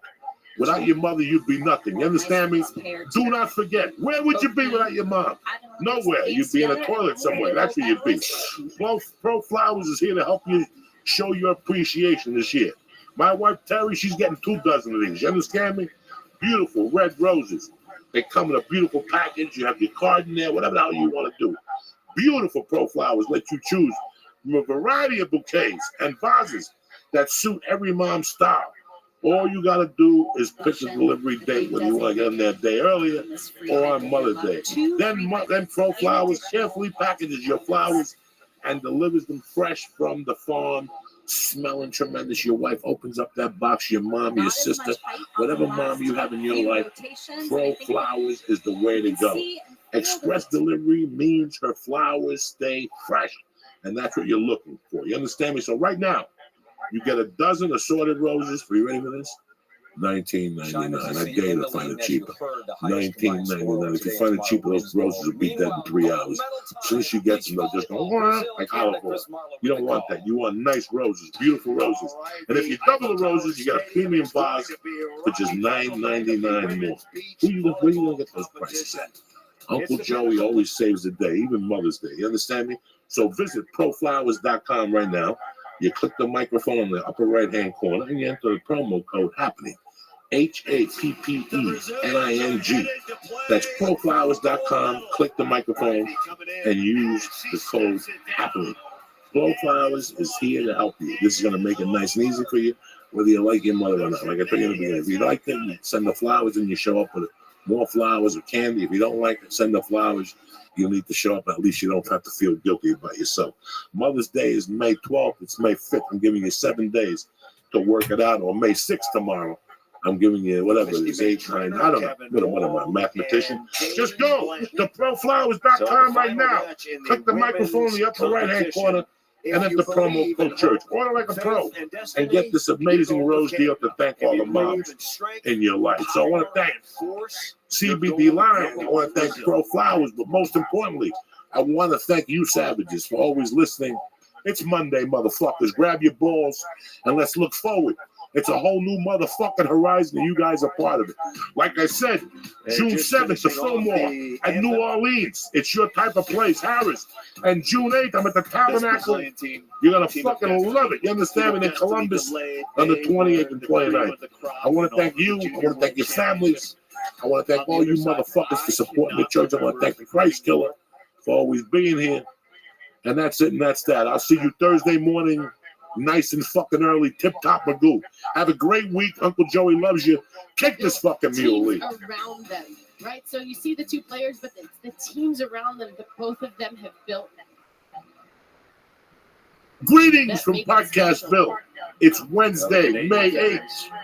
The Church of What's Happened Now is brought to you by Pro Flowers. Don't forget to thank the real pros this Mother's Day, which is Sunday, cocksuckers.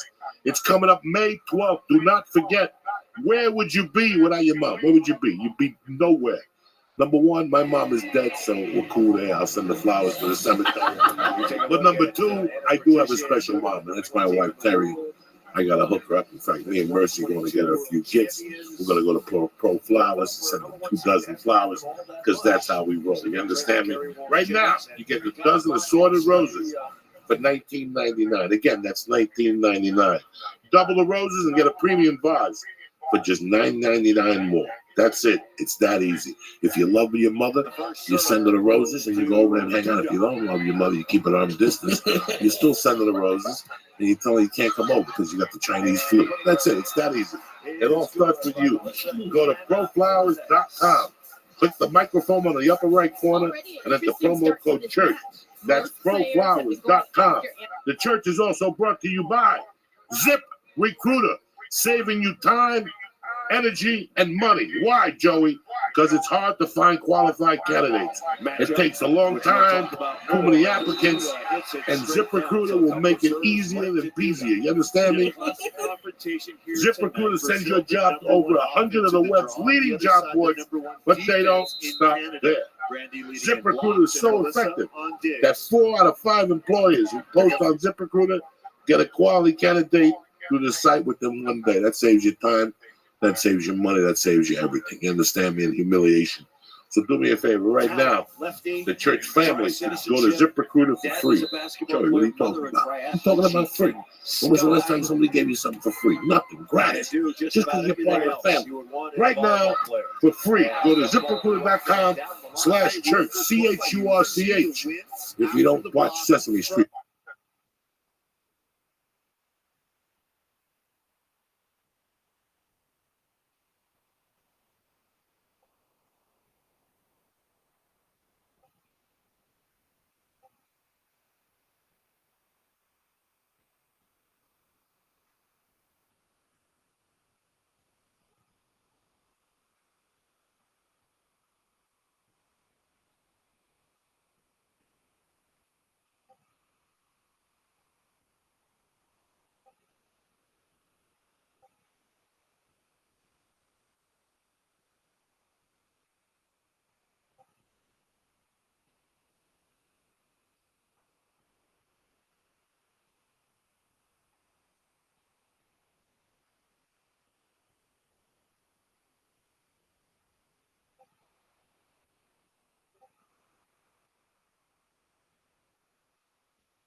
A handheld razor with skin-safe technology. It won't nick or snag that fucking nutsack or the peanut stick. Now, right now, the church family gets 20% off your first order when you use promo code church. That's 20% off your first order when you press in church at manscaped.com. And if you order the perfect package, which we'll talk about later, they'll throw in a free travel bag on the which is tremendous. It sits in my bag right now. I got the wall wipe. I got everything in there in case you bump into a cocksuckers anonymous stray. You know what I'm saying? They want to join Scientology. Go to manscaped.com, use promo code church, and get 20% off your first order. Keep your balls clean, cocksuckers. Mule. Take this fucking mule, Lee.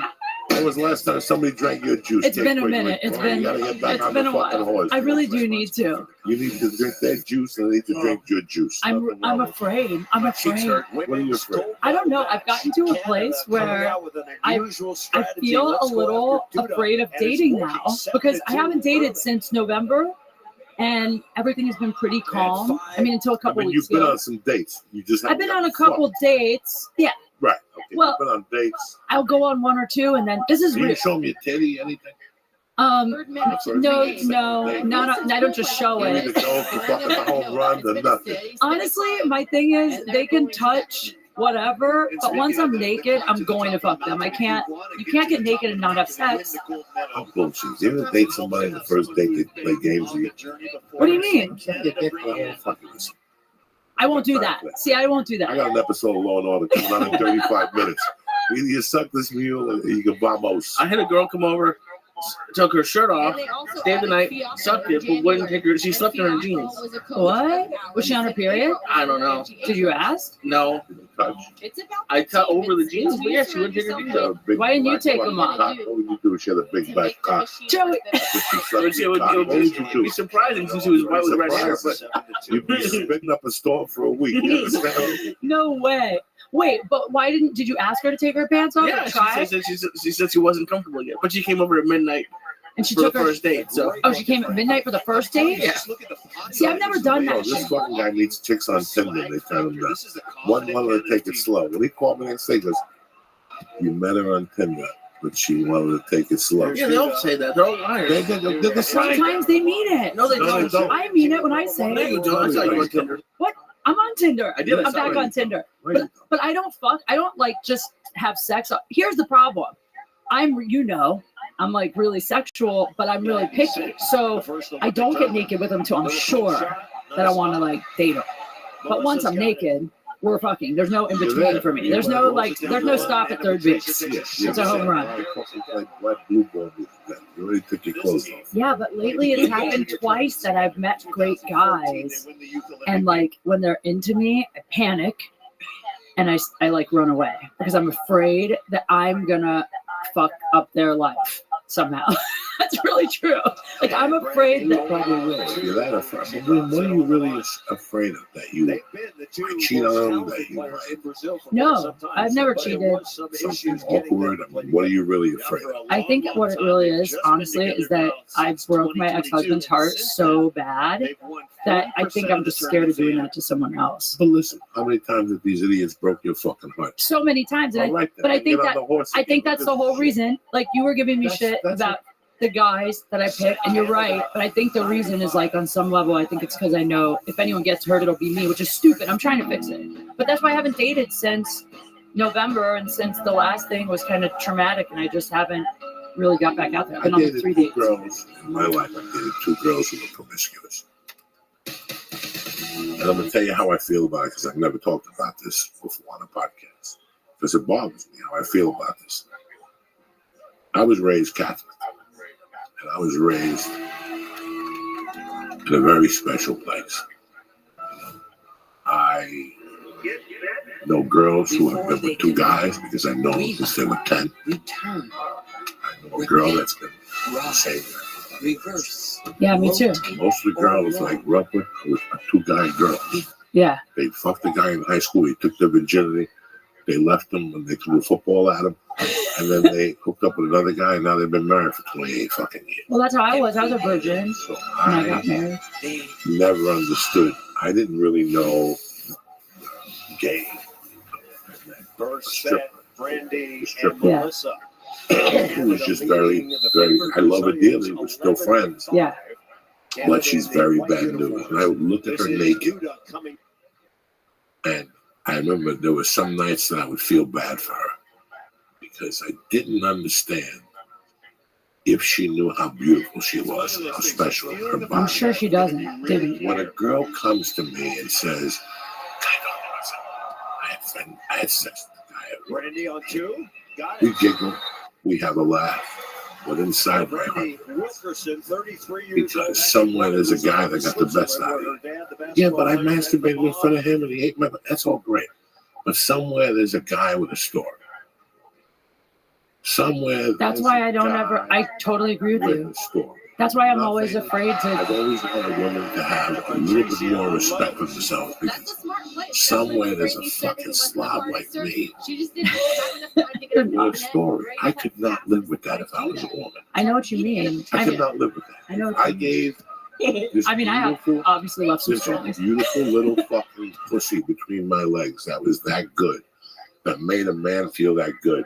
I'd be so fucking selective. And the main thing would be, because I don't want a motherfucker to have a story. Well, I'm that way with like comedy club employees, people. I'm that way on the road. Like I don't want anybody to have a story. That's why I never go out with like. I mean, I hate to say it, but like I never really go out with like fans after shows and stuff because I just know I don't want something like that to be left behind. I mean, obviously, And you will. Listen, it's we're all happened. natural. Yeah, it's We're happened. human. Yeah. We make mistakes. I have a dear friend who's solid as a comic, and she told me when she first started, she took a guy home, and she really enjoyed him. They said friends for her, but it became uncomfortable for her. She couldn't do it anymore. She didn't get into comedy to do that. You know, we all make mistakes. We all make mistakes. I just thought that, you know, I have a daughter now. Nobody loves pussy more. You know, we put cocaine on it. We know. You know, just it's. But I've always. One day we were having a joke, and Joe Rogan goes, "Anybody you ever date killed themselves?" And I said, "It's serious. I know they should. If you suck my dick, you should fucking kill yourself." No. Stop. I can't imagine sucking my fat No. dick and seeing that one ball that's fucking. Your balls are cute. My balls are like, what's his name? Saucers. They got, it looks like, you know, like Marty Feldman eyes. I know what they look like. Horrible. I feel bad for, and I'm not saying this as a joke. Like, I feel bad if you got drunk one night and we hooked up. Like today, I think about you and I'm like, Oh, like, stop. are No, you thinking this? don't. Yes, I do. But you were like an animal. You sound like you were great. It doesn't matter what I was an animal. You shouldn't feel what I bad. was. It's the truth, though. These women are married. We're a nice guy now. They have kids. And one night when they're holding their kid, they're looking through Netflix. There's a picture of me talking about stupidity. And they got to go back and go, fuck. I sucked this dick in the bathroom or to the bar. But you know what? I'll bet they hold that memory in a happy No, place. they don't. I wouldn't hold that fucking memory in a happy place. There's no guy I've ever slept with. There's one or two that I regret, but they're ones that I actually dated. But there's never been a guy that I did have that kind of a circumstance with where it was like a fling or like a one night thing that I regretted because it's happened so rarely that in my mind they're kind of like a fun, exciting, like, wow, that's rare for me. So it's a cool memory. Even if I threw up on him or something bad happened, it's still in my head like a fun that story that I have. I had a friend in Seattle, a comic friend. She doesn't do comedy no more. We were open micers together. I never fooled around with her, nothing. I liked her. She drove to gigs. She was really cool with it. Yeah. She always brought weed. And I remember one morning she wanted a cake rampage. We were talking about something. And she's like, Alki Beach. I'll never forget this one. Alki. There was an Alki breakfast spot where I used to see Eddie Vedder. Oh, wow. Eddie Vedder would eat there I love from time to time. This is 95. This is 20, whatever years ago, 30 years ago. And I'll never forget her telling me the story. This is when I wasn't ready for this shit, these kind of stories from women. Yeah. And I go, what'd you end up doing the other night? Because we used to go to a bar on Monday nights. It was Seattle Comedy Underground. And then half of us would go to a bar in the artistic area. And there would be go-go dancers and cages and shit. And she was pretty hot. She was cute. She was hot. She was just young. And I always thought she had it together. Until this one morning that we were talking, I go, what happened to you that night?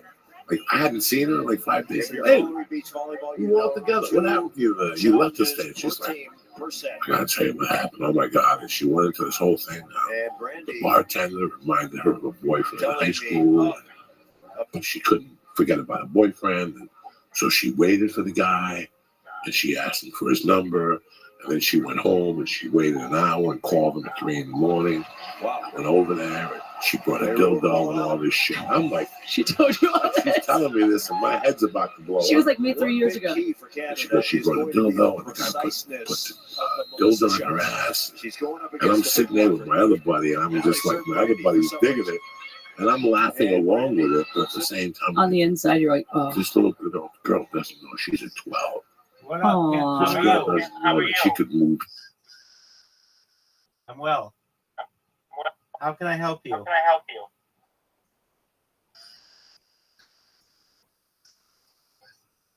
Oh, okay. Well, welcome. Pardon me? No.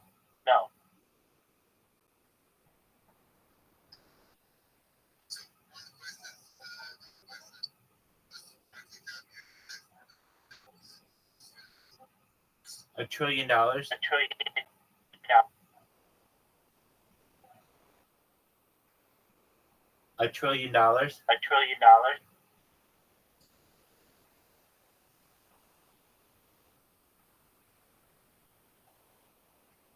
$1 trillion.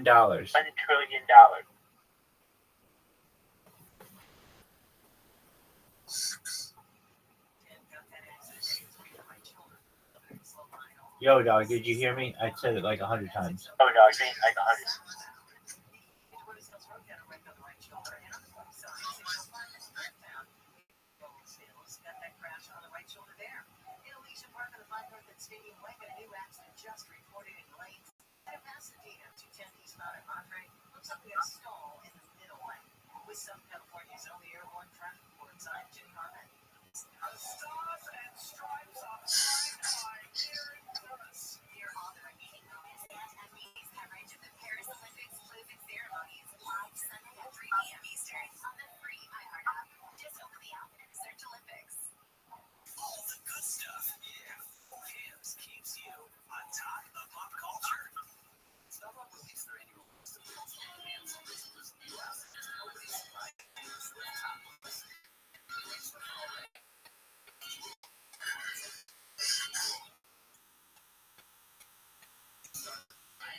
Yo, Pimp, how can I help you?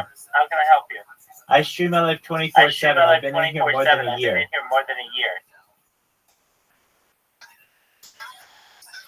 Yeah, dog, I've been in here more than a year. I'm always live. I've been live on YouTube 24/7 for more than 3 years, and live in this Telegram for more than a year. I don't want war anymore. I want world peace.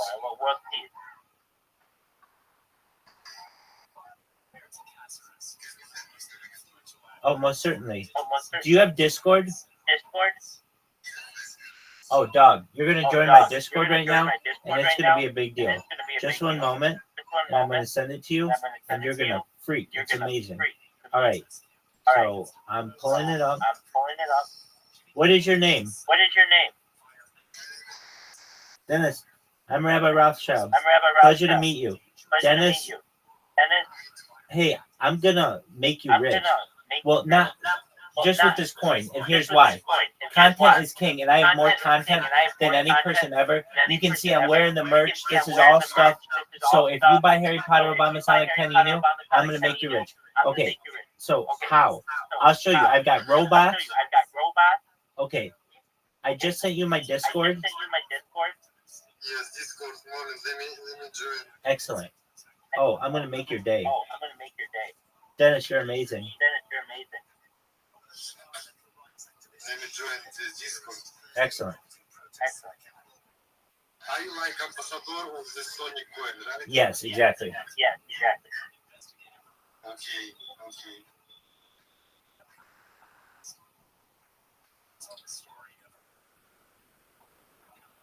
I really believe in this coin, and I bought it, and I hope it will grow, and we gonna be rich.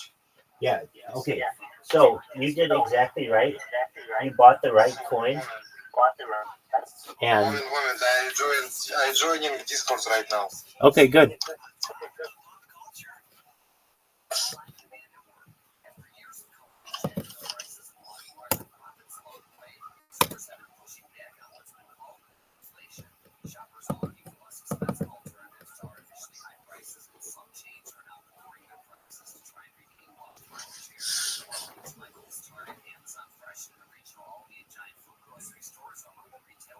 Take your time, Dennis.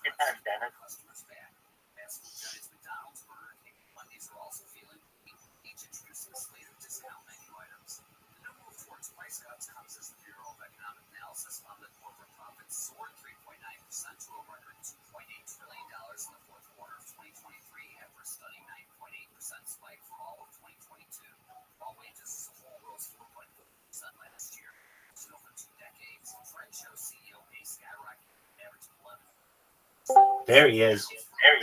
Welcome, Dennis. I see. Hello, Dennis. How are you?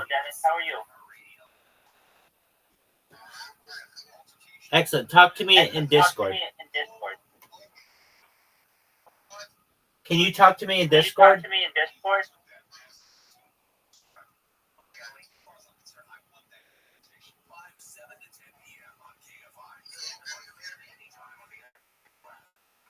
Hi. How are you? I'm fine. Can you hear me? Yes, I can. I can hear you very clearly. So welcome. Let me explain what I do. If you want to see my YouTube, you're live on YouTube right now on 8 different YouTube channels. If you want to see them, in the Discord here in the upper left corner, you are going to see a link. It says 24/7. It says 24/7 live YouTube streams. It says 24/7 live YouTube streams. I'm on live right now. Yeah, on YouTube. What do you want to say to the world? Much people, how many right now? Like at least double digits. Oh, wonderful. Hello world. There you go. So if you How many people if you want to see right now? if you want to see go to do you see the link? It says in this Discord you see it says Shalom welcome rule. That's okay. Exactly. You want to look for 24/7 live YouTube streams. Do you see in the Discord it says 24/7 live YouTube streams? I'll send it to you in a link. I'll send it to you in a link. Just a moment. Dennis, I'm going to send it to you. Yes, I can.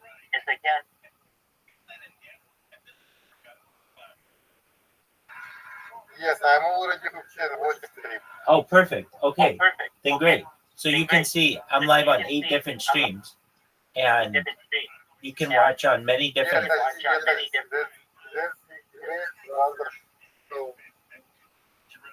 So here's what we do. This is a time capsule for the world. World peace. I don't want war anymore.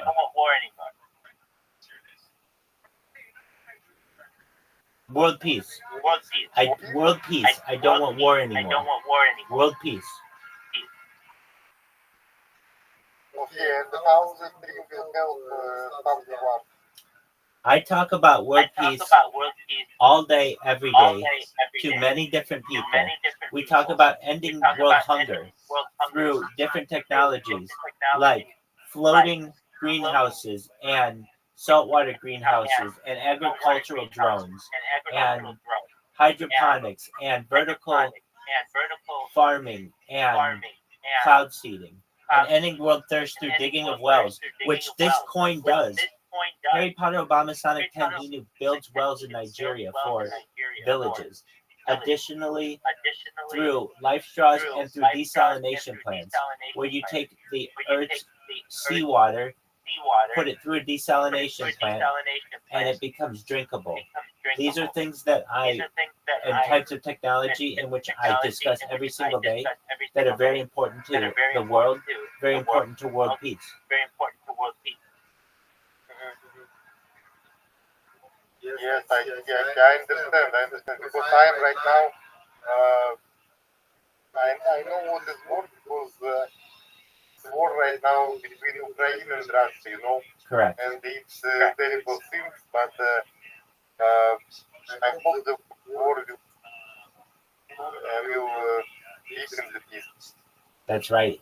So I do my best to address that conflict through something called the Mirror Report, and it's essentially a Twitter stream that's been going now for over about 2 years or so, and it does I've done my best to record a lot of their conversations to basically get a good. By the way, may I ask you one question? Sure. So, I have my friends who run their own podcast, and I think like it's the deal that you're doing. And how about I can talk with them to join, to invite you. Please do. And they have audience, and I think it will be a great idea if you will join the podcast and will be a guest on the podcast. More people will know about you. So, are you open to suggestions? Absolutely, I'll do it as soon as they want. Tell them I'm always available, and I'm very interesting. I have more data on YouTube than any person ever. I have 100 times more data on YouTube than Mr. Beast or PewDiePie. I have lots and lots of data. 3 years. And according to Bill Gates in the 1990s, content is king, and data is Earth's #1 resource, according to The Economist magazine in 2018. And I will one day perhaps be a very influential person with all of this data because I'm a creator, and essentially we'll be able to study aspects of the human that we haven't been able to before study, like circadian rhythms, like sleep cycles, like behavior patterns, like eating habits, like drinking habits, like bathing patterns, everything about a human in 360 degrees.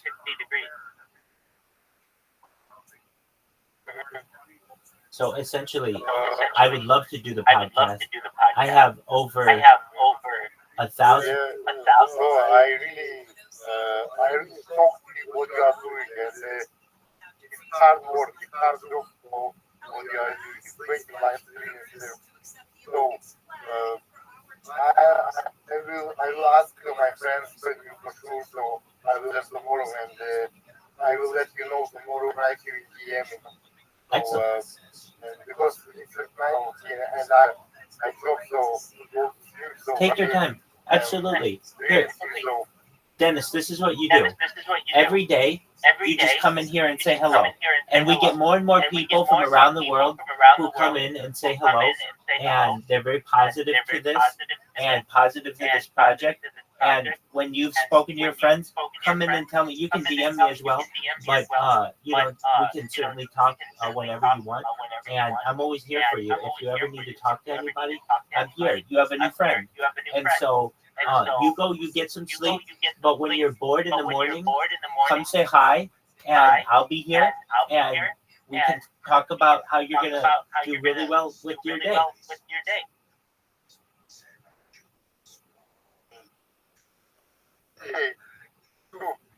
Excellent.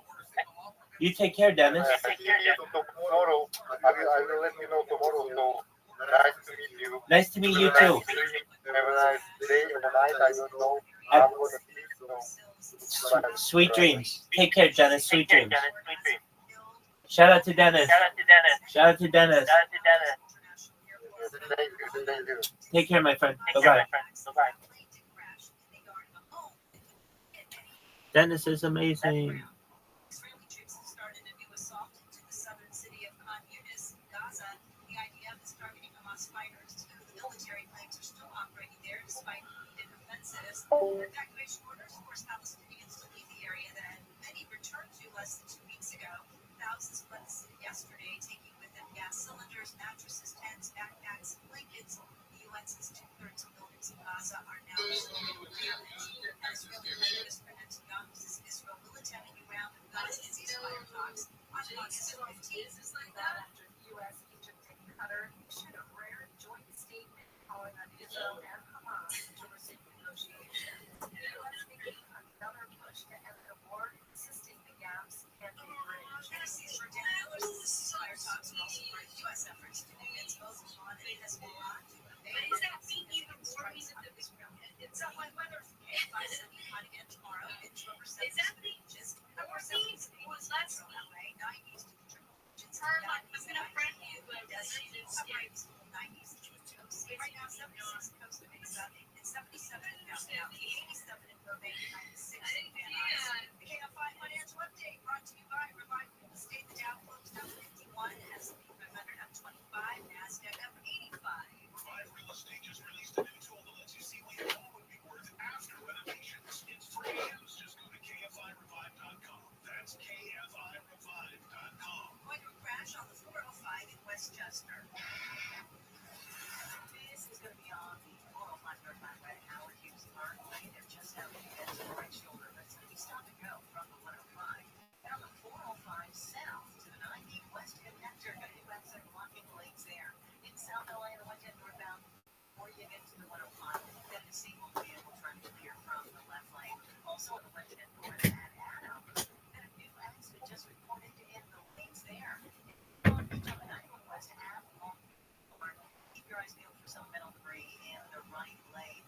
Also in Long Beach on the 710 and northbound, right at the 405. And an accident blocking the right lane. Good news though, in Anaheim Mills, 91 westbound after Imperial Highway, that really is clear. Not in trouble in this area. Got a crash now in one in the second lane from your left. Southern California, airborne traffic.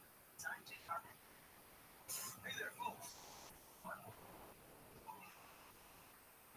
That's right. We are bringing you tea every single day. You were married. I don't know if I'm married to that name, but the point is, I'll tell you what's going on. I don't think what's not. Bottom line, everything you need to know that's going on in Paris during the 2024 games. Listening to DJ America's Film podcast at work, iHeart app. Start listening. The free iHeartRadio app is the #1 for music, radio, and podcasts all in one. Discover a new podcast from our library and hundreds of thousands of titles. Use iHeartRadio Podcast Preview. Nephews are growing up. They hardly ever see me. And I used to go home to Ohio and be bored after a day. And now I'm never bored there because it's peaceful. And nobody's asking me shit about my career. And nobody's asking me questions about celebrity. It's like they really don't care. They don't know anything about this world. And it's just, I feel like I can tune out there. And I feel like I went through a phase in Hollywood that a lot of people go through where I moved here, things started to pop a little. I got in with this crowd of like, it's exciting at first. You're like, oh, it's celebrities, there's drugs, there's all this, oh my God, this guy's hitting on me, this is crazy. And then after a while, that just feels so empty. So empty. And then this is the first year. Every time I've gone home, I don't want to come back. But I want to work. But I get like sad to come back to where it's like, it just feels fake. And I never wanted to be that person that thinks LA is fake. I don't want to be jaded. So sometimes Joey will say things to me and it doesn't happen right away. But like when it happened, like we were talking about the guy with the onion. But then the past couple weeks, I've been hit by like 3 or 4 people who pull me aside. Like, and the thing is for me is like I didn't really have a ton of friends growing up. So now when people are trying to be super friendly with me, it's like, what? You're like, why? I don't really believe it. And then They had someone give me a script, and I even told him, I was like, "There's no way he's gonna do it." Like I tried to be nice. Yeah, I was like, "There's no way." Yeah, of and course. he's like, "Well, I'm really persistent." I'm like, "Well, okay," and I'm like, "Oh, so that's why you wanted." I'm like, "You don't really." Like, because sometimes it makes me like, should I even? You know Because I how like bad stand up. that makes a person feel. Yeah. And I told Lee this would happen. Yeah. I told him, Lee, Of course. I want to tell you before it happens, you're gonna feel bad. You know what I mean? Over the years, how many people would hit me up for it first starts and we love you comic. And then they want something from someone else. They want your work. Yeah. I get that on the road. People come up to me and they talk to me for a while and they go, "Hey man, how did Joey do this podcast?" Like people do that to me. They don't understand that we've seen it already. Yeah. Like we're prepared. Like I told you yesterday. I would never. Could you imagine me calling you going, "Yo, I met this dude at the hot dog stand at the mall and he wants to do your podcast"? Like you would fucking hang up on me. You yell at It me. is ridiculous. It is ridiculous what you get. And it's getting. They're saying the ball is out. It's not getting annoying or aggravating. It's getting sad. People will think. It's sad. It's also sad what people think they could accomplish by cutting corners. And you try to help them. The best was the one. You know, I was gone. And I wanted to give social media a break. Yeah, I noticed. You could just look at social media so much before you go, you know what? I want to shoot myself in the fucking head. It's true. And Twitter doesn't bother me. It's Facebook where people are just really. I don't even go through that shit anymore. I don't even look at it. So I come back to 100 messages. Yeah. I'm going through them. Some of them you put a thumb, some of them you write back. And I got the one from fucking, Milwaukee that they paid. It was a great show. And then pictures of me and them. And then fucking a whole article on why we didn't party afterward or hang out. That's what they came to. They were upset. That they paid $27.50. I go, well, I always try to put a dynamite comic in front of me. Yeah. I try to keep my ticket prices low. I go, you were looking for a friend, $27.50. You weren't looking to see a show. I go, get a dog. Or join a fucking Lonely Hearts Club because I provide a show. It's also I'm weird. not providing a fucking. You're not going back to the hotel room with me. I just did 2 shows. I really am not in the mood to talk. I just did 2 It's shows. exhausting, but people don't Off the top understand, of and your I get lungs. it. And yeah, you want to say hello and give them a hug Yeah. and take a picture. But don't ask me about World War III and what I think about the Joe Rogan controversy with Mencia of 2000. I know. That's the last thing I want to hear on my mind. I know. I can't even think. I've just been scraping for material Also, though, for 2 hours, scraping the bottom of my mind, yeah, temples. You're going deep for your material, and now you want to ask me a question about it. Well, who doesn't win, Toronto or you couldn't? I have no fucking idea. I'm not even thinking about and that. they don't realize that they're one person, and then there's 300 more coming down the line. I was learned to keep your mouth shut. Put your hand out and say hello. That's it. Before you're going to say something wrong, don't say nothing. I know. Because what you're going to say is wrong anyway. Just put your hand out and say, it's a pleasure to meet you. It's a pleasure to meet you. What's your name? Yeah. I always ask people what their name is. I want to know what their name is. And then they tell you, and then you take a picture with them, and that's it. I don't have time for a short story. There's 60 people on the line. Yeah. Yeah, it's You don't hard. want to do this to them. You don't want to do this to Well, the yourself. thing is, they would never do that. Could you imagine someone messaging like Eddie Van Halen or like and going, "Hey, after the show, why don't we party?" Like they would never do it to like a musician or like an actor in a Broadway show. I don't know why, because we come out and meet people, which is a generous thing to do. Really, like no performer. I don't sell merch. You don't sell merch. I don't sell merch You don't for have to that come reason. out. Yeah. For that particular reason. I don't sell it want either. you to say hello and not feel like you have to give me $25 for a fucking t-shirt. Same. I don't want And I don't sell it because I don't want to be obligated to come out. I want to shake your hand. Yeah. I want you to tell me you like the podcast, this is where you came, you like the subject matter. If I want to sell you something, I'm knocking on your door. Yeah. Right? And sell you encyclopedias, estates, door to door, whatever. There's just so many aspects of it that people really don't understand. I'm not there to sell you a t-shirt. I'm the same way. I'm happy I got you for the 27. That's how I feel. But you're like happy that you got a babysitter. You're not a nickel and dimer. You're not someone that seems ever to me that you're in it for. I mean, making money is great, but you're not money driven. You know why? Because it's not going to get you what you want. That's how I am. just happiness. First Olympics. All we're searching for is to wake up with a smile on your face and not be like the rest of fucking America that's depressed or upset about the political climate. It's true. The Koreans are going to strike us. You can't. Well, also how lucky we are. Like I that. ate shit 40 years of my life. I ate shit. My mother died when I was 16. Yeah. And then for I don't know how many years after that, I did it on purpose because of my love for comedy. I kept a low nut. I didn't drive a Cadillac. I didn't try to prove to people I was something I wasn't. And then it was such a low nut that I kind of enjoyed it. That's how I am. That's why I have a Hyundai. You know, I come from a society where there's no flash. Yep. There's no flash for various reasons. And for the most variances, I don't want to make somebody feel bad. I'm not that person. But I'm almost uncomfortable around. Well, I look like I love Jews too much.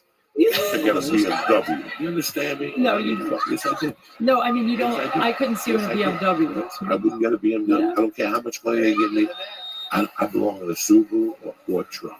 Yeah. That's who I am. Yeah. That's who I'll always be. The blue collar. Whether $1 billion and that ain't gonna make you happy. Well, that's how I am So too. funny when you're 21. You think You it can't will. wait to have a Testarossa and have bitches on your arm and do drugs every night. And let me tell you something. It ain't no fucking bargain. There's a price to pay because once the cocaine and the money are gone, all those things go with it. Happiness always sticks. All you're thriving for in this life is to laugh at yourself. You know, when I fought on the plane, I fucking love it. You farted in here and you laughed. Oh yeah, I fought in here. Me and Lee were traumatized. When you're fucking, you know what? I've been so broke that and I still find a way to laugh. When I used to Me drop, too. I used to have to drop my daughter off. She was 6, Jacqueline, my first daughter. I would cry when I dropped her off. So guess what I did? I forced myself to do comedy after I dropped her off as an exercise. Because I want to be able to do comedy if my fucking mother died that morning. Well, you've done it. We've done it. We've done it. We've done it. Wrote Yeah. in Vegas. I want to be able to do comedy if I just buried my mother that night. Yep. I still got to be able to It's hard, but you have gotta to. train yourself. You have to. And there's pain and there's this Yeah. and there's that. That's part of That the was hard. stand-up. That was really fucking hard. Part of the stand-up. Yeah. You know, Yeah. you have to train yourself into all these conditions. You know what? There's times that you really dive into stand-up.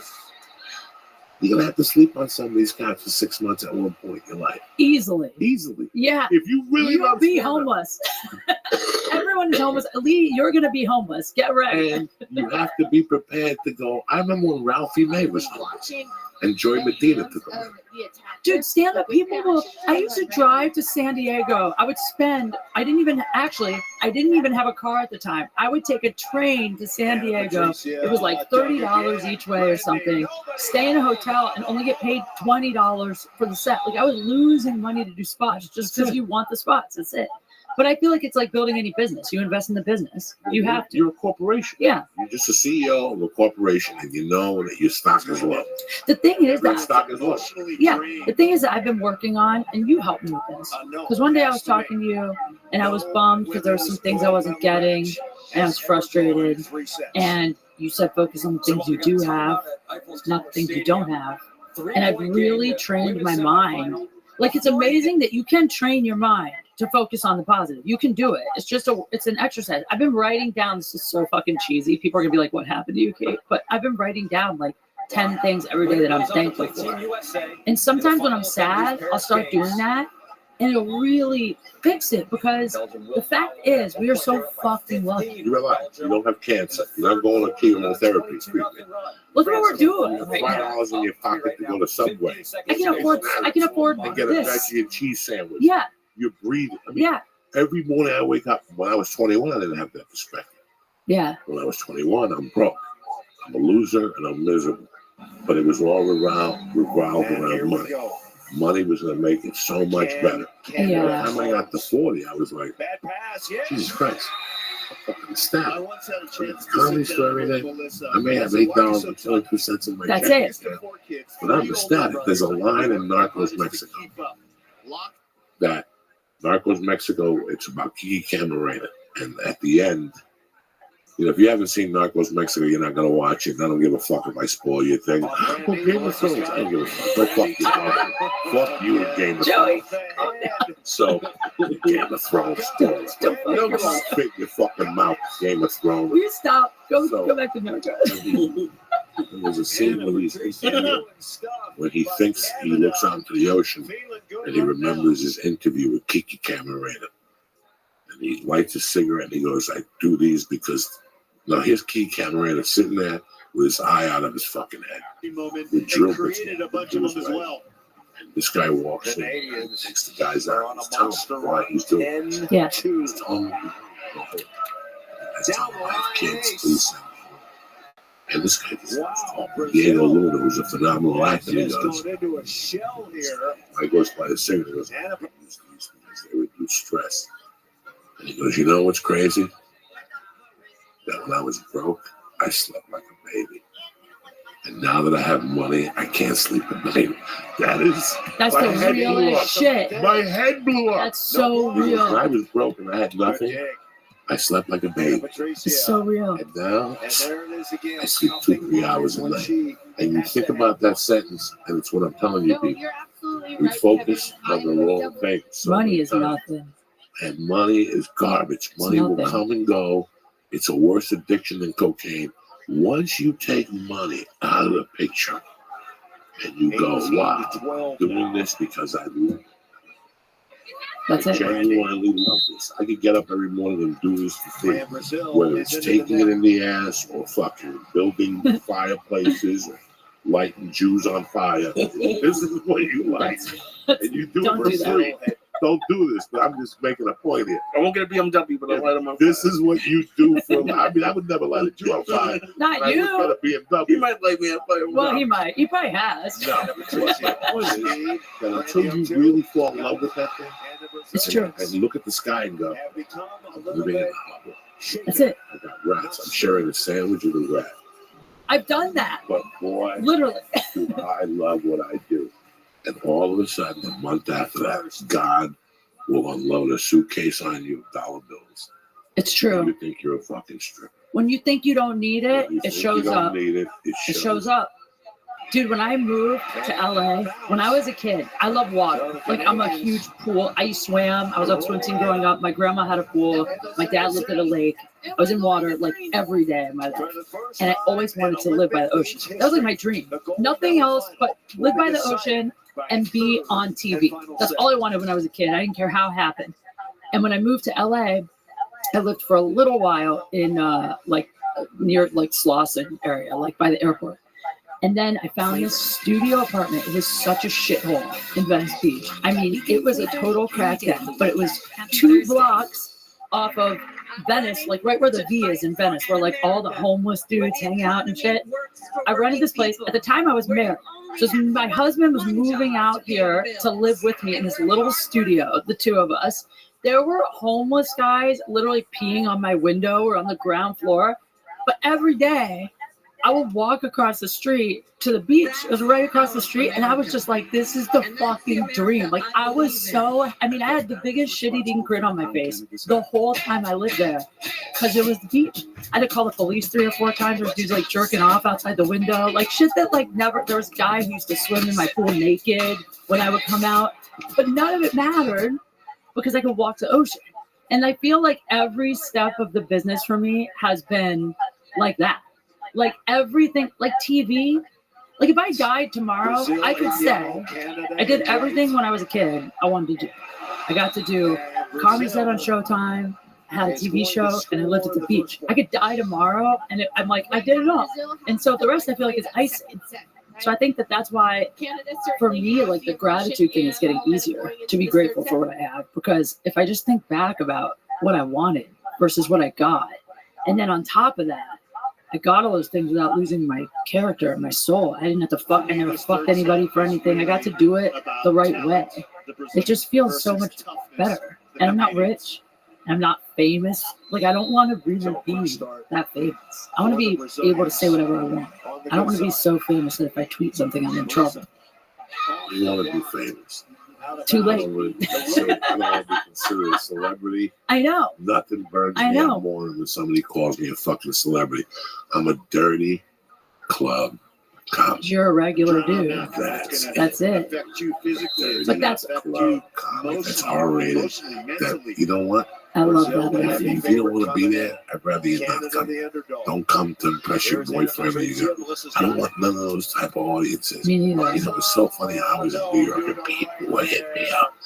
Hey man, how come you don't come to the Comedy Cellar and do this? You know why? Because I just want to be left the fuck alone. Yeah. I went to Dangerfields, 22 people a night, 10 people last Monday.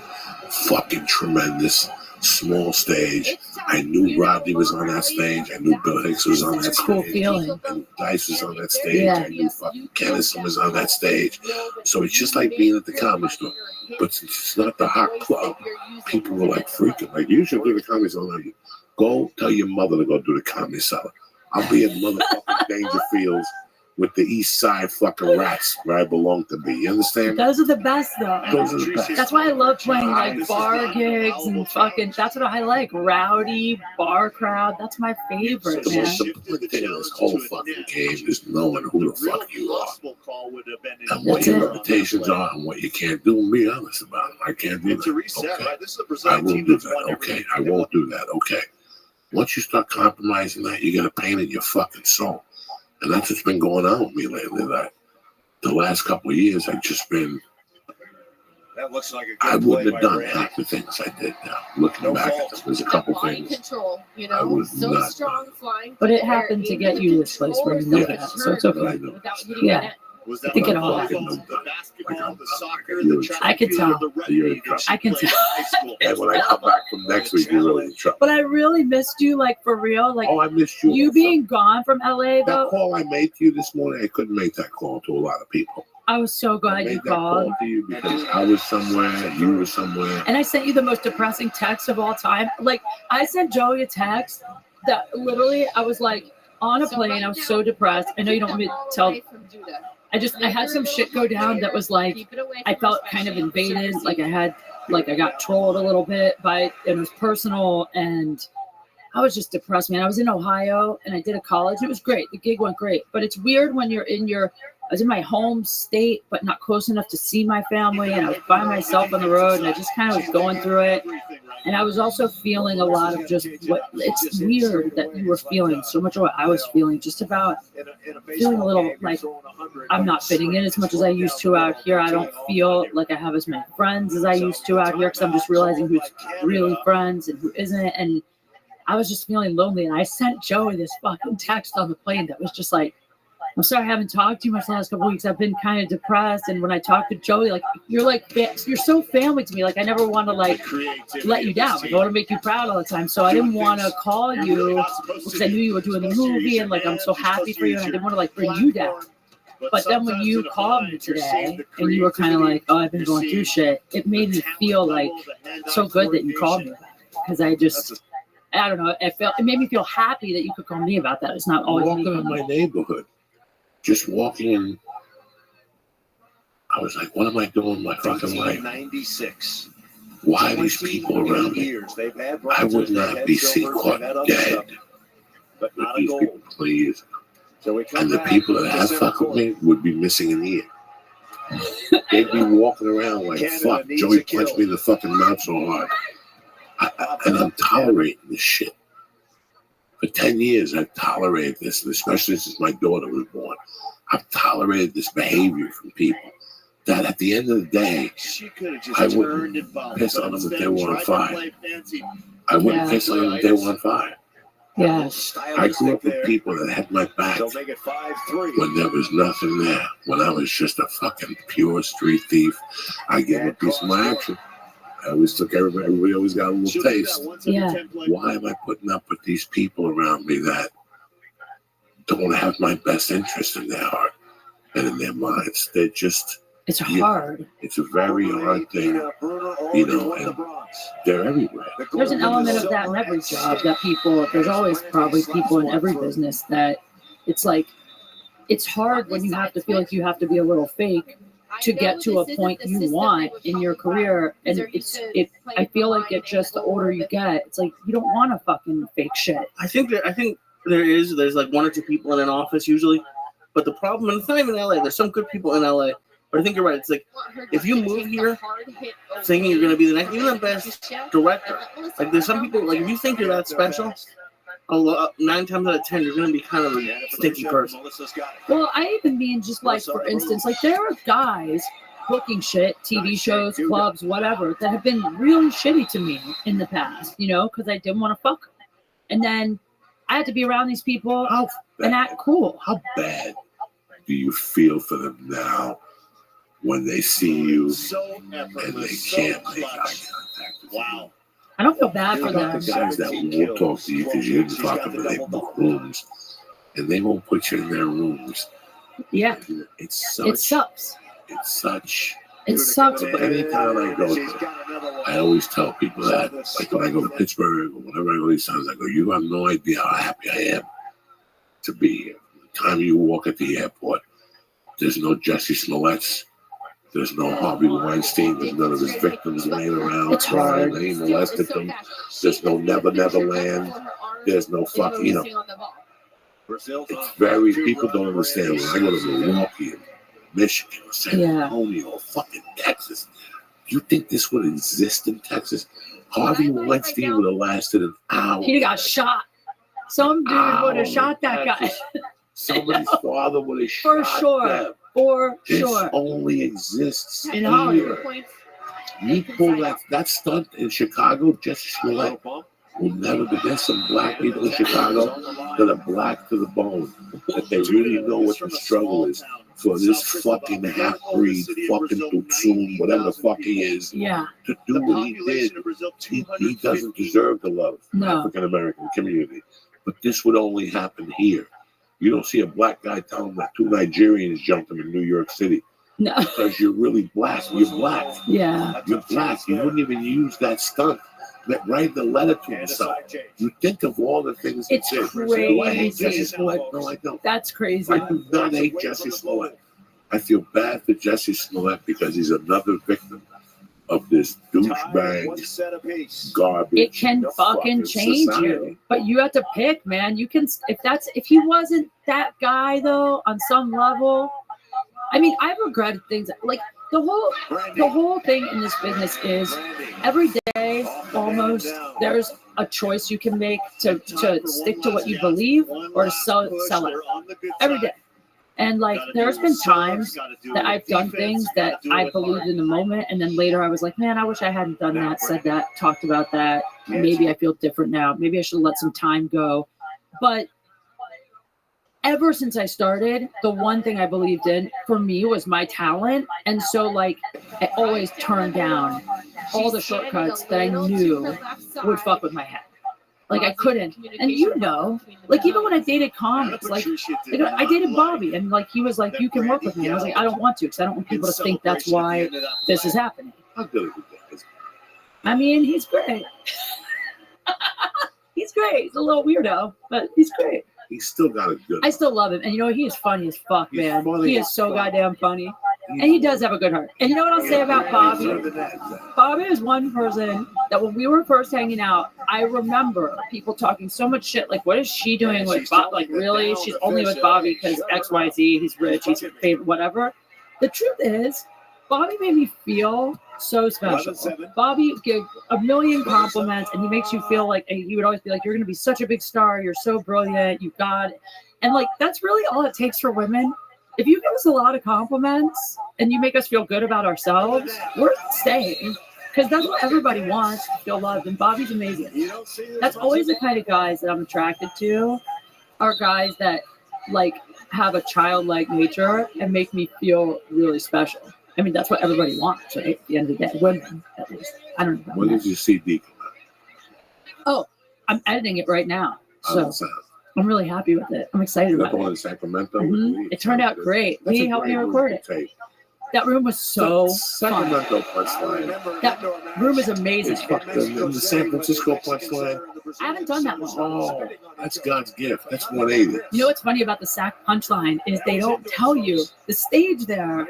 There's like a scrim, like there's like a, what does it look like? A sheet. It looks like a brick wall, Like some artwork or something on the back. But they don't tell you it's not a hard wall. Right. You know, most of the time you can lean on You it. put your leg on that I fucking leaned on it, and Oh, I yeah. felt like I was gonna fall through the window. Because it's like 4 feet away or something from the window. Yeah, and it's a So glass you window on the just- second floor. I could have died. interact with Fluffy. I opened up for Fluffy 10 years ago when I went through that window. You did not. No, I almost did. Yeah, I did too. I'm recording. I leaned on it. I'm like, someone should tell the comic this is not a wall. It looks like a wall. It's a 4-foot gap. Yeah, and you're on the second floor. You're dead if you fall out. Put your arm like fucking Sinatra, like ring a ding ding, and you just keep That's going what I straight. You'll land on top of the fucking BMW. It was scary. If I was you, I probably would have fallen out the window. But luckily, No. I bounced back. God, there's another place too. But I put my leg up one night, the rest on the wall. Yeah. And I went back like a fucking mummy. Oh. I had a great fall and everything. You did. Yeah. Have you ever eaten shit like falling down, getting up? I saw a video of someone the other night. Oh, Chelsea Skidmore, who you had on here. She posted some video of her going up on stage at the comedy store and just completely tripped and like fell flat on her face. When I fall, I fell on the original. You did? Yeah, because it's 3 steps. So Yeah. you're going to try to fucking make them really fast. Yeah. And you get that fucking 12-inch to 13-inch foot I got caught on one of those things, and I went down on my knees. Oh, you people laughed. giving me anxiety even falling yet. Oh, please. Wait. Falling is the best, though. Falling is Who gives a fuck? It's funny. Because now you have something to work with. I mean, fuck it up. It's comedy, so it doesn't matter. It's brilliant because you only fall after you wrote for 1 week straight. You got 10 minutes that you have memorized. And now you fall, but you have to say something about the fall. You talk about how your feet are too big, and how you're clumsy, and your mother always fell. Shit like that. You're drunk. You need to quit drinking. It's great. I haven't fallen. I'm trying to think if I've fallen. I tripped downstairs coming off. In fact, I ate shit in the belly room before. Coming from, you know, they have that little like upper part where you can watch from, then you have to come down those 2-3 stairs. Well, for the longest time, they weren't taped or anything. You couldn't see the stairs really, and it was pitch black. I fell down those stairs like 3 times coming down, like all the time. I would fall, not drunk or anything, just fall. Now, you know, they changed it. What are you looking for the future? What are you thinking of doing? Honestly, there's a show right now that I'm not even. I started out pitching this show that I really want to do, and then I just decided to get funding for it and do it. I don't know if I should say what it is though, but it's such a fun. You know, I came up with an idea that is just something that I'm like, if I could do anything, if I had like $100,000 and I could do anything I wanted, what would I do? And then I try to develop a funny concept out of it, and it's great, and I have people interested in sponsoring it. And so I want to make that, but my goal is to keep making shit on my own. Like, put my shit. If no one wants to buy a special, put it on They just YouTube. canceled something. And I saw that these people put it up. They canceled their show. Yeah, Busy Phillips or something? Oh, yeah. Oh, Busy Phillips. She was kind of like doing the Chelsea Handler type show or something like that. She goes, unless we get picked up somewhere else. Do it yourself. That's my thing now. I'm like, what? Even with the specials, you know, like, fuck it. I can shoot a special anywhere and put it, I would clip it up and put it on YouTube. Those clips go viral. People come to your shows. That's it. A special go anywhere, they'll find it if you advertise it correctly and stand by. Yeah. To be honest, it might do more on YouTube than some of the That's what I'm saying. platforms. Yeah. Well, I get a lot of people at my shows that, I mean, I don't love all my clips on this site, but, you know, the Laugh Factory puts up clips every once in a while if you approve them. So I always approve the ones that are kind of like something I wrote that's for that day, and I'm probably not going to use it again. Then I give it to them, and I get people to come out, and they're like, oh, we love you on the Laugh Factory. So, like, they watch that. Yeah. That's it. Have it around. I had a video on Will Ferrell's thing years ago. And Funny or Die. And I had hits, and nobody would. I think they picked up a Joey Karate or something like that. Yeah. And it's weird what different forms people are watching on. You never listen. We live in a cyber world now. Is that what you call it? Computer world? Yeah, cyber world. It's unlimited. Yeah, it's digital age. It's unlimited. I run into people all the time that bitch because they don't have this special and that special. I'm like, crazy story. Well, get a fucking camera, go to a comedy club and do 15 minutes. You know, the truth, Joey, though, too, is like, I know everybody's like, I know you're always like a man with a plan. XYZ. I know it's important, but what's really helped me is to just These roads are going fast. keep working every day That's it. and be happy. And I don't give myself, because I used to put a lot of pressure on myself to have, this list of things that I have to do in this amount of time. And it was giving me anxiety. And you know what I think about now? Like when I think about what I want to do, I think I want to keep moving ahead. Everything is going well. Everything I want to make, I'm working on. But I want to go fucking camping. Like, I want to go fishing. Like, I want to go hang out in national park. Like, I'm starting to think about stuff that I miss doing that has nothing to do with comedy. I mean, I need it. I spoke to Ari when I got here. We were howling in the car. Really? He's a new man because he takes these breaks and he gets offline and he out of disappears. here. Yep. He saw what the stress was of having a show. Yeah. Everybody wants a show until they get one. And it is to have argue with people, fight with people over lines. They don't want this, they don't want that, they don't want this. I bumped into somebody in New York who sold the show and he goes, you know what? I'm grateful I didn't pick it up. He shot a pilot and everything. Oh, wow. It was just those 8 months were mind-boggling. You don't have to Takes that. either. You have to have a tough skin for that. And either you could do it or you can't. I am very surprised. Like I said, before I agreed to the Soprano movie, I was very close to pulling out. Of the movie? No way. Fears because I just I'm glad you wasn't didn't. in the mood to work on the set. Yeah, it's a whole different. Different animal for me. I've done it for a long time, and I just don't like that time anymore. Well, because you're so used to also being your own boss now. You're on your own schedule. You make your own. It's weird to go back to very that. Weird. Like I tell people all the time, you got a TV show. If it don't shoot at CBS Rapids, You're not doing it. you're not going to see me there. But the thing is now that if you have an audience, it's like my idea that I want to do. It's like once you build an audience, you can get people to sponsor your shit. And if you're not, I'm not worried about making millions. I'm worried about paying my bills. I can pay my bills and be happy. So why do I need to sell this shit to NBC or fucking Netflix? Just make it, get sponsors, put it up. You can make money. Like I feel very fortunate, and it took a long time. But now I have enough people following me to get people to sponsor stuff I want to do. So there's no reason that I need to stress about I haven't sold a script. I don't have a sitcom. Who cares? I'm happy. I'm so happy. Like I feel the happiest, and that's why too. Like with like not dating and stuff. It's just I think I realized for me that like the less drama I keep in my life, the more fresh air, the more I get outside, the more I'm around people I love. I'm just happy, and that's all that matters. Could die tomorrow. Brody died changed me too, because I remember doing his podcast before he passed and him talking about the like trolling was getting to him, like people bullying him online, not bullying, but like making fun of him or whatever. And it would bother him, and I remember just thinking to myself, like, everyone loved Brody so much, but he sometimes didn't feel it, and I just don't. It's not worth it. It's not worth it to put yourself in a position. I'm so sensitive. I don't want to put myself in a position where I have 8 billion. You should be doing road battles. Yeah. No. I don't like it. Yeah, me neither. I like to be people on the internet now. I saw a remark 3 days ago. The most backhanded, stupid remark I ever saw in my life. But I look at them now. I'm not going to be Johnny Christian to say I pray for them. I don't give a fuck if they hit a tree with a motor scooter. You know what I'm saying? Hopefully they'll get on one of those little motor scooters, you see? A razor scooter on Sunset. Fuck those people. And they'll get hit by a truck. You don't wish They that. make me mad. But you look at them and go, I wonder where they're coming from. I wonder what. Because they hate themselves. To write that. Yeah. I wonder what. That's it.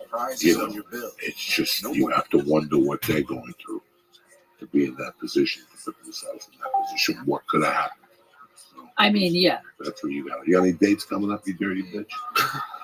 Yes, I do. For a second, I thought you meant guys. I was like, wait, I'm not. No, I know what you're talking about. I know what I'm wait, what's today? Oh, actually, Thursday night, That's right. I'm at Bright Improv. I'm headlining Bright Improv.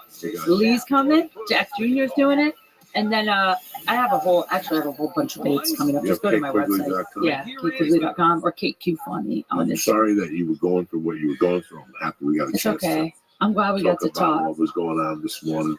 I was going to hook up with you at one point today, but then I had a meeting at 12:45. It's okay. I know you're busy. So, no, I took care of that today. I really wanted to work out today. I haven't been to jiu-jitsu in a fucking month. Oh. They dropped this on me this morning, so I ran around all morning. I got a little bit of writing done. And, You need to get to jujitsu because that's like you love it so much. That's such a good I part went of you. kickbox Sunday and I went lifting yesterday. You know Okay. me, though. It don't stop. I know you went kickboxing. Yeah, You said it don't stop. Yeah, I went over there Sunday. Oh no, here at Brett's. Oh, you did? I got off the plane Saturday and went Sunday's open mat. You go in there, ride the bicycle, do jumping jacks, Oh, damn. do kettlebell, you do whatever you want there on Sunday. They Hell have yeah. from You 12 go? to 3. Went today? Good for you. Look at you. Yeah. No wonder you look so fucking sleepy. They got open mat on Sunday. So I want to punch back. I have pink boxing gloves. I use them at the gym. That's great. I just ruined the whole thing. It's like, way to ruin You everything. like delete it? What we'll do? Don't forget, you little dirty bastards, June 7th, I'm at the Fillmore in Harris in New Orleans, bitches. And June 8th, I'm at the Tabernacle Theater. Tickets are going fast on that one. So you better not fuck around. And then 628 and 629, I'm coming back with me and Kate just destroyed on 420 a year and a half ago when the guy had the fucking stroke. The Columbus fucking Funny Bone, one of my favorites. I go see my girl Crew Hope and do a little Muay Thai while I'm there, and that's it. And that's that. I want to thank Kate Quigley for coming on the show this week and making me laugh and making me smile. I love you. Brighten my day and hopefully brighten your motherfucker's day also. But before we go, we need to talk. Okay, you're 2 weeks away from Memorial Day weekend. Everybody's hot to trot. You want to bust out the white shorts. You got new shoes. You got a new car. But you haven't done nothing about that ugly pogo stick you got between your legs. Your balls still smell like that. And you wonder why your last 3 girlfriends left you. Maybe it's because it's time to fucking trim around the bushes and clean up down there a little bit. Okay? That's where Manscaped.com comes in. Manscaped, they got precision tools for the family jewels. Manscaped has designed the electric razor. They redesigned the electric razor. Sorry about that. Their invention is the lawnmower. Think about it. A handheld razor with skin-safe technology, so you don't nick or snag the nutsack or the fucking pogo stick of life. You gotta go easy on what the Lord gave you guys. This bad boy will leave you nice, clean, smooth, and pain-free, and most important, anxiety-free. Because listen, I love my wife, and I don't trust her with the razor around my dick. I gotta look up in the sky and make believe I don't have anxiety. I gotta take one of those anxiety pills. Manscaped will get your beanbag looking as smooth as a fucking egg. It's Easter all year round when you got Manscaped. I'm gonna let you know a little secret. If you trim the hedges, the fucking pogo stick looks a lot bigger. So what are you waiting for? Trim up that fucking stick of death. Everybody wants a black dick. I'm gonna give you a way to get a black dick. Shave the hair off, the dick looks bigger. You can tell your friends you got a black dick, but it starts. That's Manscaped.com, cocksuckers. You got everything you need to make your balls shine and keep your dick looking fucking like fucking Richard Gere and Pretty Woman. You know what I'm saying? If my dick could look like Richard Gere and Pretty Woman, I wouldn't even talk to half of you fucking savages. I put a little tuxedo on him, bring him to parties, hold his hand. If this is the first time you've considered Manscaping, they got a deal for you. All right, they got the perfect package that comes with the lawnmower and the safety razor, plus the crop preserver, which is a specially designed formulated deodorant so your balls don't stink. And they have the Reviver, a spritz that tones and refreshes your nutsack. Ooh. And it keeps you cool. It's like sticking an acupuncture needle in your nutsack and hitting the right vein. And they got a nice little ball white package. They got everything. Listen, Manscaped.com is the way to go for the summer. If your dick looks like it's been hit by a car, Manscaped is the way for you. And right now, the church, or what's happening now, the family gets 20% off your first order when you use promo code CHURCH at Manscaped.com. Again, promo code CHURCH at Manscaped.com. Now, if you order the perfect package, they'll also throw in a free travel bag when you use promo code CHURCH. It takes care of you like me. Nobody. So that's Manscaped.com. Use promo code CHURCH and get 20% off your first order. And keep your balls looking tight, okay? Even I'm 56, but my balls got a certain tightness to them. They look 35. Shut the fuck up. It starts with before I make you sniff one. You know what I'm saying? You want to talk? They smell like 35-year-old cheese. Anyway, I was trying to give you a compliment. if you got a company, you're trying to put things together, you're looking for the best employees out there, I got the answer for you. Zip Recruiter. That's right. Zip Recruiter makes hiring a piece of cake. Because hiring is challenging. But there's one place you can go where hiring is simple, fast, and smart. That place where growing businesses connect to qualified candidates is called ZipRecruiter.com/church. Hiring is hard enough. Multiple job sites, stacks of resumes, confusing review process. But today, hiring can be easy and it saves you time and money when you get it done with ZipRecruiter.com. Joey, why is ZipRecruiter the best? Why? Let me tell you. I'll tell you why. They send your job to over 100 of the web's leading job boards, but they don't stop there. With their powerful matching technology, ZipRecruiter scans through thousands of resumes to find the right people with the right experience and invites them to apply to your job. As applications come in, ZipRecruiter analyzes each one and they spotlight the top candidates so you never miss a great match. I don't care if you got 3 employees or 200 employees. If you're looking for employees, you got to go with ZipRecruiter.com. And right now, the church family, you got a business, there's the way to go. I'm going to hook you up for free. Did you hear that? Free. F-R-E-E. So the American free. Go to ZipRecruiter.com/church. Again, that's ZipRecruiter.com/church. The smartest way to hire. Go to ZipRecruiter. And don't forget, Sunday is Mother's Day.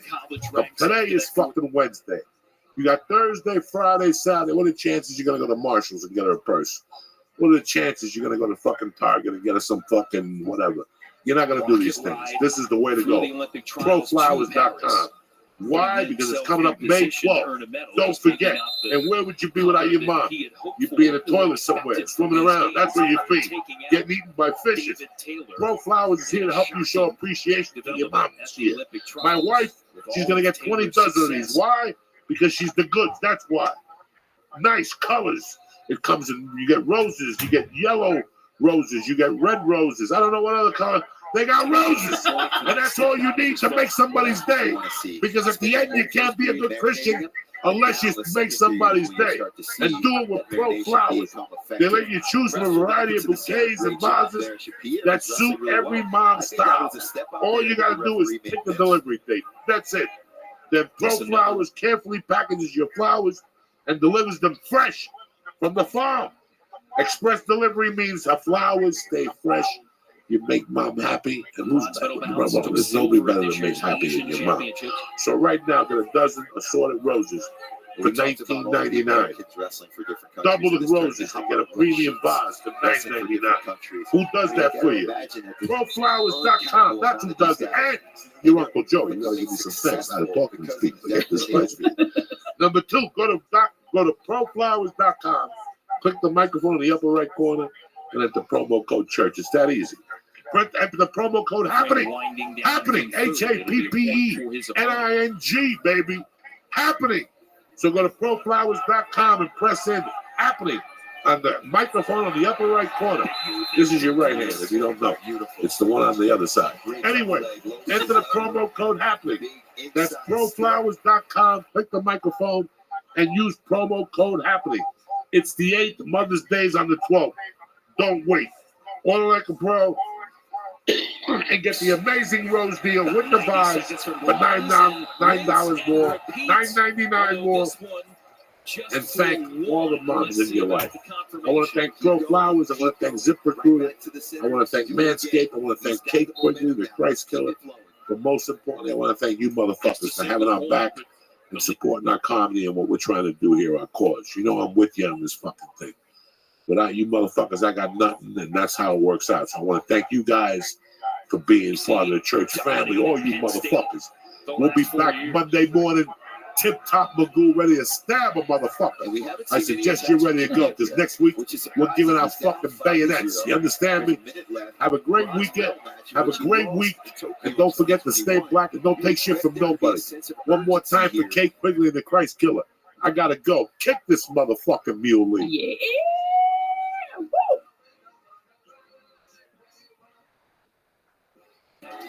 Last week I was home, Tom Segura, and I'm driving down Kennedy Boulevard, and we stop at a light. The beauty, Tom Segura, I want to do this, but I want to do this for your studio home.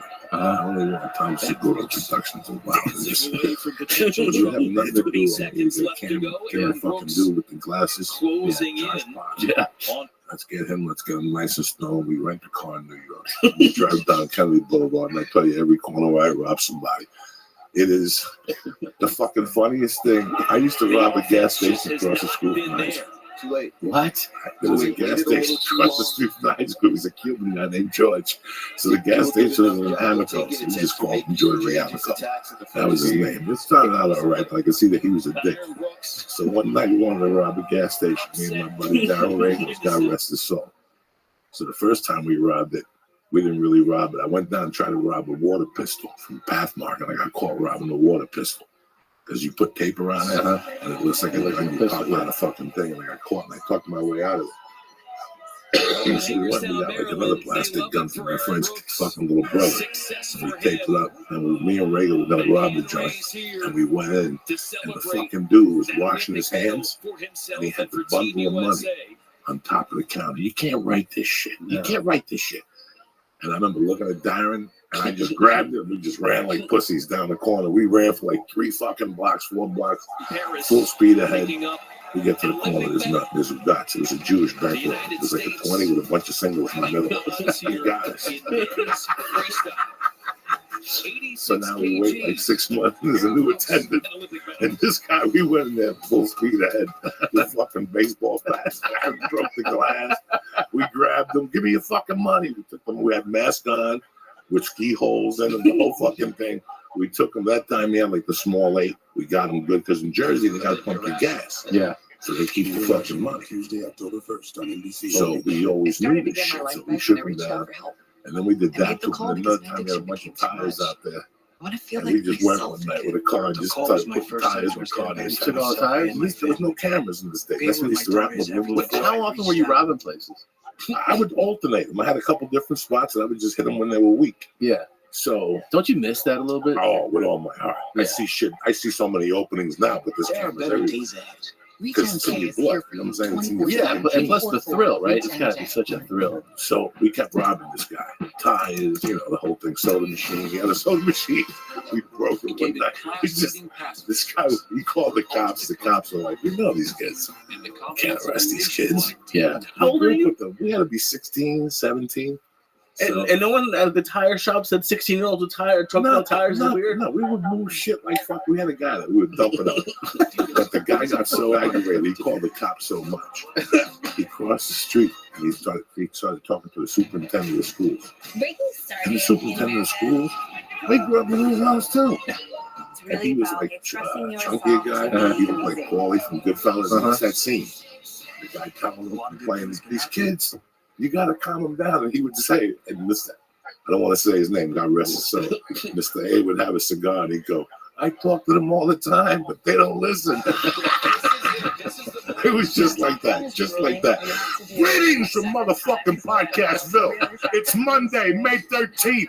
Wash your pussy and powder your fucking asshole. It's going to be a good motherfucking week. The Church of What's Happening Now is brought to you by Manscaped. Listen, let me tell you something. There's nothing worse than trimming your nutsack and around the fucking pole of death. And you got to sit there and look around and have anxiety. Or you got to ask your wife to fucking trim your fucking nutsack. It's not good. But the suffering ends today. Oi! That's it. Mother's Day's over. It's Father's Day. You got to keep it. Even your dad, he's 70 years old. You don't think he gives your mom a little salute from time to time? Give him a little Father's Day gift so he can trim up his fucking nutsack. You got the precision tools, and they're for the family jewels. Manscaped has redesigned the electric razor with the lawnmower, a handheld razor with skin-safe technology that won't nick or snag your fucking nutsack. All right? You got to go easy on the fucking pole of death. So do me a favor. At manscaped.com, you get everything you need to make your balls shine and your dick looking pretty fucking good, too. You know what I'm saying? So, the church family gets 20% off with your first order when you use promo code CHURCH at manscaped.com. That's promo code CHURCH at manscaped.com. Remember, keep your balls clean. The church is also brought to you by CBD Lion. Listen, no more fucking CBD oils and liquor stores. Okay? I see a Hindu selling CBD and fucking bottles of vodka. I light the place on fire. It's that fucking easy. No more. CBD Lion's got you covered. Shattered. Vapor pens. Fucking tincture that you put under your tongue. Listen. No more walking around sore, nothing. I got you. CBDLion.com. Go to their website right now and check out their third-party lab results for your fucking self. And just for checking, I'm going to throw you a little gift. The church family gets 20 motherfucking % off on checkout. That's CBDLion.com. Kick this motherfucking mule, Lee. Tommy Bunn's in the fucking house. Jose, ¿qué pasa, Jose? Oh, how are you? I'm great, man. Now, when you see your dad, do you speak Spanish then? No, my dad doesn't. My mom. Your mom. Yeah. What does she say to you in Spanish? Anything? Ay, Tomcito, como, por favor, dar un beso, all that shit. All that shit. Everything, man. She speaks to me, pretty much 50-50. A lot of Spanish. So the Olympic Did you take Spanish in high school? I did. I was through it all. Like, I passed level 4 AP sophomore year. So then they threw me in French. What a fucking nightmare that is. I thought it was going to be as easy as Spanish. And I was like, shit. You never switch. You got to keep in the neighborhood. Yeah. Should have done For me, Italian. it was Italian. Yeah, I took Italian, and it was I could understand it. Yeah, Italian. It was funny. I was watching The Godfather last night, and the more south you go on the boot, the more Spanish he gets. Really? Yeah, like when you listen to Salazzo talk, he's pretty much speaking Spanish. Too bad. He was fucking like, I forget what the line. I go, wow, it's so close. But I grew up with Sicilians, and when they would talk, I could pick up a fucking. You can understand a lot of it. A lot of it. Yeah. But no, I heard like then it gets a little complicated, a little froggier, right? Yeah. With the fucking the French speak. Like I used to. It's like some guys say buongiorno. Like Northern Italy, and maybe don't quote me on this. I don't know, but other people say che fa. That's hello. So I think that's more of a Sicilian dialect. Yeah. But what the fuck do I know? You ever spoken to like a real, Argentine, and you're like, are you speaking Italian? And it takes you a second to realize they're speaking Spanish. Well, they sing it, It's like speaking to Spaniards. Yeah. People that are really from Spain, their Spanish will complicate. But right now, at this point, the game's so I can maintain a simple conversation. Mm-hmm. The shit I was talking when I was 13 has disappeared from my mind. Yeah. Like when I was 13, I was dropping scientific facts in Spanish. Yeah. I could talk to my mother and more. Once they died, that whole world died. I was from Union City where you spoke Spanish. Like the Cubans spoke Spanish when they were amongst themselves. So you heard it. You heard the music. We picked up s'mores and all these snacks. I remember it, and I'm happy that I remember it, but it's not like, and it was proven when I went on the road and broadcast from I didn't know a lot of the shit he was saying. Common words that are simple that I picked up after I listened to the podcast. So it's like a muscle that it goes away. It goes away. I used to be really sharp at one point. When I was in college, I did a semester in Madrid. And when I came back from there, writing term papers in Spanish, giving presentations in Spanish, I came back and I'm not shitting. My Spanish was better than like my mom's, than other native, because I was just so immersed in it. I was in Madrid 6 months. 6 months, yeah. I was dope, dude. I loved it. How was the food? Amazing. Like everybody says. Amazing. Yeah. Seafood inspired, everything. A lot, yeah, everything. I mean, but like 70%. Spanish cuisine is, I think it's phenomenal. So yeah, a lot of seafood. No, it's all the paella, all the famous food. Like, it's so good. Yeah, it's so good. When I was in Jersey this last time, I can't compare it. There's a place called Las Tapas on Bergen Lane Avenue, and I went in there. The fucking paella was great. But my all-time favorite paella back there is a Dun. It's always like that, though. Moonachie, New Jersey. Where fucking, for some reason, everybody's head is just huge. Moonachie. Every time I see people walking with them trying to carry their head, something happens with the water in a giant stadium or something. I don't even know if Moonachie has a high school to blow it up right now. I don't fucking know. But they got a fucking pie and it's dirty. a volunteer. You got to give a 45-minute notice. And then you got to warm up because you got the shrimp and the garlic. Yeah. And you got to dip the bread in the garlic. If not, it just doesn't fucking work. And I like when you scrape that pan. That garlic pan. Oh my God, my Jesus God, Christ, man. I just went and had the clams. Making me That's what salivate tapas right are, now. basically, an appetizer. Yeah. And shit like that. But it's funny, my mother used to, she said Storm that. Team 4, My now mother at told 6 me she had o'clock, to do wind it. and rain. And I Stand can't the do the tri-state. time What's on it. ahead Like, tonight when she is what's left of trying to Daily figure it Road out now. That is our My top mother story had at to do like 6. a I'm 6 David months Usher. apprenticeship with my grandmother on my father's side. Because they were from Spain, and she had him spoiled rotten. With how she cooking it? Yeah, so that was part of the deal to get married to him. You got to know to cook for him. Whoa. So when my father That's some old school shit. Yeah, so when my father died, my mother kept cooking those meals. And there was a fish soup that she made that nobody's ever made, because she would take the fish, break it into little strands, take the bones out with potatoes or some fideo. Mm-hmm. When you put fideo, it's noodles. But fideo is something completely different. Yeah. When you have fideo, you know you're having fucking fideo. And did your dad die in Cuba? No, he died in New York City. He did. He died in New York City. And how much before your mother did he die? 13 years. 13 years before she died. Did you remember your dad? Moderate rain, nothing overly I could lie to you. impressive. Sections. Like, I remember 2 stories. I remember being him driving under Lincoln Tunnel with me sitting on his lap, which you couldn't do today, no seatbelt, smoking a cigarette. They'll throw you in jail for that. Oh, yeah. And I remember him and my mother talking in the living room, like very, and me eating bread with olive oil. But that's it. I don't remember nothing else. But it's fucking sickening that I feel his presence. Like, whenever I leave the house, I worry about my daughter. 35 school shootings this year. It's crazy. You see that little young kid's face. You see the one fucking 12-year-old? He's like, I get a bat, bitch. No. And that's how these kids gotta be. Yeah. They interviewed a 12-year-old kid from the Colorado shooting this past week. Yeah. And the kid was like, I'll take a bat or whatever. He said, you got a bat, yeah. You don't want to go down. I'm not gonna go down unless I'm swinging. That's, and that's, I'm trying to, how old is your eldest now? He is 3.5. 3.5. Yeah, you got 2 more years to not to worry. And then they go to kindergarten, and then you're on the road, and there's a school shooting. And when there's a school shooting in Kentucky, it affects all of us. Yeah, of course. No, it's terrible. It's amazing how people who don't have kids, my whole view has changed on kids. I've always loved kids. I'm not Michael Jackson. I'm not going to invite them to the house. No, but yeah. What a great adventure. Kids are great. Yeah. But I like kids. I like talking to them. I like observing kids and where their head is at. When all that shit happened before, you grieve for the parents. You're like, I would hate to be.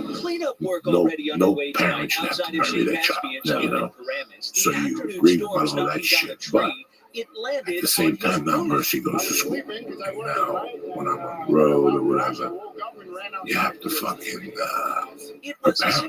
You have to prepare them. Like, I've already shot a gun in front of her just to see if she'd shit her pants. You have to prepare them, man. It's a different fucking world. And I gotta tell you something. If anybody should have shot up a school, it would have been a guy like me that lost his mother at 17, that fucking was really confused, that was angry at the world, This God that they talked to me about for fucking 15 years, where the fuck is it? Yeah. Because no God would remove his mother from his kid. And I would never think of blowing him. At that age, first of all, this is my place of business. Yeah. That's why I sold my ass. How am I going to shoot up my own joint? You know what I'm saying? Why am I going to shoot up my own joint? Yeah. So it just doesn't make fucking sense to me. No, the fucking shooting thing is so goddamn depressing. Did you see that fucking gun raid in Holmby Hills? Yeah. Holy shit! Holmby Hills. That's Beverly Hills, Bel Air adjacent, right there. It's big time money, and they fucking found 1,000 guns. I saw sheets and covers and shotguns, like rifles, assault rifles, all kinds of shit. More guns than Lincoln. Yeah, that motherfucker was going to war. He was ready to go. I think they said he was a white supremacist. Will They haven't really released much of. everyone know holding out You know who this owned the summer to house? see There's what Mother Nature Getty, has in one of store. the He has daughters of the been Getty. waiting I'm One telling you, he something's said. not right. By the way, how fucking upsetting is it Well, I that ran this the on him OK before. symbol has been hijacked? Yeah. Like that now that's a white supremacist thing. Do you know that? I don't even know what the OK symbol is. That is considered. It's a flying asshole. White. Yeah, well, That's not an OK symbol. for years. What is where I came from, Look at it. That's a flying asshole. That's a, this was you ever see an asshole? A-OK, No. and then the South Americans were all like, "This means you're gay." So they're like, "This means you want some dick in your ass." You make the OK symbol. Yeah, this has always been dick in your ass. Yeah, put a dick in my You know, ass. if you're standing on the corner and some guy pulls up at the light and goes like this, Yeah, he's asking you, Yeah. you want to dick me in the fucking ass for this small 30? He's giving you 3 fingers. Yeah. Or the small 300. When I grew up, it was a game. Like if you got someone to see it, you got to punch them. That was it was a game. But now, now it's I don't know. Other little faggy fucking kids. This means fucking in the ass, and this means a flying asshole. but now it means white fucking power. You remember your first blowjob? Yeah, What was the guy's name? Joey. God damn it. Did you ever experiment? Did you do some gay shit? No. Not even a little bit. Not even. He's thinking about it now. No, no. It is No. He's been to gay bars and shit. Not yet. Just on Monday night. Life is young. Life is young. You ever had like a tennis coach who was like, "No, you gotta do it like this." I was a chubby kid. No one ever did that to Did you me. watch a documentary on that soccer coach? It's No. on HBO. I caught the first fucking hour of it, and I had to turn it off because I could see my wife's jaw dropping. Like some fucking molester.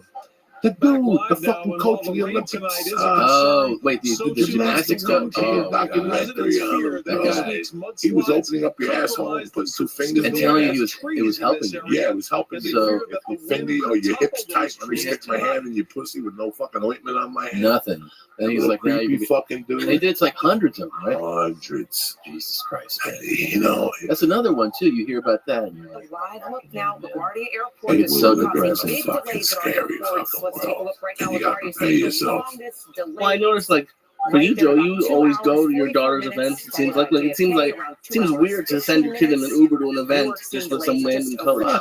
Finding out News 4's Andrew Sif live at No LaGuardia way. There's a lot of I people get even that. talking Don't with get some me started. Don't get me started. You can't get me started. This shit. no, I don't. I mean, Especially in this where we live. This area is very. Just mentioned today, it might look I don't know. relatively I empty don't know. behind me You at know, this hour. That's for when years a I lot was of folks angry with my gave mother. up, went home and Like also in my found early out that they were 30s when I went trying to to prison. rebook.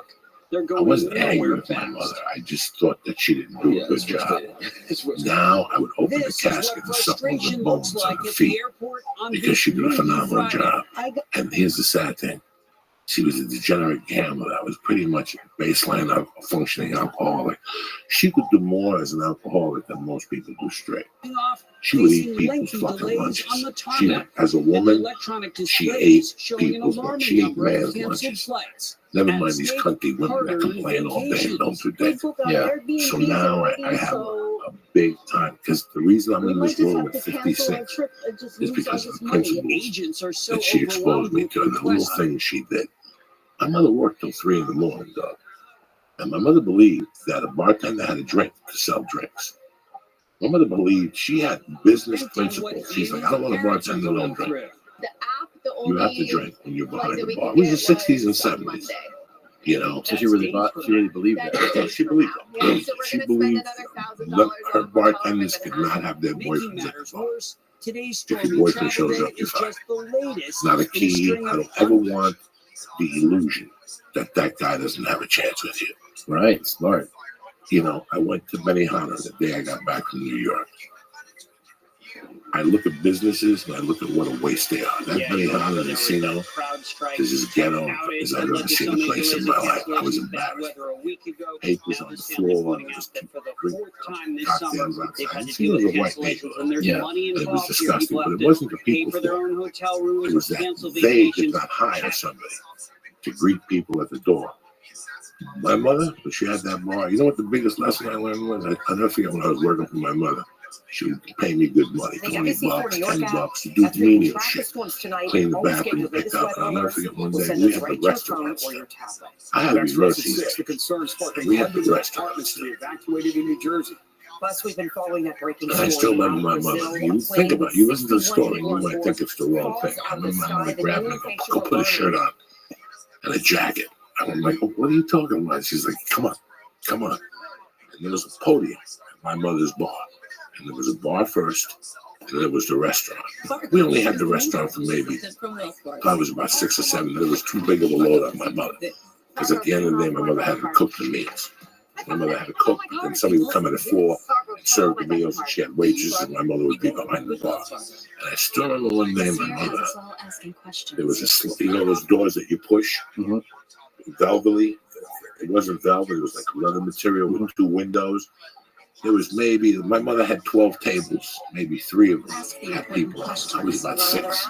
I'll never forget that. A couple pulled up. The bar had like 15 people at the bar, and 2 people pulled up. They go, you have a table for 2? And they were like, oh, you're young to be a maitre d'. And they were goofing on me, and I go, let me see you.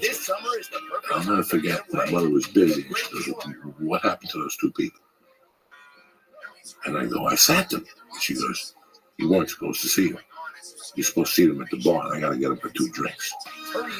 Before I see anybody in my restaurant, I don't care if it's packed or empty, I got to get them for 2 drinks. Well, this is a woman in 1969 telling me this. Yeah. And me going, what the fuck are you talking about? Then she goes, where's that $10 I gave? I took it out. I go, here. She took it out of my hands. She goes, you just lost it. You just paid for those 2 drinks. And she walked away from me. And I cried, and I fucking remembered that lesson. Till today, I remember that lesson. Yeah. Don't. Benny Hanna, there should have been a guy there. I should have taken me and my daughter. Oh, you don't want to, you're too young. Taking my daughter, took my wife to the bar and offered her a drink. That's principles. Those are the principles I was raised with. You know the times I took my kid into that fucking YMCA pool and jumped in the pool? Me. At 340 at that time. When I first had Mercy, when I baptized Mercy, I was 348, 345. Really? Yeah. When I baptized Mercy, I got big. I lost a bunch of weight and I got big. I used to take Mercy to the YMCA with no fucking shirt on. When she was 6 months old, I'd take her twice a week to mommy and Brazil, that me plane and my crash, the new information we've learned, How many sadly, all times I saw 61 Mexican people women with white kids in the there? passenger plane have Oh, yeah. died. After it fell out of the sky this afternoon, I understand you're in New York trying to virus feed your wife. The plane. But here's the beauty of it. Your wife and you were there. Oh, right. Texting. All right. Tweeting. And the kids are in the pool like, and then a fat Mexican woman, you know, barely fucking speaks. She's in the fucking dreamer. She's a dreamer. She's looking out the window. You know, wait to bring the rest of the bed. You know what I'm saying? Yeah. And here you two are. What are the chances that kid's got no chance? You never built a bond with your child. Yeah. I still remember fucking 2 feet of snow falling into New York City. I'm a Cuban kid, dog. 2 feet of snow. Waking up my mother, reeking of alcohol, and her getting dressed and pulling me down fucking Amsterdam Avenue. Remember those sleds? Yeah. With the rope, pulling back and forth for 2 hours. I was a kid with a hangover. You know what? You know what Mercy's chances are of getting me out in the fucking 2 feet of snow with a hangover? Niente, 0. You know what I'm saying? Yeah, sticky asshole. These are the things that get at me. That parenting is really like cut out, and then now we got, you know, that whole shooting with that fucking Colorado. You know what happened, right? There was a kid, and then he had a 16-year-old that was born a female, but she identified as a man. Look, I don't know, maybe I'm fucking retarded, maybe I'm a fucking asshole. How old do you have to be to drink? So you're giving a fucking 14-year-old fucking pills because he tells you he's a woman? You're giving him fucking pills. It's happening younger than the mind is not even developed yet. I'm not a fucking genius here. I'm not a fucking genius here. Listen, I did acid at 14. I may at any time walk into a fucking restaurant and just shit in my hand and throw it against the wall. I'm waiting for it. Is dementia in my future? It has to be. I ate 20,000 hits of microdot acid. Let's pretend we're not even adding the fucking angel dust in there. Before my little fat fucking mind was developed. I know I'm gonna have a problem down the line. I'm not a psychiatrist. I didn't go to doctor school. I don't know nothing. But you're telling me giving a 12-year-old kid fucking titty pills, tranny pills. You're gonna give some kid tranny pills at 12 and not fuck up his little mind? Did you not know that the 16-year-old had to sit and fuck with his fucking mother because he identifies as a fucking woman, but he's really a fucking man. If my kid Tom Segura, Murphy comes home and says to me, I identify as a man, I will start smacking him. What the fuck? You know what I'm saying? I identified as a savage. I still check the box for fucking male. Okay, I identify as a savage. I rob people. I put people in trunks of cars. I don't give a fuck. I am a savage. They still mark the box gender. Man, I like to put other. I'm a fucking savage fucking animal. But so how can you really? You know, how can you, Joey, give your child? They're doing it to kids that are like 7 and 6. To give them titties? To do what? Yeah, to start. To do what? To transition. Like, I'm no fucking genius here, but I want you to think about this. Your little mind isn't even developed. Come back when you're 24. Oh, you want to be a woman? Come back when you're 24. Go out there and live like a man until you're 21. So you mean to tell, how old do you have to be to join the service? 18. I don't know. Maybe I'm missing the fucking boat. No, it's very. Maybe they should put me in a fucking mental institution. Dude, do you know what? I mean, you have a little kid too. Like I have a kid, 2 kids. Like kids say crazy shit too, and to like, I think it's like people who want to transition. Obviously, you're like, yeah, go ahead, man. But when it's like a child, I have nothing but love for LGBT. I understand. I understand. But I think it's. I understand. But I don't think a child before the age of 18 understands. I don't think so either. I don't think there's a grasp. I think that when they're 18, if they want to identify, they have to go through some type of program and take some type of testing. At the age of 18, 8, 9, 10, you don't even know what the fuck you're talking about. You don't know what you're talking about when you're 21. If you take a great look at your fucking life, you didn't have a clue at fucking 21. You were just flapping your lips like I was. Yeah, of course. You were just flapping. You were just picking up what people were saying at different fucking parties. Yeah. And flapping. What's the matter? Yeah, you might have. I can't tell you it's some. Oh yeah, there you go. There we go. Okay. I thought you hit the microphone. You know, think of some of the shit you did tonight for a week. Well, here's the thing, man. Think about if you do start transitioning at a really young age, and then you're like 25 or 30, and you're like, oh, fuck, like, I didn't want. I did it way too soon. Or even you could even be younger. You could be 19 and be like, why didn't you guys help me transition at 9 or 10? And then, you know, there's already evidence of that, of people who've done that and get suicidal. You know? Yeah, go look at the statistics. Transgender people at any age. Upstate New York, the storm did pick up speed. Make the conversion. East of us. The journey or whatever it's called. Yeah. The rate of suicide there. Good news for us, but the rate is pushing in now. You know, unhappiness. Being unhappy is a motherfucker. Totally, as it makes you think. Yeah. I don't ever like being unhappy. I don't like it anymore. I was unhappy for a long time. 11-foot rain. I know I'm at an age where I know what makes me happy and what makes me unhappy. I know what I want to do and I don't want to do. Isn't that the best? It's 50%. It's nearly 14% of adolescents reported a previous suicide attempt. But then for people who go from female to male, it's 50.8%. And then from male to female, it's 41.8%. And I don't know what I'm talking about. I'm a fucking idiot in these people's eyes. And this is what I live with. It's not about. It's common sense. Yeah, I would think so. It's fucking common sense. You have, you know, I love it when they show the governor or whatever dressing up like the KKK and putting blackface on at the age of 23. I hate to tell you, you're a fucking idiot at the age of 23. Definitely. Your first year of college, you're a fucking moron with eyeballs. I'm talking about everybody. I don't care what kind of degree you have. You have no life experience. No. You've been in a college, you've been in a dorm, you've been in whatever the fuck you have. Yeah, you have this Friday nights is always date night in my house. If I'm in town, there's no comment, no nothing. We leave at 6:30, we pick a restaurant, we take a ride. We're home by 9:30. It's no big deal. What about Sundays? You go out on Sundays? No. I know the policy. Sunday dinner with the family. Who goes out on Sundays, Joe? Who? No, who goes? What type of person goes out on a Sunday? Sunday what? Just a Sunday night. Really That's limited piece of as shit. we push No, farther no, to the no, east. So no, there's the no. line continuing to When drive you're a through, fucking maybe a professional, scattered shower or if thunderstorm you really want to sling lingering dick and late get your tonight, dick sucked and light your balls on fire, winds will if you continue really to be want an to issue party, tonight as that rain it's moves Sunday through and with Thursday gusts to night. When I was 50 doing miles coke, an hour.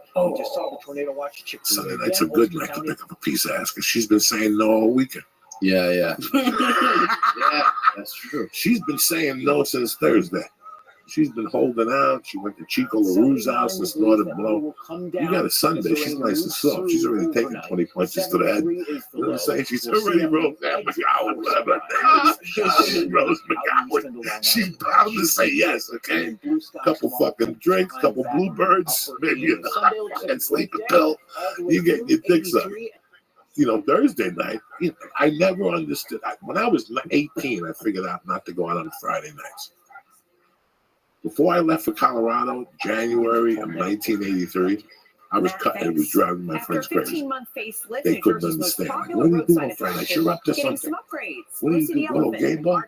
I watch TV because I went out Thursday night. Got my dick sucked, snorted blood. Thursday, Friday nights if I have bitches. Anyhow. Thursday is the best. Thursday's the best when you get down. But back going to Sundays, yeah, when you're partying, Sundays are good. But once you have a girlfriend and you start going steady with them or whatever, think about what this country was made of. Sunday, fucking especially busy 4 o'clock. I don't give a fuck.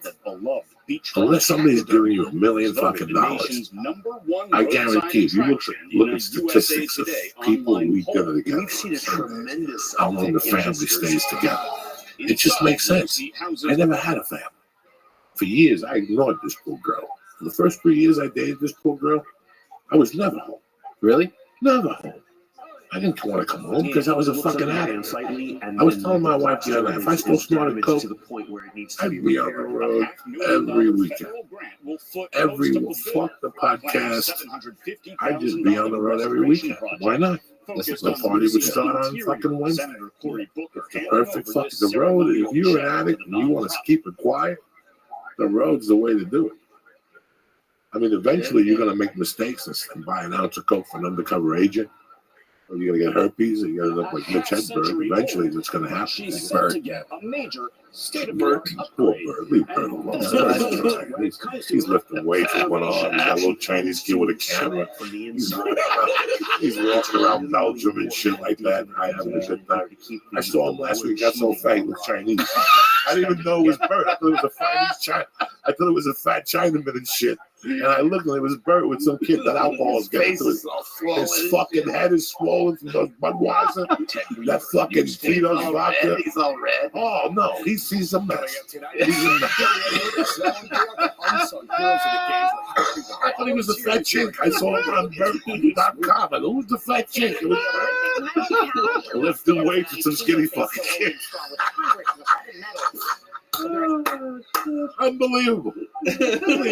He's back, right? He's back. Yeah. He's rested. He got back last night at like 2 in the morning. Yeah, You saw him? On Instagram, yeah. Oh, God forbid you don't tweet about himself. He's on there all fucking day. Follow He's himself. like a fucking fifth grader. Unbelievable. I'm over here now. I'm buying a shirt. He was at a bar. He made a video from the bar the other day. It was just hilarious. Oh, hanging out with people? Yeah, he's fucking hilarious. He really is. And he walked. That is my nightmare, though. He'll tell the audience, like, let's go to this bar. The audience. And then he'll go party with the audience. APR for 48 months plus $1,000 TFS adventure APR cash. That I could get into. That I could get into. They told the whole audience on WeChat Denny's 3,000 Mexicans. He bought dinner. Christmas night. The way he does those Christmas Day shows. Does he really? Yeah. That's Irvine, right? Irvine. He sells out 2 shows. He's a savage, though. He fucking goes. He must do 280 shows a year. Still more. I'm saying Gabe has no chill at all. Did you see his tweet last night? Yeah. Fuck all you motherfuckers. Like the last night. So like he sold out the whole state. I bet. Even the fishing poles. They just had fishing poles every left. That show, what's the boat? The boat was docked. What's the Alaska show? I don't know if he sold over. I believe it. Yeah, he tweeted last night. Comics are missing out. But he never slows down. Gabe goes hard, man. Gabe goes hard. And obviously it works. I'm not saying you shouldn't. I'm just saying like that. I know, but he started at an age with no Twitter. Yeah. And built that following. This, I'm a Twitter, Facebook guy. 10,000. 10,000 in Alaska? Yeah. Fuck, man. That's crazy. What guy, you look at these old bands. Like I told Lee one time about Aerosmith. Take Aerosmith, for example. You know how hard it was to break out of Boston? You had the Boston Celtics. Yeah. You had the Boston Bruins. The Red Sox were God's thing, right? Yeah. Dick. But you had the Celtics and whatever. You got pink tickets for the Celtics, so you want to see five guys with long hair. Yeah. That's the Havlicek, JoJo, But everyone should have a fucking plan for it. Russell, that whole fucking dynasty. How does a band bust out without social media? It's crazy. Gabriel, Sebastian. Gabriel, by the way, also I'm playing some big venues now, and sometimes there's like artwork in the hallways. I keep texting them. Plans for a healthy heart. Like I'll see in the hallway like Gabriel Iglesias, then I'll look at the date. And like I'm saying a pretty big theater, 2,500, and it'll be like 2010. I'm like, dude, you were doing this venue in 2010? He's like, yeah, I think I did it first in like 2008 or something. Like, God damn, I didn't realize how long he's been, moving that many tickets. It's a long time, man. To maintain that for a decade is a big deal. It's a big deal. Unlimited mobile. I still remember booking the bus. Matters most to you. Gabe? $35. The Spectrum Sports Desk There's is brought to you by You have to Spectrum. get paid on Friday. You got to go back on Friday and get your money. In the heat of traffic off the 710. Jesus. There was times you just said, keep the $35.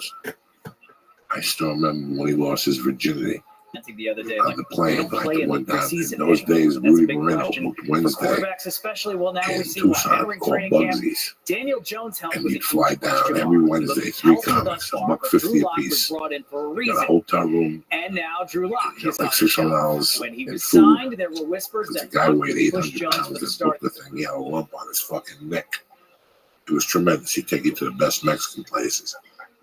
But then they introduced a show named K Locos. Mm-hmm. Do you remember Being that? described as a bad bone contusion and a strained oblique. Grew up on He's that. expected And to George miss Lopez helped him. I think I don't know the whole story, but he's been rocking it since then. Dude, it's really impressive if you just want to study, I know he was sore. being last a night. successful stand-up. Going to this 2 o'clock What he's meeting. what he's done it really is remarkable.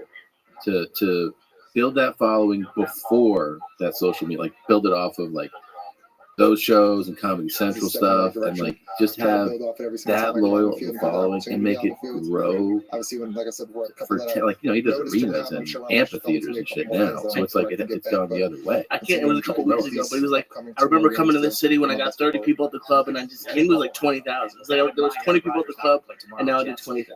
It's pretty cool. You see, I mean, his special he shot it in Houston where the Rockets play. Yeah, and he sold out 2 shows there. You know what I mean? Like back to back, 21-point 18,000 seat They had a whopping or 31 whatever it is, assists on 20 34 field goals. shows. They I mean, that's stand 40,000 between people them in and it. the straight gold It's medal really right now. The crazy, only man. team standing between them and that gold is When France, you who outlasted study, Belgium in overtime. I'll tell you why I give Interestingly props enough, to. both gold I medals had a in conversation basketball with will him one be day. US versus the And this host is exactly how the conversation went. It was in '98 when Houston was the hottest club in the country. Yeah. And I was walking into the Laugh Factory. Who's walking in with Dane Cook? Yeah. Well, and I go, Dane, how was Houston? And he looked at me and he goes, it's a great club. Just too many nights. I gotta figure out how to condense my nights. Through the city, we don't have any. And next thing you know, he was at that bar every Tuesday. And they were just there to see him. This is the line that's moving Those days, they didn't want to see anybody else. I don't give a fuck what anybody tells you. Yeah. Everybody went there to bone. To Dublin's or Dublin's. Yeah. Early Dudleys, you just went there to bomb. I still remember watching 3 or 4 comics bomb.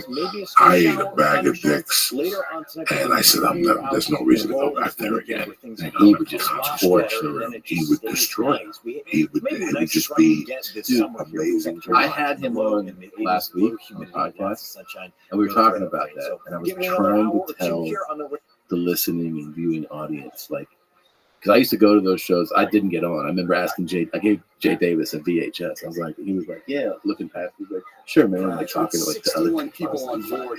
But I gave him my VHS tape. And I sat through a few of those shows. Dane, like the fucking walls were shaking. I remember sitting there and being like, what in the fuck, man? Like, it was so destructive. It might be like the hardest I've ever seen anybody. No, I was there. I saw it. And it's not that you were jealous, it's that you were defeated. You didn't want to go back. Like, you're like, there's no reason to come here. I already know this is Dane's room.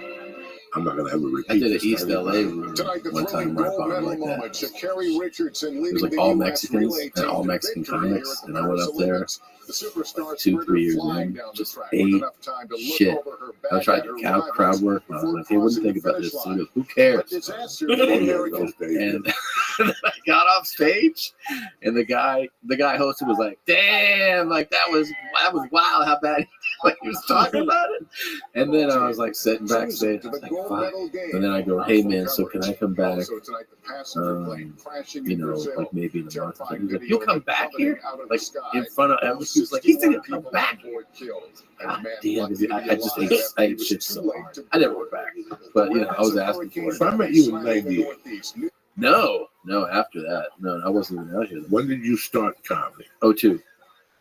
2002 was when you started. Yeah. And when did Rogan go on the race for tour that 2024 you in the opened? 07. moment of the year for That Donald man Trump. tour. Yep. You were already in Ohio. No, I was out here. I was living out here. Yeah, and I opened for him on that, and then I really fucking I met you the night before he shot a special in Columbus. So I remember he invited me out, Ari, and then he was like, "Oh, Diaz couldn't make it, so Diaz is coming on another flight." Diaz walks into the hotel in his tracksuit. He's like, "Dog, I gotta tell you something. This fucking asshole on the flight. He's like, I'm just gonna arrest him." And he fucking said that he was on a flight and that he was first class, and they put his food down, and the guy in front of him leaned back. Joey shoved his seat, and the guy leaned back again. He goes, "Hey, like, you're fucking leaning on my food, man." So the guy did it again. So Joey stood up and went around and stood above the guy. And the guy was like, "Hey man, I'm just like leaning back." He goes, "You're leaning back on my food." And the guy like went to adjust or like stand up, and Joey put his hand on his shoulders and was like, You don't gotta do nothing right now. Sit straight.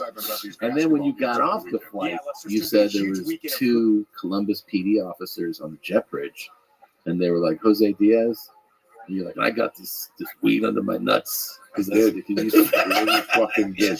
And then, and this is, by the way, this is me meeting him. I don't know anything about him. I was like, "Oh shit!" And then you said you just were like very polite, like, "Oh yeah, no, the guy, this and that." You kind of talked them down, and they were like, "All right, good to go." Got off. Like, this guy was so fucking. You have memory of that. I do. That was exactly how it went down. And here's the crazy thing: like, he kept doing it to me. Like, after I said to him, "Your chair is broken."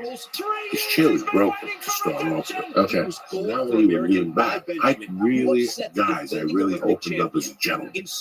He was an LA cunt. He was like set designer. He had that smell to him as an acting director. Yeah. Or an agency, at a boutique agent. Yeah. He was one of those scumbags. Yeah, those are the worst. And he looked at me like, and when I put my hand on his shoulder, again, he's one of those faggy people that yelled assault. Yeah. So I sat down. He's like, "You assaulted me." And went to the stewardess. And now the stewardess is giving me the Malouk eye. All the stewardesses give me the fucking Malouk eye. And I'm like, this is not going to be good. Yeah. And in those days, I had my sleep apnea bag. And at this time, I was getting in trouble at airports every other week. every other week I was having a beef at an airport. Really? Just between the cocaine and my attitude. Yeah. It was just a bunch of things that attributed to it. And I remember when we got off the plane, the cops were waiting for me, and I was stinking of reefer. Because after 3 hours, even with the anti-stink bag, the shit would leak out. Those anti-stink bags you could buy, they really do sell them. I'm not kidding you people. They sell them down in Hollywood where they wouldn't stink. But after 2 hours, the weed was so pungent that you could smell it on your body. And the two cops stopped me, and the faggy guy was standing there going, you know, you should put him in jail and all this. And I'm like, I didn't do nothing to go to jail. I tried to be a man and explain something to you right in front of the cops. I'm like, but you were too much of a cunt, an LA cunt. And the cops kind of were like, oh, I get what's going on. Yeah, because they're blue collar guys. So he walked away, and they held me there, so we couldn't be at the luggage together, and that was it. But there's a God. See, after these motherfuckers, I don't know whether he sent his son to kill Jesus. I don't know whether he's Chinese. I don't know whether he's a Buddha. I don't know if he's a Hindu. There's a God. Guess what happened? A year later, I saw that same bitch cross going to Columbus on a Friday with me. Are you serious? And I just eyeballed him, and he made eye contact. And chaos. Changed eye contact. And one time I went into the bathroom, and when I did this time, he went over the stewardess first. You see what I'm saying? Yeah. So I went over and gave her a compliment. I love your shoes. Yeah. You know, if she's black, I'm ripping down the Beyonce poster. They go bananas. And then when they come on the way back, oh yeah, I tell them when they're black, I go, listen, when I get home, I'm ripping the Beyonce poster down. They go fucking bananas. It's fucking bananas. Appeared on TV with brand new. Come on, dog. It always gets them. It gets that pussy. They go fucking bananas.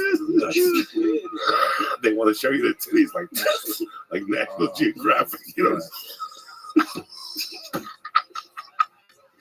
that's how they got those fucking poor African women to show you the titties. Flight radar So 24 data I shows go the walk plane back. speed in orange becoming I said, very hey, erratic. From remember me? 250 miles per hour to zero. And dog, he and the lost plane's all the altitude color in of his blue face. is dropping like a rock. Veteran crash investigators say There was no it more looks stewardess. like a There was mid-air no storm. Columbus cops. So I just sat like he was in row 3A, and I was like in 4B.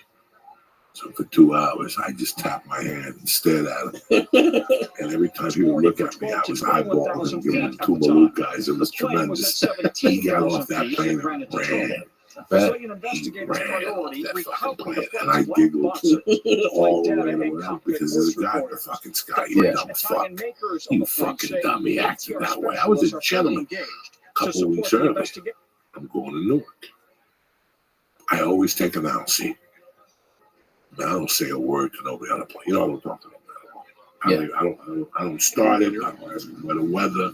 I sat next to Rothschild last year. The whole flight. I didn't say Well, nothing that until cockpit we voice got home. recorder could be critical. What do you say? Those conversations may tell them a lot. I The love flight Get data Philadelphia. recorder will detail the plane's mechanical and That's engine it. performance.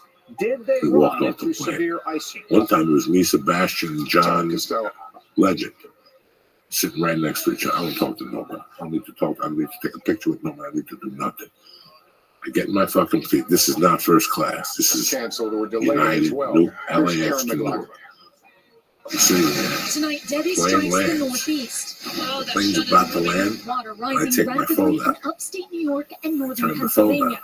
swallowing The communities. guy and in the window washing out seat roads. This is says, how high the water on the bridge has Okay, gotten in because- the last 10 minutes. turn the phone off.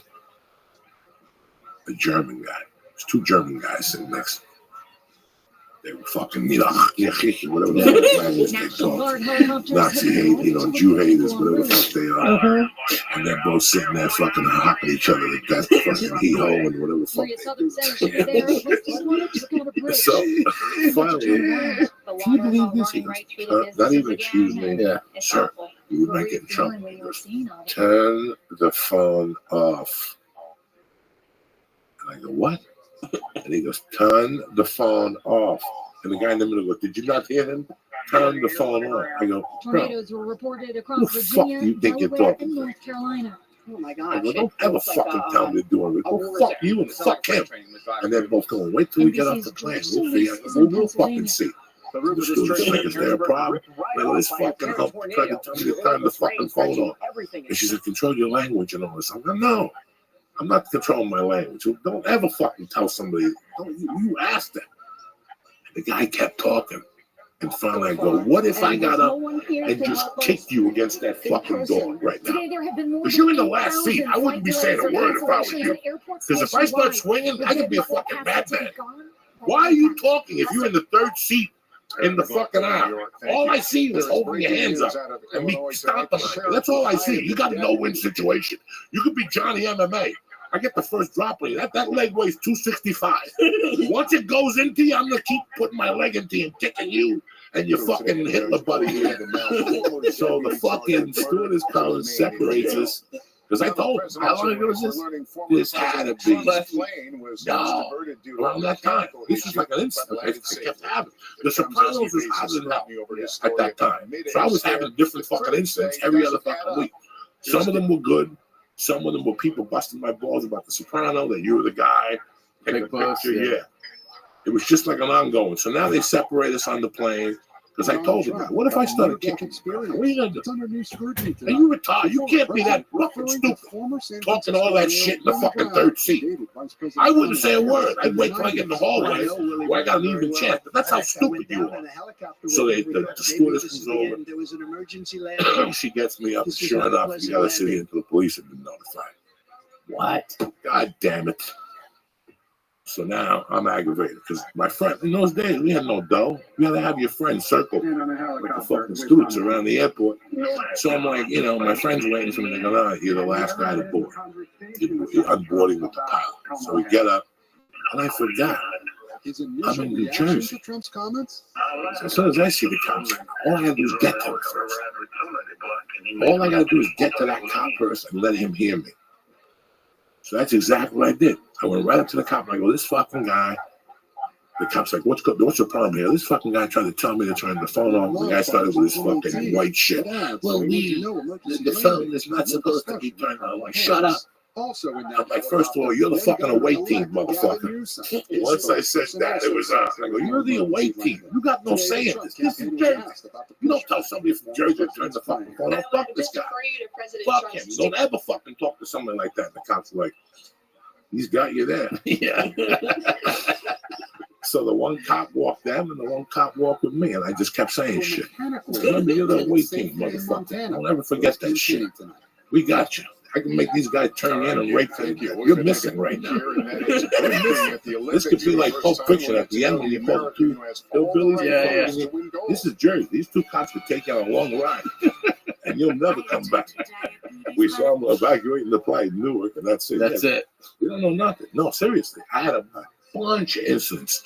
I forget how many incidents. Seriously? One time I'm fucking walking on a Newark airport with a bag of reefer.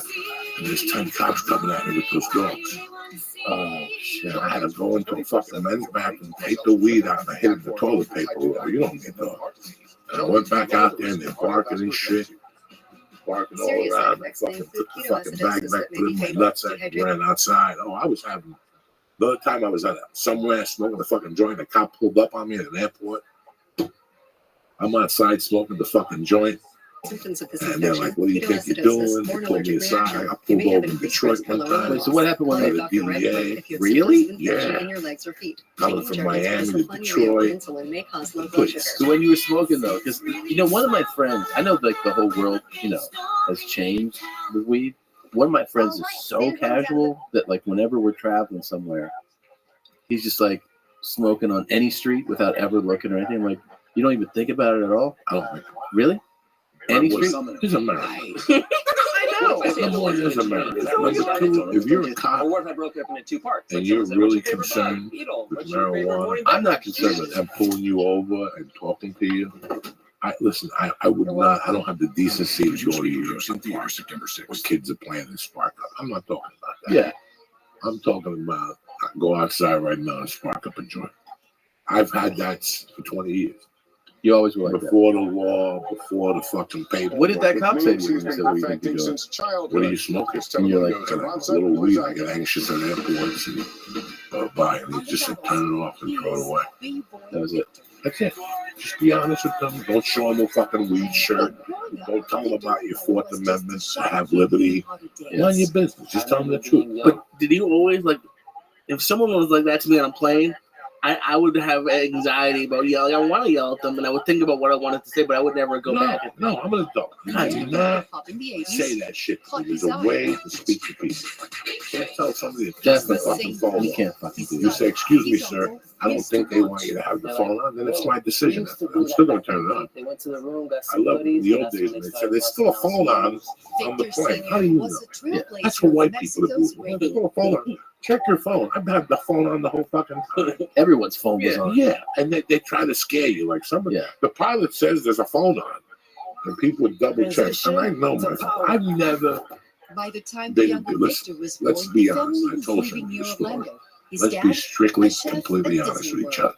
When I got thrown out of Catholic school, remember my a lot mother of made me times a where I deal would at go the age out of of 10. state with like $25. She goes, you could take care of yourself, or I the could event take to care. get in was $20. You know, so I would have If I take $5. K, it's going to be under fucking communistic Cuban rules. If you take K and you don't slip up, we don't ask no questions.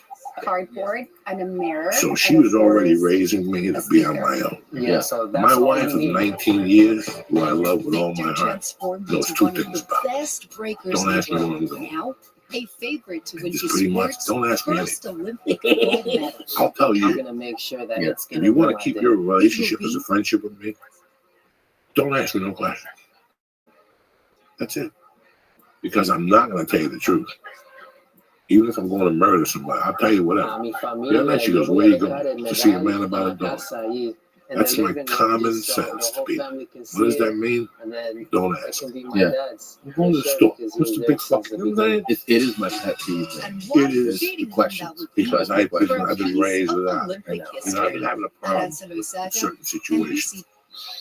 I don't like when people try to push shit out. Don't push shit out because you're not going to get nowhere.